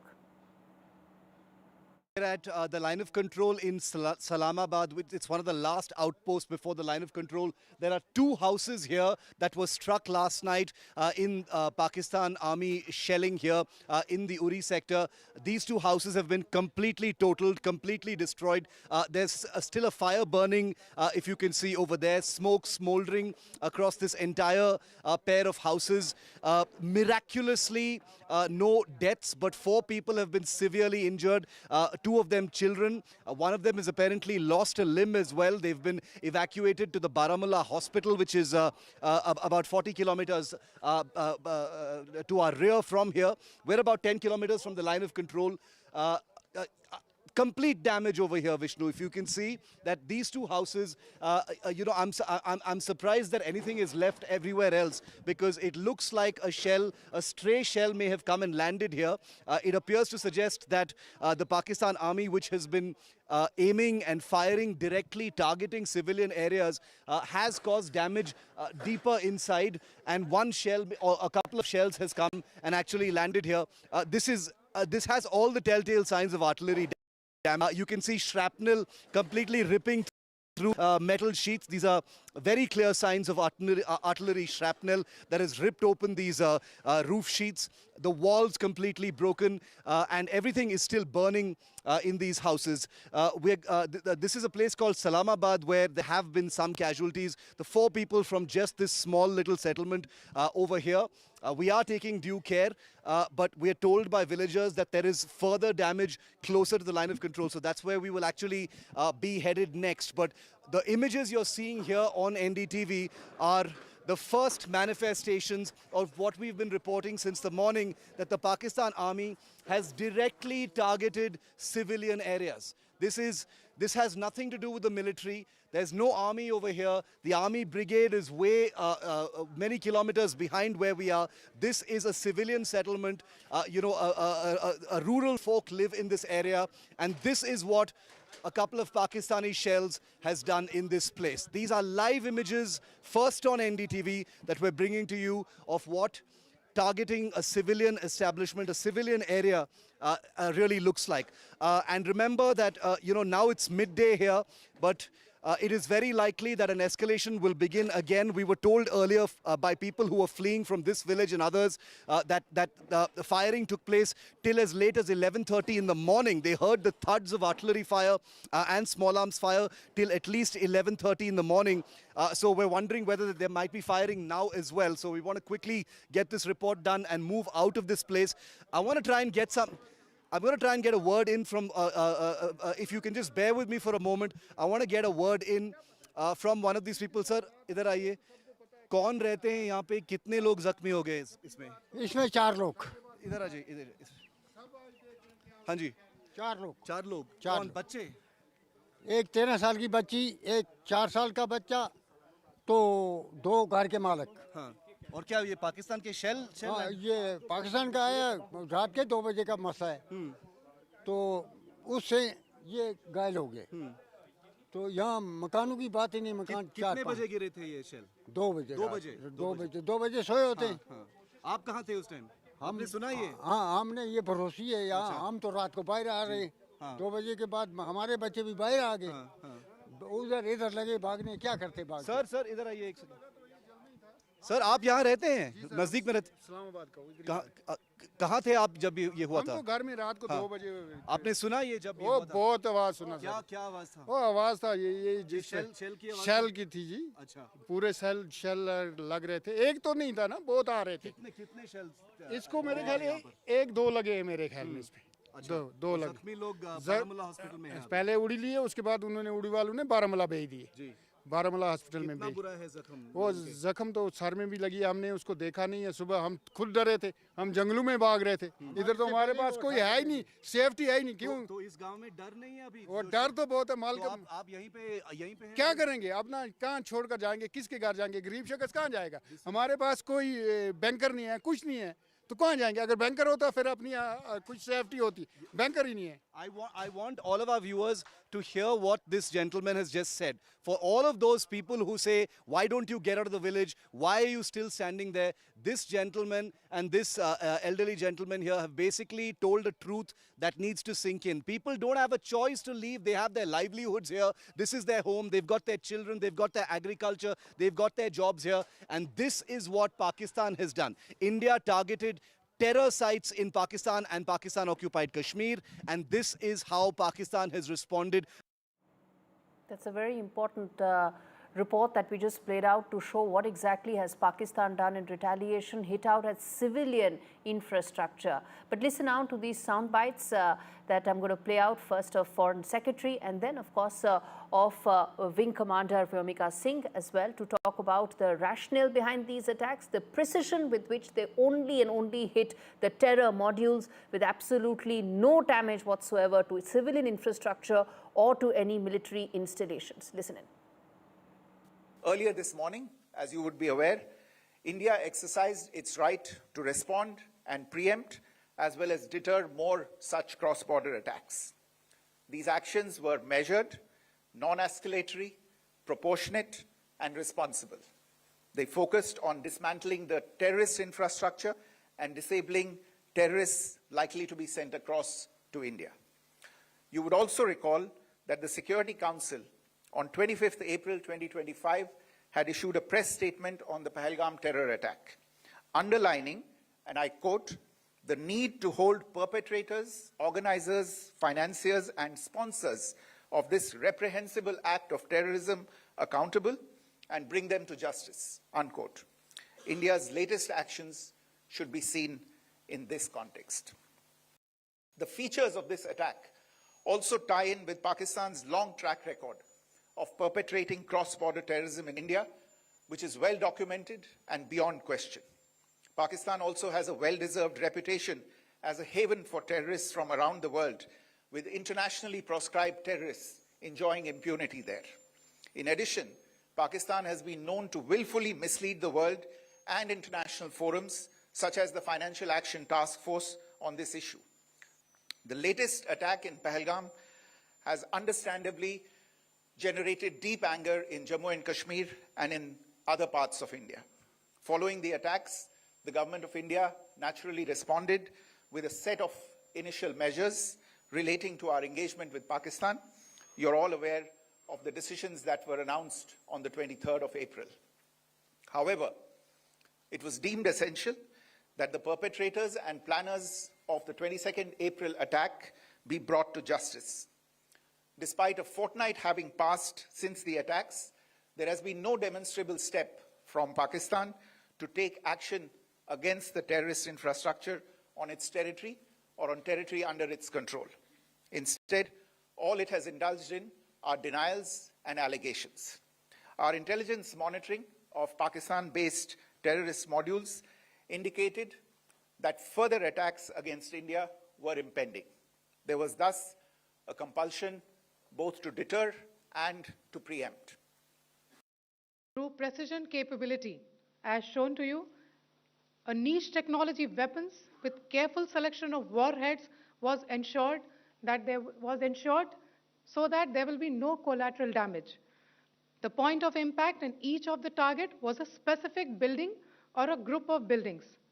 All the targets were neutralized with clinical efficiency, and the results reiterate the professionalism of the Indian Armed Forces in the planning and execution of their operations. No military establishments were targeted. India has demonstrated considerable restraint in its response.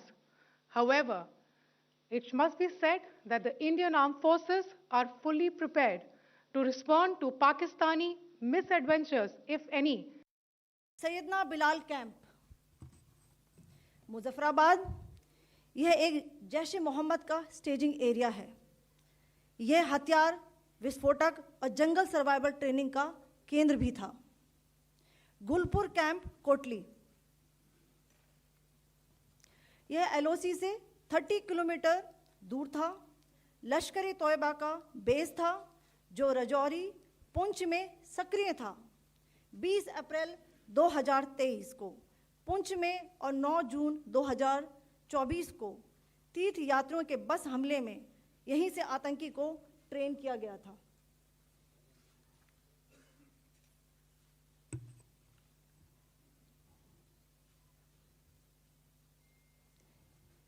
Barnala camp बिंबर, ये LoC से 9 kilometre दूर है। यहाँ पर हथियार handling, IED व जंगल survival का प्रशिक्षण केंद्र था। अब्बास कैंप कोटली, यह LoC से 13 किलोमीटर दूर है।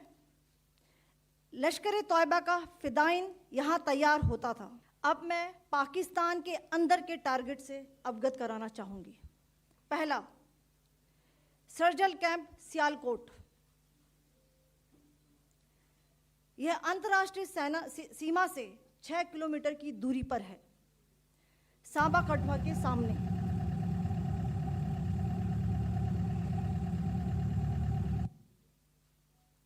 मार्च 2025 में जम्मू एंड कश्मीर पुलिस के 4 जवानों को की जो हत्या की गई थी, उन आतंकवादियों को इसी जगह पर ट्रेन किया गया था।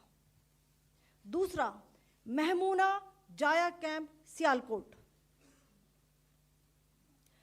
यह 18 से 12 किलोमीटर IB से दूर था। हिजबुल मुजाहिदीन का बहुत बड़ा कैंप था। यह कठुआ जम्मू क्षेत्र में आतंक फैलाने का नियंत्रण केंद्र था। पठानकोट एयरफोर्स बेस पर किया गया हमला भी इसी कैंप से प्लान और डायरेक्ट किया गया था। मरकज ताइबा मुरीद के, यह IB से 18 से 25 किलोमीटर दूरी पर है। 2008 के मुंबई हमले के आतंकी भी यहीं से प्रशिक्षित हुए थे। अजमल कसब व डेविड हेडली भी यहाँ ट्रेन हुए थे। मरकज सुभान अल्लाह भावलपुर, यह इंटरनेशनल बाउंड्री से 100 किलोमीटर दूर है। जैश ए मोहम्मद का मुख्यालय था। यहाँ पर रिक्रूटमेंट, ट्रेनिंग व इंडोक्ट्रिनेशन का केंद्र भी था।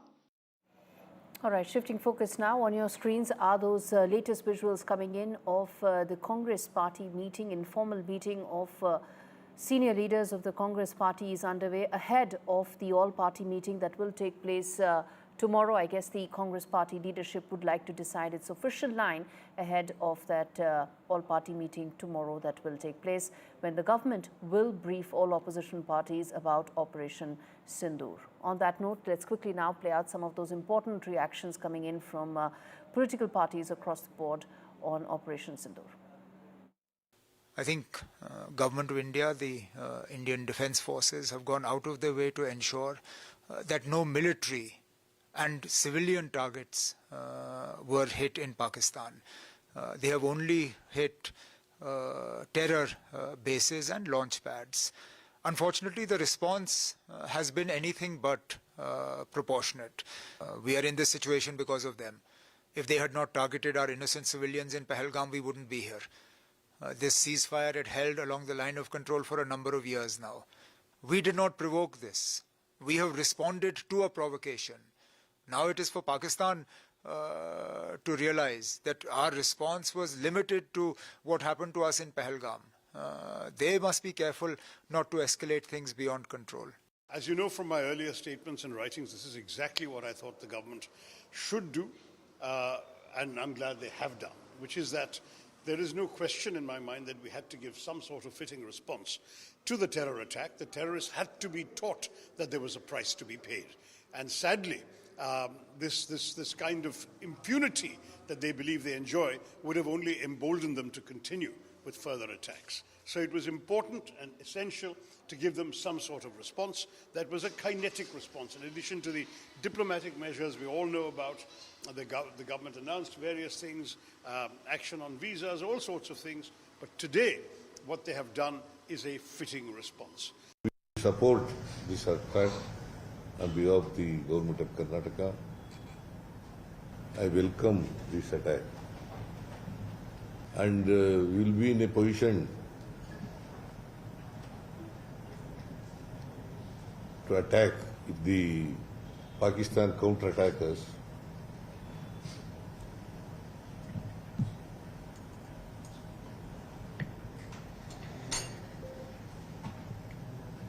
India will not hesitate to wage a war against Pakistan.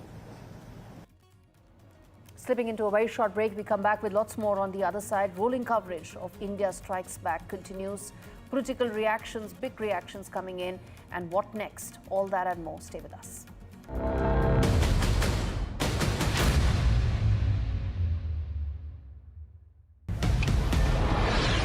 This is Operation Sindoor. It is India's big retaliation for the Pahalgam terror attack. The precision with which this attack has been carried out, it's payback time.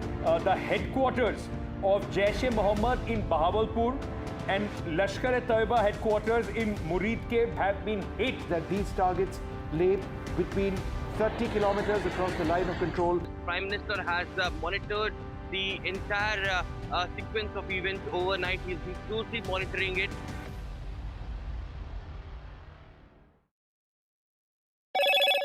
Hello, Moto. Motorola,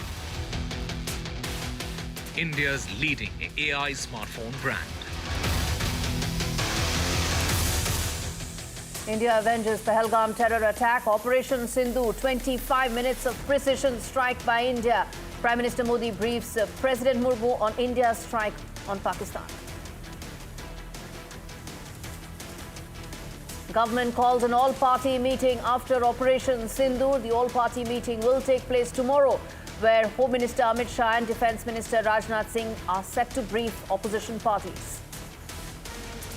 Security review post-Operation Sindoor as Home Minister Amit Shah chairs an emergency meeting. Home Minister's high-level meeting with border CMs underway.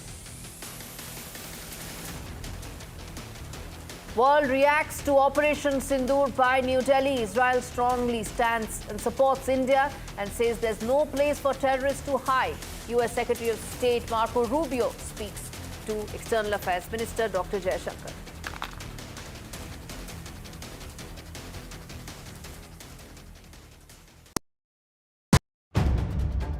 If it matters to you, if it matters to you, if it matters to you,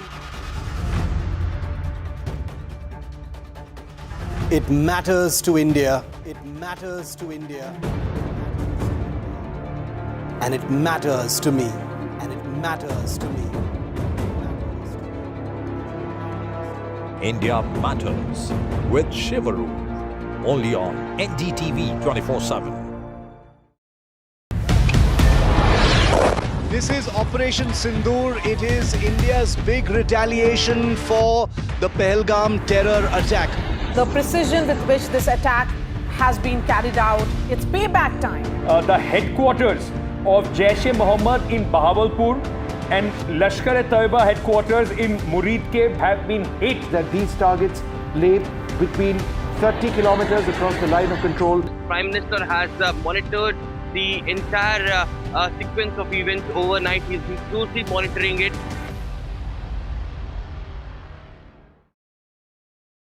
In today's interconnected world, India's voice is more crucial than ever. When India speaks, the world listens. At NDTV World, we are that voice, bringing you intelligent and insightful news from India and beyond. From geopolitics and diplomacy to economic shifts, migrations, tech disruptions, and the stories of our diaspora. We cover the news that shapes our global future. NDTV World, your new home for global news is here.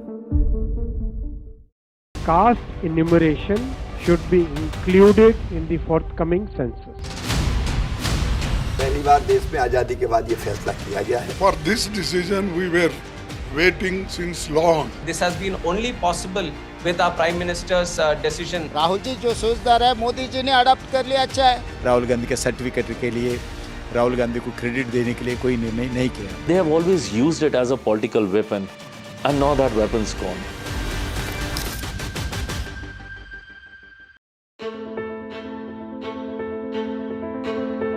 News is not just headlines, it is what impacts you. And news should never be mistaken for noise. What matters is the reality. Accurate, in-depth, and with the right perspective. For over 20 years, I have been a journalist, and never has clarity mattered more than now. At Newsnight, we go beyond the surface. We dissect the details, challenge the narratives, and bring you the unparalleled clarity you deserve in a world clouded by misinformation. We are bold, we are direct. Newsnight, for the news in your interest. Only on NDTV 24/7. Do you really know the company you invest in? What is the real picture behind presentations and claims? Is the outlook as rosy as the company claims? Know Your Company, powered by NDTV Profit Research, shines a light on the biggest stock market movers.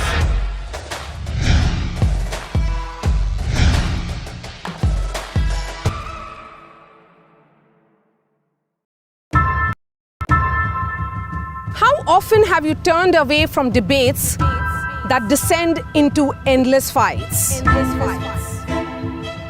We bring you a show where been established with Russia and France. After Operation Sindoor, this is NSA Ajit Doval speaking to his counterparts in US, UK in terms of briefing his counterparts on possible next course of action. Remember, India has been very clear that the method has been non-escalatory, something that they've said again and again, and in fact reiterated in these important meetings as well. What's the larger message here? Let's get in my colleague Aishwarya Jain joining us to talk more about this. Well, soon after the focus strikes on terrorist infrastructure at 9 sites in Pakistan and POK as part of Operation Sindoor, NSA Ajit Doval spoke with the counterparts of several countries, including US NSA and Secretary of State Marco Rubio, UK NSA, Saudi Arabia NSA, UAE, and also Secretary General of NSC of UAE and NSA of Japan as well. It has been stated that the NSA Ajit Doval had briefed his counterparts on the actions taken and the methods of execution, which were measured, non-escalatory and restrained. He emphasized to his counterparts that India had no intent to escalate, but was well prepared to retaliate resolutely should Pakistan decide to escalate. It was contact that was also established with Russian NSA and also the Minister of Foreign Affairs of China and diplomatic advisor to French President as well by the National Security Advisor after India successfully struck down the Pak terror hubs within Pakistan mainland and in POK as well. All right. Thanks much for that very important update. No intent to escalate, but prepared to retaliate resolutely. That's the strong message by India to given by National Security Advisor Ajit Doval to his counterparts in US, UK, Saudi Arabia and other important countries.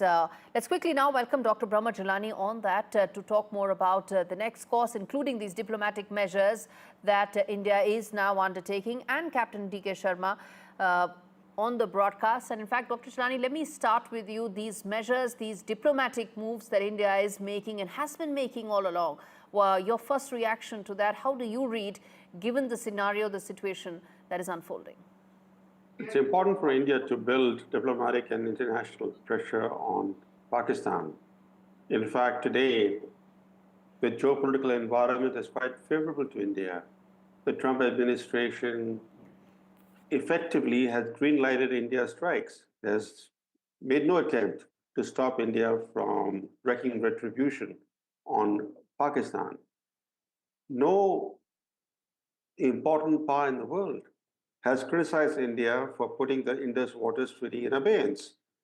That has come as a surprise. It really shows how the global environment is quite favorable to India. This is the time for India to impose deterrent costs on Pakistan. And we do not know whether Operation Sindoor is going to involve more strikes, especially if Pakistan were to respond to early this morning strikes by India. Would India respond to Pakistan's response by inflicting more pain on Pakistan? We do not know at this stage. But certainly if India decides to press matters against Pakistan, the geopolitical environment is quite favorable to India. Indeed. And Captain Sharma, comment on that, the geopolitical environment that India is operating in right now, the measures it continues to make, some of the diplomatic wins that it has been witnessing, as Dr. Jilani was also pointing out, that playing into New Delhi's next course of action? Well, it will all depend upon what is the reaction of Pakistan. Since morning, we are monitoring that. And everything will be governed and dictated by what kind of reaction Pakistan, takes now, or what kind of action they take after our strikes in the morning. So it is all dependent on that. But the message is very clear that we have avenged the attacks of Pahalgam, and they were very restrained. They were measured. They were not on civil population. They were not on military targets, but they were on the hotbed of terrorism. So it's so clear, it's very, very clear that this was a pinpoint attacks, very, very saturated, very, very focused, precise, and, and they have given a message very clearly. And they've also given a message that our reach is there. Hide wherever you want to, we will take you out. Indeed, that's the very clear message that has come in from India, and of course depends on the next course of action, depends on what will be the move from Pakistan. Also, Captain Sharma, help us understand that going forward, what is it that we should be prepared for? Of course, we are going to be fully prepared. We are resolute in any retaliation whatsoever, something that NSA Dr. Doval also pointed out. But help us understand from here on, what is it that we need to be prepared for? What is it that we need to be absolutely clear in terms of our roadmap going forward? Well, India is very clear that, they did something nefarious, horrendous, and that had to be avenged. There was a lot of pressure, a lot of aspirations of Indians that this kind of an act will not be tolerated, and we waited for it. We took our own time, we calculated all the moves, and we have also taken into account that should it land up into a kind of an escalation, what will be our response? So they did something on 22nd, we did today morning, we avenged it. Now it is up to Pakistan that whether they want to take it forward or they want to, do another misadventure with us. It all depends on their thing, and we are ready. Our forces are deployed. We are absolutely ready, and the resolve is there that this will not go unpunished should they try and do any kind of misadventure. Dr. Chilani, you want to come in there? What do you expect from Pakistan going forward? Do you expect a response from Pakistan after this? Pakistan has vowed to respond, and its response is going to be the way it responded after Balakot airstrike. After Balakot, Pakistan sent a wave of warplanes into India's J&K. They even hit an Indian military base. So Pakistan will try to respond with even a bigger series of strikes against India. So India has to be really prepared. It has to be on full guard. And this time, hopefully, India will respond to Pakistan's response in a much better way than it responded after Balakot. We lost one aircraft at that time. We had an Indian pilot captured by Pakistan, and then there was a mishap where we accidentally shot down our own chopper. This time, hopefully... No, but what are you saying? What is it that we should be prepared for this time around? Yes. Sorry? I'm saying, what is it that we should be prepared and looking at and preparing for this time around? I want to talk about that. I want to talk about Operation Sindoor. Pakistan will seek to take India by surprise at a time of its choosing. It'll try to hit India where it finds openings, and India will have to respond to that response. We did not respond to what Pakistan did in response to our Balakot airstrike. This time, India, if it's going to deter Pakistan from continuing to wage cross-border terrorism, India will have to impose tangible costs on Pakistan in response to Pakistan's response to the Indian strikes. So let's be clear that today's strikes are not going to be sufficient. I want to get in a reaction to this from from Captain Sharma. Well, ours will not be a knee-jerk reaction. Let me tell you very, very clearly. We took our own time. We had solid plans. We had solid coordination. It was a tri-service, synchronized attack, multi-pronged. And you see the spread of the 9 targets which we took out in the morning. So it is not that India will, just react to whatever Pakistan does. Let's see, and that's what I'm saying, that what they did on 22nd, we avenged on the 7th morning. Now, should they decide, and if ever they decide, they will be, sucked into it. And let me tell you, it will be very, very costly for them should they try any kind of misadventure. That is what I'm saying. No knee-jerk reactions from Indian side. It will be, again, very measured, and it will, hurt them where it hurts the most. Indeed. And in fact, that is a message that India sent out this time around as well. Very clear that it was precise, it was non-escalatory, but very clear that it is hitting the terror modules, the terror infrastructure, backed by credible intelligence, meant to target only and only those terror infrastructure, no civilian infrastructure, no military installations, very clear in what it wants to and how it wants to respond. Chilani, let me then also talk about some of the other maneuvers that India continues to make, and I want to come back to the diplomatic maneuvers that we were just talking about a short while back, because that's also important. At the end of the day, Pakistan is and continues to be the fountainhead as far as terrorism is concerned, not just for India, but for the world, and something that their defense minister also accepted just a couple of days back. So this global community needs to come together when it comes to acting against Pakistan. There's too much happening in the world for the global community to come together. There's so many conflicts and issues dividing the world today. And this is India's fight. India has to do what is necessary to underpin its security. At the same time, India has to build greater diplomatic and international pressure on Pakistan, given the fact that the major powers are on India's side. India has to expose Pakistan's role aggressively at international forums. It has to get the FTF to again place Pakistan on the grey list. India has to build stronger alliances, stronger strategic partnerships with countries that share concerns about terrorism. And India has to strengthen its own deterrence against Pakistan. How is it that the smaller, weaker country is bleeding India for decades now? That has to stop. That means India has to act. India has to act to underpin its own security. It cannot count on the world. No, it's doing that. It's doing just that. And India does not need anybody else when it comes to its own security, its strategic calculus, and its overall strategic matrix.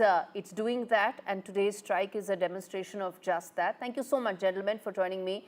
I'm going to slip into a very short break, come back with more news on the other side. Stay with us.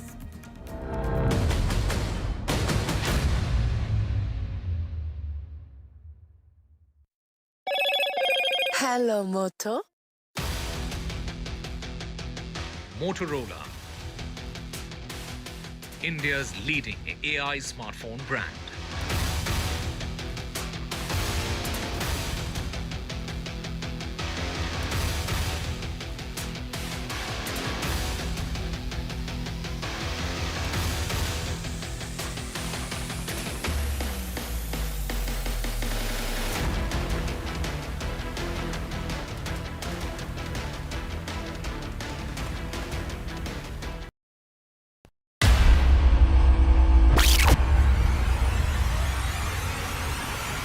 The last 1 month, if you see, the share prices of Genzol Engineering has fallen more than 58%. Why are the rating firms calling the debt payments as default? We have two credible credit rating agencies on March 4th coming and downgrading the stock to D. Statements are consistently being proven wrong, and transactions are being taken place which are different from what they were originally pictured to be.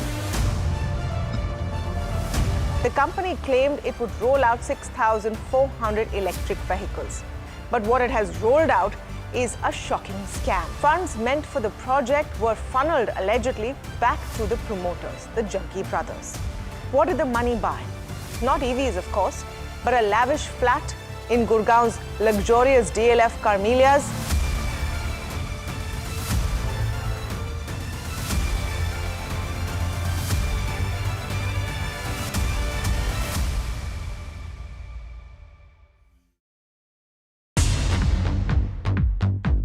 More news that matters.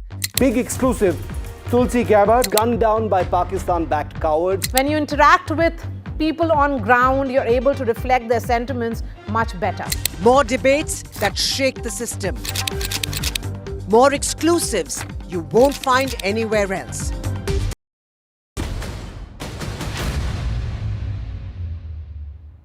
Rolling coverage of Operation Sindoor continues. I'm going to cut across to that press briefing by Congress party leadership.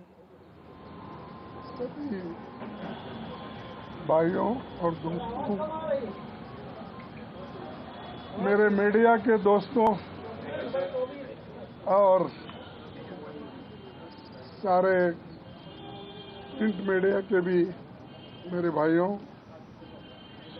आज हमने working committee meeting बुलाई थी इसीलिए कि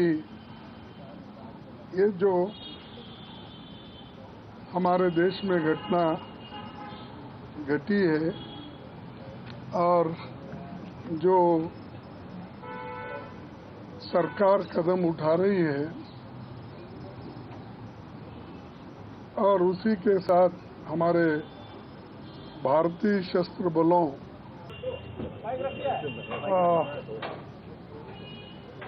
हमारे media के सभी भाइयों और दोस्तों, मेरे मीडिया के दोस्तों और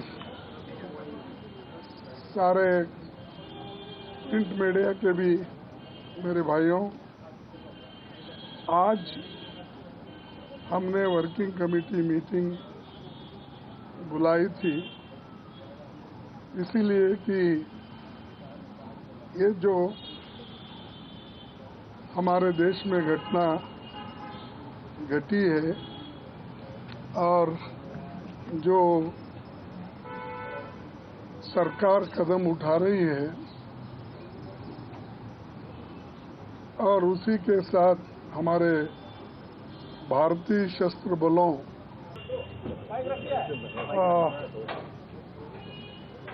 हमारे मीडिया के सभी भाइयों और दोस्तों,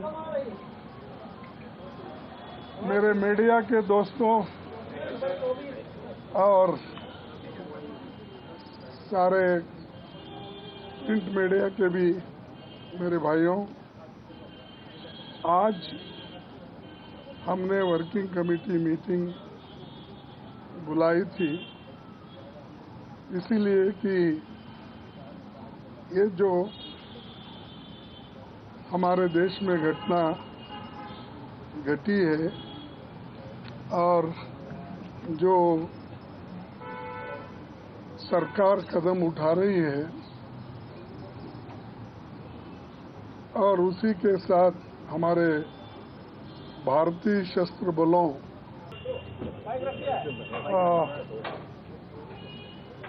हमारे मीडिया के सभी भाइयों और दोस्तों, मेरे मीडिया के दोस्तों, वो बात रखी वर्किंग कमेटी में हमारा डिस्कशन हुआ, पूरा समर्थन, full support to our forces, best wishes to them, much love to them, complete support from the Congress party and the Congress working committee. Thank you. Sir, all party meet बुलाई गई है. We've been invited. We got a call today. We've been invited to the all party meeting tomorrow. That was Congress party president and Rahul Gandhi, leader of opposition, saying they completely support and back India's armed forces and they stand with India's forces against terror as it acts against terror again. That, of course, was the Congress party ahead of the all-party meeting that will take place tomorrow, and the official stand that India bloc completely behind the government when it comes to acting against terror and acting against those terror modules operating in Pakistan and Pakistan-occupied Kashmir. On that note, I'm going to quickly play out some of these important reactions from the victims' families who, of course, were facing the terror attack that took place in Pahalgam, and after that, which has been avenged today by India with this Operation Sindoor. Listen in to some of those reactions. मेरे husband ने he was in the defence forces and you know when he had joined the defence forces वो यही चाहता था that he wanted to protect the peace in this country he wanted to make sure that innocent lives are not gone in this country he wanted to make sure that there is no hatred and terror in this country and this operation signifies his spirit that there will terrorism hatred will not be tolerated by the Indian government. ये नाम बहुत सही है क्योंकि इस incident की वजह से बहुत औरतों ने, बहुत बहनों ने, बहुत माँओं ने अपनी जान खोई है, अपना एक हिस्सा खो दिया है. All right, important update coming in. Key airports have been shut after Operation Sindoor. 20 airports have now been shut till further information comes in, and that includes Srinagar, Chandigarh, Jodhpur, some of the crucial airports that have now been shut till the 10th of May. All border areas, the airports have been shut temporarily, of course. 200 flights have been cancelled because of that. In Jammu and Kashmir, Punjab and Rajasthan, this action has been taken. This is till the 10th of May.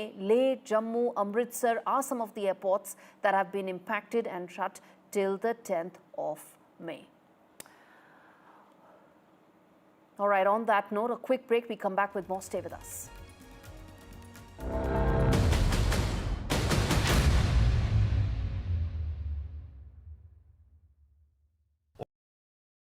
I've been reporting on all issues, big and small, from Andhra Pradesh, Telangana, rest of South India, bringing you all the action, all that you need to know, all that you want to know. The energy of Maximum City is infectious. I'm bringing that energy in our news coverage from financial capital Mumbai. Covering from the southernmost part of India over the last 23 years, I bring in-depth and 360-degree coverage from the Dravidian heartland. The land of Mishti, also known for its bitter politics. I have seen much water flow under the Howrah Bridge, covering Bengal in all its vivid colors. India's IT capital is always bustling, a city full of startups, stories and surprises. And I keep you ahead on all the Bengaluru buzz.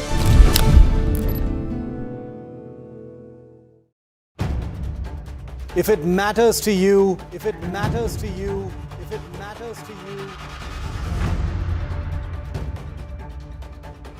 it matters to India. It matters to India. And it matters to me. And it matters to me. India Matters with Shivaru. Only on NDTV 24/7. This is Operation Sindoor. It is India's big retaliation for the Pahalgam terror attack. The precision with which this attack has been carried out, it's payback time. The headquarters of Jaish-e-Mohammed in Bahawalpur and Lashkar-e-Taiba headquarters in Murid.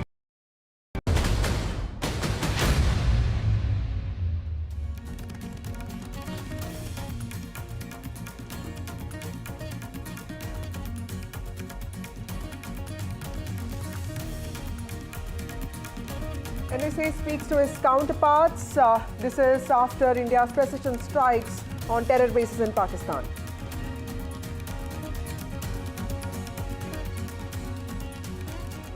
Dr. S. Jaishankar also speaks to his counterparts. He speaks to Qatar PM as well, briefs him about what happened in precision strikes against Pakistan.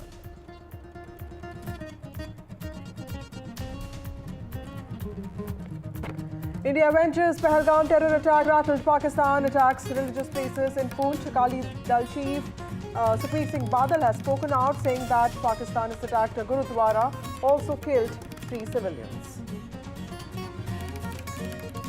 Security review post-Operation Sindoor. Home Minister Amit Shah chairs a very important emergency meeting. Home Minister Amit Shah's high-level meeting with border chief ministers today.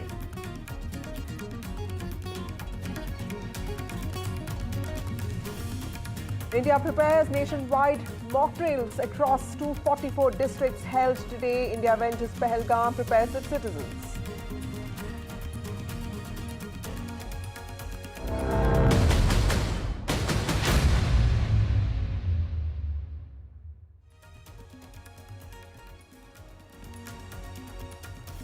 Well, Operation Sindoor, this is India's moment of retribution, India's moment of justice. Remember Operation Sindoor, a series of precision attacks was carried out by India in the early hours of today morning. In fact, it's a 25-minute precision strikes in which Pakistan has been left red-faced, daring, direct and decisive. In fact, army officials, armed forces officials also briefed media on this, and this also is reflective of India's intent to show its mettle to Pakistan, and this has happened after the terror attack in Pahalgam claimed the lives of 26 innocent Indians.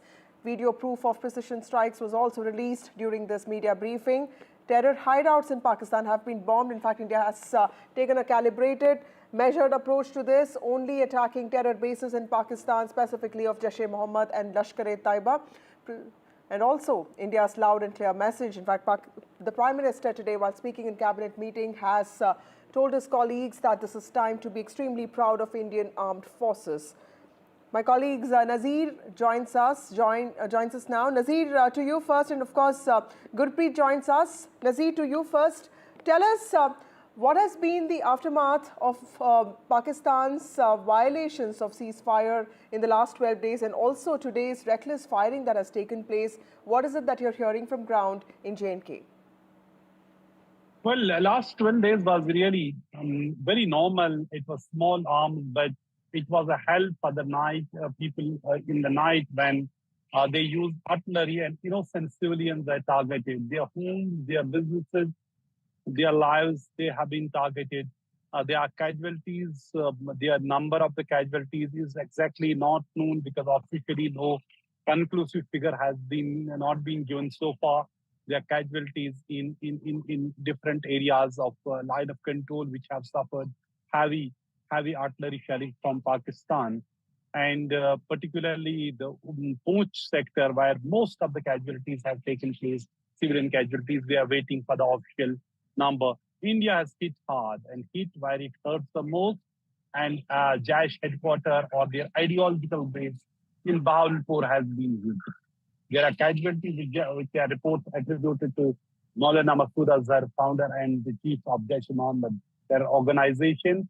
They are saying 14 people, including his family, have been killed in that attack. So clearly, India had this targeted this military precision, and also there was attack in Murdiki. Murdiki was Lashkar headquarters. Earlier, it was known as Dawat-e-Irshad, Jamaat Dawat-e-Irshad, and there are attacks in Kotli, Muzaffarabad, other places, all those places which were well known that these are militants and their leadership is operating from there. These are launch pads, they are training centers, these are indoctrination centers. But then there has been some loss to the Air Force also in this massive attack on Pakistan, which was most coordinated, and for the first time, unlike in the past 2016 or 2019, surgical strikes or the Balakot airstrike, when Pakistan was in denial mode. This time they have accepted there have been 26 casualties they have suffered during Indian military strikes at 9 different locations. But here on the ground, people are really careful what would happen next, what would happen during the night.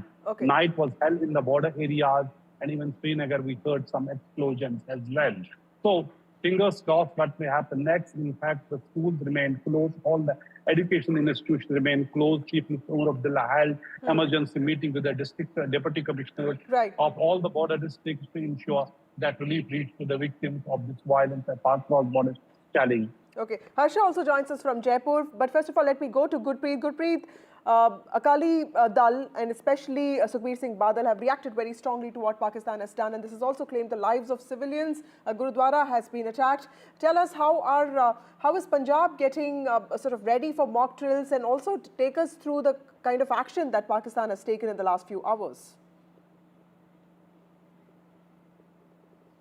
Well, yes, of course. So we have seen Shiromani Akali Dal, and specifically President of Shiromani Akali Dal, he has already condemned this attack on Gurdwara Sahib. He says that it is highly condemnable act of Pakistan. But we have seen being a border state in Punjab, multiple decisions had been taken. And if we can talk about this border districts and specifically Gurdaspur district, we have seen they have already shut down all the schools for 3 days. In Pathankot also, the schools have already been been shut down, and in Firozpur also one day they have already decided to shut down for one day school in all over the district. Right now we are standing here and showing how the preparedness is going on. We have seen the mock drill is being taken place here, and we can see that whatever the guidelines had been issued by the central government, they are trying to implement on the ground. As of now, we have seen SSP Firozpur. He had already conversation with us. He was saying that everything is under control, and if we can specifically talk about the people of this district, the emotions are very high, and they say the way the Indian government had already taken a stand at this point of time. The Indian government, which has already taken stand against this terror attack which has been executed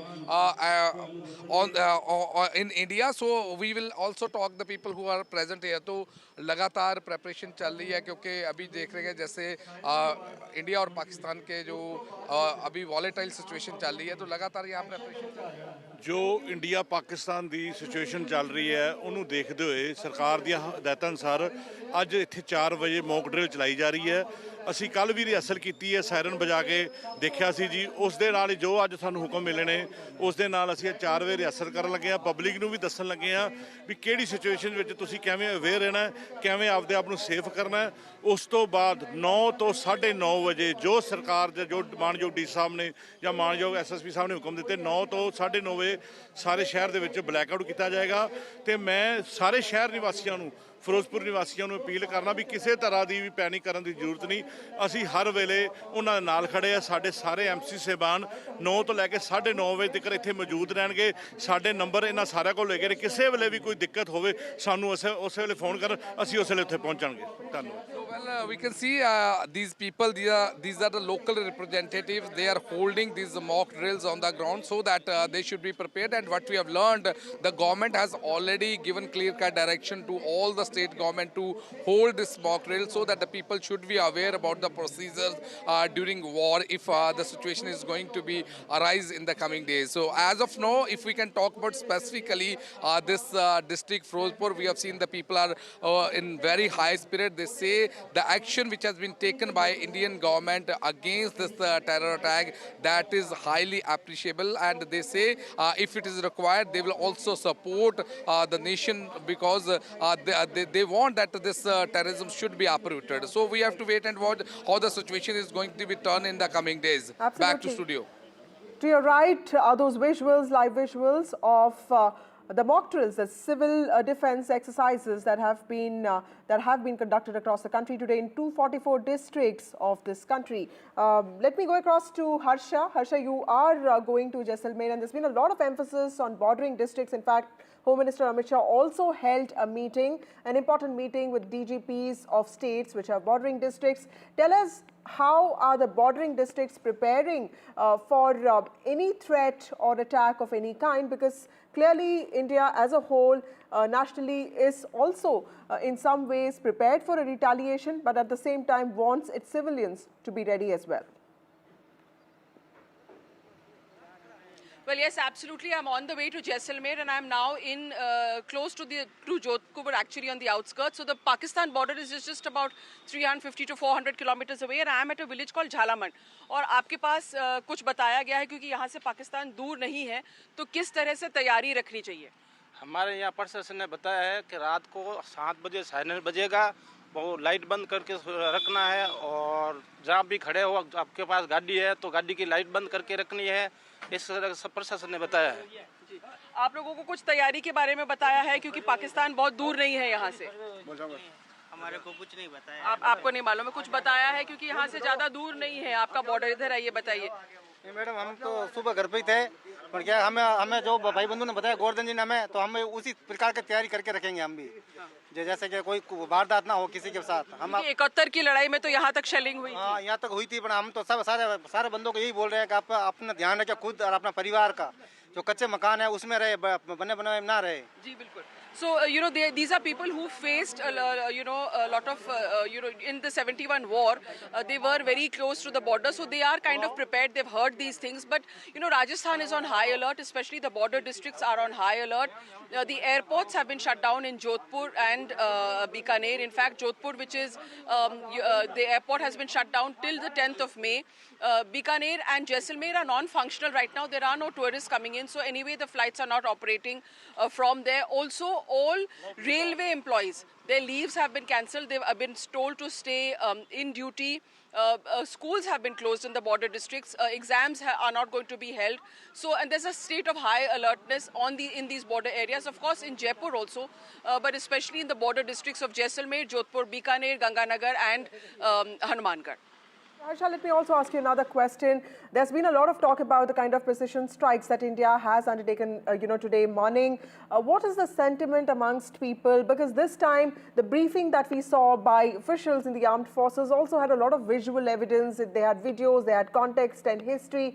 And this was expected. But clearly, after what happened on 22nd of April, the Pahalgam terror attack and an operation called Operation Sindoor, so evoking sentiments at a different level, what are people of Rajasthan feeling about this? Yes, well, actually, in fact, as soon as they saw the TV camera, they all came here to speak to me. हमारे anchor पूछ रहे हैं कि आप लोग ने सुना है कि पाकिस्तान पे इंडिया ने जहाँ पे आतंकवाद था उस पे टेरर स्ट्राइक किया, तो आप लोग उसके बारे में क्या बोलना चाहते हैं? कल रात को इंडिया ने जो 9 जगह हमले किए थे, उसके बारे में हमें मालूम है और उससे हम जागरूक हैं। और क्या बोलना चाहते हैं आप? कह रहे अच्छा, आइए इधर आइए। हाँ जी, पाकिस्तान वालों पे हमला किया, भारत ने बहुत अच्छा किया, मोदी जी ने बहुत तगड़ा काम किया है। हम मर मिटने के लिए तैयार हैं, मोदी जी के साथ हैं।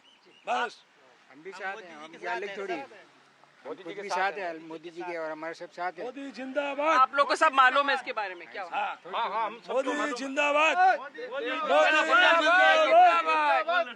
So you can see that very spontaneous crowd that is collected around me, and the sentiment is, of course, they know exactly what has happened, and they do feel that the right thing has happened, and they appreciate the fact that the Indian government has taken a strong stand. Remember, we are very close to the border with Pakistan, so these people actually are aware and alert of how they should behave in the eventuality if there is escalation. But at the same time, there is a sense that at least India has responded strongly and correctly.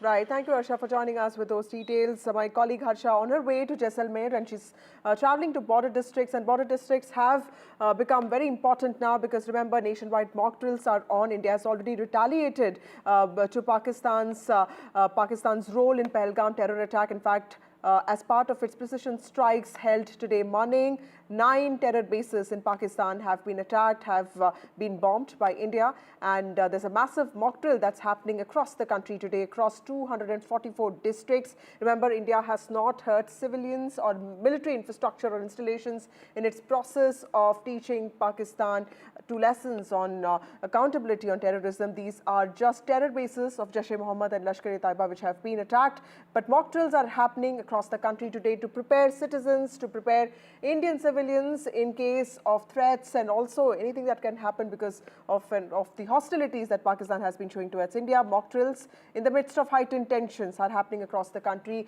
and these are the first drills that are happening in this country since the 1971 war against Pakistan. Blackouts, evacuations, sirens, all of that in order. And those on your right are visuals of the mock drills that have taken place across the country. Various states are taking part in this. In fact, this was an MHA notification that was sent out to at least 6 to 7 states where they were asked to prepare, identify districts and then prepare accordingly to ensure that civilians are ready for threats of any nature.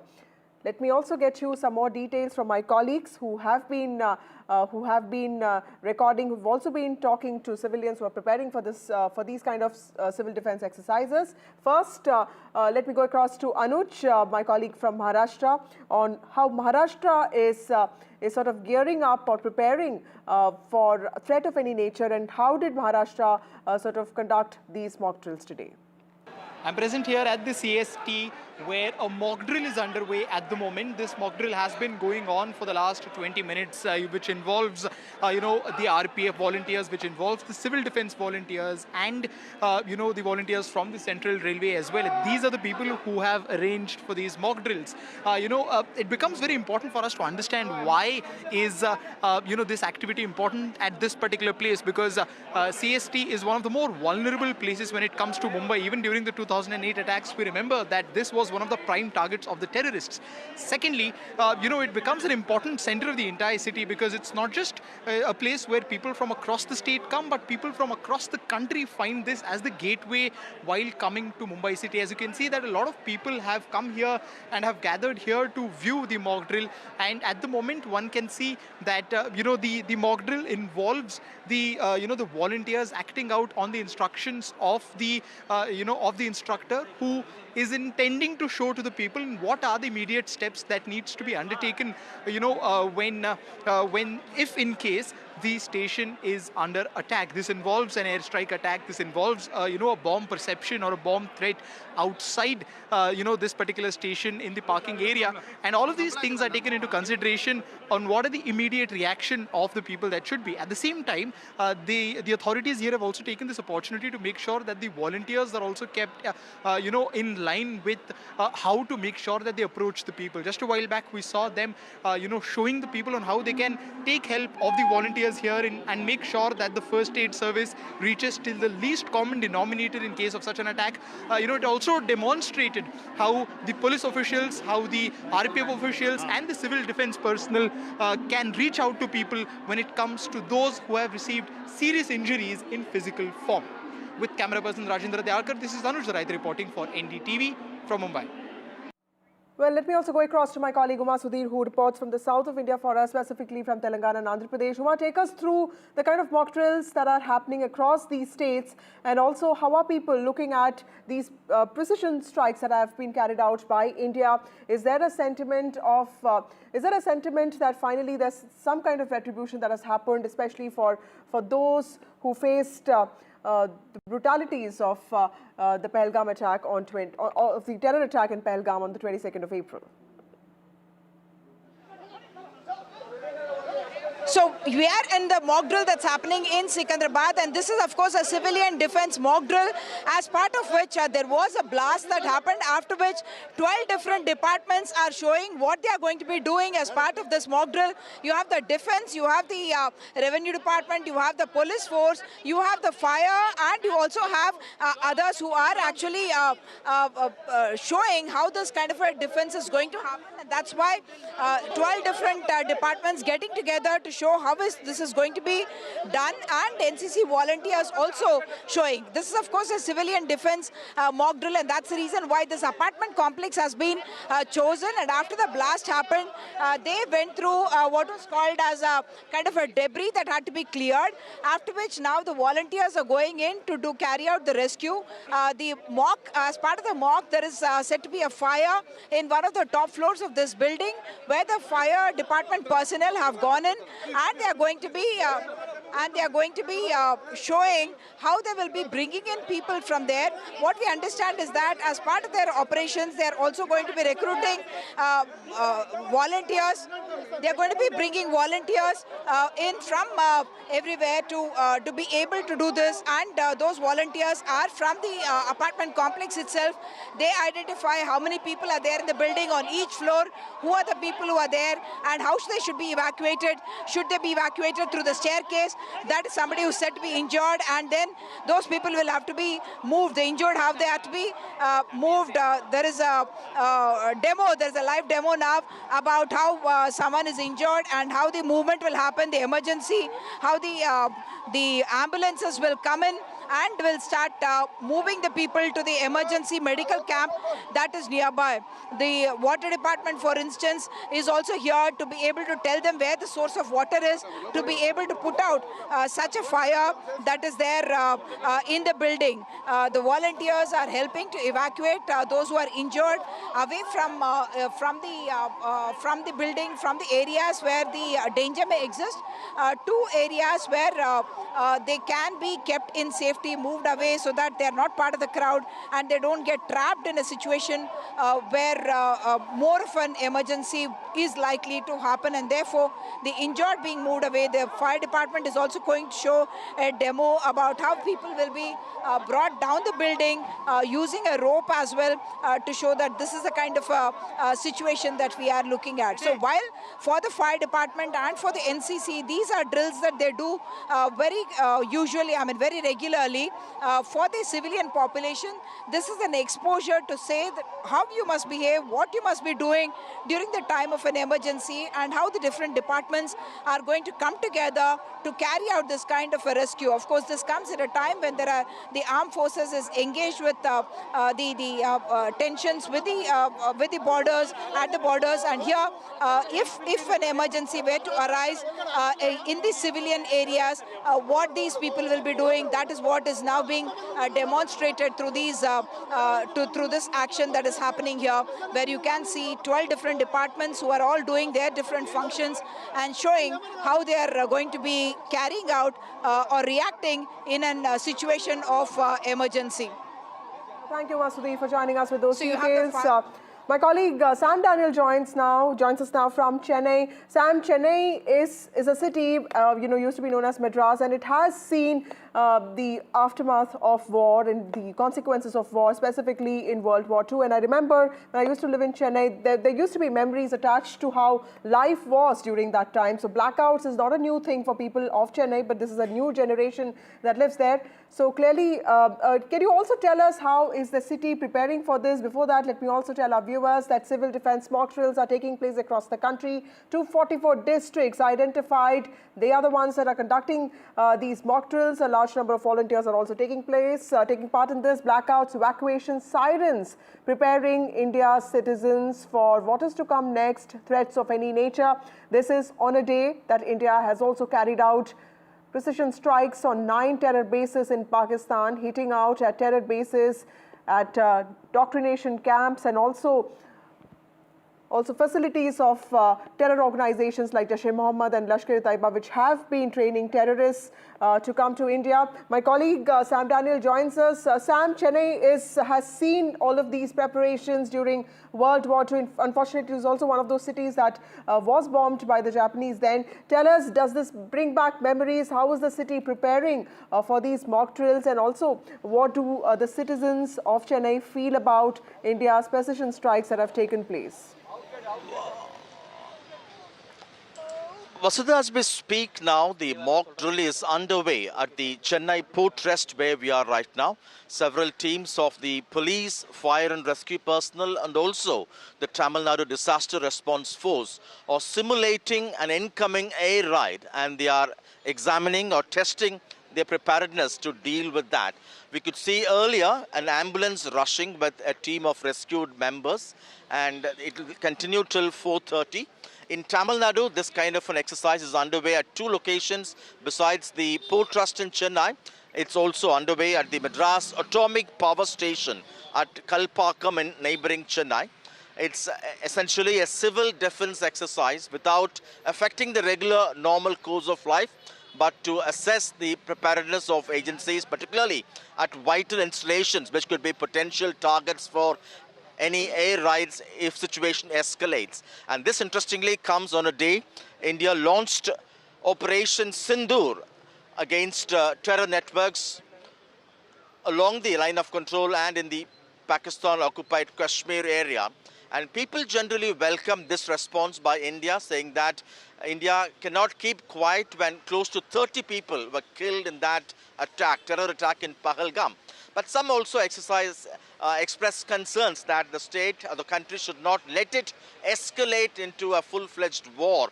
Now that the point has been made to Pakistan, now that the terror networks have been hit in a precise manner, we should make sure that we exercise caution, restraint, so that this does not escalate into a full-fledged war.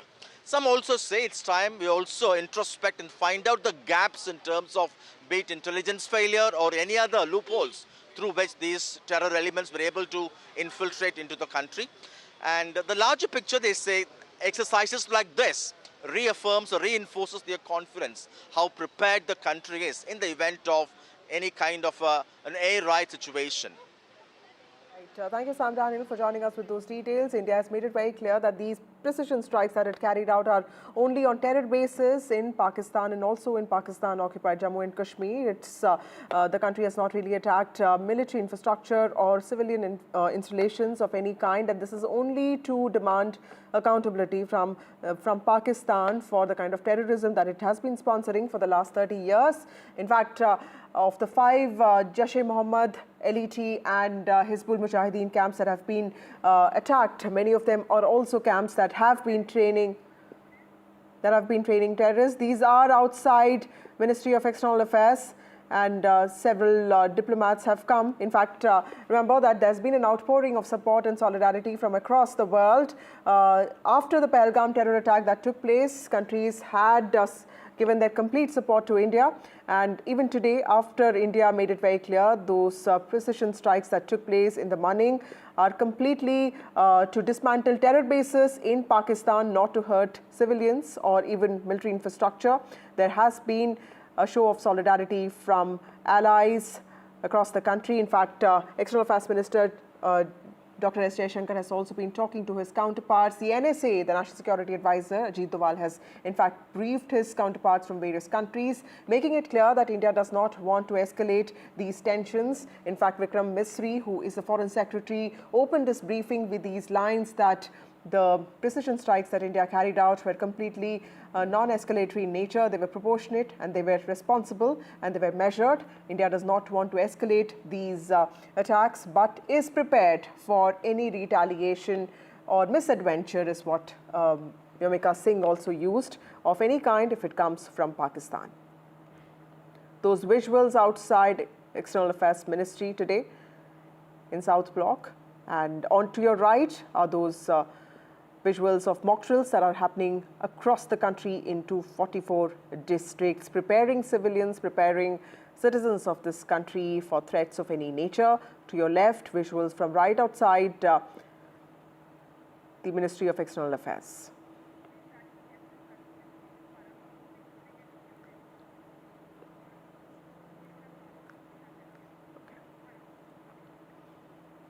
Okay, we have Major Paramjeet Singh. He's an ex-Army officer, Indian Army officer. Thank you, Major Singh, for joining us on this discussion. Tell us, from everything that has happened today, sir, from the precision attacks, Operation Sindoor, and of course, the heavy artillery shelling by Pakistan. Thank you very much. Okay. I would like to Major Singh, sorry to interrupt you. Let me go across to my colleague Deepak Bopanna, who joins us from Karnataka, Bengaluru. In fact, a mock drill is just about to start. Deepak, over to you. Well, here at the fire office, the headquarters, you can look at an explosion that's being simulated here, and you can see fire as well right on top. About 3 to 4 explosions were just simulated by the fire teams. Right now, it's just been about 30 seconds since it was a simulation has happened, and now you look at emergency vehicles that will be coming in to carry out rescue, and here you can look at an ambulance as well immediately coming in. Team, initially the first team to respond is going to be the fire team on a motorbike. You could also expect another fire engine to come in because there is fire. So this is, of course, to try and demonstrate the ability of the fire teams, the rescue teams as well, in case there is any sort of attack or an explosion that takes place in a city like Bengaluru. How prepared are the fire department? How prepared are the police department? How prepared are the civil defense teams and even the medical teams? That is what they're trying to emulate here through this particular mock drill. Just a while ago, they were showing a rescue operation inside water.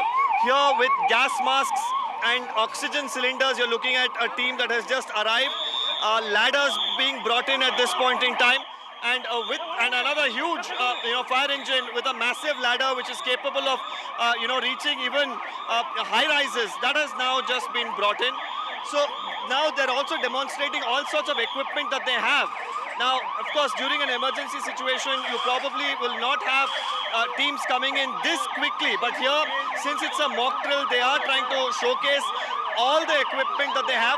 Now you can see a team has already erected a ladder which will head now straight up to the second floor. That's where the fire right now is being simulated.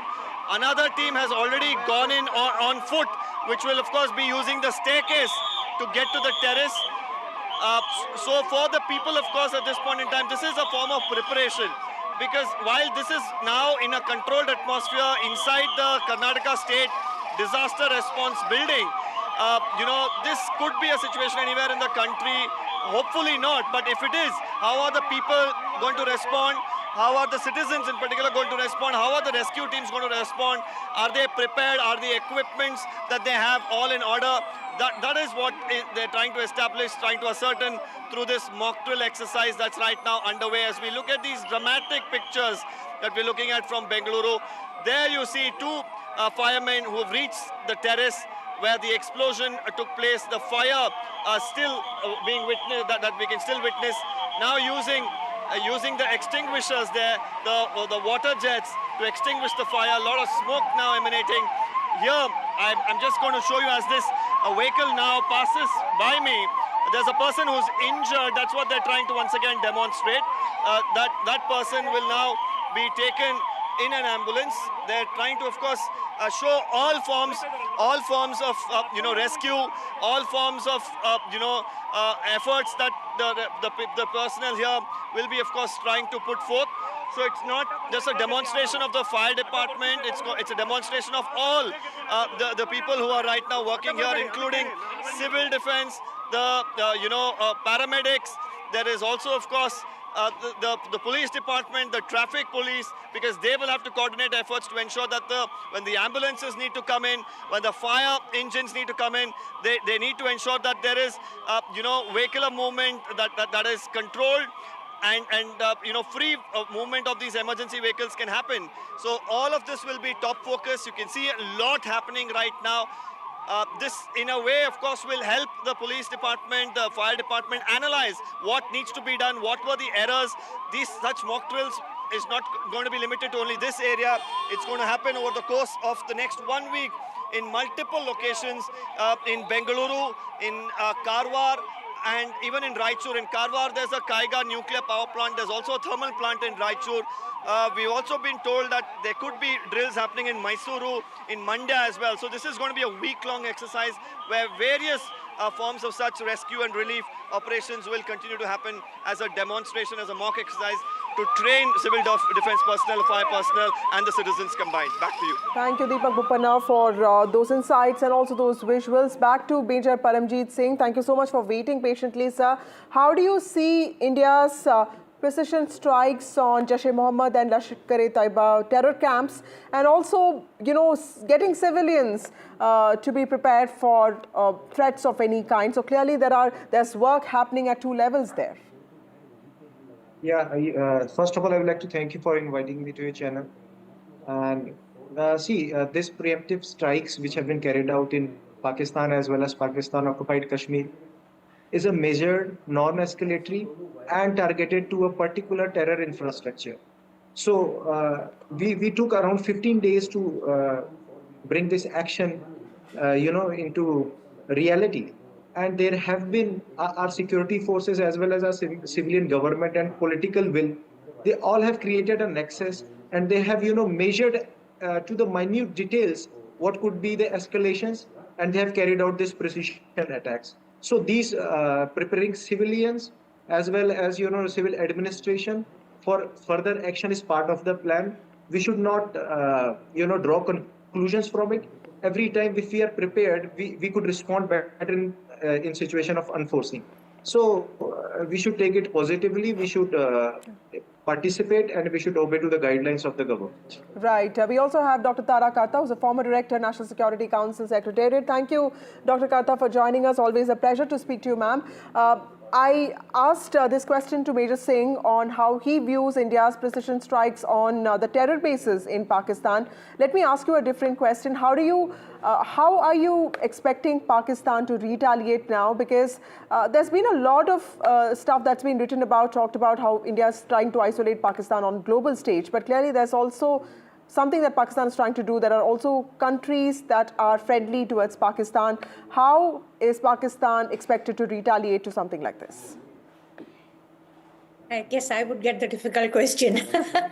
No, see, they did this attack, right? In knowing you would retaliate, knowing there is no way that you would not retaliate. Understand? So the attack was timed 4 days after his speech with the Hindu-Muslim flavor, attacking innocent civilians. So they know that you will attack. So for some reason, they want you to attack so that they will then launch a huge strike for whatever reason, whatever way that they can, and get General Asim Munir into the headlines. That is the objective of this whole exercise.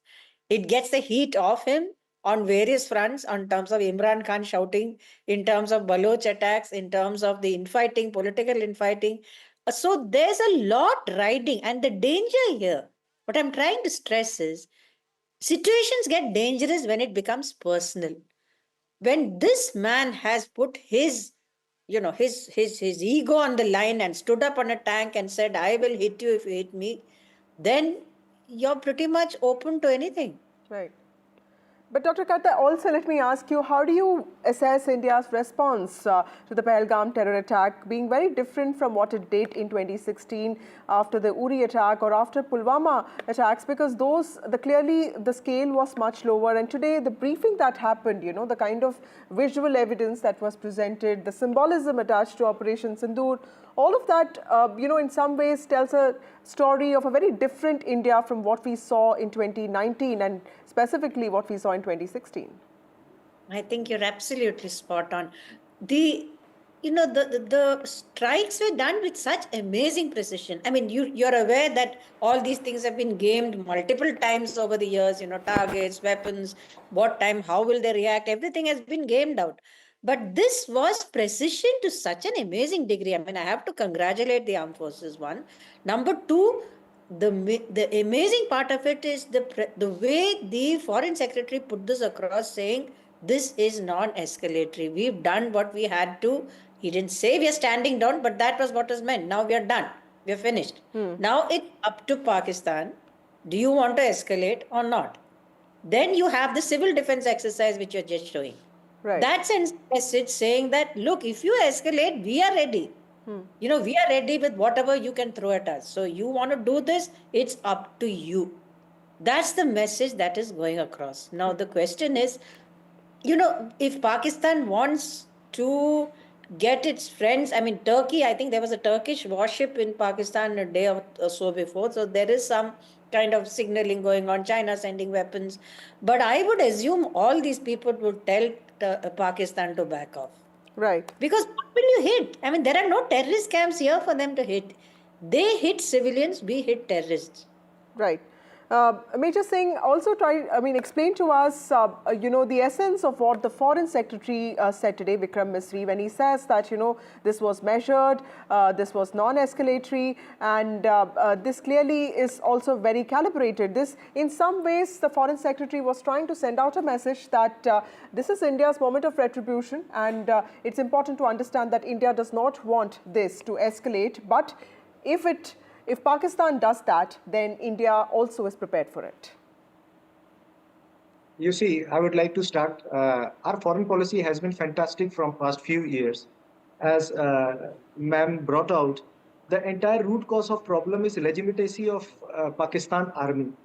I would like you to go back in time and remember when Imran Khan was being arrested. There were anti-Pakistani army, strikes, protests, whatever you call it, they were riots. And the entire mood, the most suppressed person, in this subcontinent is Pakistani's Awam, which is, suppressed by Pakistan's army. So it is all calibrated. This ma'am was correct. This attack was to, draw India into confrontation so that Pakistan can use its jingoism and, its patriotism, so-called patriotism, to draw India into a conflict. So we did what we could do. Now the ball is in court of Pakistan. And I don't see any major, escalation coming up because of their financial situations, because of India's preparedness, and yes, our foreign policy. our foreign secretary, they have responded very, maturely. Right. They have brought out the point that we are done. And if you do it, the ball is in your court. You will face, you will face attacks, multiple times. The volume will be very high, and we will further escalate the cost of your, misadventures. Right. My last question to you, Tara Karta. Dr. Karta, how do you also see the importance of the diplomatic offensive that India launched? In fact, for several days, that was where the focus on isolating Pakistan on the global stage, working on UNSC partners, and of course on the FATF.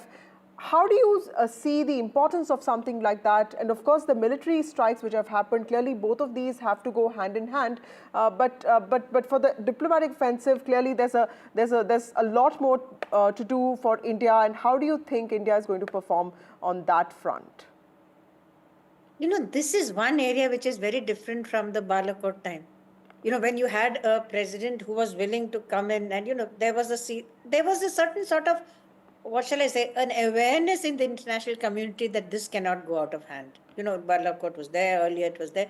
This time, everybody is in their own difficulties. I mean, President Trump has fired off any number of national security officials. Nobody knows who's where. The Russians are struggling with their own Ukraine. The Israelis, while they have given us total support in terms of diplomacy, they are bogged down in Gaza. So this time, I think the danger is that there is no specific outside power who can come in and say, listen, Pakistanis, guys, you better stop this. There's just too much going on, which is a problem for us.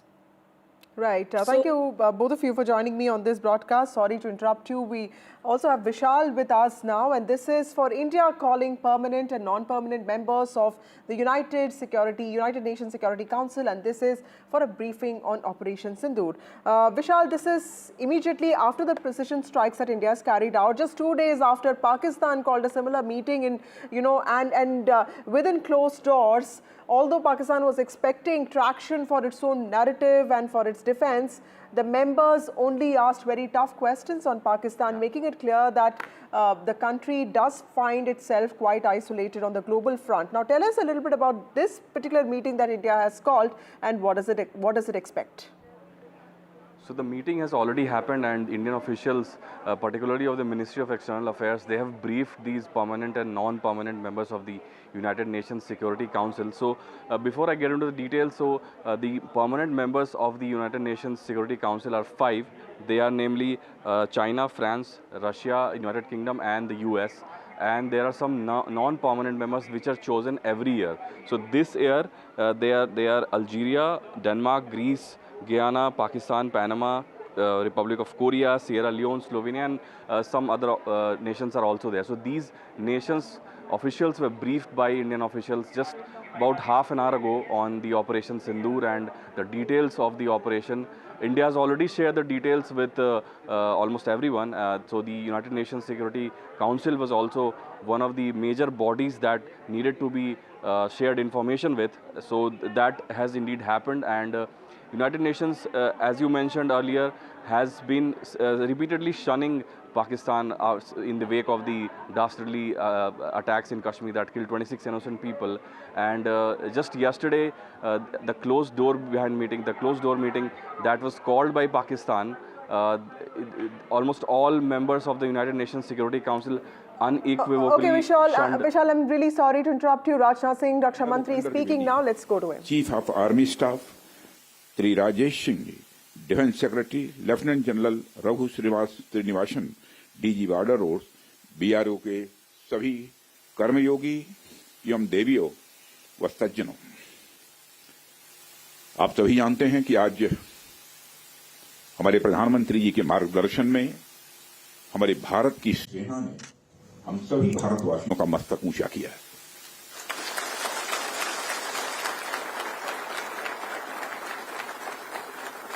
इसलिए मैं चाहता हूं कि एक बार अपने स्थान पर खड़े हो जाएं और मैं नारे लगाऊंगा। हमारे देश के सेना के जवानों के सम्मान में हम सभी बोलेंगे, भारत माता की, भारत माता की, भारत माता की। बहुत बहुत धन्यवाद। साथियों, जैसी कि आप सबको जानकारी है कि कल रात हमारी भारतीय सेनाओं ने अपने अद्भुत शौर्य और पराक्रम का परिचय देते हुए एक नया इतिहास रच दिया है। साथियों, भारत की सेना ने सटीकता, सतर्कता और संवेदनशीलता के साथ कार्रवाई की है।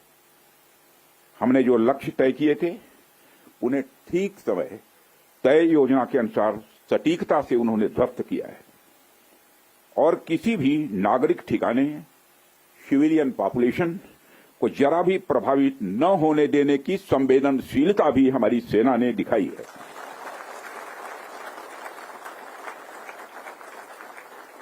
यानी एक तरीके से देखा जाए तो हम कह सकते हैं एक तरीके की सटीकता, सतर्कता और मानवीयता यह हमारी भारत की सेना के जवानों ने दिखाई है,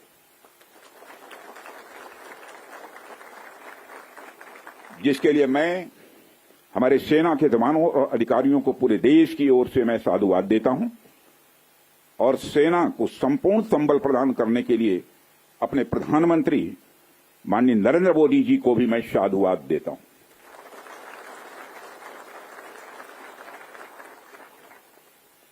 मित्रों, हमने हनुमान जी के उस आदर्श का पालन किया है जो उन्होंने अशोक वाटिका उजाड़ते समय किया था।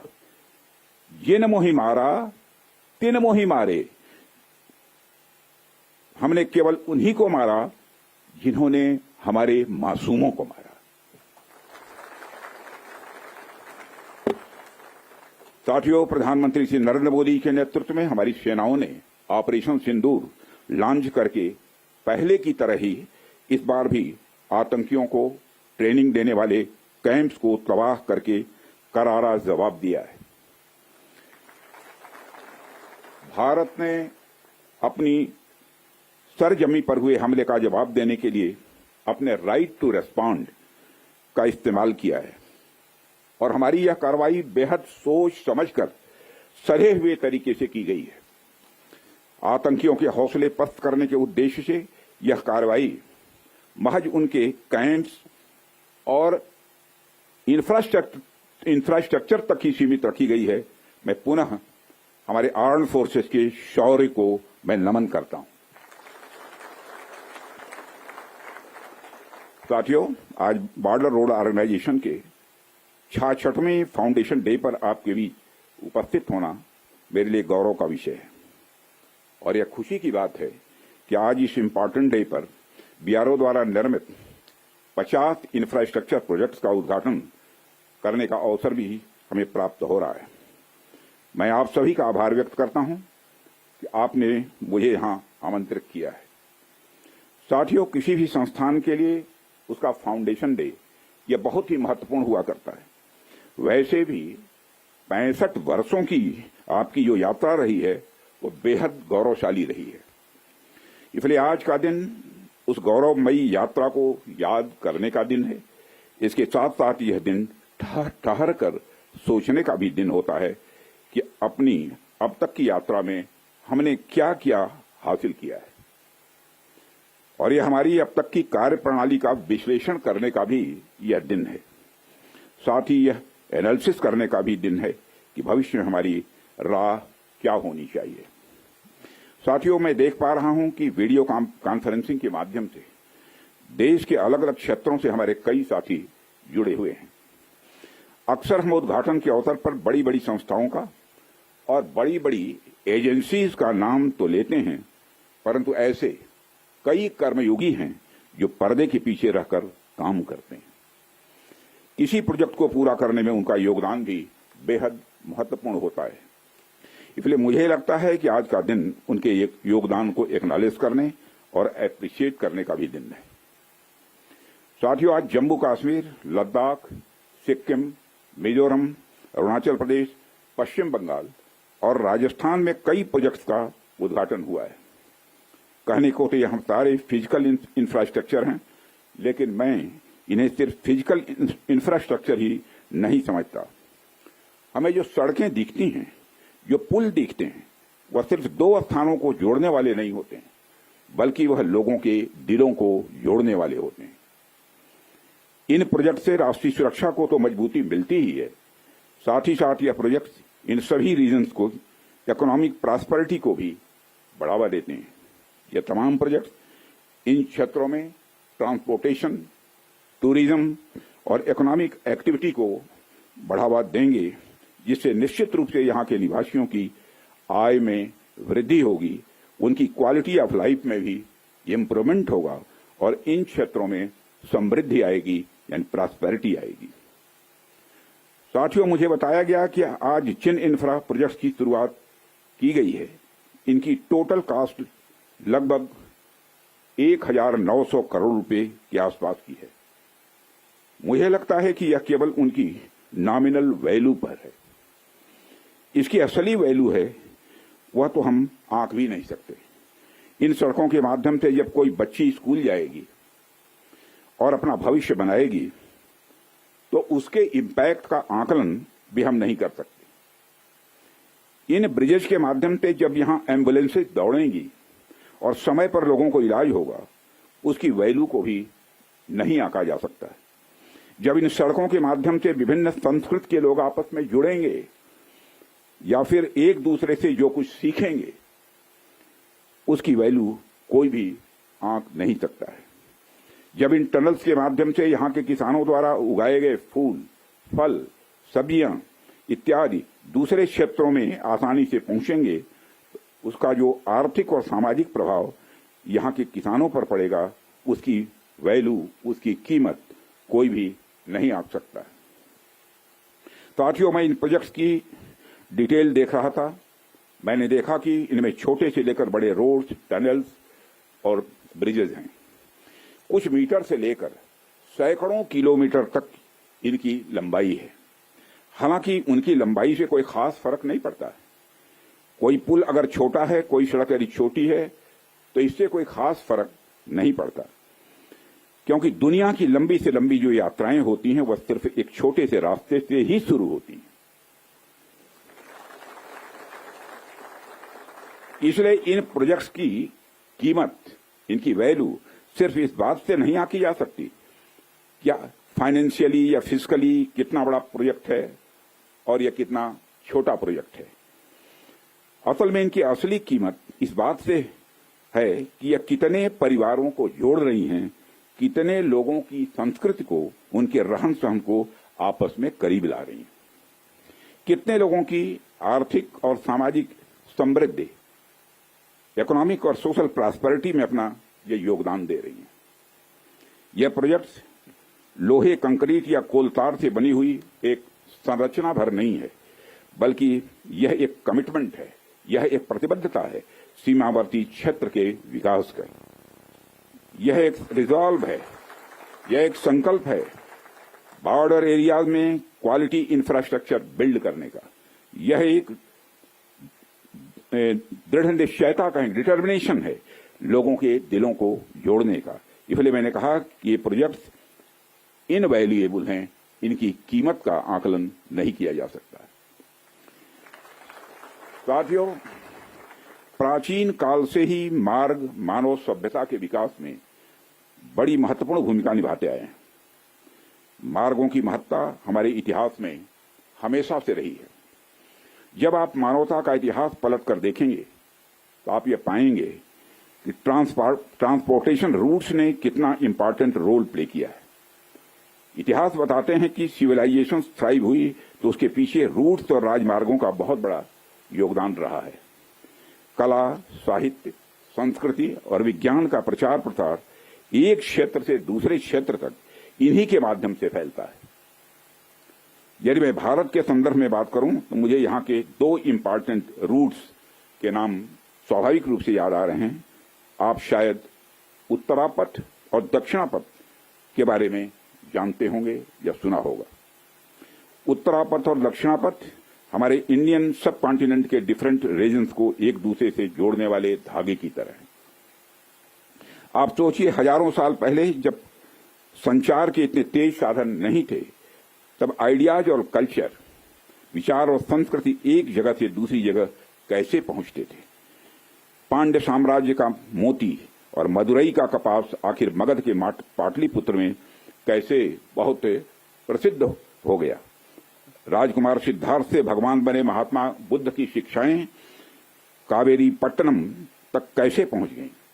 संगम युग की मणिमैखली की चर्चा कश्मीर तक कैसे फैल गई। जब भारत में मॉडर्न पॉलिटिकल यूनिटी का कंसेप्ट भी नहीं आया था, तब से इन रूट्स ने सभ्यता और संस्कृति के विकास और आदान प्रदान में बहुत ही महत्वपूर्ण भूमिका निभाई है। यदि हम महात्मा बुद्ध के बाद के इतिहास पर भी नजर डालें, तब भी हमें यह देखने को मिलता है कैसे दूसरे क्षेत्रों से आकर लोगों ने भारत की संस्कृति को समृद्ध किया और भारत की संस्कृति से भी उन्होंने बहुत कुछ सीखा भी है। इन मार्गों का महत्व तब भी इतना ज्यादा था कि व्यापार के लिए समर्पित सड़कें बनाई जाती थी। आप जब सिल्क रूट के बारे में जानते हैं, आप सभी को मालूम है सिल्क रूट के बारे में, जिसने एक तरह से पूरे एशिया और मध्य यूरोप तक को कवर कर लिया था। भारत से भी उस सिल्क रूट का एक बड़ा हिस्सा होकर गुजरता था, जिससे न सिर्फ सामान बल्कि संस्कृति और विचार का भी एक्सचेंज, आदान प्रदान यह होता था। एशिया और यूरोप के बीच कल्चरल एक्सचेंज, सांस्कृतिक आदान प्रदान में भी सिल्क रूट का बहुत बड़ा योगदान रहा है। साथियों, सिर्फ स्थलीय मार्ग का ही नहीं बल्कि जलीय मार्ग का भी ह्यूमन सिविलाइजेशन, मानव सभ्यता में एक बहुत बड़ा महत्व रहा है। मेसोपोटामिया की सभ्यता के साथ हमारा व्यापार जलीय मार्ग से ही होता था। अरब के जो व्यापारी आते थे वह भारत में जलीय मार्ग से ही आते थे। इन रूट्स का असर हमारे संस्कृति पर, हमारे परंपराओं पर और हमारी अर्थव्यवस्था पर तो पड़ा ही, साथ ही साथ इन रूट्स ने दुनिया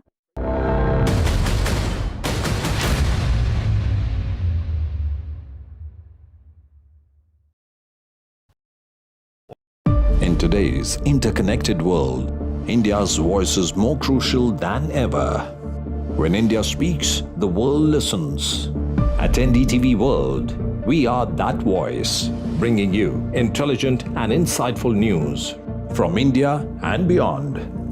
From geopolitics and diplomacy to economic shifts, migrations, tech disruptions, and the stories of our diaspora. We cover the news that shapes our global future. NDTV World, your new home for global news is here. Caste enumeration should be included in the forthcoming census. पहली बार देश में आजादी के बाद ये फैसला किया गया है। For this decision we were waiting since long. This has been only possible with our Prime Minister's decision. Rahul ji जो सोचदार है, मोदी जी ने अडॉप्ट कर लिया, अच्छा है। राहुल गांधी के सर्टिफिकेट के लिए, राहुल गांधी को क्रेडिट देने के लिए कोई निर्णय नहीं किया। They have always used it as a political weapon, and now that weapon's gone.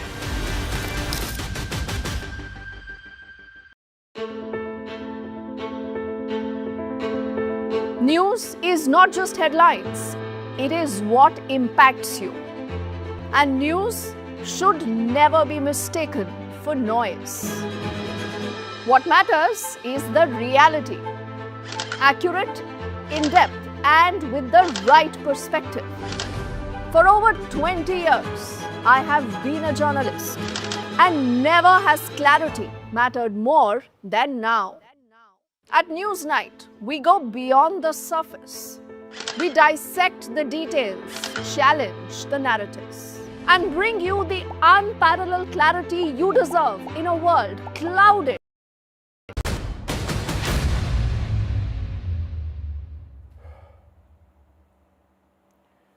The Defence Minister Rajnath Singh has spoken out on Sindoor. He's lauded the operation where India hit Pakistani terror camps. He says history has been scripted by our armed forces.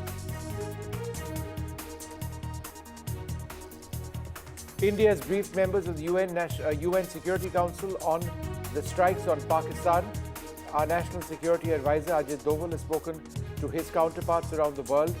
India has assured the world that we do not have any intent to escalate. India has avenged the Pahalgam terror attack. It's rattled Pakistan. Pakistan has attacked civilian sites in Poonch and other parts of the line of control. The Akali Dal chief says Pakistan attacked a Gurdwara in which 3 people were killed.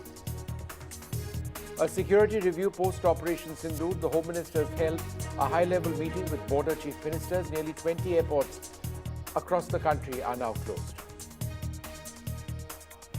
Nationwide mock drills across 244 districts. India avenges Pahalgam and prepares citizens.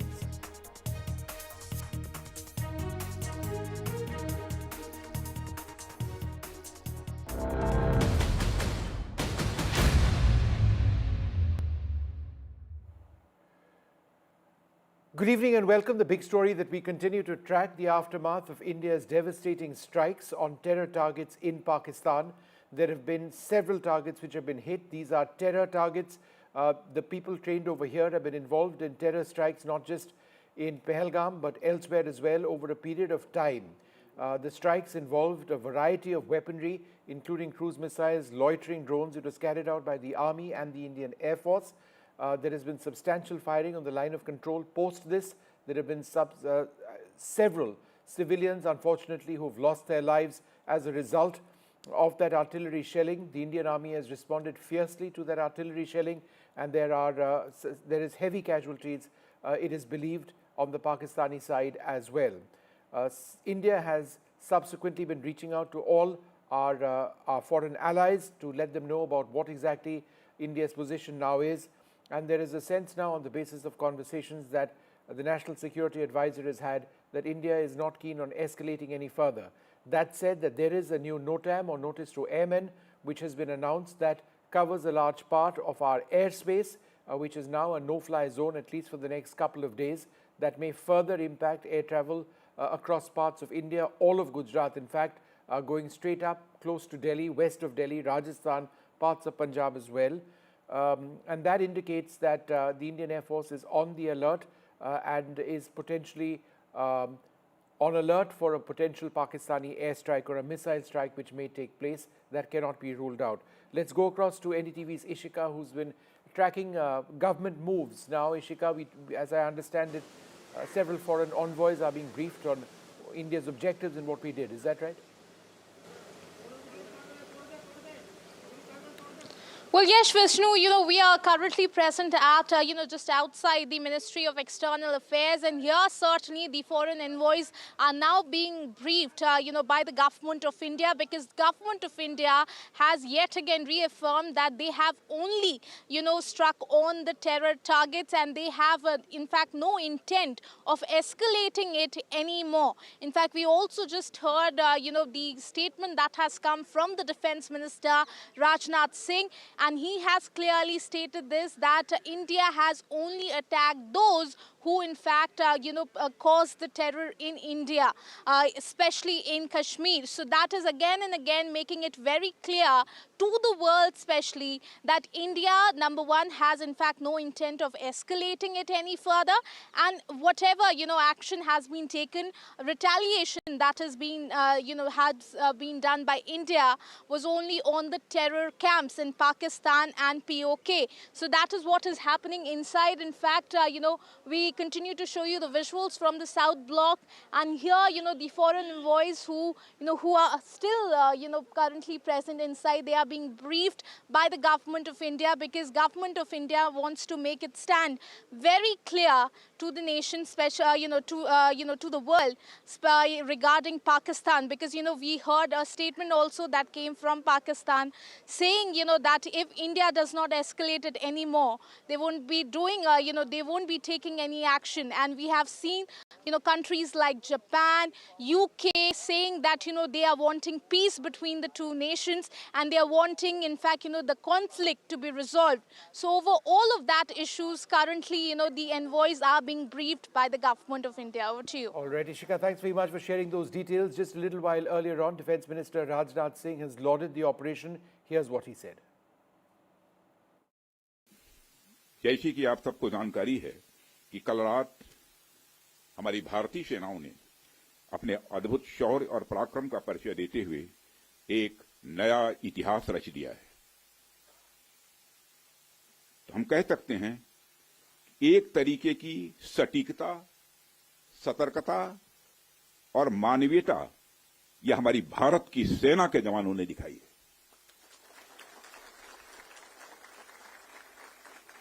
जिसके लिए मैं हमारे सेना के जवानों और अधिकारियों को पूरे देश की ओर से मैं साधुवाद देता हूं।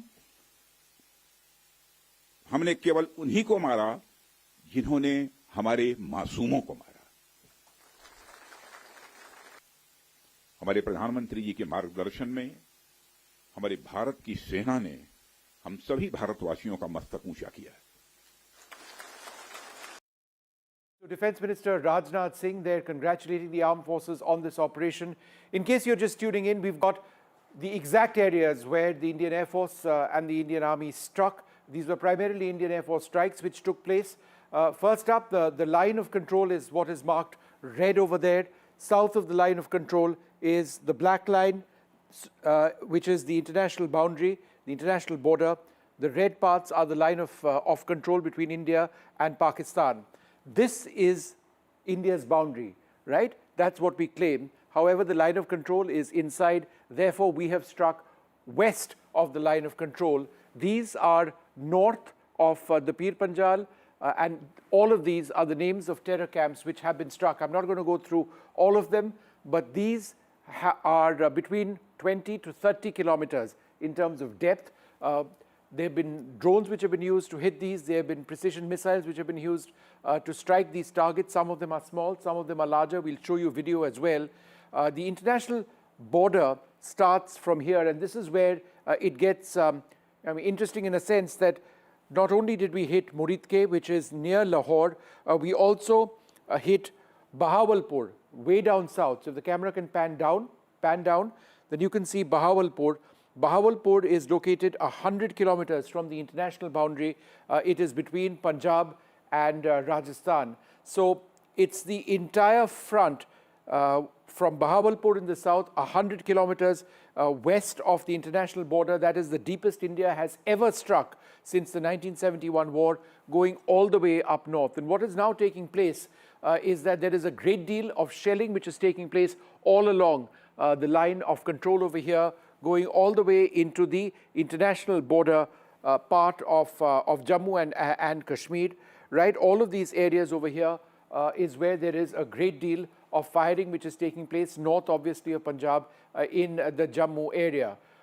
Let's move on now from here and take a look at the strikes actually going in. This is absolutely critical. This is, let's move to the visuals, please, the next image. What we'll show you. Now, it's important for India to prove to the entire world that we did do the strikes. Now, this is one of the areas, and you'll see actually footage of that. This is Kotli Gulpur, one of the areas in the map. What you see over here is the weapon moving in to strike. The video goes off shortly before it hits, because after that it's struck the target. And this was, I believe, a drone which went and hit a suicide drone. Apart from this, there are other targets which have also been struck. We'll see some of those. This is Bhimbar, and this is the target that they were looking at. This is before the strikes took place. After the strikes took place, we'll actually see another drone dropping a bomblet over here as this video rolls out. That's that bomblet going, and you're going to see an explosion over there. Let's go out and roll one more image for one of these areas, Kotli Abbas. This is another critical point over here. We're going to see footage of this was what was being targeted, and this is the footage which has been released. And you can see over here this target, this strike over here, and that massive blast. This is all very important, and we're going to go across at this stage to our guests who can share with us their views on all of this. The footage is very important because it proves to the world what India has done, and it sends a very strong message to Pakistan. Wing Commander Gitanjali Singh joins us at this stage. Ma'am, thanks very much for being with us. The fact that we are now showing this video, and during the surgical strikes there was virtually no video. During Balakot there was virtually no video. Over here we've got this. It's being seen in Pakistan. What is the message that we are trying to send? Good evening to everybody. Jai Hind. Jai Hind. So we woke up to what we have all been waiting from the last, I think, anticipating from the last cowardly attack that was there in Pahalgam. all these footages that have been seen after the press conference that has covered the whole of the incident and the operation in full and the briefing which was carried out. Over here, we have seen on the visuals how have we been successful to actually do precision strikes with precision guided weapons without entering and without violating airspaces and without violating any other treaties, not basically targeting what we were supposed to target. Such a carefully planned mission, such a strategically implemented mission and operation. So I guess kudos and everything. It just takes it's a matter of pride for the entire nation today that such an nicely executed precision to surgical precision it has been executed and planned operation it has been. With the visuals, of course, it becomes whenever we deal with such situations, why such visuals are coming up, why are they being shared? The thing here is the morale of the civilian population. When such skirmishes happens, the such operations and such cowardly attacks like Pahalgam targeting civilian populations, unarmed civilians, there is a lot of morale backing up which is required to the population. So when we go frontline, do these things, such operations are covered so that everyone is back to the morale, feels for the nation, is back again with the patriotism and knows that, yes, this is the power India holds, the nation holds. We all woke up to the uproar today, not just our nation, but worldwide, roaring and cheering for India, for the stances that we have taken against terrorism. It's not escalating, it's just a retaliation and hitting hard and giving an answer to what was well-deserved and what was waiting for the terrorists, for the cowardly attacks the nation has been facing from the last 30 decades. 3 decades. All right, Wing Commander, thank you very much for sharing those views and coming in and talking to us. Well, there's a lot more which we are going to be reporting. India in the last little while has been calling up permanent and non-permanent members of the United Nations Security Council to brief them about the operation at this stage. There is a notice to airmen which has also been out in the last little while. It's a fresh one where almost all of Gujarat has been shut down in terms of its airspace. Flights coming from the west are going to have to extend further south. Let's go straight across now to NDTV's Vishal, my colleague Vishal, who joins us, Vishal Vivek, for more on how India is reaching out also to foreign diplomats and briefing them about what's happened today. Vishal, go ahead. So just about an hour ago, MEA officials had briefed the permanent and non-permanent members of the United Nations Security Council.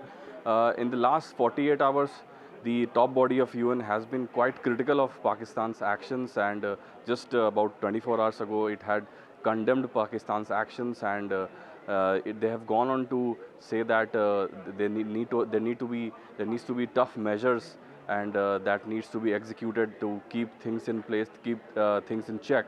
And the latest is that the permanent members and non-permanent members, as I mentioned, have been briefed by Indian officials, and also National Security Advisor Ajit Doval has spoken with his counterparts from various nations and assured that India is not looking for escalation, and these are all strikes that have been conducted as a retaliatory measure. So there's no need to be worried about actions from Indian side. So this is what has happened in the last 1 hour or so.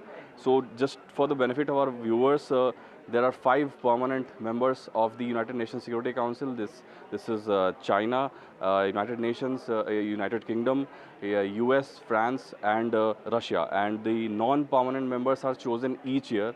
So there are about 7 to 8, Slovenia, Greece, Guyana, and some 3-4 other countries are there. So these envoys of these countries were briefed by the MEA officials in the last 1 hour on the matters that are being discussed in the last few hours. So that is what has happened, and India has briefed almost all the countries about its actions, whatever has happened.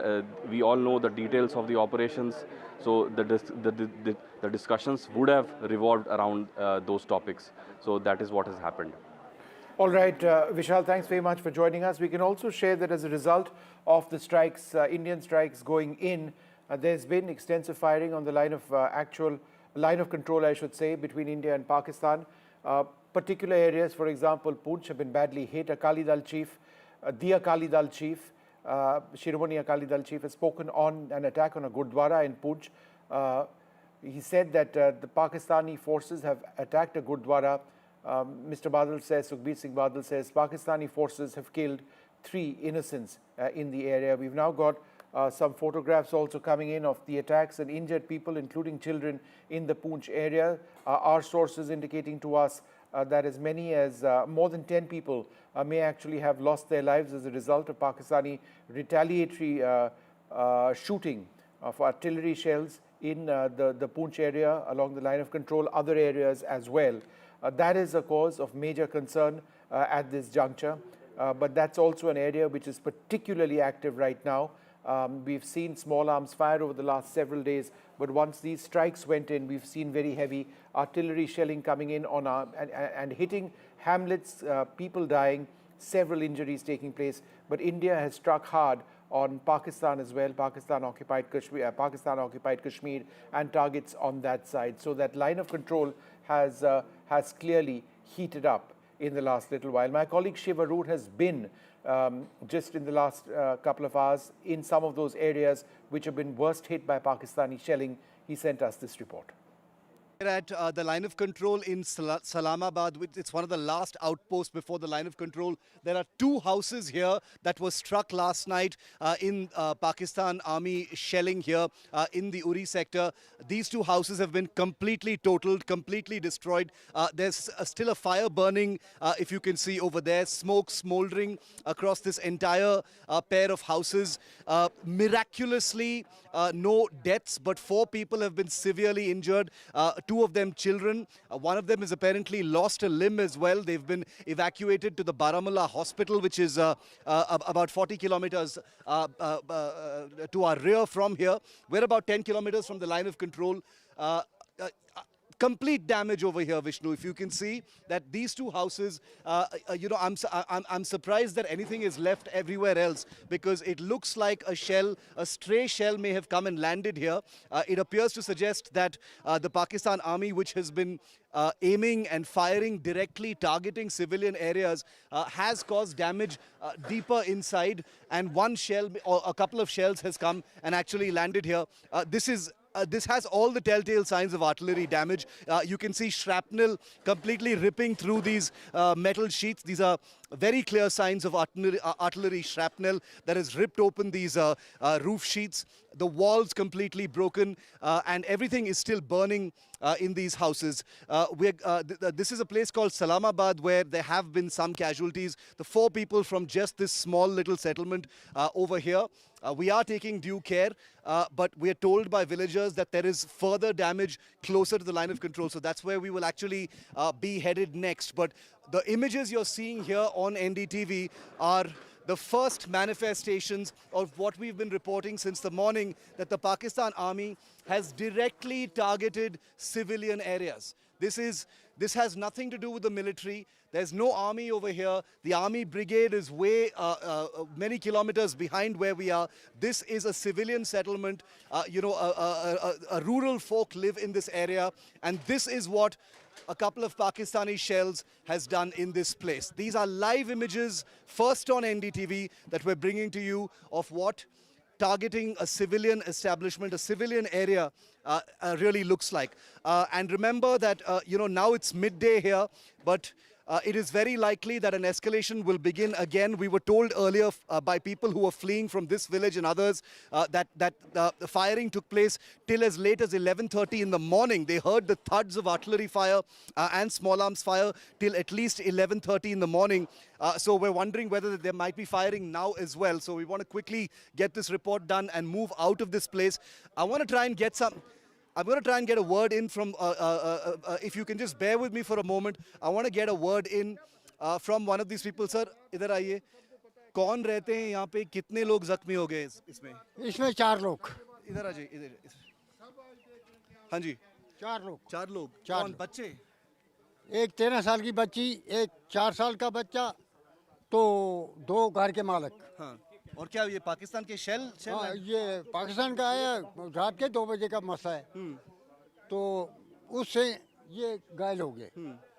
तो यहाँ मकानों की बात ही नहीं, मकान कितने बजे गिरे थे ये शेल? 2 बजे। 2 बजे सोए होते हैं। आप कहाँ थे उस टाइम? आपने सुना ये? हाँ, हमने ये भरोसी है यहाँ। हम तो रात को बाहर आ रहे हैं। 2 बजे के बाद हमारे बच्चे भी बाहर आ गए। उधर इधर लगे भागने, क्या करते भाग। सर इधर आइए एक सेकंड। सर आप यहाँ रहते हैं, नजदीक में रहते? इस्लामाबाद का। कहाँ थे आप जब ये हुआ था? हम तो घर में रात को 2 बजे। आपने सुना ये जब ये वो हुआ था? बहुत आवाज सुना। क्या आवाज था? वो आवाज था ये शेल की थी जी। अच्छा, पूरे शेल लग रहे थे। एक तो नहीं था ना, बहुत आ रहे थे। कितने शेल? इसको मेरे ख्याल 1-2 लगे हैं मेरे ख्याल में इसमें। अच्छा, दो लगे। जख्मी लोग बारामूला हॉस्पिटल में हैं। पहले उड़ी लिए, उसके बाद उन्होंने उड़ी वालों ने बारामूला भेज दिए। जी, बारामूला हॉस्पिटल में भेज। बुरा है जख्म? वो जख्म तो सर में भी लगी, हमने उसको देखा नहीं है। सुबह हम खुद डरे थे, हम जंगलों में भाग रहे थे। इधर तो हमारे पास कोई है ही नहीं, सेफ्टी है ही नहीं। क्यों? तो इस गांव में डर नहीं है अभी? वो डर तो बहुत है माल। तो आप यहीं पे क्या करेंगे? अपना कहाँ छोड़कर जाएंगे? किसके घर जाएंगे? गरीब शख्स कहाँ जाएगा? हमारे पास कोई बैंकर नहीं है, कुछ नहीं है, तो कहाँ जाएंगे? अगर बैंकर होता फिर अपनी कुछ सेफ्टी होती। बैंकर ही नहीं है। I want all of our viewers to hear what this gentleman has just said. For all of those people who say, why don't you get out of the village? Why are you still standing there? This gentleman and this elderly gentleman here have basically told a truth that needs to sink in. People don't have a choice to leave. They have their livelihoods here. This is their home. They've got their children. They've got their agriculture. They've got their jobs here. And this is what Pakistan has done. India targeted terror sites in Pakistan and Pakistan-occupied Kashmir, and this is how Pakistan has responded. All right, there have been, let's just take a look at this stage and what the government had to say in an important press conference today where they announced the strikes and shared some details. Earlier this morning, as you would be aware, India exercised its right to respond and preempt as well as deter more such cross-border attacks. These actions were measured, non-escalatory, proportionate, and responsible. They focused on dismantling the terrorist infrastructure and disabling terrorists likely to be sent across to India. You would also recall that the Security Council on 25th April 2025 had issued a press statement on the Pahalgam terror attack, underlining, and I quote, the need to hold perpetrators, organizers, financiers, and sponsors of this reprehensible act of terrorism accountable and bring them to justice, unquote. India's latest actions should be seen in this context. The features of this attack also tie in with Pakistan's long track record of perpetrating cross-border terrorism in India, which is well documented and beyond question. Pakistan also has a well-deserved reputation as a haven for terrorists from around the world, with internationally proscribed terrorists enjoying impunity there. In addition, Pakistan has been known to willfully mislead the world and international forums, such as the Financial Action Task Force, on this issue.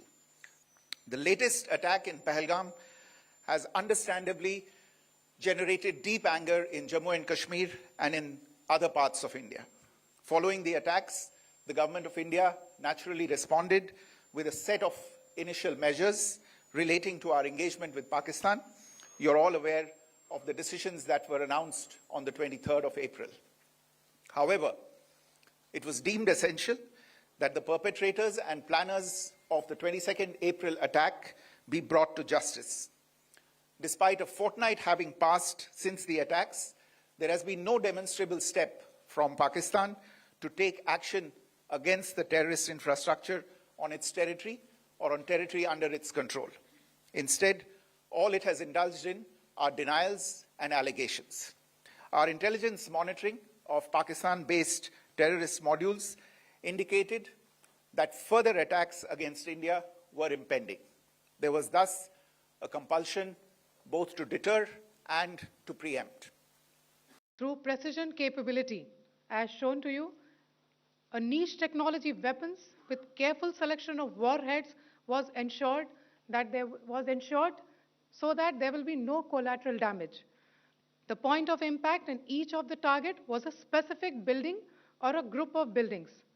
All the targets were neutralized with clinical efficiency, and the results reiterate the professionalism of the Indian Armed Forces in the planning and execution of their operations.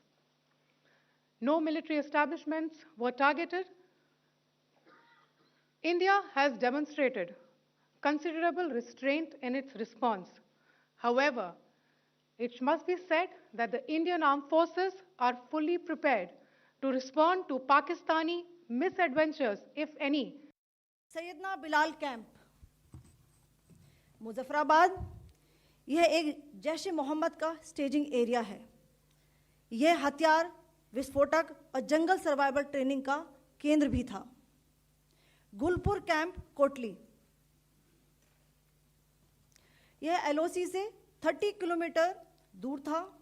लश्कर तोयबा का base था जो रजौरी, पुंछ में सक्रिय था। 20 अप्रैल 2023 को पुंछ में और 9 जून 2024 को तीर्थ यात्रियों के बस हमले में यहीं से आतंकी को ट्रेन किया गया था।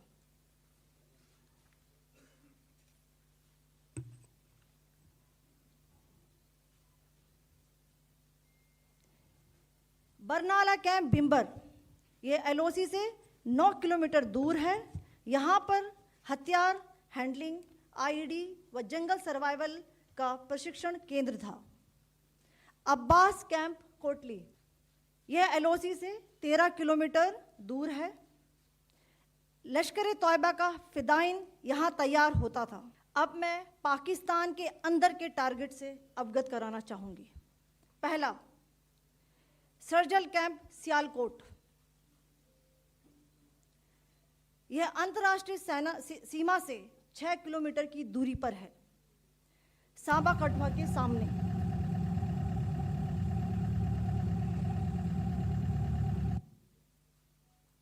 मार्च 2025 में जम्मू एंड कश्मीर पुलिस के 4 जवानों को की जो हत्या की गई थी, उन आतंकवादियों को इसी जगह पर ट्रेन किया गया था।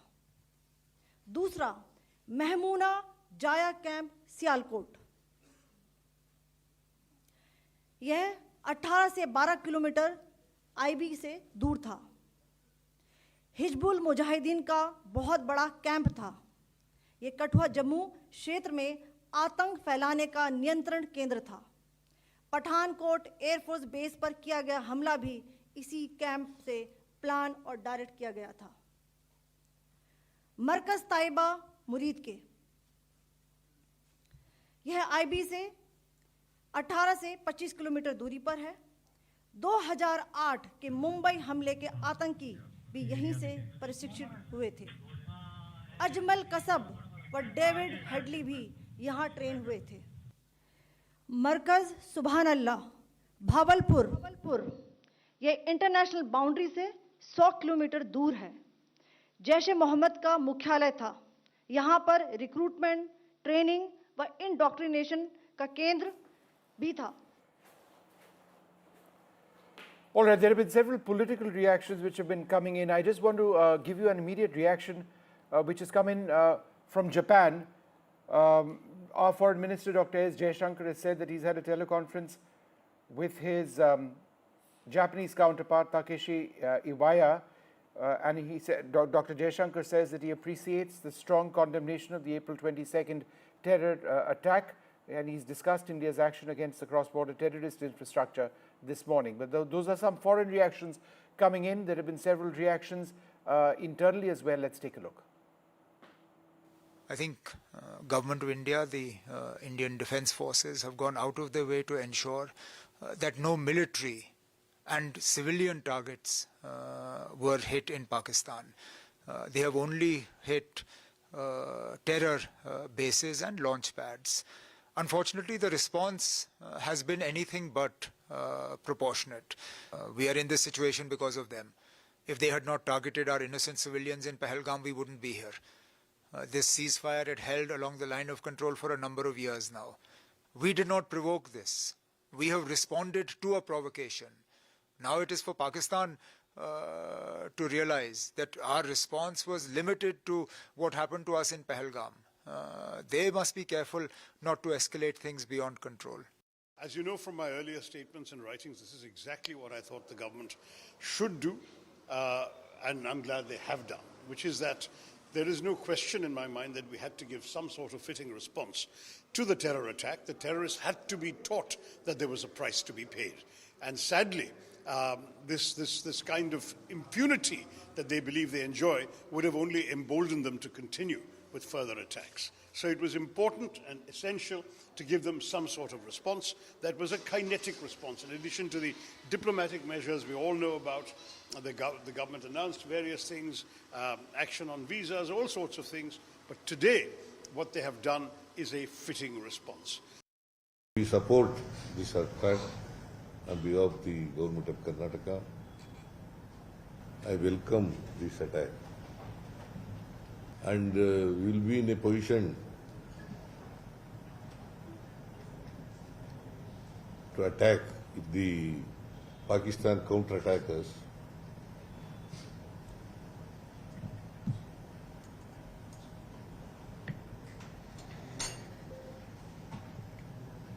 India will not hesitate to wage a war against Pakistan. सरकार फैसला लेना चाहे, ठोस कदम उठाना चाहे, जहां से आतंकवाद शुरू हो रहा है, जहां से आतंकवाद की घटनाएं हो रही हैं, उन्हें खत्म करने के लिए और जड़ से समाप्त करने के लिए, आतंकवाद को जड़ से खत्म करने के लिए जो सरकार फैसला लेना चाहे, सरकार के साथ समाजवादी पार्टी है।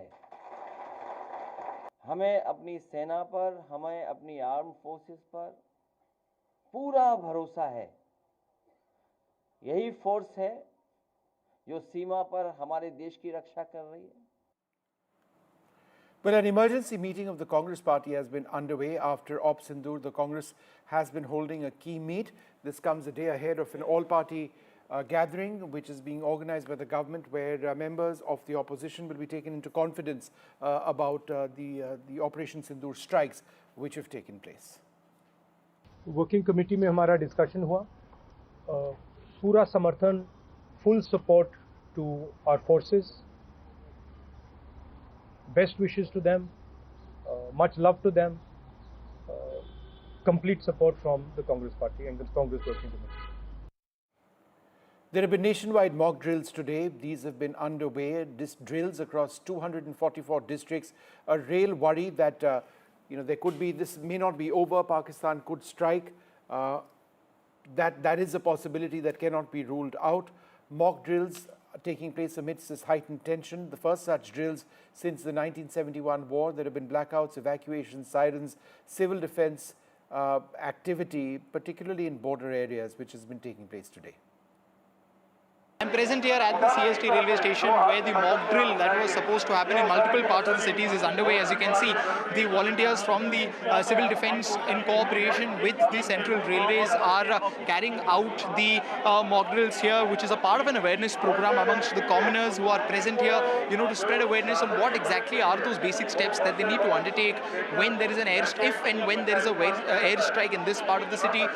This is the drill that they need to undertake according to the authorities here if there is an attack either through an airstrike or if there is any sort of a bomb threat perception, because we know that the parking area for the state vehicles, for the buses and private vehicles outside the railway station is huge. As you can see, all these volunteers have been trained on how to conduct these mock drills. It's a sort of